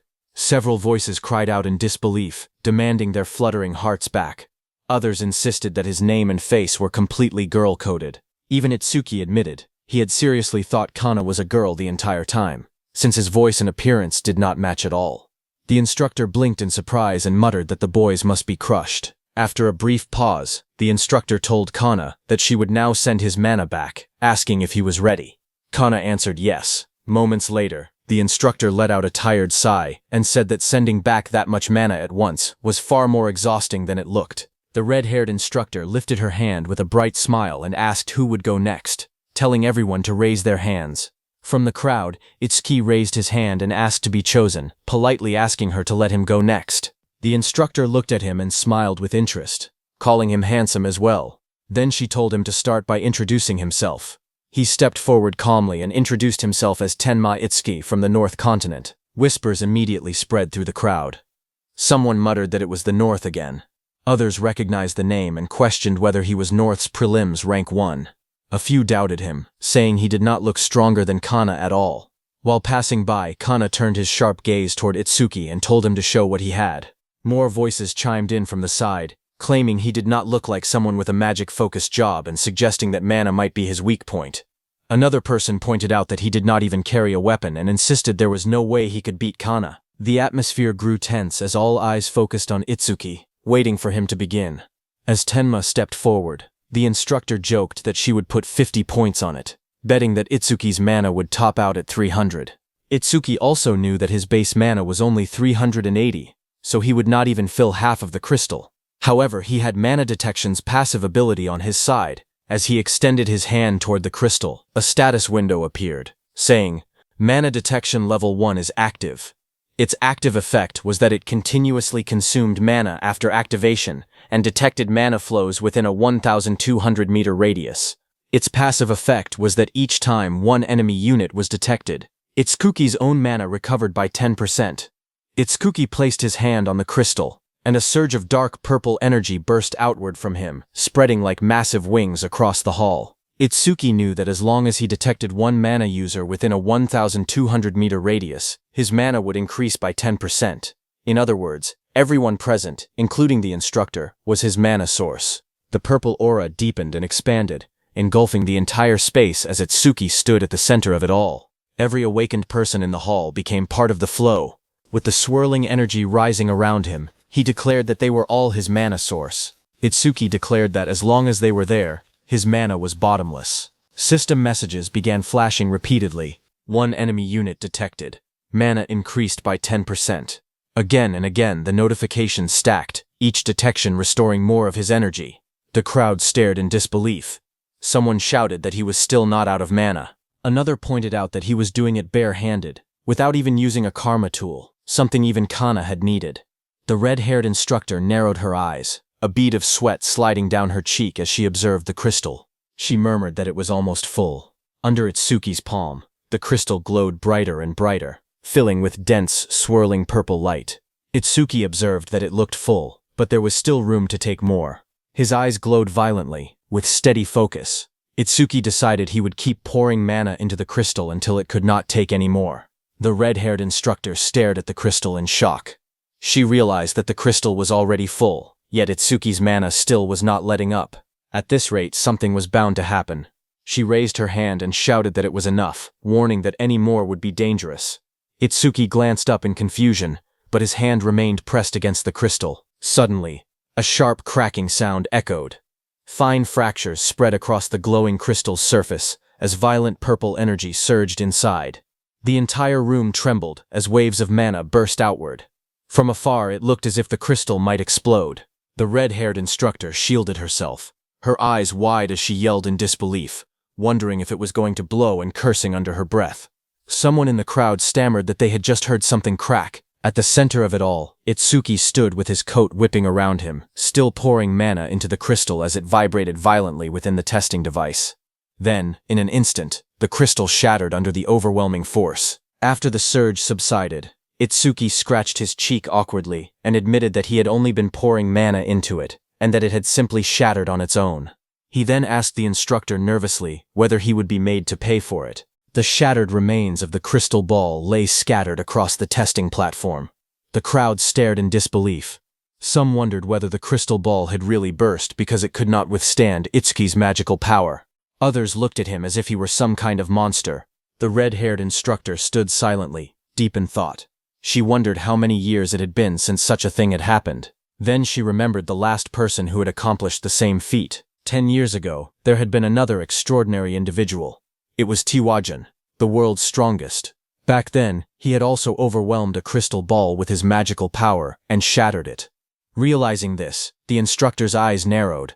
10 years later, another abnormal existence had appeared before her, Seeing Itsuki's nervous expression, the instructor sighed and reassured him. She told him not to worry because she had a spare crystal ball prepared. However, she quickly became concerned about something else. Since he had poured such an unbelievable amount of mana into the crystal, she asked whether he would still be able to complete the remaining tests. Hearing that, Itsuki immediately relaxed.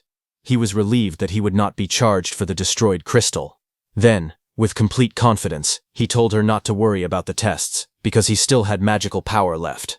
The red-haired instructor stared at Itsuki in disbelief. Even after pouring enough magical power into the crystal ball to destroy it, he still claimed to have mana remaining.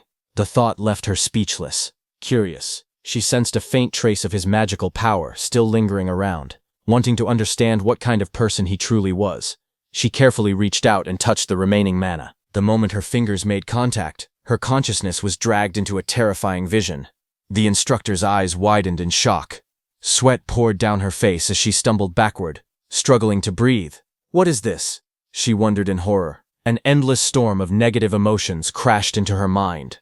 She felt overwhelming regret that seemed to cut all the way to the bone. Boiling anger surged like an unstoppable inferno. Along with it came an icy, murderous intent. It was as though countless negative feelings had been gathered together and compressed into a single existence. The red-haired instructor watched Itsuki leave and could not stop thinking about what she had just sensed. The emotions hidden within his mana were like a raging whirlpool, endlessly twisting together. In her experience, no ordinary person could have endured such overwhelming feelings without breaking. Meanwhile, as Itsuki walked away, he felt that using such a skill in a crowded place filled with people was unfair. But since there were no rules against using skills during the examination, he chose not to make an issue of it. Looking ahead, he saw that only one test remained, the agility test. Without hesitation, he headed toward the next examination area. Just then, a familiar voice called out his name from behind. Itsuki stopped and turned around. Running toward him was Saya, while Rikuru followed behind her, looking completely exhausted from the previous tests. Saya quickly caught up to him and asked if he had already finished the magic power test. Itsuki nodded with a faint smile and replied that he had completed it and was now on his way to take the agility test. Itsuki then noticed that Rikuru looked unusually depressed. Curious, he asked Saya what had happened to him. Saya whispered to Itsuki that perhaps Rikuru's pride had been hurt because he had scored lower than her in the attack test. Rikuru immediately reacted, shouting that he could hear every word she was saying. His exaggerated response made both of them sweat awkwardly. Rikuru then slumped even further, looking completely defeated. He lamented that, at this rate, receiving an excellent student evaluation was impossible. All he could do now was pray that his final score would not fall below 60 points. Seeing his despair, Tuki tried to encourage him. He told Rikuru not to be discouraged because he believed they would both pass in the end. But instead of feeling comforted, Rikuru became even more frustrated. He pointed out that Itsuki had it easy. After all, Itsuki had endured a difficulty 5 challenge and had even destroyed the Shikigami in a single attack. In Rikuru's eyes, that practically guaranteed an excellent evaluation. Their situations were completely different, and he felt there was no comparison. Saya quickly scolded Rikuru for taking his frustration out on Itsuki. She reminded him that his poor results were partly because he constantly slacked off during training. Rikuru immediately threw his hands together in a desperate plea. He declared that he did not care how much extra training they forced him to do in the future.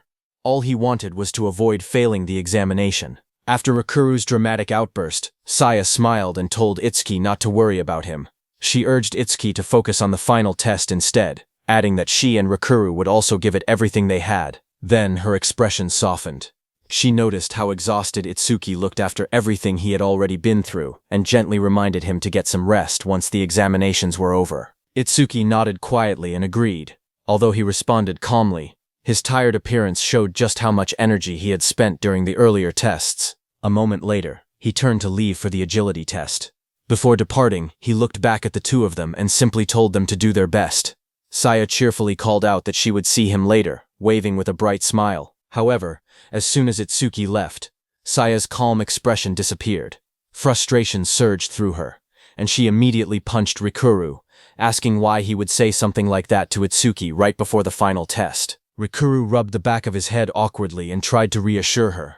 He pointed out that he and Itsuki had been friends for years, so he doubted Itsuki would take the comment to heart. However, Saya remained worried. She feared that Rikuru's words might influence Itsuki and cause him to intentionally lower his performance so he could join the observation group alongside them. Rikuru quickly dismissed the idea. He reasoned that Itsuki had already achieved excellent results in the previous tests. Even if he held back during the final examination, his overall score would probably remain above 80. In his opinion, there was no reason for Itsuki to give up the advantages of the excellent student group and choose the observation group, which required additional training and effort. Confidently, he declared that Itsuki was not foolish enough to make such a choice. Saya quietly disagreed. She understood Itsuki better than Rikuru, and replied that he could not be so certain. Meanwhile, as Itsuki made his way toward the final examination area, he had already made up his mind. He decided that he would intentionally keep his final score below 80. He did not care about the bonus points that came with an excellent evaluation. Looking at the more than 100,000 points still remaining in his account, he concluded that those rewards were insignificant compared to what he truly wanted. For Itsuki, the most important thing was staying with his friends. If he joined the observation group, he would be able to continue working alongside Saya and the others, and it would also provide additional training opportunities. To him, that was far more valuable than receiving an excellent evaluation. Recalling the earlier examinations, Itsuki realized he had not paid much attention to his scores. Since he had cleared every test effortlessly, they were probably all perfect scores. Because of that, he concluded that the agility test would need to be his weakest performance. Ideally, he wanted to score as low as possible. 0 points would be perfect. Just as he reached the agility testing area, a voice suddenly called out to him. Itsuki turned and found a familiar group approaching. It was the South Continent team. At the front was the blonde man Itsuki had defeated earlier, accompanied by the silver-haired swordsman Kagen and that massive armored warrior. The blonde man pointed at him and complained that they had finally found him after searching everywhere. He accused Itsuki of avoiding them the entire time. Itsuki looked at them calmly. Then, with a faint smirk, he asked whether he wanted another round. The blonde man immediately stiffened upon hearing that. Before he could respond, Kagen stepped forward and asked Itsuki whether he was truly that eager for their duel. He said he was glad to hear it. It seemed that Itsuki had not forgotten the promise they had made to face each other in a proper duel. The atmosphere between Itsuki and Kagen grew very intense, but Kagen told Itsuki to relax, saying that once the tests were over, he promised he would have all the time he wanted for their duel. Kagen then turned away. The blonde man and the large armored warrior quickly followed him. As they left, the blonde man made a killing gesture toward Itsuki. Watching that, Itsuki could not help feeling confused. He wondered whether those people had somehow hit their heads during the tests. After all, they had been the ones who challenged him to a duel in the first place, yet now they were acting as though they were accommodating Itsuki instead. Shaking his head, Itsuki decided not to dwell on it any longer. For now, the only thing that mattered was the final examination. He turned his attention toward the large arena designated for the agility test. There, an instructor began explaining the rules. According to him, the agility test was essentially a game of cat and mouse. The instructor explained that, just like a cat chasing a mouse while the mouse tried to avoid being caught, the examination would follow the same principle. Smiling confidently, the instructor introduced himself as a level 40 order breaker and announced that he would play the role of the cat. All of the examinees, meanwhile, would be the mice. He then pointed toward the large red circle drawn on the ground and explained the rules. Every participant would be restricted to moving outside that circle. Their objective was simple: keep running, avoid capture, and survive for as long as possible. However, to prevent the test from taking too long, a time limit had been set. The instructor raised a finger and declared that the limit would be 1 minute. Any participant who managed to avoid being caught for the entire minute would receive a perfect score. The announcement immediately caused a stir among the examinees. Several of them laughed confidently and felt that the challenge was far too easy. They questioned whether the instructor was underestimating them. To them, surviving for a single minute sounded less like an examination and more like a bonus stage. Many were already convinced that a perfect score was practically guaranteed. The instructor smiled as he looked over the crowd before announcing the name of the first participant. The first mouse, he declared, would be Fumiya Futaki from the South Continent. Fumiya immediately stiffened when he heard his name, but before he could react further, Kagen placed a hand on his shoulder and told him not to disgrace their continent. Hearing those words, Fumiya quickly regained his confidence. Turning back with a grin, he assured everyone that there was nothing to worry about. He proudly claimed that speed was his specialty, especially since he was a lightning element user. As Fumiya stepped into the arena, the instructor casually added one more rule he had forgotten to mention. If he managed to touch a participant even once, that person would be eliminated immediately. After explaining the condition, he calmly asked whether Fumiya was ready. Fumiya answered confidently that he was. At the same time, purple lightning began crackling around his body as he activated his power. Smirking, he even warned the instructor to be careful not to get outmaneuvered by a mere mouse. The instructor merely smiled in response. A strange aura swirled around him as he flexed his fingers and looked directly at Fumiya. He remarked that whether the cat would be outmaneuvered depended entirely on the mouse. The moment the test began, the instructor disappeared from his place. Fumiya froze in shock seeing that. A chill ran down Fumiya's spine. Before he could react, a dark figure with glowing red eyes silently appeared behind him. His face instantly turned pale as fear gripped his heart. The next moment, a hand landed on top of his head. Fumiya's body stiffened. He slowly turned his head and found the instructor standing right behind him. In a cold voice, the instructor remarked that a noisy mouse with slow reactions like Fumiya made for perfect prey. Fumiya hit the ground hard, his face pressed against the floor. His eyes trembled in shock, unable to comprehend what had just happened. Standing over him, the instructor, with a faint smile, stated that it had taken only 0.47 seconds. Hearing that, the surrounding participants were left stunned. None of them had been able to follow the movement. They questioned how the instructor had appeared behind Fumiya so suddenly and were horrified to realize that he had been caught in less than a second.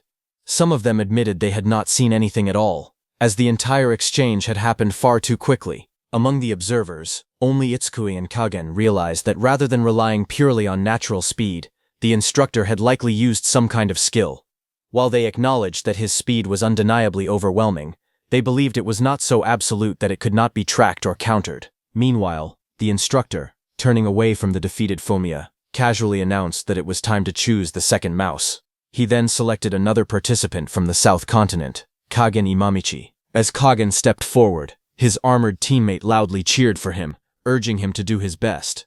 Kagen, however, remained calm, assuring him not to worry. While passing by Itsuki, he declared that he would achieve a perfect score, and told him to watch closely. Looking at Kagen, the instructor realized that he was the number one from the South Continent, and said that it was as expected from someone belonging to the prestigious Imamichi family. Hearing this, Kagen immediately corrected him, making it clear that his family had nothing to do with him being number one. With a composed expression, he told the instructor that the only reason he was number one was simple: he was strong. The instructor acknowledged his words with a faint smile, stating that he hoped such confidence was not just empty talk. Saying that, the instructor moved and disappeared from his place. Seeing that, Fumiya shouted that it was the same move. He pointed forward and yelled for Kagen to watch his back. At that exact moment, the instructor had already closed in, charging at Kagen with overwhelming speed. However, instead of being caught off guard, Kagen saw the instructor's move and reacted instantly. As the instructor came at him, his body moved on its own, narrowly evading the blow with precise timing. From a distance, that armored guy excitedly praised Kagen, saying he had dodged instantly at a speed none of them could even perceive, calling it an incredible move. Fumiya smugly added that it was all thanks to his warning. However, Itsukui didn't agree with that, because he saw that Kagen had already reacted before any warning was given. Now Itsukui was curious, seeing that Kagen did not seem to be relying on his eyes at all, yet somehow he was still able to sense the instructor's position with uncanny accuracy. Meanwhile, the instructor watched with a faint smile and casually remarked that it was not bad, clearly impressed by Kagen's performance. Kagen himself remained focused, sweat trailing down his face as he analyzed the situation. Though pressured, he reassured himself that while the opponent was difficult, it was not impossible to handle. But before he could fully process his next move, the instructor suddenly closed the distance again at overwhelming speed, telling Kagen if this was really the time to be thinking. Kagen dodged the instructor again.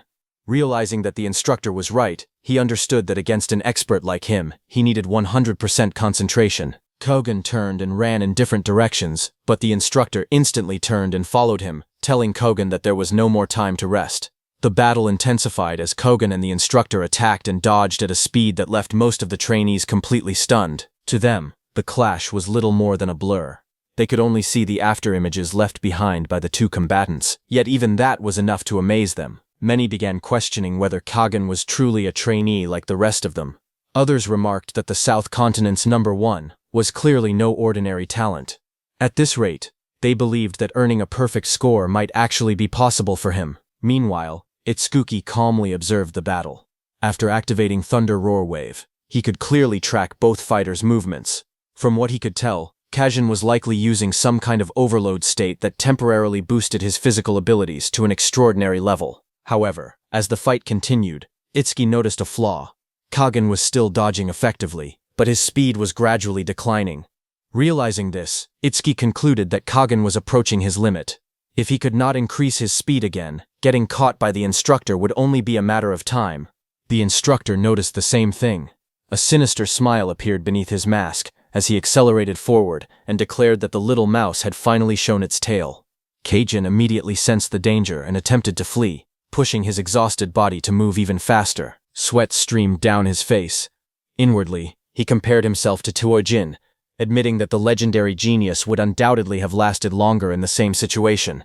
However, since he had already decided to surpass Tuojin, he refused to give up. No matter what happened, he could not allow himself to be caught here. Realizing that pure speed would no longer be enough, Kagin used a skill. Wind energy gathered around his hand as he activated his C-rank skill, Air Cannon.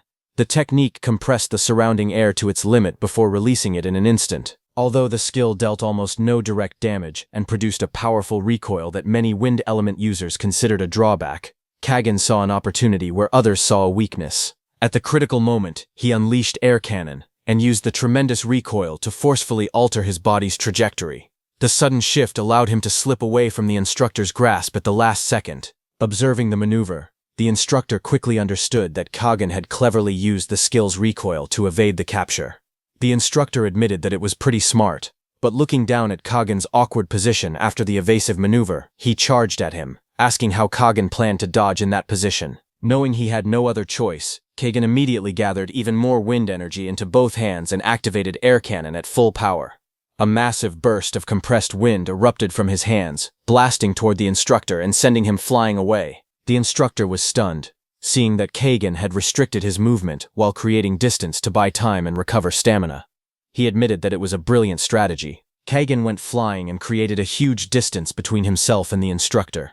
The students watching were shocked. Just when they thought Kagin was about to be caught, he somehow widened the gap once again. One guy wondered what he had done, while another told him that Kagin had fired a skill directly at the instructor, saying that even a simple C-rank skill could become extraordinary when used creatively. The instructor smiled. He admired Kagin's ability to draw out the maximum potential of an ordinary skill during actual combat. In his eyes, Kagin truly was a genius. Despite the praise, the instructor could also see the truth.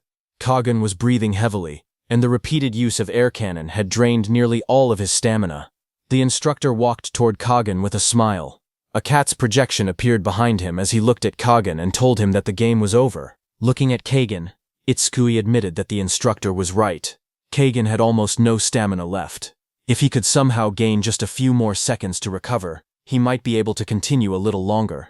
Unfortunately, that opportunity no longer existed. He had already been driven into a corner with nowhere left to retreat. Even so, Itsuki believed Imamichi still possessed one final escape route.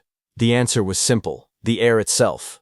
At that exact moment, the instructor charged at Kagin at full speed, but before the instructor could touch him, Kagin launched himself into the air. Using the recoil and airflow generated by his abilities, he slipped through an unexpected angle and narrowly evaded the instructor's advance. Kagin revealed another one of his abilities, a C-rank skill called Skywalk. Using the wind element, he compressed and solidified the air beneath his feet, turning it into invisible footholds. With that, he began running through the sky itself. The spectators were left speechless. Some stared upward in disbelief, wondering if he was actually flying. Others quickly pointed out that he had not left the circle, meaning he technically wasn't breaking any rules. Fumiya proudly said that wind element users were among the rarest and highest potential elemental jobs, and Kagin was a once-in-10,000 genius awakened. He was completely different from ordinary element users. Watching Kagin, Itsuki realized that by solidifying the air beneath his feet and using it as stepping stones, he was able to move through the sky and evade the instructor's pursuit. Itsuki admitted that such a feat required an extraordinary understanding of his abilities, and Kagin's mastery and practical application of skills were truly exceptional. Judging from everything the instructor had shown so far, Itsuki thought that the instructor did not appear capable of flying or remaining airborne for extended periods. If that assumption was correct, then Kagan had finally created a gap that the instructor should not be able to close. But the next second, everything changed. The instructor suddenly appeared right in front of Kagan. His eyes widened in shock. A confident grin spread across the instructor's face as he reached out and seized Kagan, saying, "Got you." A massive shockwave erupted as the instructor slammed Kagan back to the ground.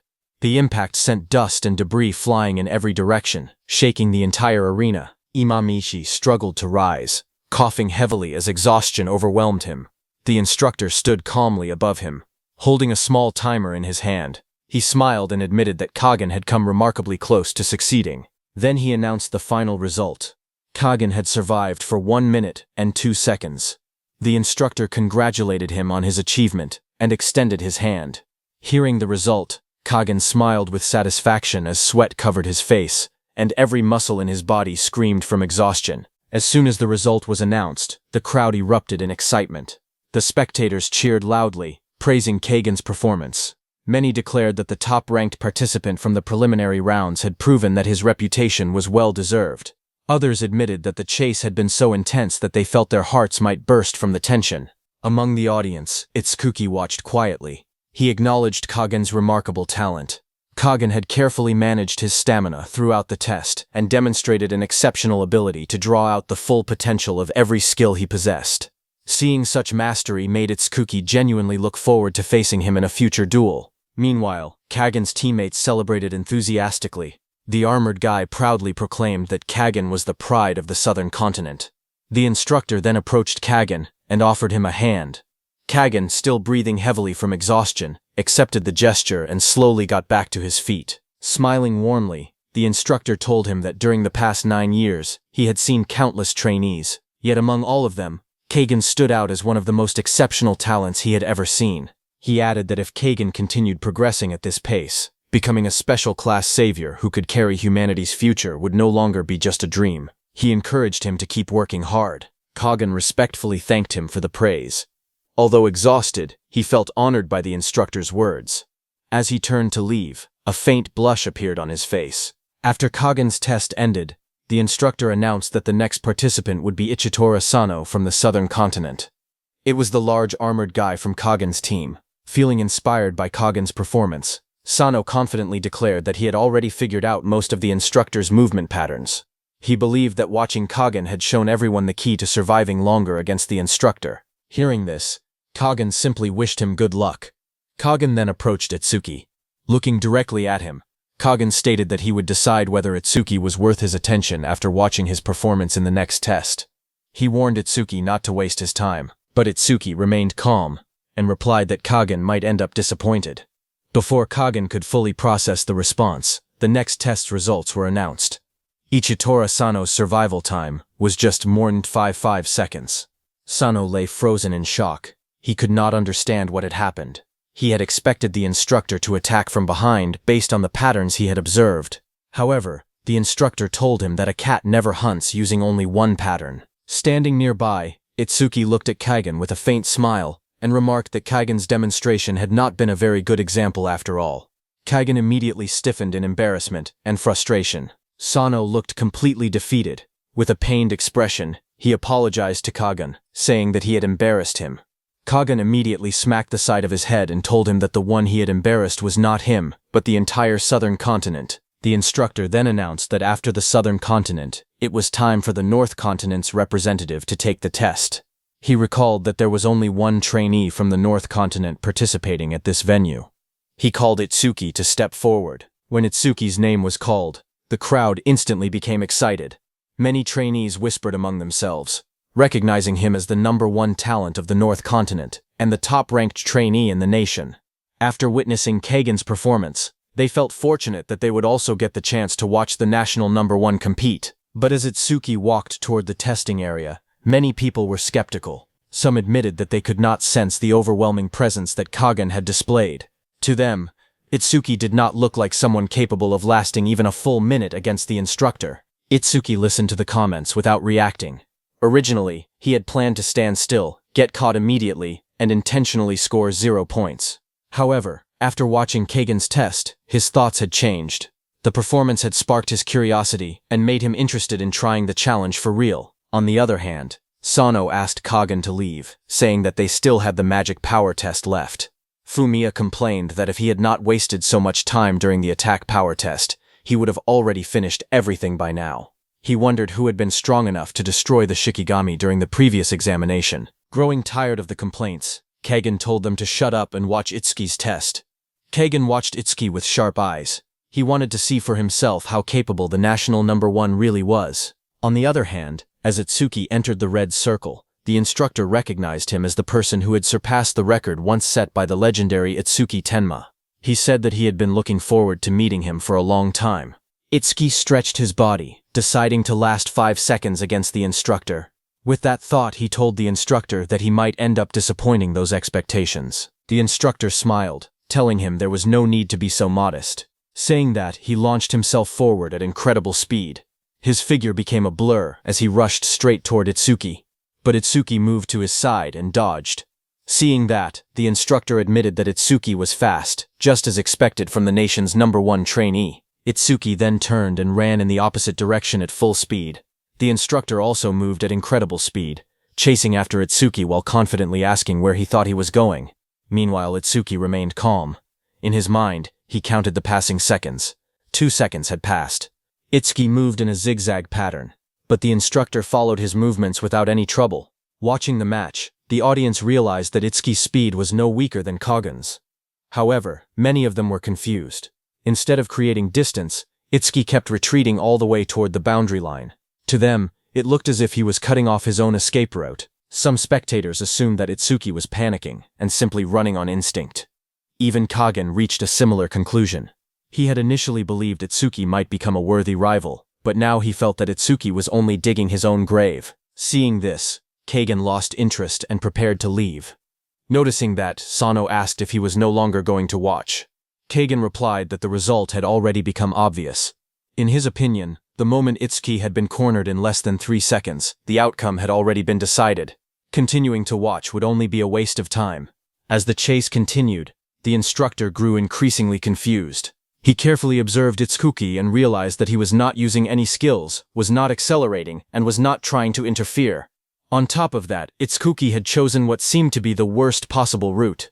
The instructor could not understand what he was thinking. At that moment, Itsuki suddenly shifted his footing and stopped with perfect control near the boundary line. A system notification appeared before him, saying Thunder Roar Wave activated. Agility increased by 100%. The instant the skill activated, electricity crackled across Itsuki's body, dramatically increasing his speed. Seeing this, the instructor smirked. He believed Itsuki had finally decided to use a skill, but in his opinion, it was already too late. Confident that victory was within reach, he stretched out his hand and lunged forward to catch him. However, the next moment completely shocked him. Wrapped in lightning, Itsuki suddenly slipped past him with unbelievable speed. The instructor's hand grasped nothing but empty air.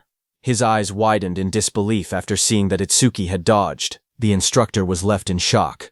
A drop of sweat rolled down his face as he replayed what had just happened in his mind.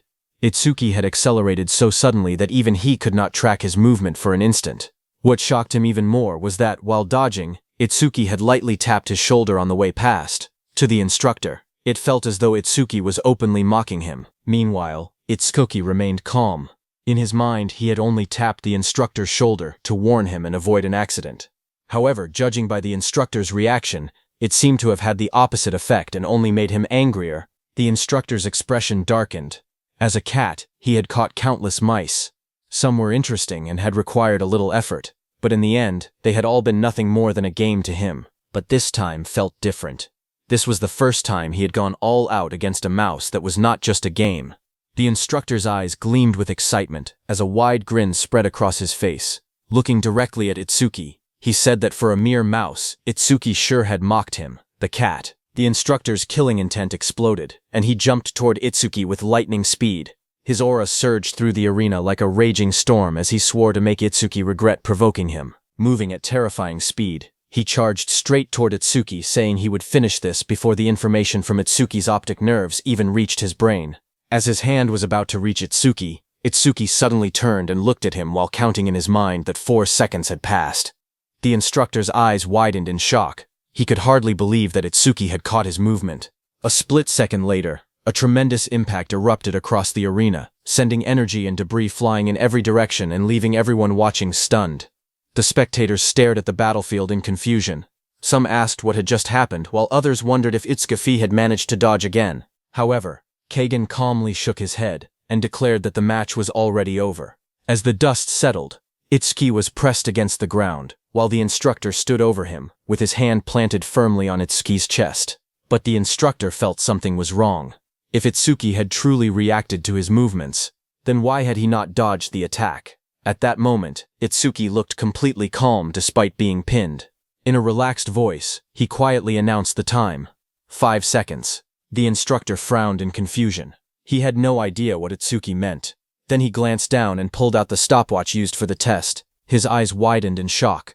The timer displayed exactly 5 seconds.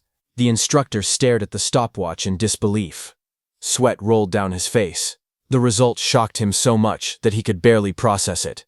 Around the arena, the spectators noticed the strange look on the instructor's face. They could not understand why he seemed so stunned. Lying on the ground, Itsuki then told the instructor to announce the result. He also asked the instructor if he could let go of him now. The instructor fell silent, then slowly withdrew his hand. Finally, he gathered himself and made the official announcement.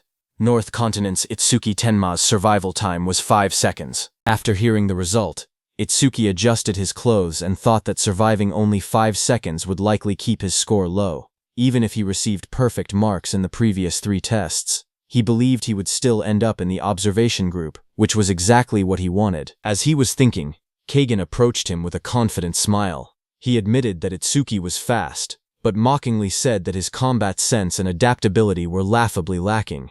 He confidently declared that someone at that level could never defeat him. Itsuki looked at him without much emotion and simply asked when and where their duel would take place. Kagan immediately replied that they would fight after all the tests were over, at training ground number 1. He then arrogantly declared that he would completely crush Itsuki there. Saying that, Kagan let out a cold snort before turning around and walking away. Both of his teammates followed him. While leaving, the armored guy said that even if Itsuki was from the North Continent, he was still their number 1 and asked what chance Kagan really had against him.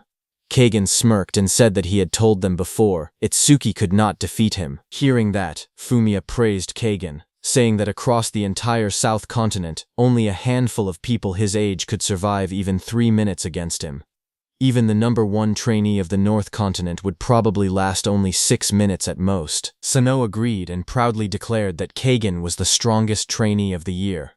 But Kagan told them to stop wasting time talking and focus on passing the tests.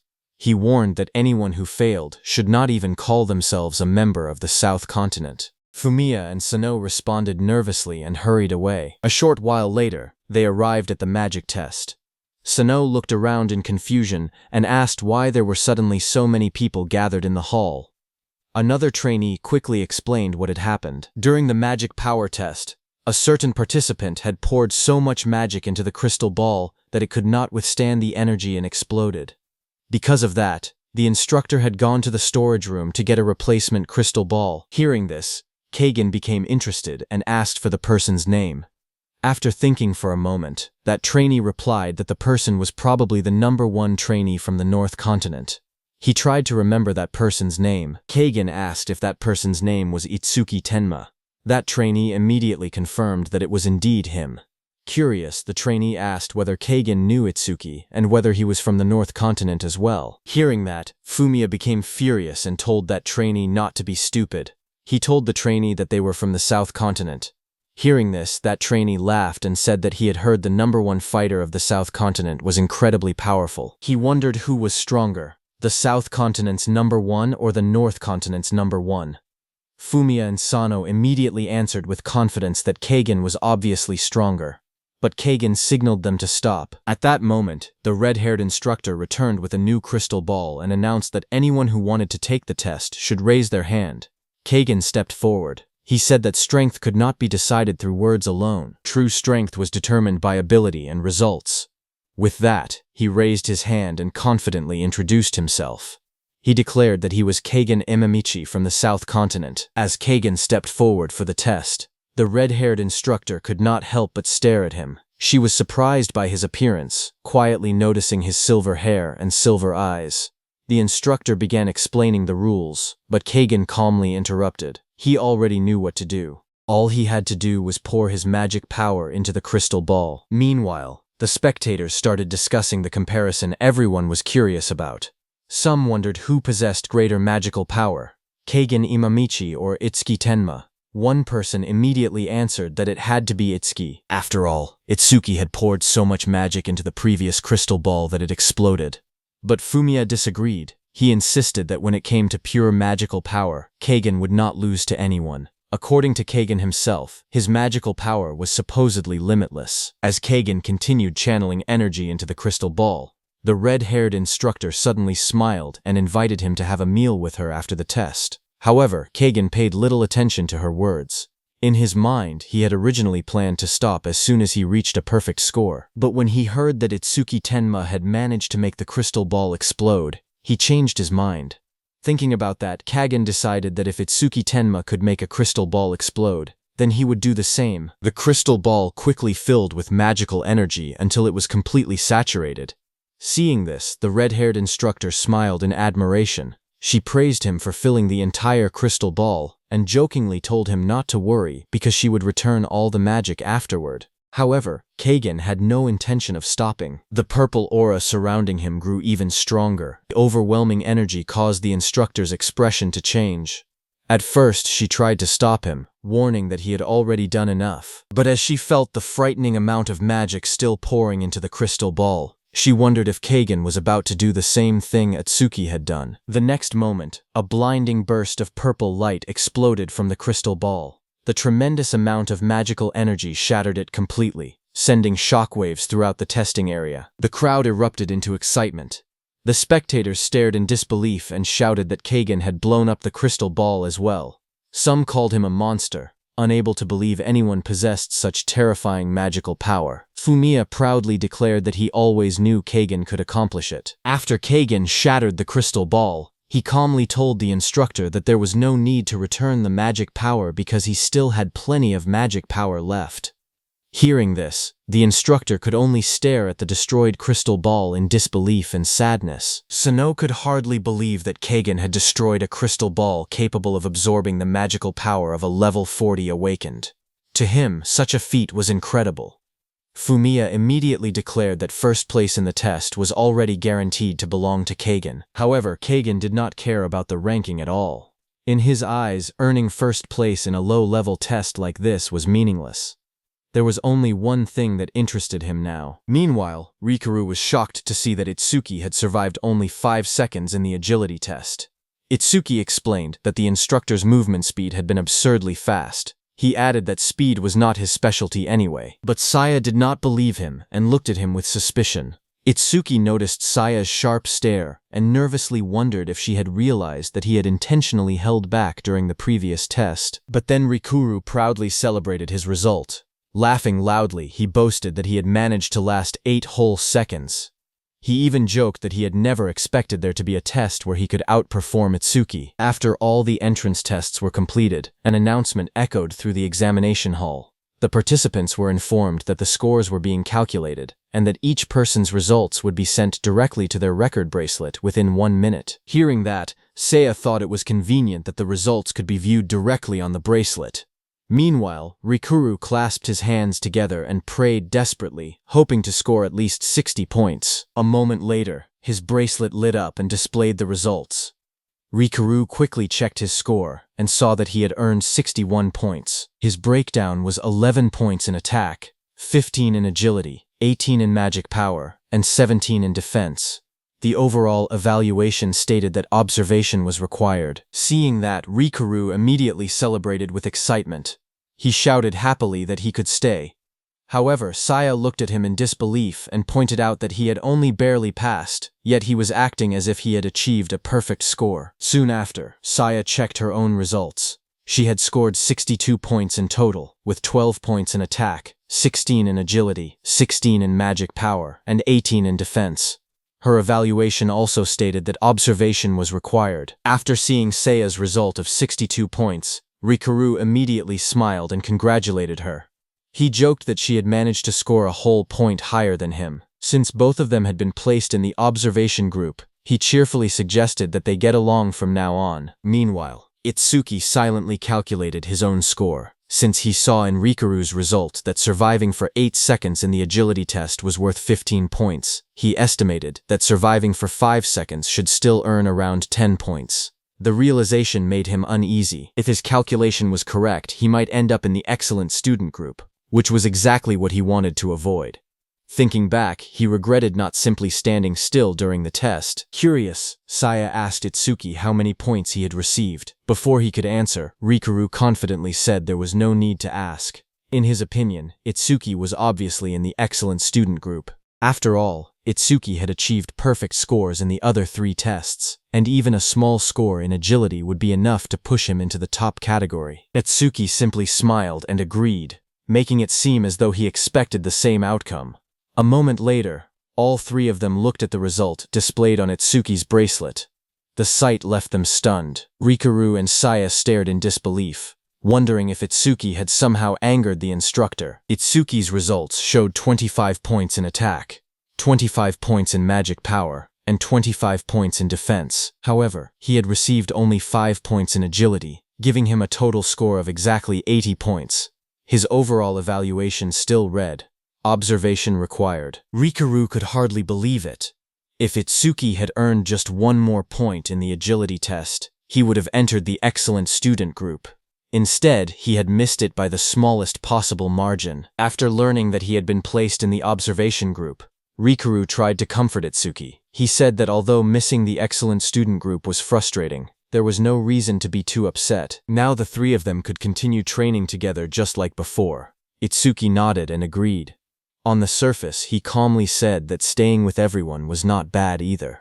Inside, however, he was secretly delighted. Achieving exactly 80 points was the perfect result for him, and he quietly celebrated his success. At that moment, Kagan's group approached them. He looked at the trio with disdain and mocked them for being so excited about merely joining the observation group. He sarcastically wondered whether people from the northern continent had no ambition at all. Rikuru immediately became annoyed and asked why Kagan was acting so superior. If he looked down on them so much, then what score had he achieved himself? Immediately, Fumiya proudly stepped forward and announced the result. He boasted that Kagan had earned perfect scores in all 4 tests, giving him a flawless total score of 100 points. He wanted to continue bragging, but Kagan quickly stopped him. He said he had not come there to show off. Kagan then turned his attention to Itsuki and reminded him about the promise they had made earlier. Itsuki smiled and replied that there was no way he could forget. After all, Kagan had promised to teach him a lesson, and he was looking forward to it. As the 2 stared at each other, an instructor watched the scene with interest and remarked that this was exactly how young people should be. Hearing that voice, Itsuki and Kagan's group turned around to see who it was. It was a group of instructors that had suddenly approached them. Their arrival immediately caught everyone's attention. One of the instructors looked at Itsuki and Kagan and asked if he had heard correctly that they were planning to have a duel. Kagan calmly asked whether such a thing was not allowed. The instructor smiled and replied that it was actually the opposite. He welcomed it. However, he pointed out that a duel without spectators would be rather boring. A mischievous grin spread across the instructor's face as he looked around the arena. Then he loudly announced that, as an instructor, he was officially inviting everyone to come and watch. In a loud voice, he declared that at 8 o'clock that evening, a duel would take place at training ground number 1. The match would be between Itsuki Tenma, the strongest trainee from the North Continent, and Kagen Imamichi, the strongest trainee from the South Continent. He encouraged everyone not to miss the event. The news immediately caused a huge stir among the students. Excitement spread everywhere as people talked about the upcoming battle. Many could hardly believe they would get to witness a clash between the number 1 trainees of the 2 continents right after the entrance tests had ended. Some students eagerly discussed who would win, while others even started making bets on the outcome. Everyone was looking forward to seeing which of the 2 prodigies would come out on top. On one side stood Kagan. On the other stood Itsuki. Now this was a duel between the strongest. Seeing all that, Kagen told Itsuki that he had never intended to make such a big scene out of their duel. He said that if Itsuki wanted to blame someone, he should blame the overly curious instructor who had turned it into a public event. Itsuki smiled confidently and admitted that he was actually looking forward to the duel. Seeing that both sides had agreed, the instructor cheerfully ended the discussion. He announced that everyone would get all the spectating they wanted that evening, and told the students to disperse. As the crowd walked away, they excitedly talked about the upcoming match. Some headed to the cafeteria because they had not eaten all day, while others planned to take a nap so they would have enough energy to grab a good viewing spot. Everyone eagerly counted down the hours until 8 o'clock. As the students began leaving, the instructor stopped Itsuki and asked if he had a minute to talk. Itsuki agreed. Sano then invited Kagen to join them for something to eat, but Kagen declined, saying they should go ahead because he wanted to take a short break. On the other hand, the instructor told Itsuki that he was the only person who truly understood how incredible Itsuki's performance in the agility test had been. Itsuki modestly replied that the instructor was giving him too much credit because he had only managed to last 5 seconds during the test. The instructor smiled and explained that, under normal circumstances, surviving 5 seconds in the agility test would have earned a much higher score. He then asked Itsuki if he knew why he had deliberately given him only 5 points. Itsuki replied that he had no idea, but he was perfectly satisfied with the score he had received. Hearing this, the instructor turned and said that although he did not know Itsuki's exact reason, he had realized that Itsuki was hiding his true strength. That was why he had intentionally lowered his score, calling it his own way of helping him. Hearing that, Itsuki asked the instructor that if he already knew he was hiding his abilities, why he had made such a huge announcement about the duel with Kagen, and placed him in the spotlight. The instructor smiled and admitted that it was simply a small punishment for the careless attitude Itsuki had shown during the test. He warned Itsuki that if he truly wanted to keep his real strength hidden, he should be more careful and avoid fighting at his full power. Hearing that, Itsuki smiled confidently and asked whether the instructor really believed Kagen was capable of forcing him to fight seriously. The instructor only shrugged and replied that no one could know for sure. However, he warned Itsuki not to underestimate Kagen, reminding him that Kagen possessed a special class gift. With nothing more to say, the instructor ended the conversation. He told Itsuki that they had shared enough secrets for one day and advised him to return and get some rest. Before leaving, he wished Itsuki good luck, and the two went their separate ways. As Itsuki walked away, he thought about what the instructor had said. He realized that Kagen also possessed a special class gift, just like his own gift, Nirvana. He remembered his teacher once telling him that special class gifts had the power to change the very laws of the world. Itsuki recalled the abilities of his own gift. Nirvana permanently stayed at a fixed level, and every time he learned a new skill, all of his stats increased, every negative effect was removed, and all of his injuries were completely healed. Thinking about the upcoming battle, he realized that a duel between two users of special class gifts would be far more dangerous than an ordinary fight. He never expected to run into another special class gift user this soon. Thinking about his Z-rank skill, Over Mimus, which could analyze an enemy's attacks and learn the perfect counter skill, he felt curious. The ability had not activated for a long time, and Itsuki wondered if fighting Kagen would finally allow him to grow even stronger. Just then, Rukiru called out to him, asking why he had been staring into space. Saya asked him if he was okay, and whether that instructor had said anything to him. Itsuki smiled and replied that it was nothing serious. The instructor had only given him a few words of advice about the duel, since the long day had exhausted him. Itsuki suggested that they take a break at his place. Hearing that, Rikuru immediately asked if he had managed to get one of the luxury rooms with a living room large enough for all three of them. With a faint smile, Itsuki answered that his room was not that small. Hearing that, Rikuru stared at him in complete shock, unable to believe what he had just heard. When the three of them arrived at Itsuki's villa, Rikuru froze in disbelief. Staring at the luxurious building in front of him, he shouted in shock, asking if Itsuki had actually rented an entire villa. The moment they stepped inside, Rikuru became even more excited. He ran around the villa, amazed by everything he saw. He admired the soft sofa, the high-quality carpet, the spotless walls, and the sparkling clean windows. Looking around in amazement, he exclaimed that the place was huge and unbelievably luxurious. As they explored further, Rikuru discovered a fully equipped kitchen with high-end cooking appliances. Opening the refrigerator, he was surprised to find it stocked with fresh vegetables, meat, and plenty of rice. Saya looked around the spacious villa and commented that it was much larger than she had expected. Itsuki smiled and told them that this villa would serve as their base from now on. He invited them to come by whenever they wanted. After settling down, the conversation returned to the upcoming duel. Rikoru asked if Itsuki was really going to fight Kagen. He warned that Kagen looked extremely dangerous and suggested calling the duel off. Saya agreed, saying the fight was unnecessary and that getting injured would only interfere with Itsuki's future training. But Itsuki shook his head and explained that his gift and skills only grew stronger by fighting opponents who were powerful enough. He believed Kagen might be exactly the kind of opponent he needed. If he wanted to become stronger, he had to accept the challenge. Hearing that, Rikuru sighed and jokingly called Itsuki a battle maniac. Itsuki simply smiled and changed the subject. Saying he was hungry, he asked Rikuru to cook something for everyone. With complete confidence, he added that if he ate Rikuru's cooking before the duel, he would definitely win. Hearing that, Rikuru confidently flexed his muscles and told Itsuki to leave the cooking to him. As he left, Itsuki noticed Saya's worried expression. He asked her to trust him, saying he would definitely win. Hearing that, Saya reminded Itsuki that he had made the same promise before, back when the skeleton soldier attacked their school. Hearing those words, Itsuki suddenly froze. His thoughts drifted back to that day. He remembered confidently telling Saya to trust him.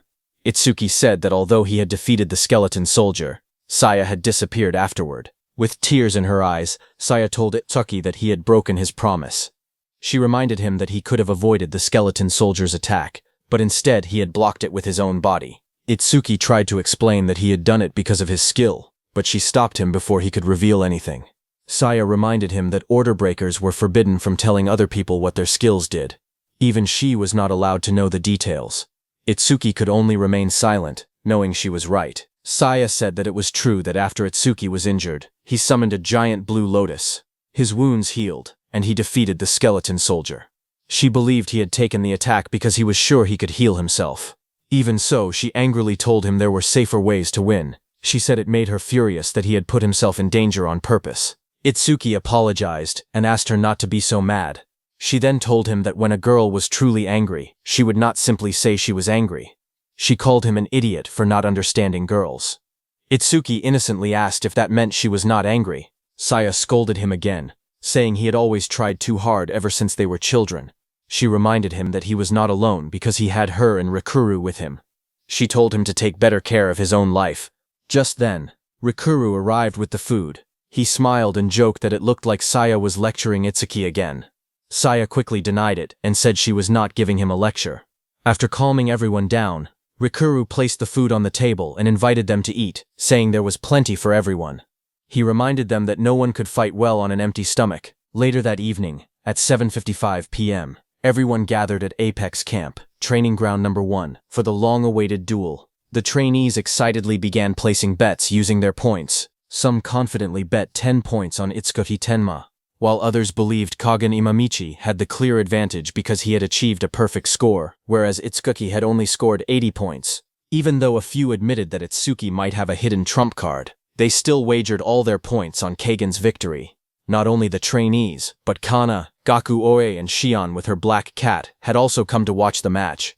That agility instructor smiled and remarked that trainee duels had happened many times before, but this was the first time the entire training camp had gathered to watch a single fight.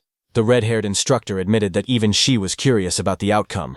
The instructor with glasses wondered why a simple fight between two trainees had attracted so much attention. Once everyone had gathered around the arena, the agility instructor announced that it was time to explain the rules of the duel. Another instructor beside him called for everyone's attention and ordered the noisy crowd to be quiet. After the arena fell silent, he instructed both duelists, Itsuki Tenma and Kagen Imamichi, to step into the ring. As the two fighters walked into the arena, their supporters erupted in cheers. Rikuru and Saya shouted for Itsuki to give his all and defeat Kagen. Sano and Fumiya encouraged Kagen, telling him to show the trainee from the northern continent what he was capable of. The instructor then explained the first rule of the duel. A fighter would lose if they were knocked unconscious, became unable to continue fighting, or were forced out of the ring. Meeting any one of these conditions would result in immediate defeat. Next, he announced the second rule regarding equipment. Both duelists were allowed to use any gear or artifact they possessed during the fight. The instructor then announced the third and final rule of the duel. Since both fighters had agreed to the match, they alone would be responsible for the outcome. Any injuries, or even death, that occurred during the duel would be entirely their own responsibility. The whole crowd was stunned after hearing the rule. Many trainees could not believe that a simple duel could end in death. They wondered who would ever agree to such a dangerous condition. The instructor, who had looked at Shuki with killing intent at the training camp entrance, then declared that if both participants confirmed they had no objections, the duel would begin immediately. Kagen smirked and asked if the mention of death had frightened Itsuki. Itsuki told him to stop talking so much. He then mocked Kagen, asking if everyone from the southern continent was as talkative as he was. Without showing any fear, Itsuki confidently stated that he had no objections. The instructor immediately declared the start of the duel. The moment the duel began, Kagen decided to finish the battle as quickly as possible. He activated his C-rank skill, Vacuum, and rushed toward Itsuki at high speed, preparing to overwhelm him with his very first attack. Kagen's skill absorbed all the air within a certain area, creating a powerful airflow that pulled everything nearby toward him. Despite the strong force dragging him forward, Itsuki remained completely calm. His expression did not change at all as he watched Kagen prepare his next move. Not wanting to waste any time, Kagen gathered all the compressed air into his hands and unleashed his air cannon at full power. He fired a massive blast of compressed air straight at Itsuki. The powerful attack exploded on impact, shaking the entire arena. A huge cloud of dust and debris covered the battlefield, making it impossible for anyone to see what had happened to Itsuki. Confident that his opening attack had succeeded, Kagen looked toward the smoke and declared that if Itsuki could not even handle an attack that was only meant as a greeting, he should surrender now before he lost his life. However, as the dust slowly settled, Itsuki was revealed standing completely unharmed. He smiled calmly and warned Kagen not to get overconfident just because his surprise attack had worked once before. Seeing Itsuki standing there without a scratch, Kagen's confident expression instantly disappeared as he realized the duel between the two strongest contenders had only just begun. The force of Kagen's attack swept across the arena, tearing up the ground and sending huge chunks of stone flying in every direction, but Itsuki was completely unharmed. The spectators watched in disbelief. They wondered if Kagen and Itsuki were really students of the same class as them. Some questioned how a mere C-rank skill could produce such terrifying power. Others were even more shocked that Itsuki had taken Kagen's full-power air cannon head-on and remained completely unharmed. The agility instructor explained that wind-based skills naturally lost power the farther they traveled. That was why Kagen had used his vacuum skill to pull Itsuki closer before launching his strongest attack. By closing the distance, Kagen prevented the attack from losing strength, while also disrupting Itsuki's rhythm. The instructor, who was hostile toward Itsuki, added that an ordinary awakened fighter would have been unable to continue fighting after taking such a direct hit from Kagen. However, Itsuki was anything but ordinary. He was every bit as monstrous as Kagen. It became clear to everyone watching that the real battle between the two strongest fighters had only just begun. Kagen immediately followed up with another attack. Using the force of his vacuum skill, he rushed straight toward Itsuki at incredible speed, closing the distance in an instant. In a flash, Kagen appeared in front of Itsuki and attacked with a powerful punch. Itsuki responded with his own powerful punch, and as their punches collided, the impact shattered the ground beneath them and sent cracks spreading across the arena. Both of them pushed against each other with their strength. Then the two of them quickly separated and landed several meters apart, keeping their eyes locked on each other. Without giving each other any time to recover, both of them dashed forward again and launched another fierce strike. Itsuki and Kagen grabbed each other's wrists, refusing to give an inch. Instead of relying on skills, the two fighters clashed head-on in a pure test of physical strength, each trying to overpower the other. The spectators watched in confusion. Shaim wondered what the two were doing. Gaku-oi explained that this was the most primitive form of combat, a contest of pure strength. As the two continued pushing against each other, shockwaves burst from their clash and cracked the surrounding walls. The force of their struggle shook the entire arena. Watching the battle, Shine admitted that both of them looked even to her, but Gaku-oi pointed out that Kagen was actually being forced backward. If things continued like this, he believed Kagen would lose. Meanwhile, Kagen gritted his teeth as sweat rolled down his face. He struggled with all his strength, but no matter how hard he pushed, Itsuki did not move. He felt as if he were trying to push an immovable mountain, and could not understand where such overwhelming strength was coming from. Itsuki looked at Kagen and asked if he had not eaten enough, mocking his lack of power. Hearing those words, Kagen's eyes widened with anger. Refusing to be humiliated, he launched a powerful kick at Itsuki. and when Itsuki used one hand to block the kick, Kagen used the opportunity to gather a huge amount of wind energy around his free hand and unleashed his air cannon at point-blank range. A massive pillar of compressed wind shot toward Itsuki with tremendous force. Kagen believed that his point-blank air cannon would finally land a direct hit on Itsuki's head and end the fight. However, when the attack cleared, Kagen was stunned. Itsuki was still standing there without a single injury. Sweat ran down Kagen's face as he wondered if Itsuki was a tank-type fighter with both incredible attack and defense. Itsuki calmly rubbed the back of his neck and asked Kagen what that attack had been. He mockingly asked if Kagen had only been trying to give him a massage. Frustrated and unwilling to accept defeat, Kagen decided to abandon the contest of strength. He declared that if power was not enough, then he would defeat Itsuki with speed. The next moment, Kagen activated his movement skill and charged toward Itsuki at incredible speed, launching another lightning-fast attack. Kagen unleashed a powerful punch, moving so fast that his fist became a blur. But right before his fist could touch Itsuki disappeared from his place.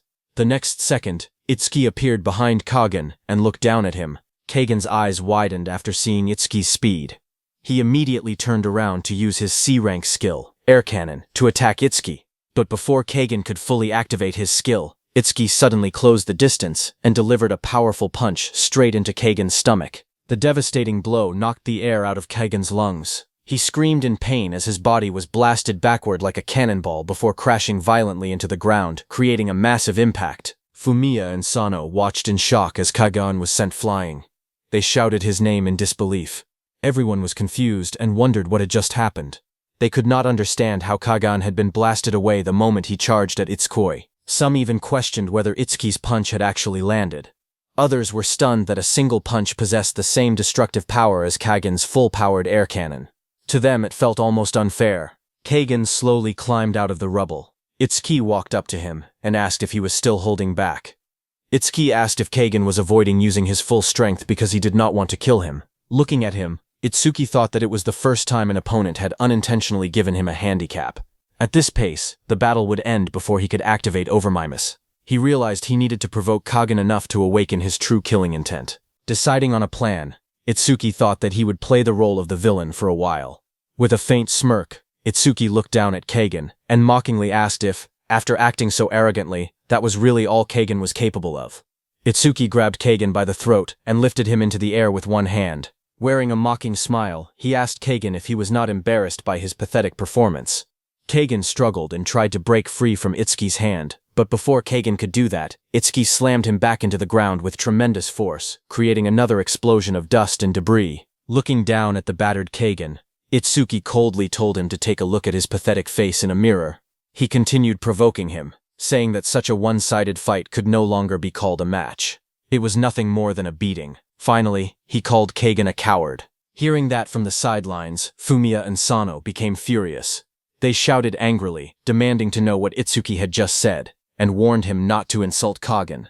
All the spectators were unhappy with Itsuki's behavior. They shouted that just because he was winning did not mean he had to humiliate his opponent. Some said they were disappointed in him, while others insisted that Kagen Imamichi was also a warrior who deserved respect. Meanwhile, Rikuru looked at the battle in confusion. He said that Itsuki never acted like this and wondered why he was behaving so differently. Saya calmly replied that Itsuki must have his own reason and told him to trust him and keep watching. As Kagen slowly stood up, dark purple energy began gathering around his body. He glared at Itsuki and declared that he would show him what happened when he made him truly angry. Blood dripped from his mouth as his aura exploded with overwhelming power. The air started vibrating as Kagen grew furious. Seeing Kagen's killing intent finally emerge, Itsuki's eyes turned red as he quietly thought to himself that it was finally coming. Kagen unleashed his C-rank skill, Wind Blade. Purple wind energy gathered around his arm before he swung it forward, sending a powerful blade of compressed wind straight toward Itsuki. Itsuki watched the attack calmly. As the wind blade rushed closer, his eyes glowed blue. He immediately recognized the technique and remembered that it was the same skill Iberia had once used against him. Without moving from his spot, Itsuki faced the sharp wind blade, but as the wind blade hit Itsuki's chest, it sliced across his body, and blood burst from the wound, staining his clothes. Even after taking the hit, Itsuki was stunned by the power of Kagen's attack. Kagen thought back to his childhood and remembered that he had always been the strongest among everyone his age in his clan. After becoming an awakened, he fought many people who were called geniuses. Yet the results were always the same. No matter who his opponents were, he only had to move slightly on instinct, and before he realized it, they had already been defeated. Because of those endless victories, his feelings gradually changed. The excitement he once felt after his first victory slowly disappeared, and winning became something that felt completely natural to him. Kaghan eventually became so used to winning that fighting started to feel boring. However, everything changed when he met Tiwajin, the person known as the strongest awakened. Kaghan believed that fighting Tiwajin might bring back the excitement he had once felt, even if he lost. With that hope, he challenged Tiwajin to a battle. However, the fight ended almost immediately. In only 2 seconds, Kaghan suffered the first defeat of his life. As Kaghan lay injured on the ground, Tiwajin asked why he looked so depressed and wondered if it was because he had lost. Kaghan admitted that it was the first time he had ever lost a fight. He had believed that experiencing defeat would bring back his passion for fighting, but things had not gone as he had expected. In the end, Kaghan realized that he was still bored even after experiencing his first defeat. Tiwajin explained to Kaghan that he felt that way because he had become too strong. He said that being completely overwhelmed by someone far stronger, like himself, would never bring back the thrill of battle. Instead, the true excitement could only be found by fighting someone close to his own level, age, and ability. Kaghan wondered if such a person really existed. Tiwajin told him to go to Apex Camp. He was sure Kaghan would find someone there who was worthy of making him fight with everything he had. Tiwajin assured him that battling such a rival would let him experience the true joy of fighting. Hearing those words, Kaghan's eyes widened as he finally found a new goal. Now, in the present, while attacking with Windblade, Kaghan mocked Itsuki and asked what had happened to all the confidence he had shown earlier. He unleashed another wave of sharp windblades that rushed toward Itsuki, but Itsuki blocked the windblade with his hand and sent it flying away. Kaghan's eyes widened in shock. Seeing that, he laughed with excitement. He realized that Itsuki could actually see the invisible windblades, and guessed that he possessed some kind of detection skill. Without hesitation, Kaghan gathered even more wind energy between his hands. He admitted that Itsuki might be able to dodge a single attack, but with a confident grin, he prepared to release a massive storm of wind blades that would cover the entire arena, leaving no place to escape. Kaghan smiled and remarked that he had never used this technique against another human before. Then he unleashed his B-rank skill, Wind Blade, Tornado. Countless spinning wind blades formed a massive tornado that rushed across the arena, destroying everything in its path as it moved toward Itsuki. Confident in his attack, Kaghan told Itsuki that he had only 2 choices. Itsuki could either leave the arena, admit defeat, and avoid the deadly wind blades, or stay where he was and let his body be torn apart. Itsuki didn't back down and stood his ground as the countless wind blades closed in from every direction. The wind blades struck his body, and blood splashed across the arena. At that critical moment, Itsuki smiled because his overmimesis finally activated. A system notification appeared. It announced that B-rank skill, Wind Blade, Tornado had been detected. Overmimesis had been activated successfully, and the analysis of the skill had begun. The analysis progress reached 1%. Rikuru was horrified as he watched the battle. He shouted for Itsuki to stop, warning that he would die if this continued. He cried that this was no longer a duel but an execution, and begged him not to risk his life over a simple match. More people in the arena became anxious and kept urging Itsuki to surrender. They could not understand why he refused to give up, and feared that he would be killed if he continued fighting. Even Fumiya and Sano were shocked by Kaghan's actions. They admitted that Kaghan was usually ruthless, but they had never seen him go this far. Although they believed Itsuki had acted arrogantly, they felt Kaghan was taking the fight far beyond what was necessary. Some of the instructors wanted to stop the duel immediately because they believed Itsuki was in grave danger. However, the agility instructor refused. He smiled and said that both fighters had reached the peak of their fighting spirit, and interrupting such a battle would be disrespectful. Meanwhile, Itsuki continued enduring the endless wind blades. While suffering heavy injuries, he activated Black Ice Wall to protect himself and buy more time. At the same time, the analysis of Kaghan's skill continued, and the system showed the progress increasing from 38% to 39%. At the same time, the strength testing instructor was shocked to see Itsuki use Black Ice armor. He could not believe it because he thought Itsuki was a lightning element user. The magic testing instructor sitting beside him wondered how Itsuki could use a water element skill and admitted that she had never even heard of Black Ice before. However, even after seeing the armor, she remained worried and questioned whether it would really protect Itsuki if he were struck by the powerful wind attack again. They all feared that Itsuki would still be torn to pieces. At that moment, the skill analysis progress reached 50%. Bagan looked at Itsuki with a confident smile and pointed out that the black ice armor was designed to defend against fire element skills. He mocked Itsuki, saying that using it against a wind element attack like Wind Blade was a terrible choice. As the sharp wind blades continued slashing through the armor, cracks quickly spread across it, and blood began pouring from Itsuki's body. Despite the unbearable pain, Itsuki remained determined.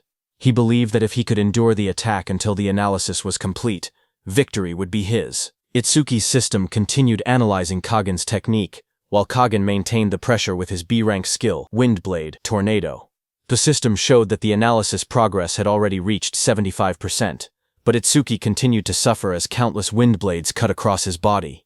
Blood covered him from head to toe, yet he refused to fall. Kagen looked at Itsuki and said that simply enduring attacks was no different from losing. He guessed that Itsuki was trying to outlast him until he ran out of magic power, but he then revealed that such a plan would never work. Kagen explained that his special class gift, Silver Eye, greatly reduced the magic cost of all his skills by 90%. On top of that, every bit of magic power he spent was restored immediately. The system confirmed his ability, identifying him as Kagen Amamichi, a level 18 wind element user whose Silver Eye gift reduced skill magic costs by 90% and instantly regenerated all consumed magic power. Kagen confidently declared that because of this ability, he did not need to increase his magic stat or rely on special items. As far as he was concerned, his magic power was practically limitless. His current status showed attack 250, defense 250, agility 400, magic power 20, overall 920. The spectators were stunned after learning the truth.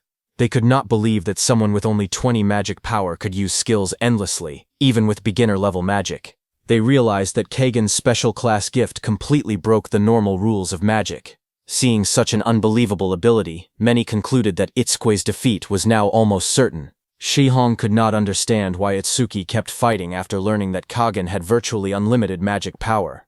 Gakuoi believed there was no point in continuing and thought Itsuki was only dragging out the duel to protect his pride. Meanwhile, as countless wind blades continued to rain down on Itsuki, the system showed that the analysis progress had reached 95%. Kana, watching closely, noticed something strange. She realized that Itsuki had not run out of magic power. Instead, he had removed his black ice armor himself. Rikuru and Saya looked at Itsuki with worry, knowing that he was completely defenseless. Shion and Gakuoi believed there was now only one possible outcome, his death. The wind blade struck Itsuki's unprotected body without mercy as the analysis progress increased to 98%.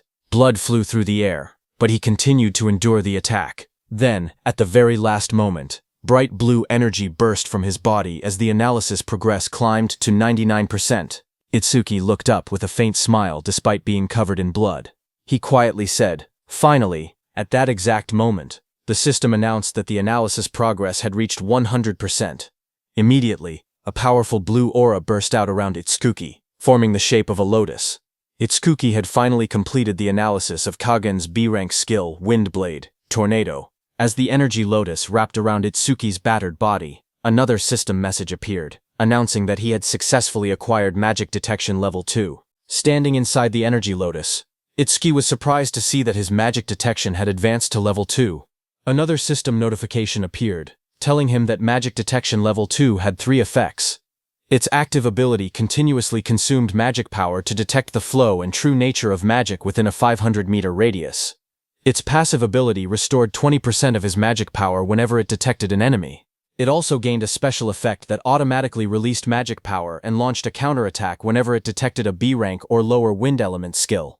Itsuki quickly understood the automatic counterattack effect, but he was still curious about what the true nature of magic actually meant. Just then, another system notification appeared. It confirmed that he had acquired Magic Detection Level 2, increased all of his stats by 20 points, removed every negative status effect, and completely healed all of his injuries. Itsuki checked his status and saw that his attack, defense, agility, and magic power had all increased to 400, raising his overall stats to 1600. He calculated that normally each level raised one's stats by 50 points. This made him roughly as strong as a level 32 fighter under normal conditions. However, he knew that was only his base strength. After adding the bonuses from Black Ice Wall and Thunderwave, his overall stats rose to 1,960, making him nearly as powerful as a level 40 fighter. Satisfied, Itsuki smiled and thought that he had already achieved his goal. There was no reason to drag the duel on any longer. It was time to finish the fight. Meanwhile, everyone watching the battle noticed a huge blue lotus-like barrier that had stopped Windblade, Tornado. They were confused because it had blocked the attack perfectly. Yet it did not seem like an offensive skill. They wondered if it was simply a powerful shield. Just then, the brilliant blue lotus suddenly bloomed on the battlefield and began shining with an intense light. The glow was so powerful that the spectators could barely keep their eyes open. Many covered their faces and shouted that they could not see anything. They had no idea what was happening and could only watch as the mysterious lotus continued to shine. As the light slowly faded, all the instructors stared at the battlefield in disbelief.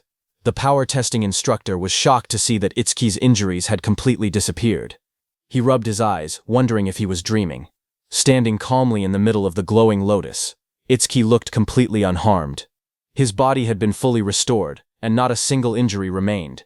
Kagen was stunned by what he saw. He could not understand how Itsuki had recovered so quickly. Fumiya and Sano were equally stunned, seeing that just moments earlier, Itsuki had looked as though he could barely continue fighting, but now he stood there in perfect condition, as if nothing had happened. Kagen refused to accept the situation. With a furious expression, he declared that no matter how many times Itsuki healed himself, the outcome of the battle would never change. Without holding back, Kagen unleashed Windblade, Tornado at its maximum power. A gigantic storm of razor-sharp wind rushed toward Itsuki, carrying enough force to tear apart everything in its path. Itsuki remained calm. Instead of trying to dodge, he quietly activated magic detection and focused on the incoming attack. As the violent tornado reached him, a wave of magic spread out from Itsuki's body. The power of magic detection reacted automatically, stopping the Windblade before it could strike him. Everyone watching the duel was left stunned. The power testing instructor asked in disbelief if the others had just seen what happened. The magic testing instructor shouted that Itsuki's magic power had actually stopped the Windblade.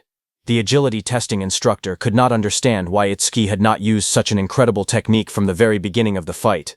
Itsuki calmly watched as the purple magic completely swallowed Kagen's powerful Windblade.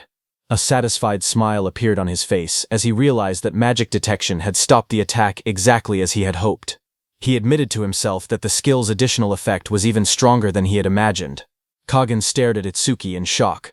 Unable to understand what had happened, he demanded to know how Itsuki had managed to stop his Windblade. Itsuki replied calmly that he had simply not wanted to use any unnecessary skills earlier in the fight. He then created a fireball in his hand, looked at Kagen with respect, and admitted that Kagen was a worthy opponent. However, Itsuki also made it clear that to show that respect, he would no longer hold back. He declared that he would end the duel by fighting with everything he had. Kagen refused to accept Itsuki's words. Filled with frustration, he shouted at him to stay quiet and declared that he would be the one to win the duel. Ignoring Kagen's outburst, Itsuki activated his skill, Renso, and clapped onto the fireball in his hand. Instantly, a massive pillar of blazing fire shot into the sky and exploded with overwhelming force, shaking the entire battlefield. In that attack, the whole arena was completely destroyed. The spectators stared at the enormous explosion in disbelief. They could not understand how the fight had changed so suddenly. Some of them were certain that Kagen had no chance of surviving such a devastating attack. When the flames finally settled, Kagen lay on the ground, badly injured and unable to continue fighting. Even in defeat, he admitted that if Itsuki had used that powerful skill from the very beginning, the battle would have ended much sooner. Kagen smiled bitterly and said that he had truly believed he had finally found someone who could fight him as an equal. As the smoke slowly cleared, Itsuki noticed that Kagen was still conscious. He praised him sincerely, saying that he was one of the strongest awakened fighters he had ever faced. Itsuki admitted that he had only managed to win by using all of his strength. He told Kagen that the battle had been so intense that he had nearly lost his own life as well. Kagen looked at Itsuki and weakly called him a liar. He pointed out that Itsuki did not even have a single scratch on his body. Watching the scene, the agility instructor smiled and announced that the match was over. He asked the announcer to officially declare the result. The instructor, with killing intent toward Itsuki, announced that the match had been decided. The winner of the duel was Itsuki Tenma from the North Continent. As Kagen heard the announcement, he remembered the world's strongest, Taiwa-san. Kagan admitted that he had met an incredible fighter at the Apex camp. Even after giving everything he had, he still could not defeat that person. Kagan then smiled at Itsuki and said that thanks to this battle, he finally understood what a real fight felt like. Just thinking about facing such powerful opponents again filled him with excitement. Meanwhile, the audience erupted into cheers after hearing the result. Everyone celebrated Itsuki Tenma's victory. Some proudly said they had always believed he would win, while others regretted betting against him and losing their points. Watching the destroyed arena, the agility instructor smiled and commented that the duel had been unforgettable. He said the fight would stay in his memory for a long time. While leaving with the other instructors, the agility instructor said that he would begin preparing the observation group's training plan and asked the instructor with killing intent toward Itsuki to take Kagen for treatment. That instructor was none other than Kinoshita Reiji's big brother. The agility instructor also told Instructor Kinoshita to prepare the disaster beasts needed for the upcoming training. Instructor Kinoshita nodded and agreed. After they left, Instructor Kinoshita reflected on the battle. He carefully analyzed Itsuki's abilities. He noted that Itsuki possessed a lightning skill that greatly increased his speed and agility, an ice skill specialized for defense, a mysterious lotus flower capable of healing even fatal wounds, and an incredibly destructive explosive attack. After considering all of those abilities together, he sighed and remarked that Itsuki was a truly troublesome young man. However, with glowing eyes filled with killing intent, Instructor Kinoshita looked at Itsuki and thought that he had already gathered enough information about Itsuki's abilities. At the same time, Itsuki suddenly stopped walking and immediately looked back. He sensed a strange wave of magical power coming from the instructor's seats. It was unlike anything he had ever felt before. But before he could investigate further, Rikuru rushed over and hugged Itsuki tightly, excitedly praising his incredible performance. He said he could not believe Itsuki possessed so many unbelievable skills. Laughing happily, he added that the fighters from the South Continent would never be able to hold their heads high again after this defeat. However, Itsuki remained thoughtful. The strange aura had already disappeared. He wondered if he had only imagined it, or if he had briefly sensed the true power hidden within one of the instructors. Seeing Itsuki staring into the distance, Rikuru asked what he was looking at. Itsuki calmly replied that it was nothing. Rikuru then told him to stop looking so serious, because he had won the match. Sunaya encouraged him to relax and enjoy his victory. But Itsuki shook his head and quietly reflected on the battle. He admitted that even though he had won, the fight had been extremely close. He realized that he still needed much more training if he wanted to become stronger. Thinking about the difficult battles ahead, he decided that the best thing to do for now was to get some proper rest while he still had the chance. But just then, the agility instructor walked over to the group. He told Itsuki that the extra training would begin the next day and advised everyone to get a good night's rest. Everyone was surprised to see him. Itsuki asked the agility instructor if he had really come over just to tell him that. The agility instructor smiled. He explained that he actually had two things to say. First, he congratulated Itsuki on his victory. Then he revealed that he had prepared a special training session just for Itsuki the following day. The next morning, all the trainees from the observation group gathered together.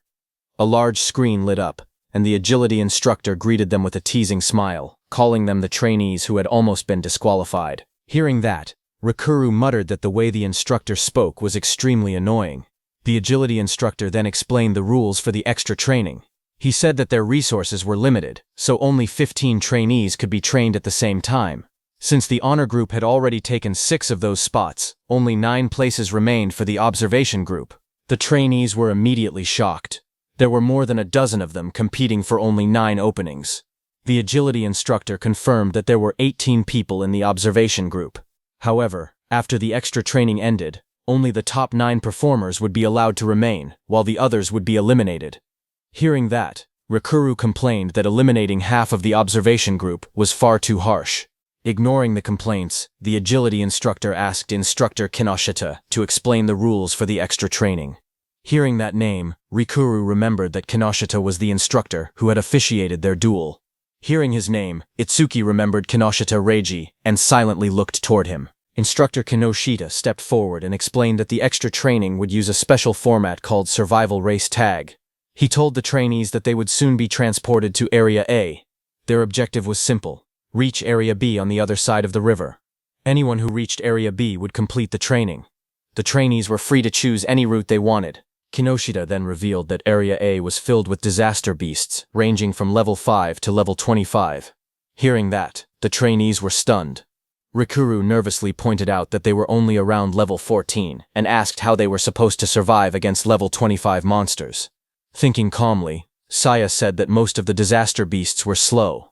If they avoided the monsters' territories and ran at full speed, they might be able to reach the destination safely. However, Kinoshita smiled and warned them that the disaster beasts were not the only danger waiting for them. Since the exercise was called Survival Race Tag, there was another obstacle. He then revealed the real challenge. The instructors themselves would also participate in the training as the IT players, whose job was to hunt down every trainee,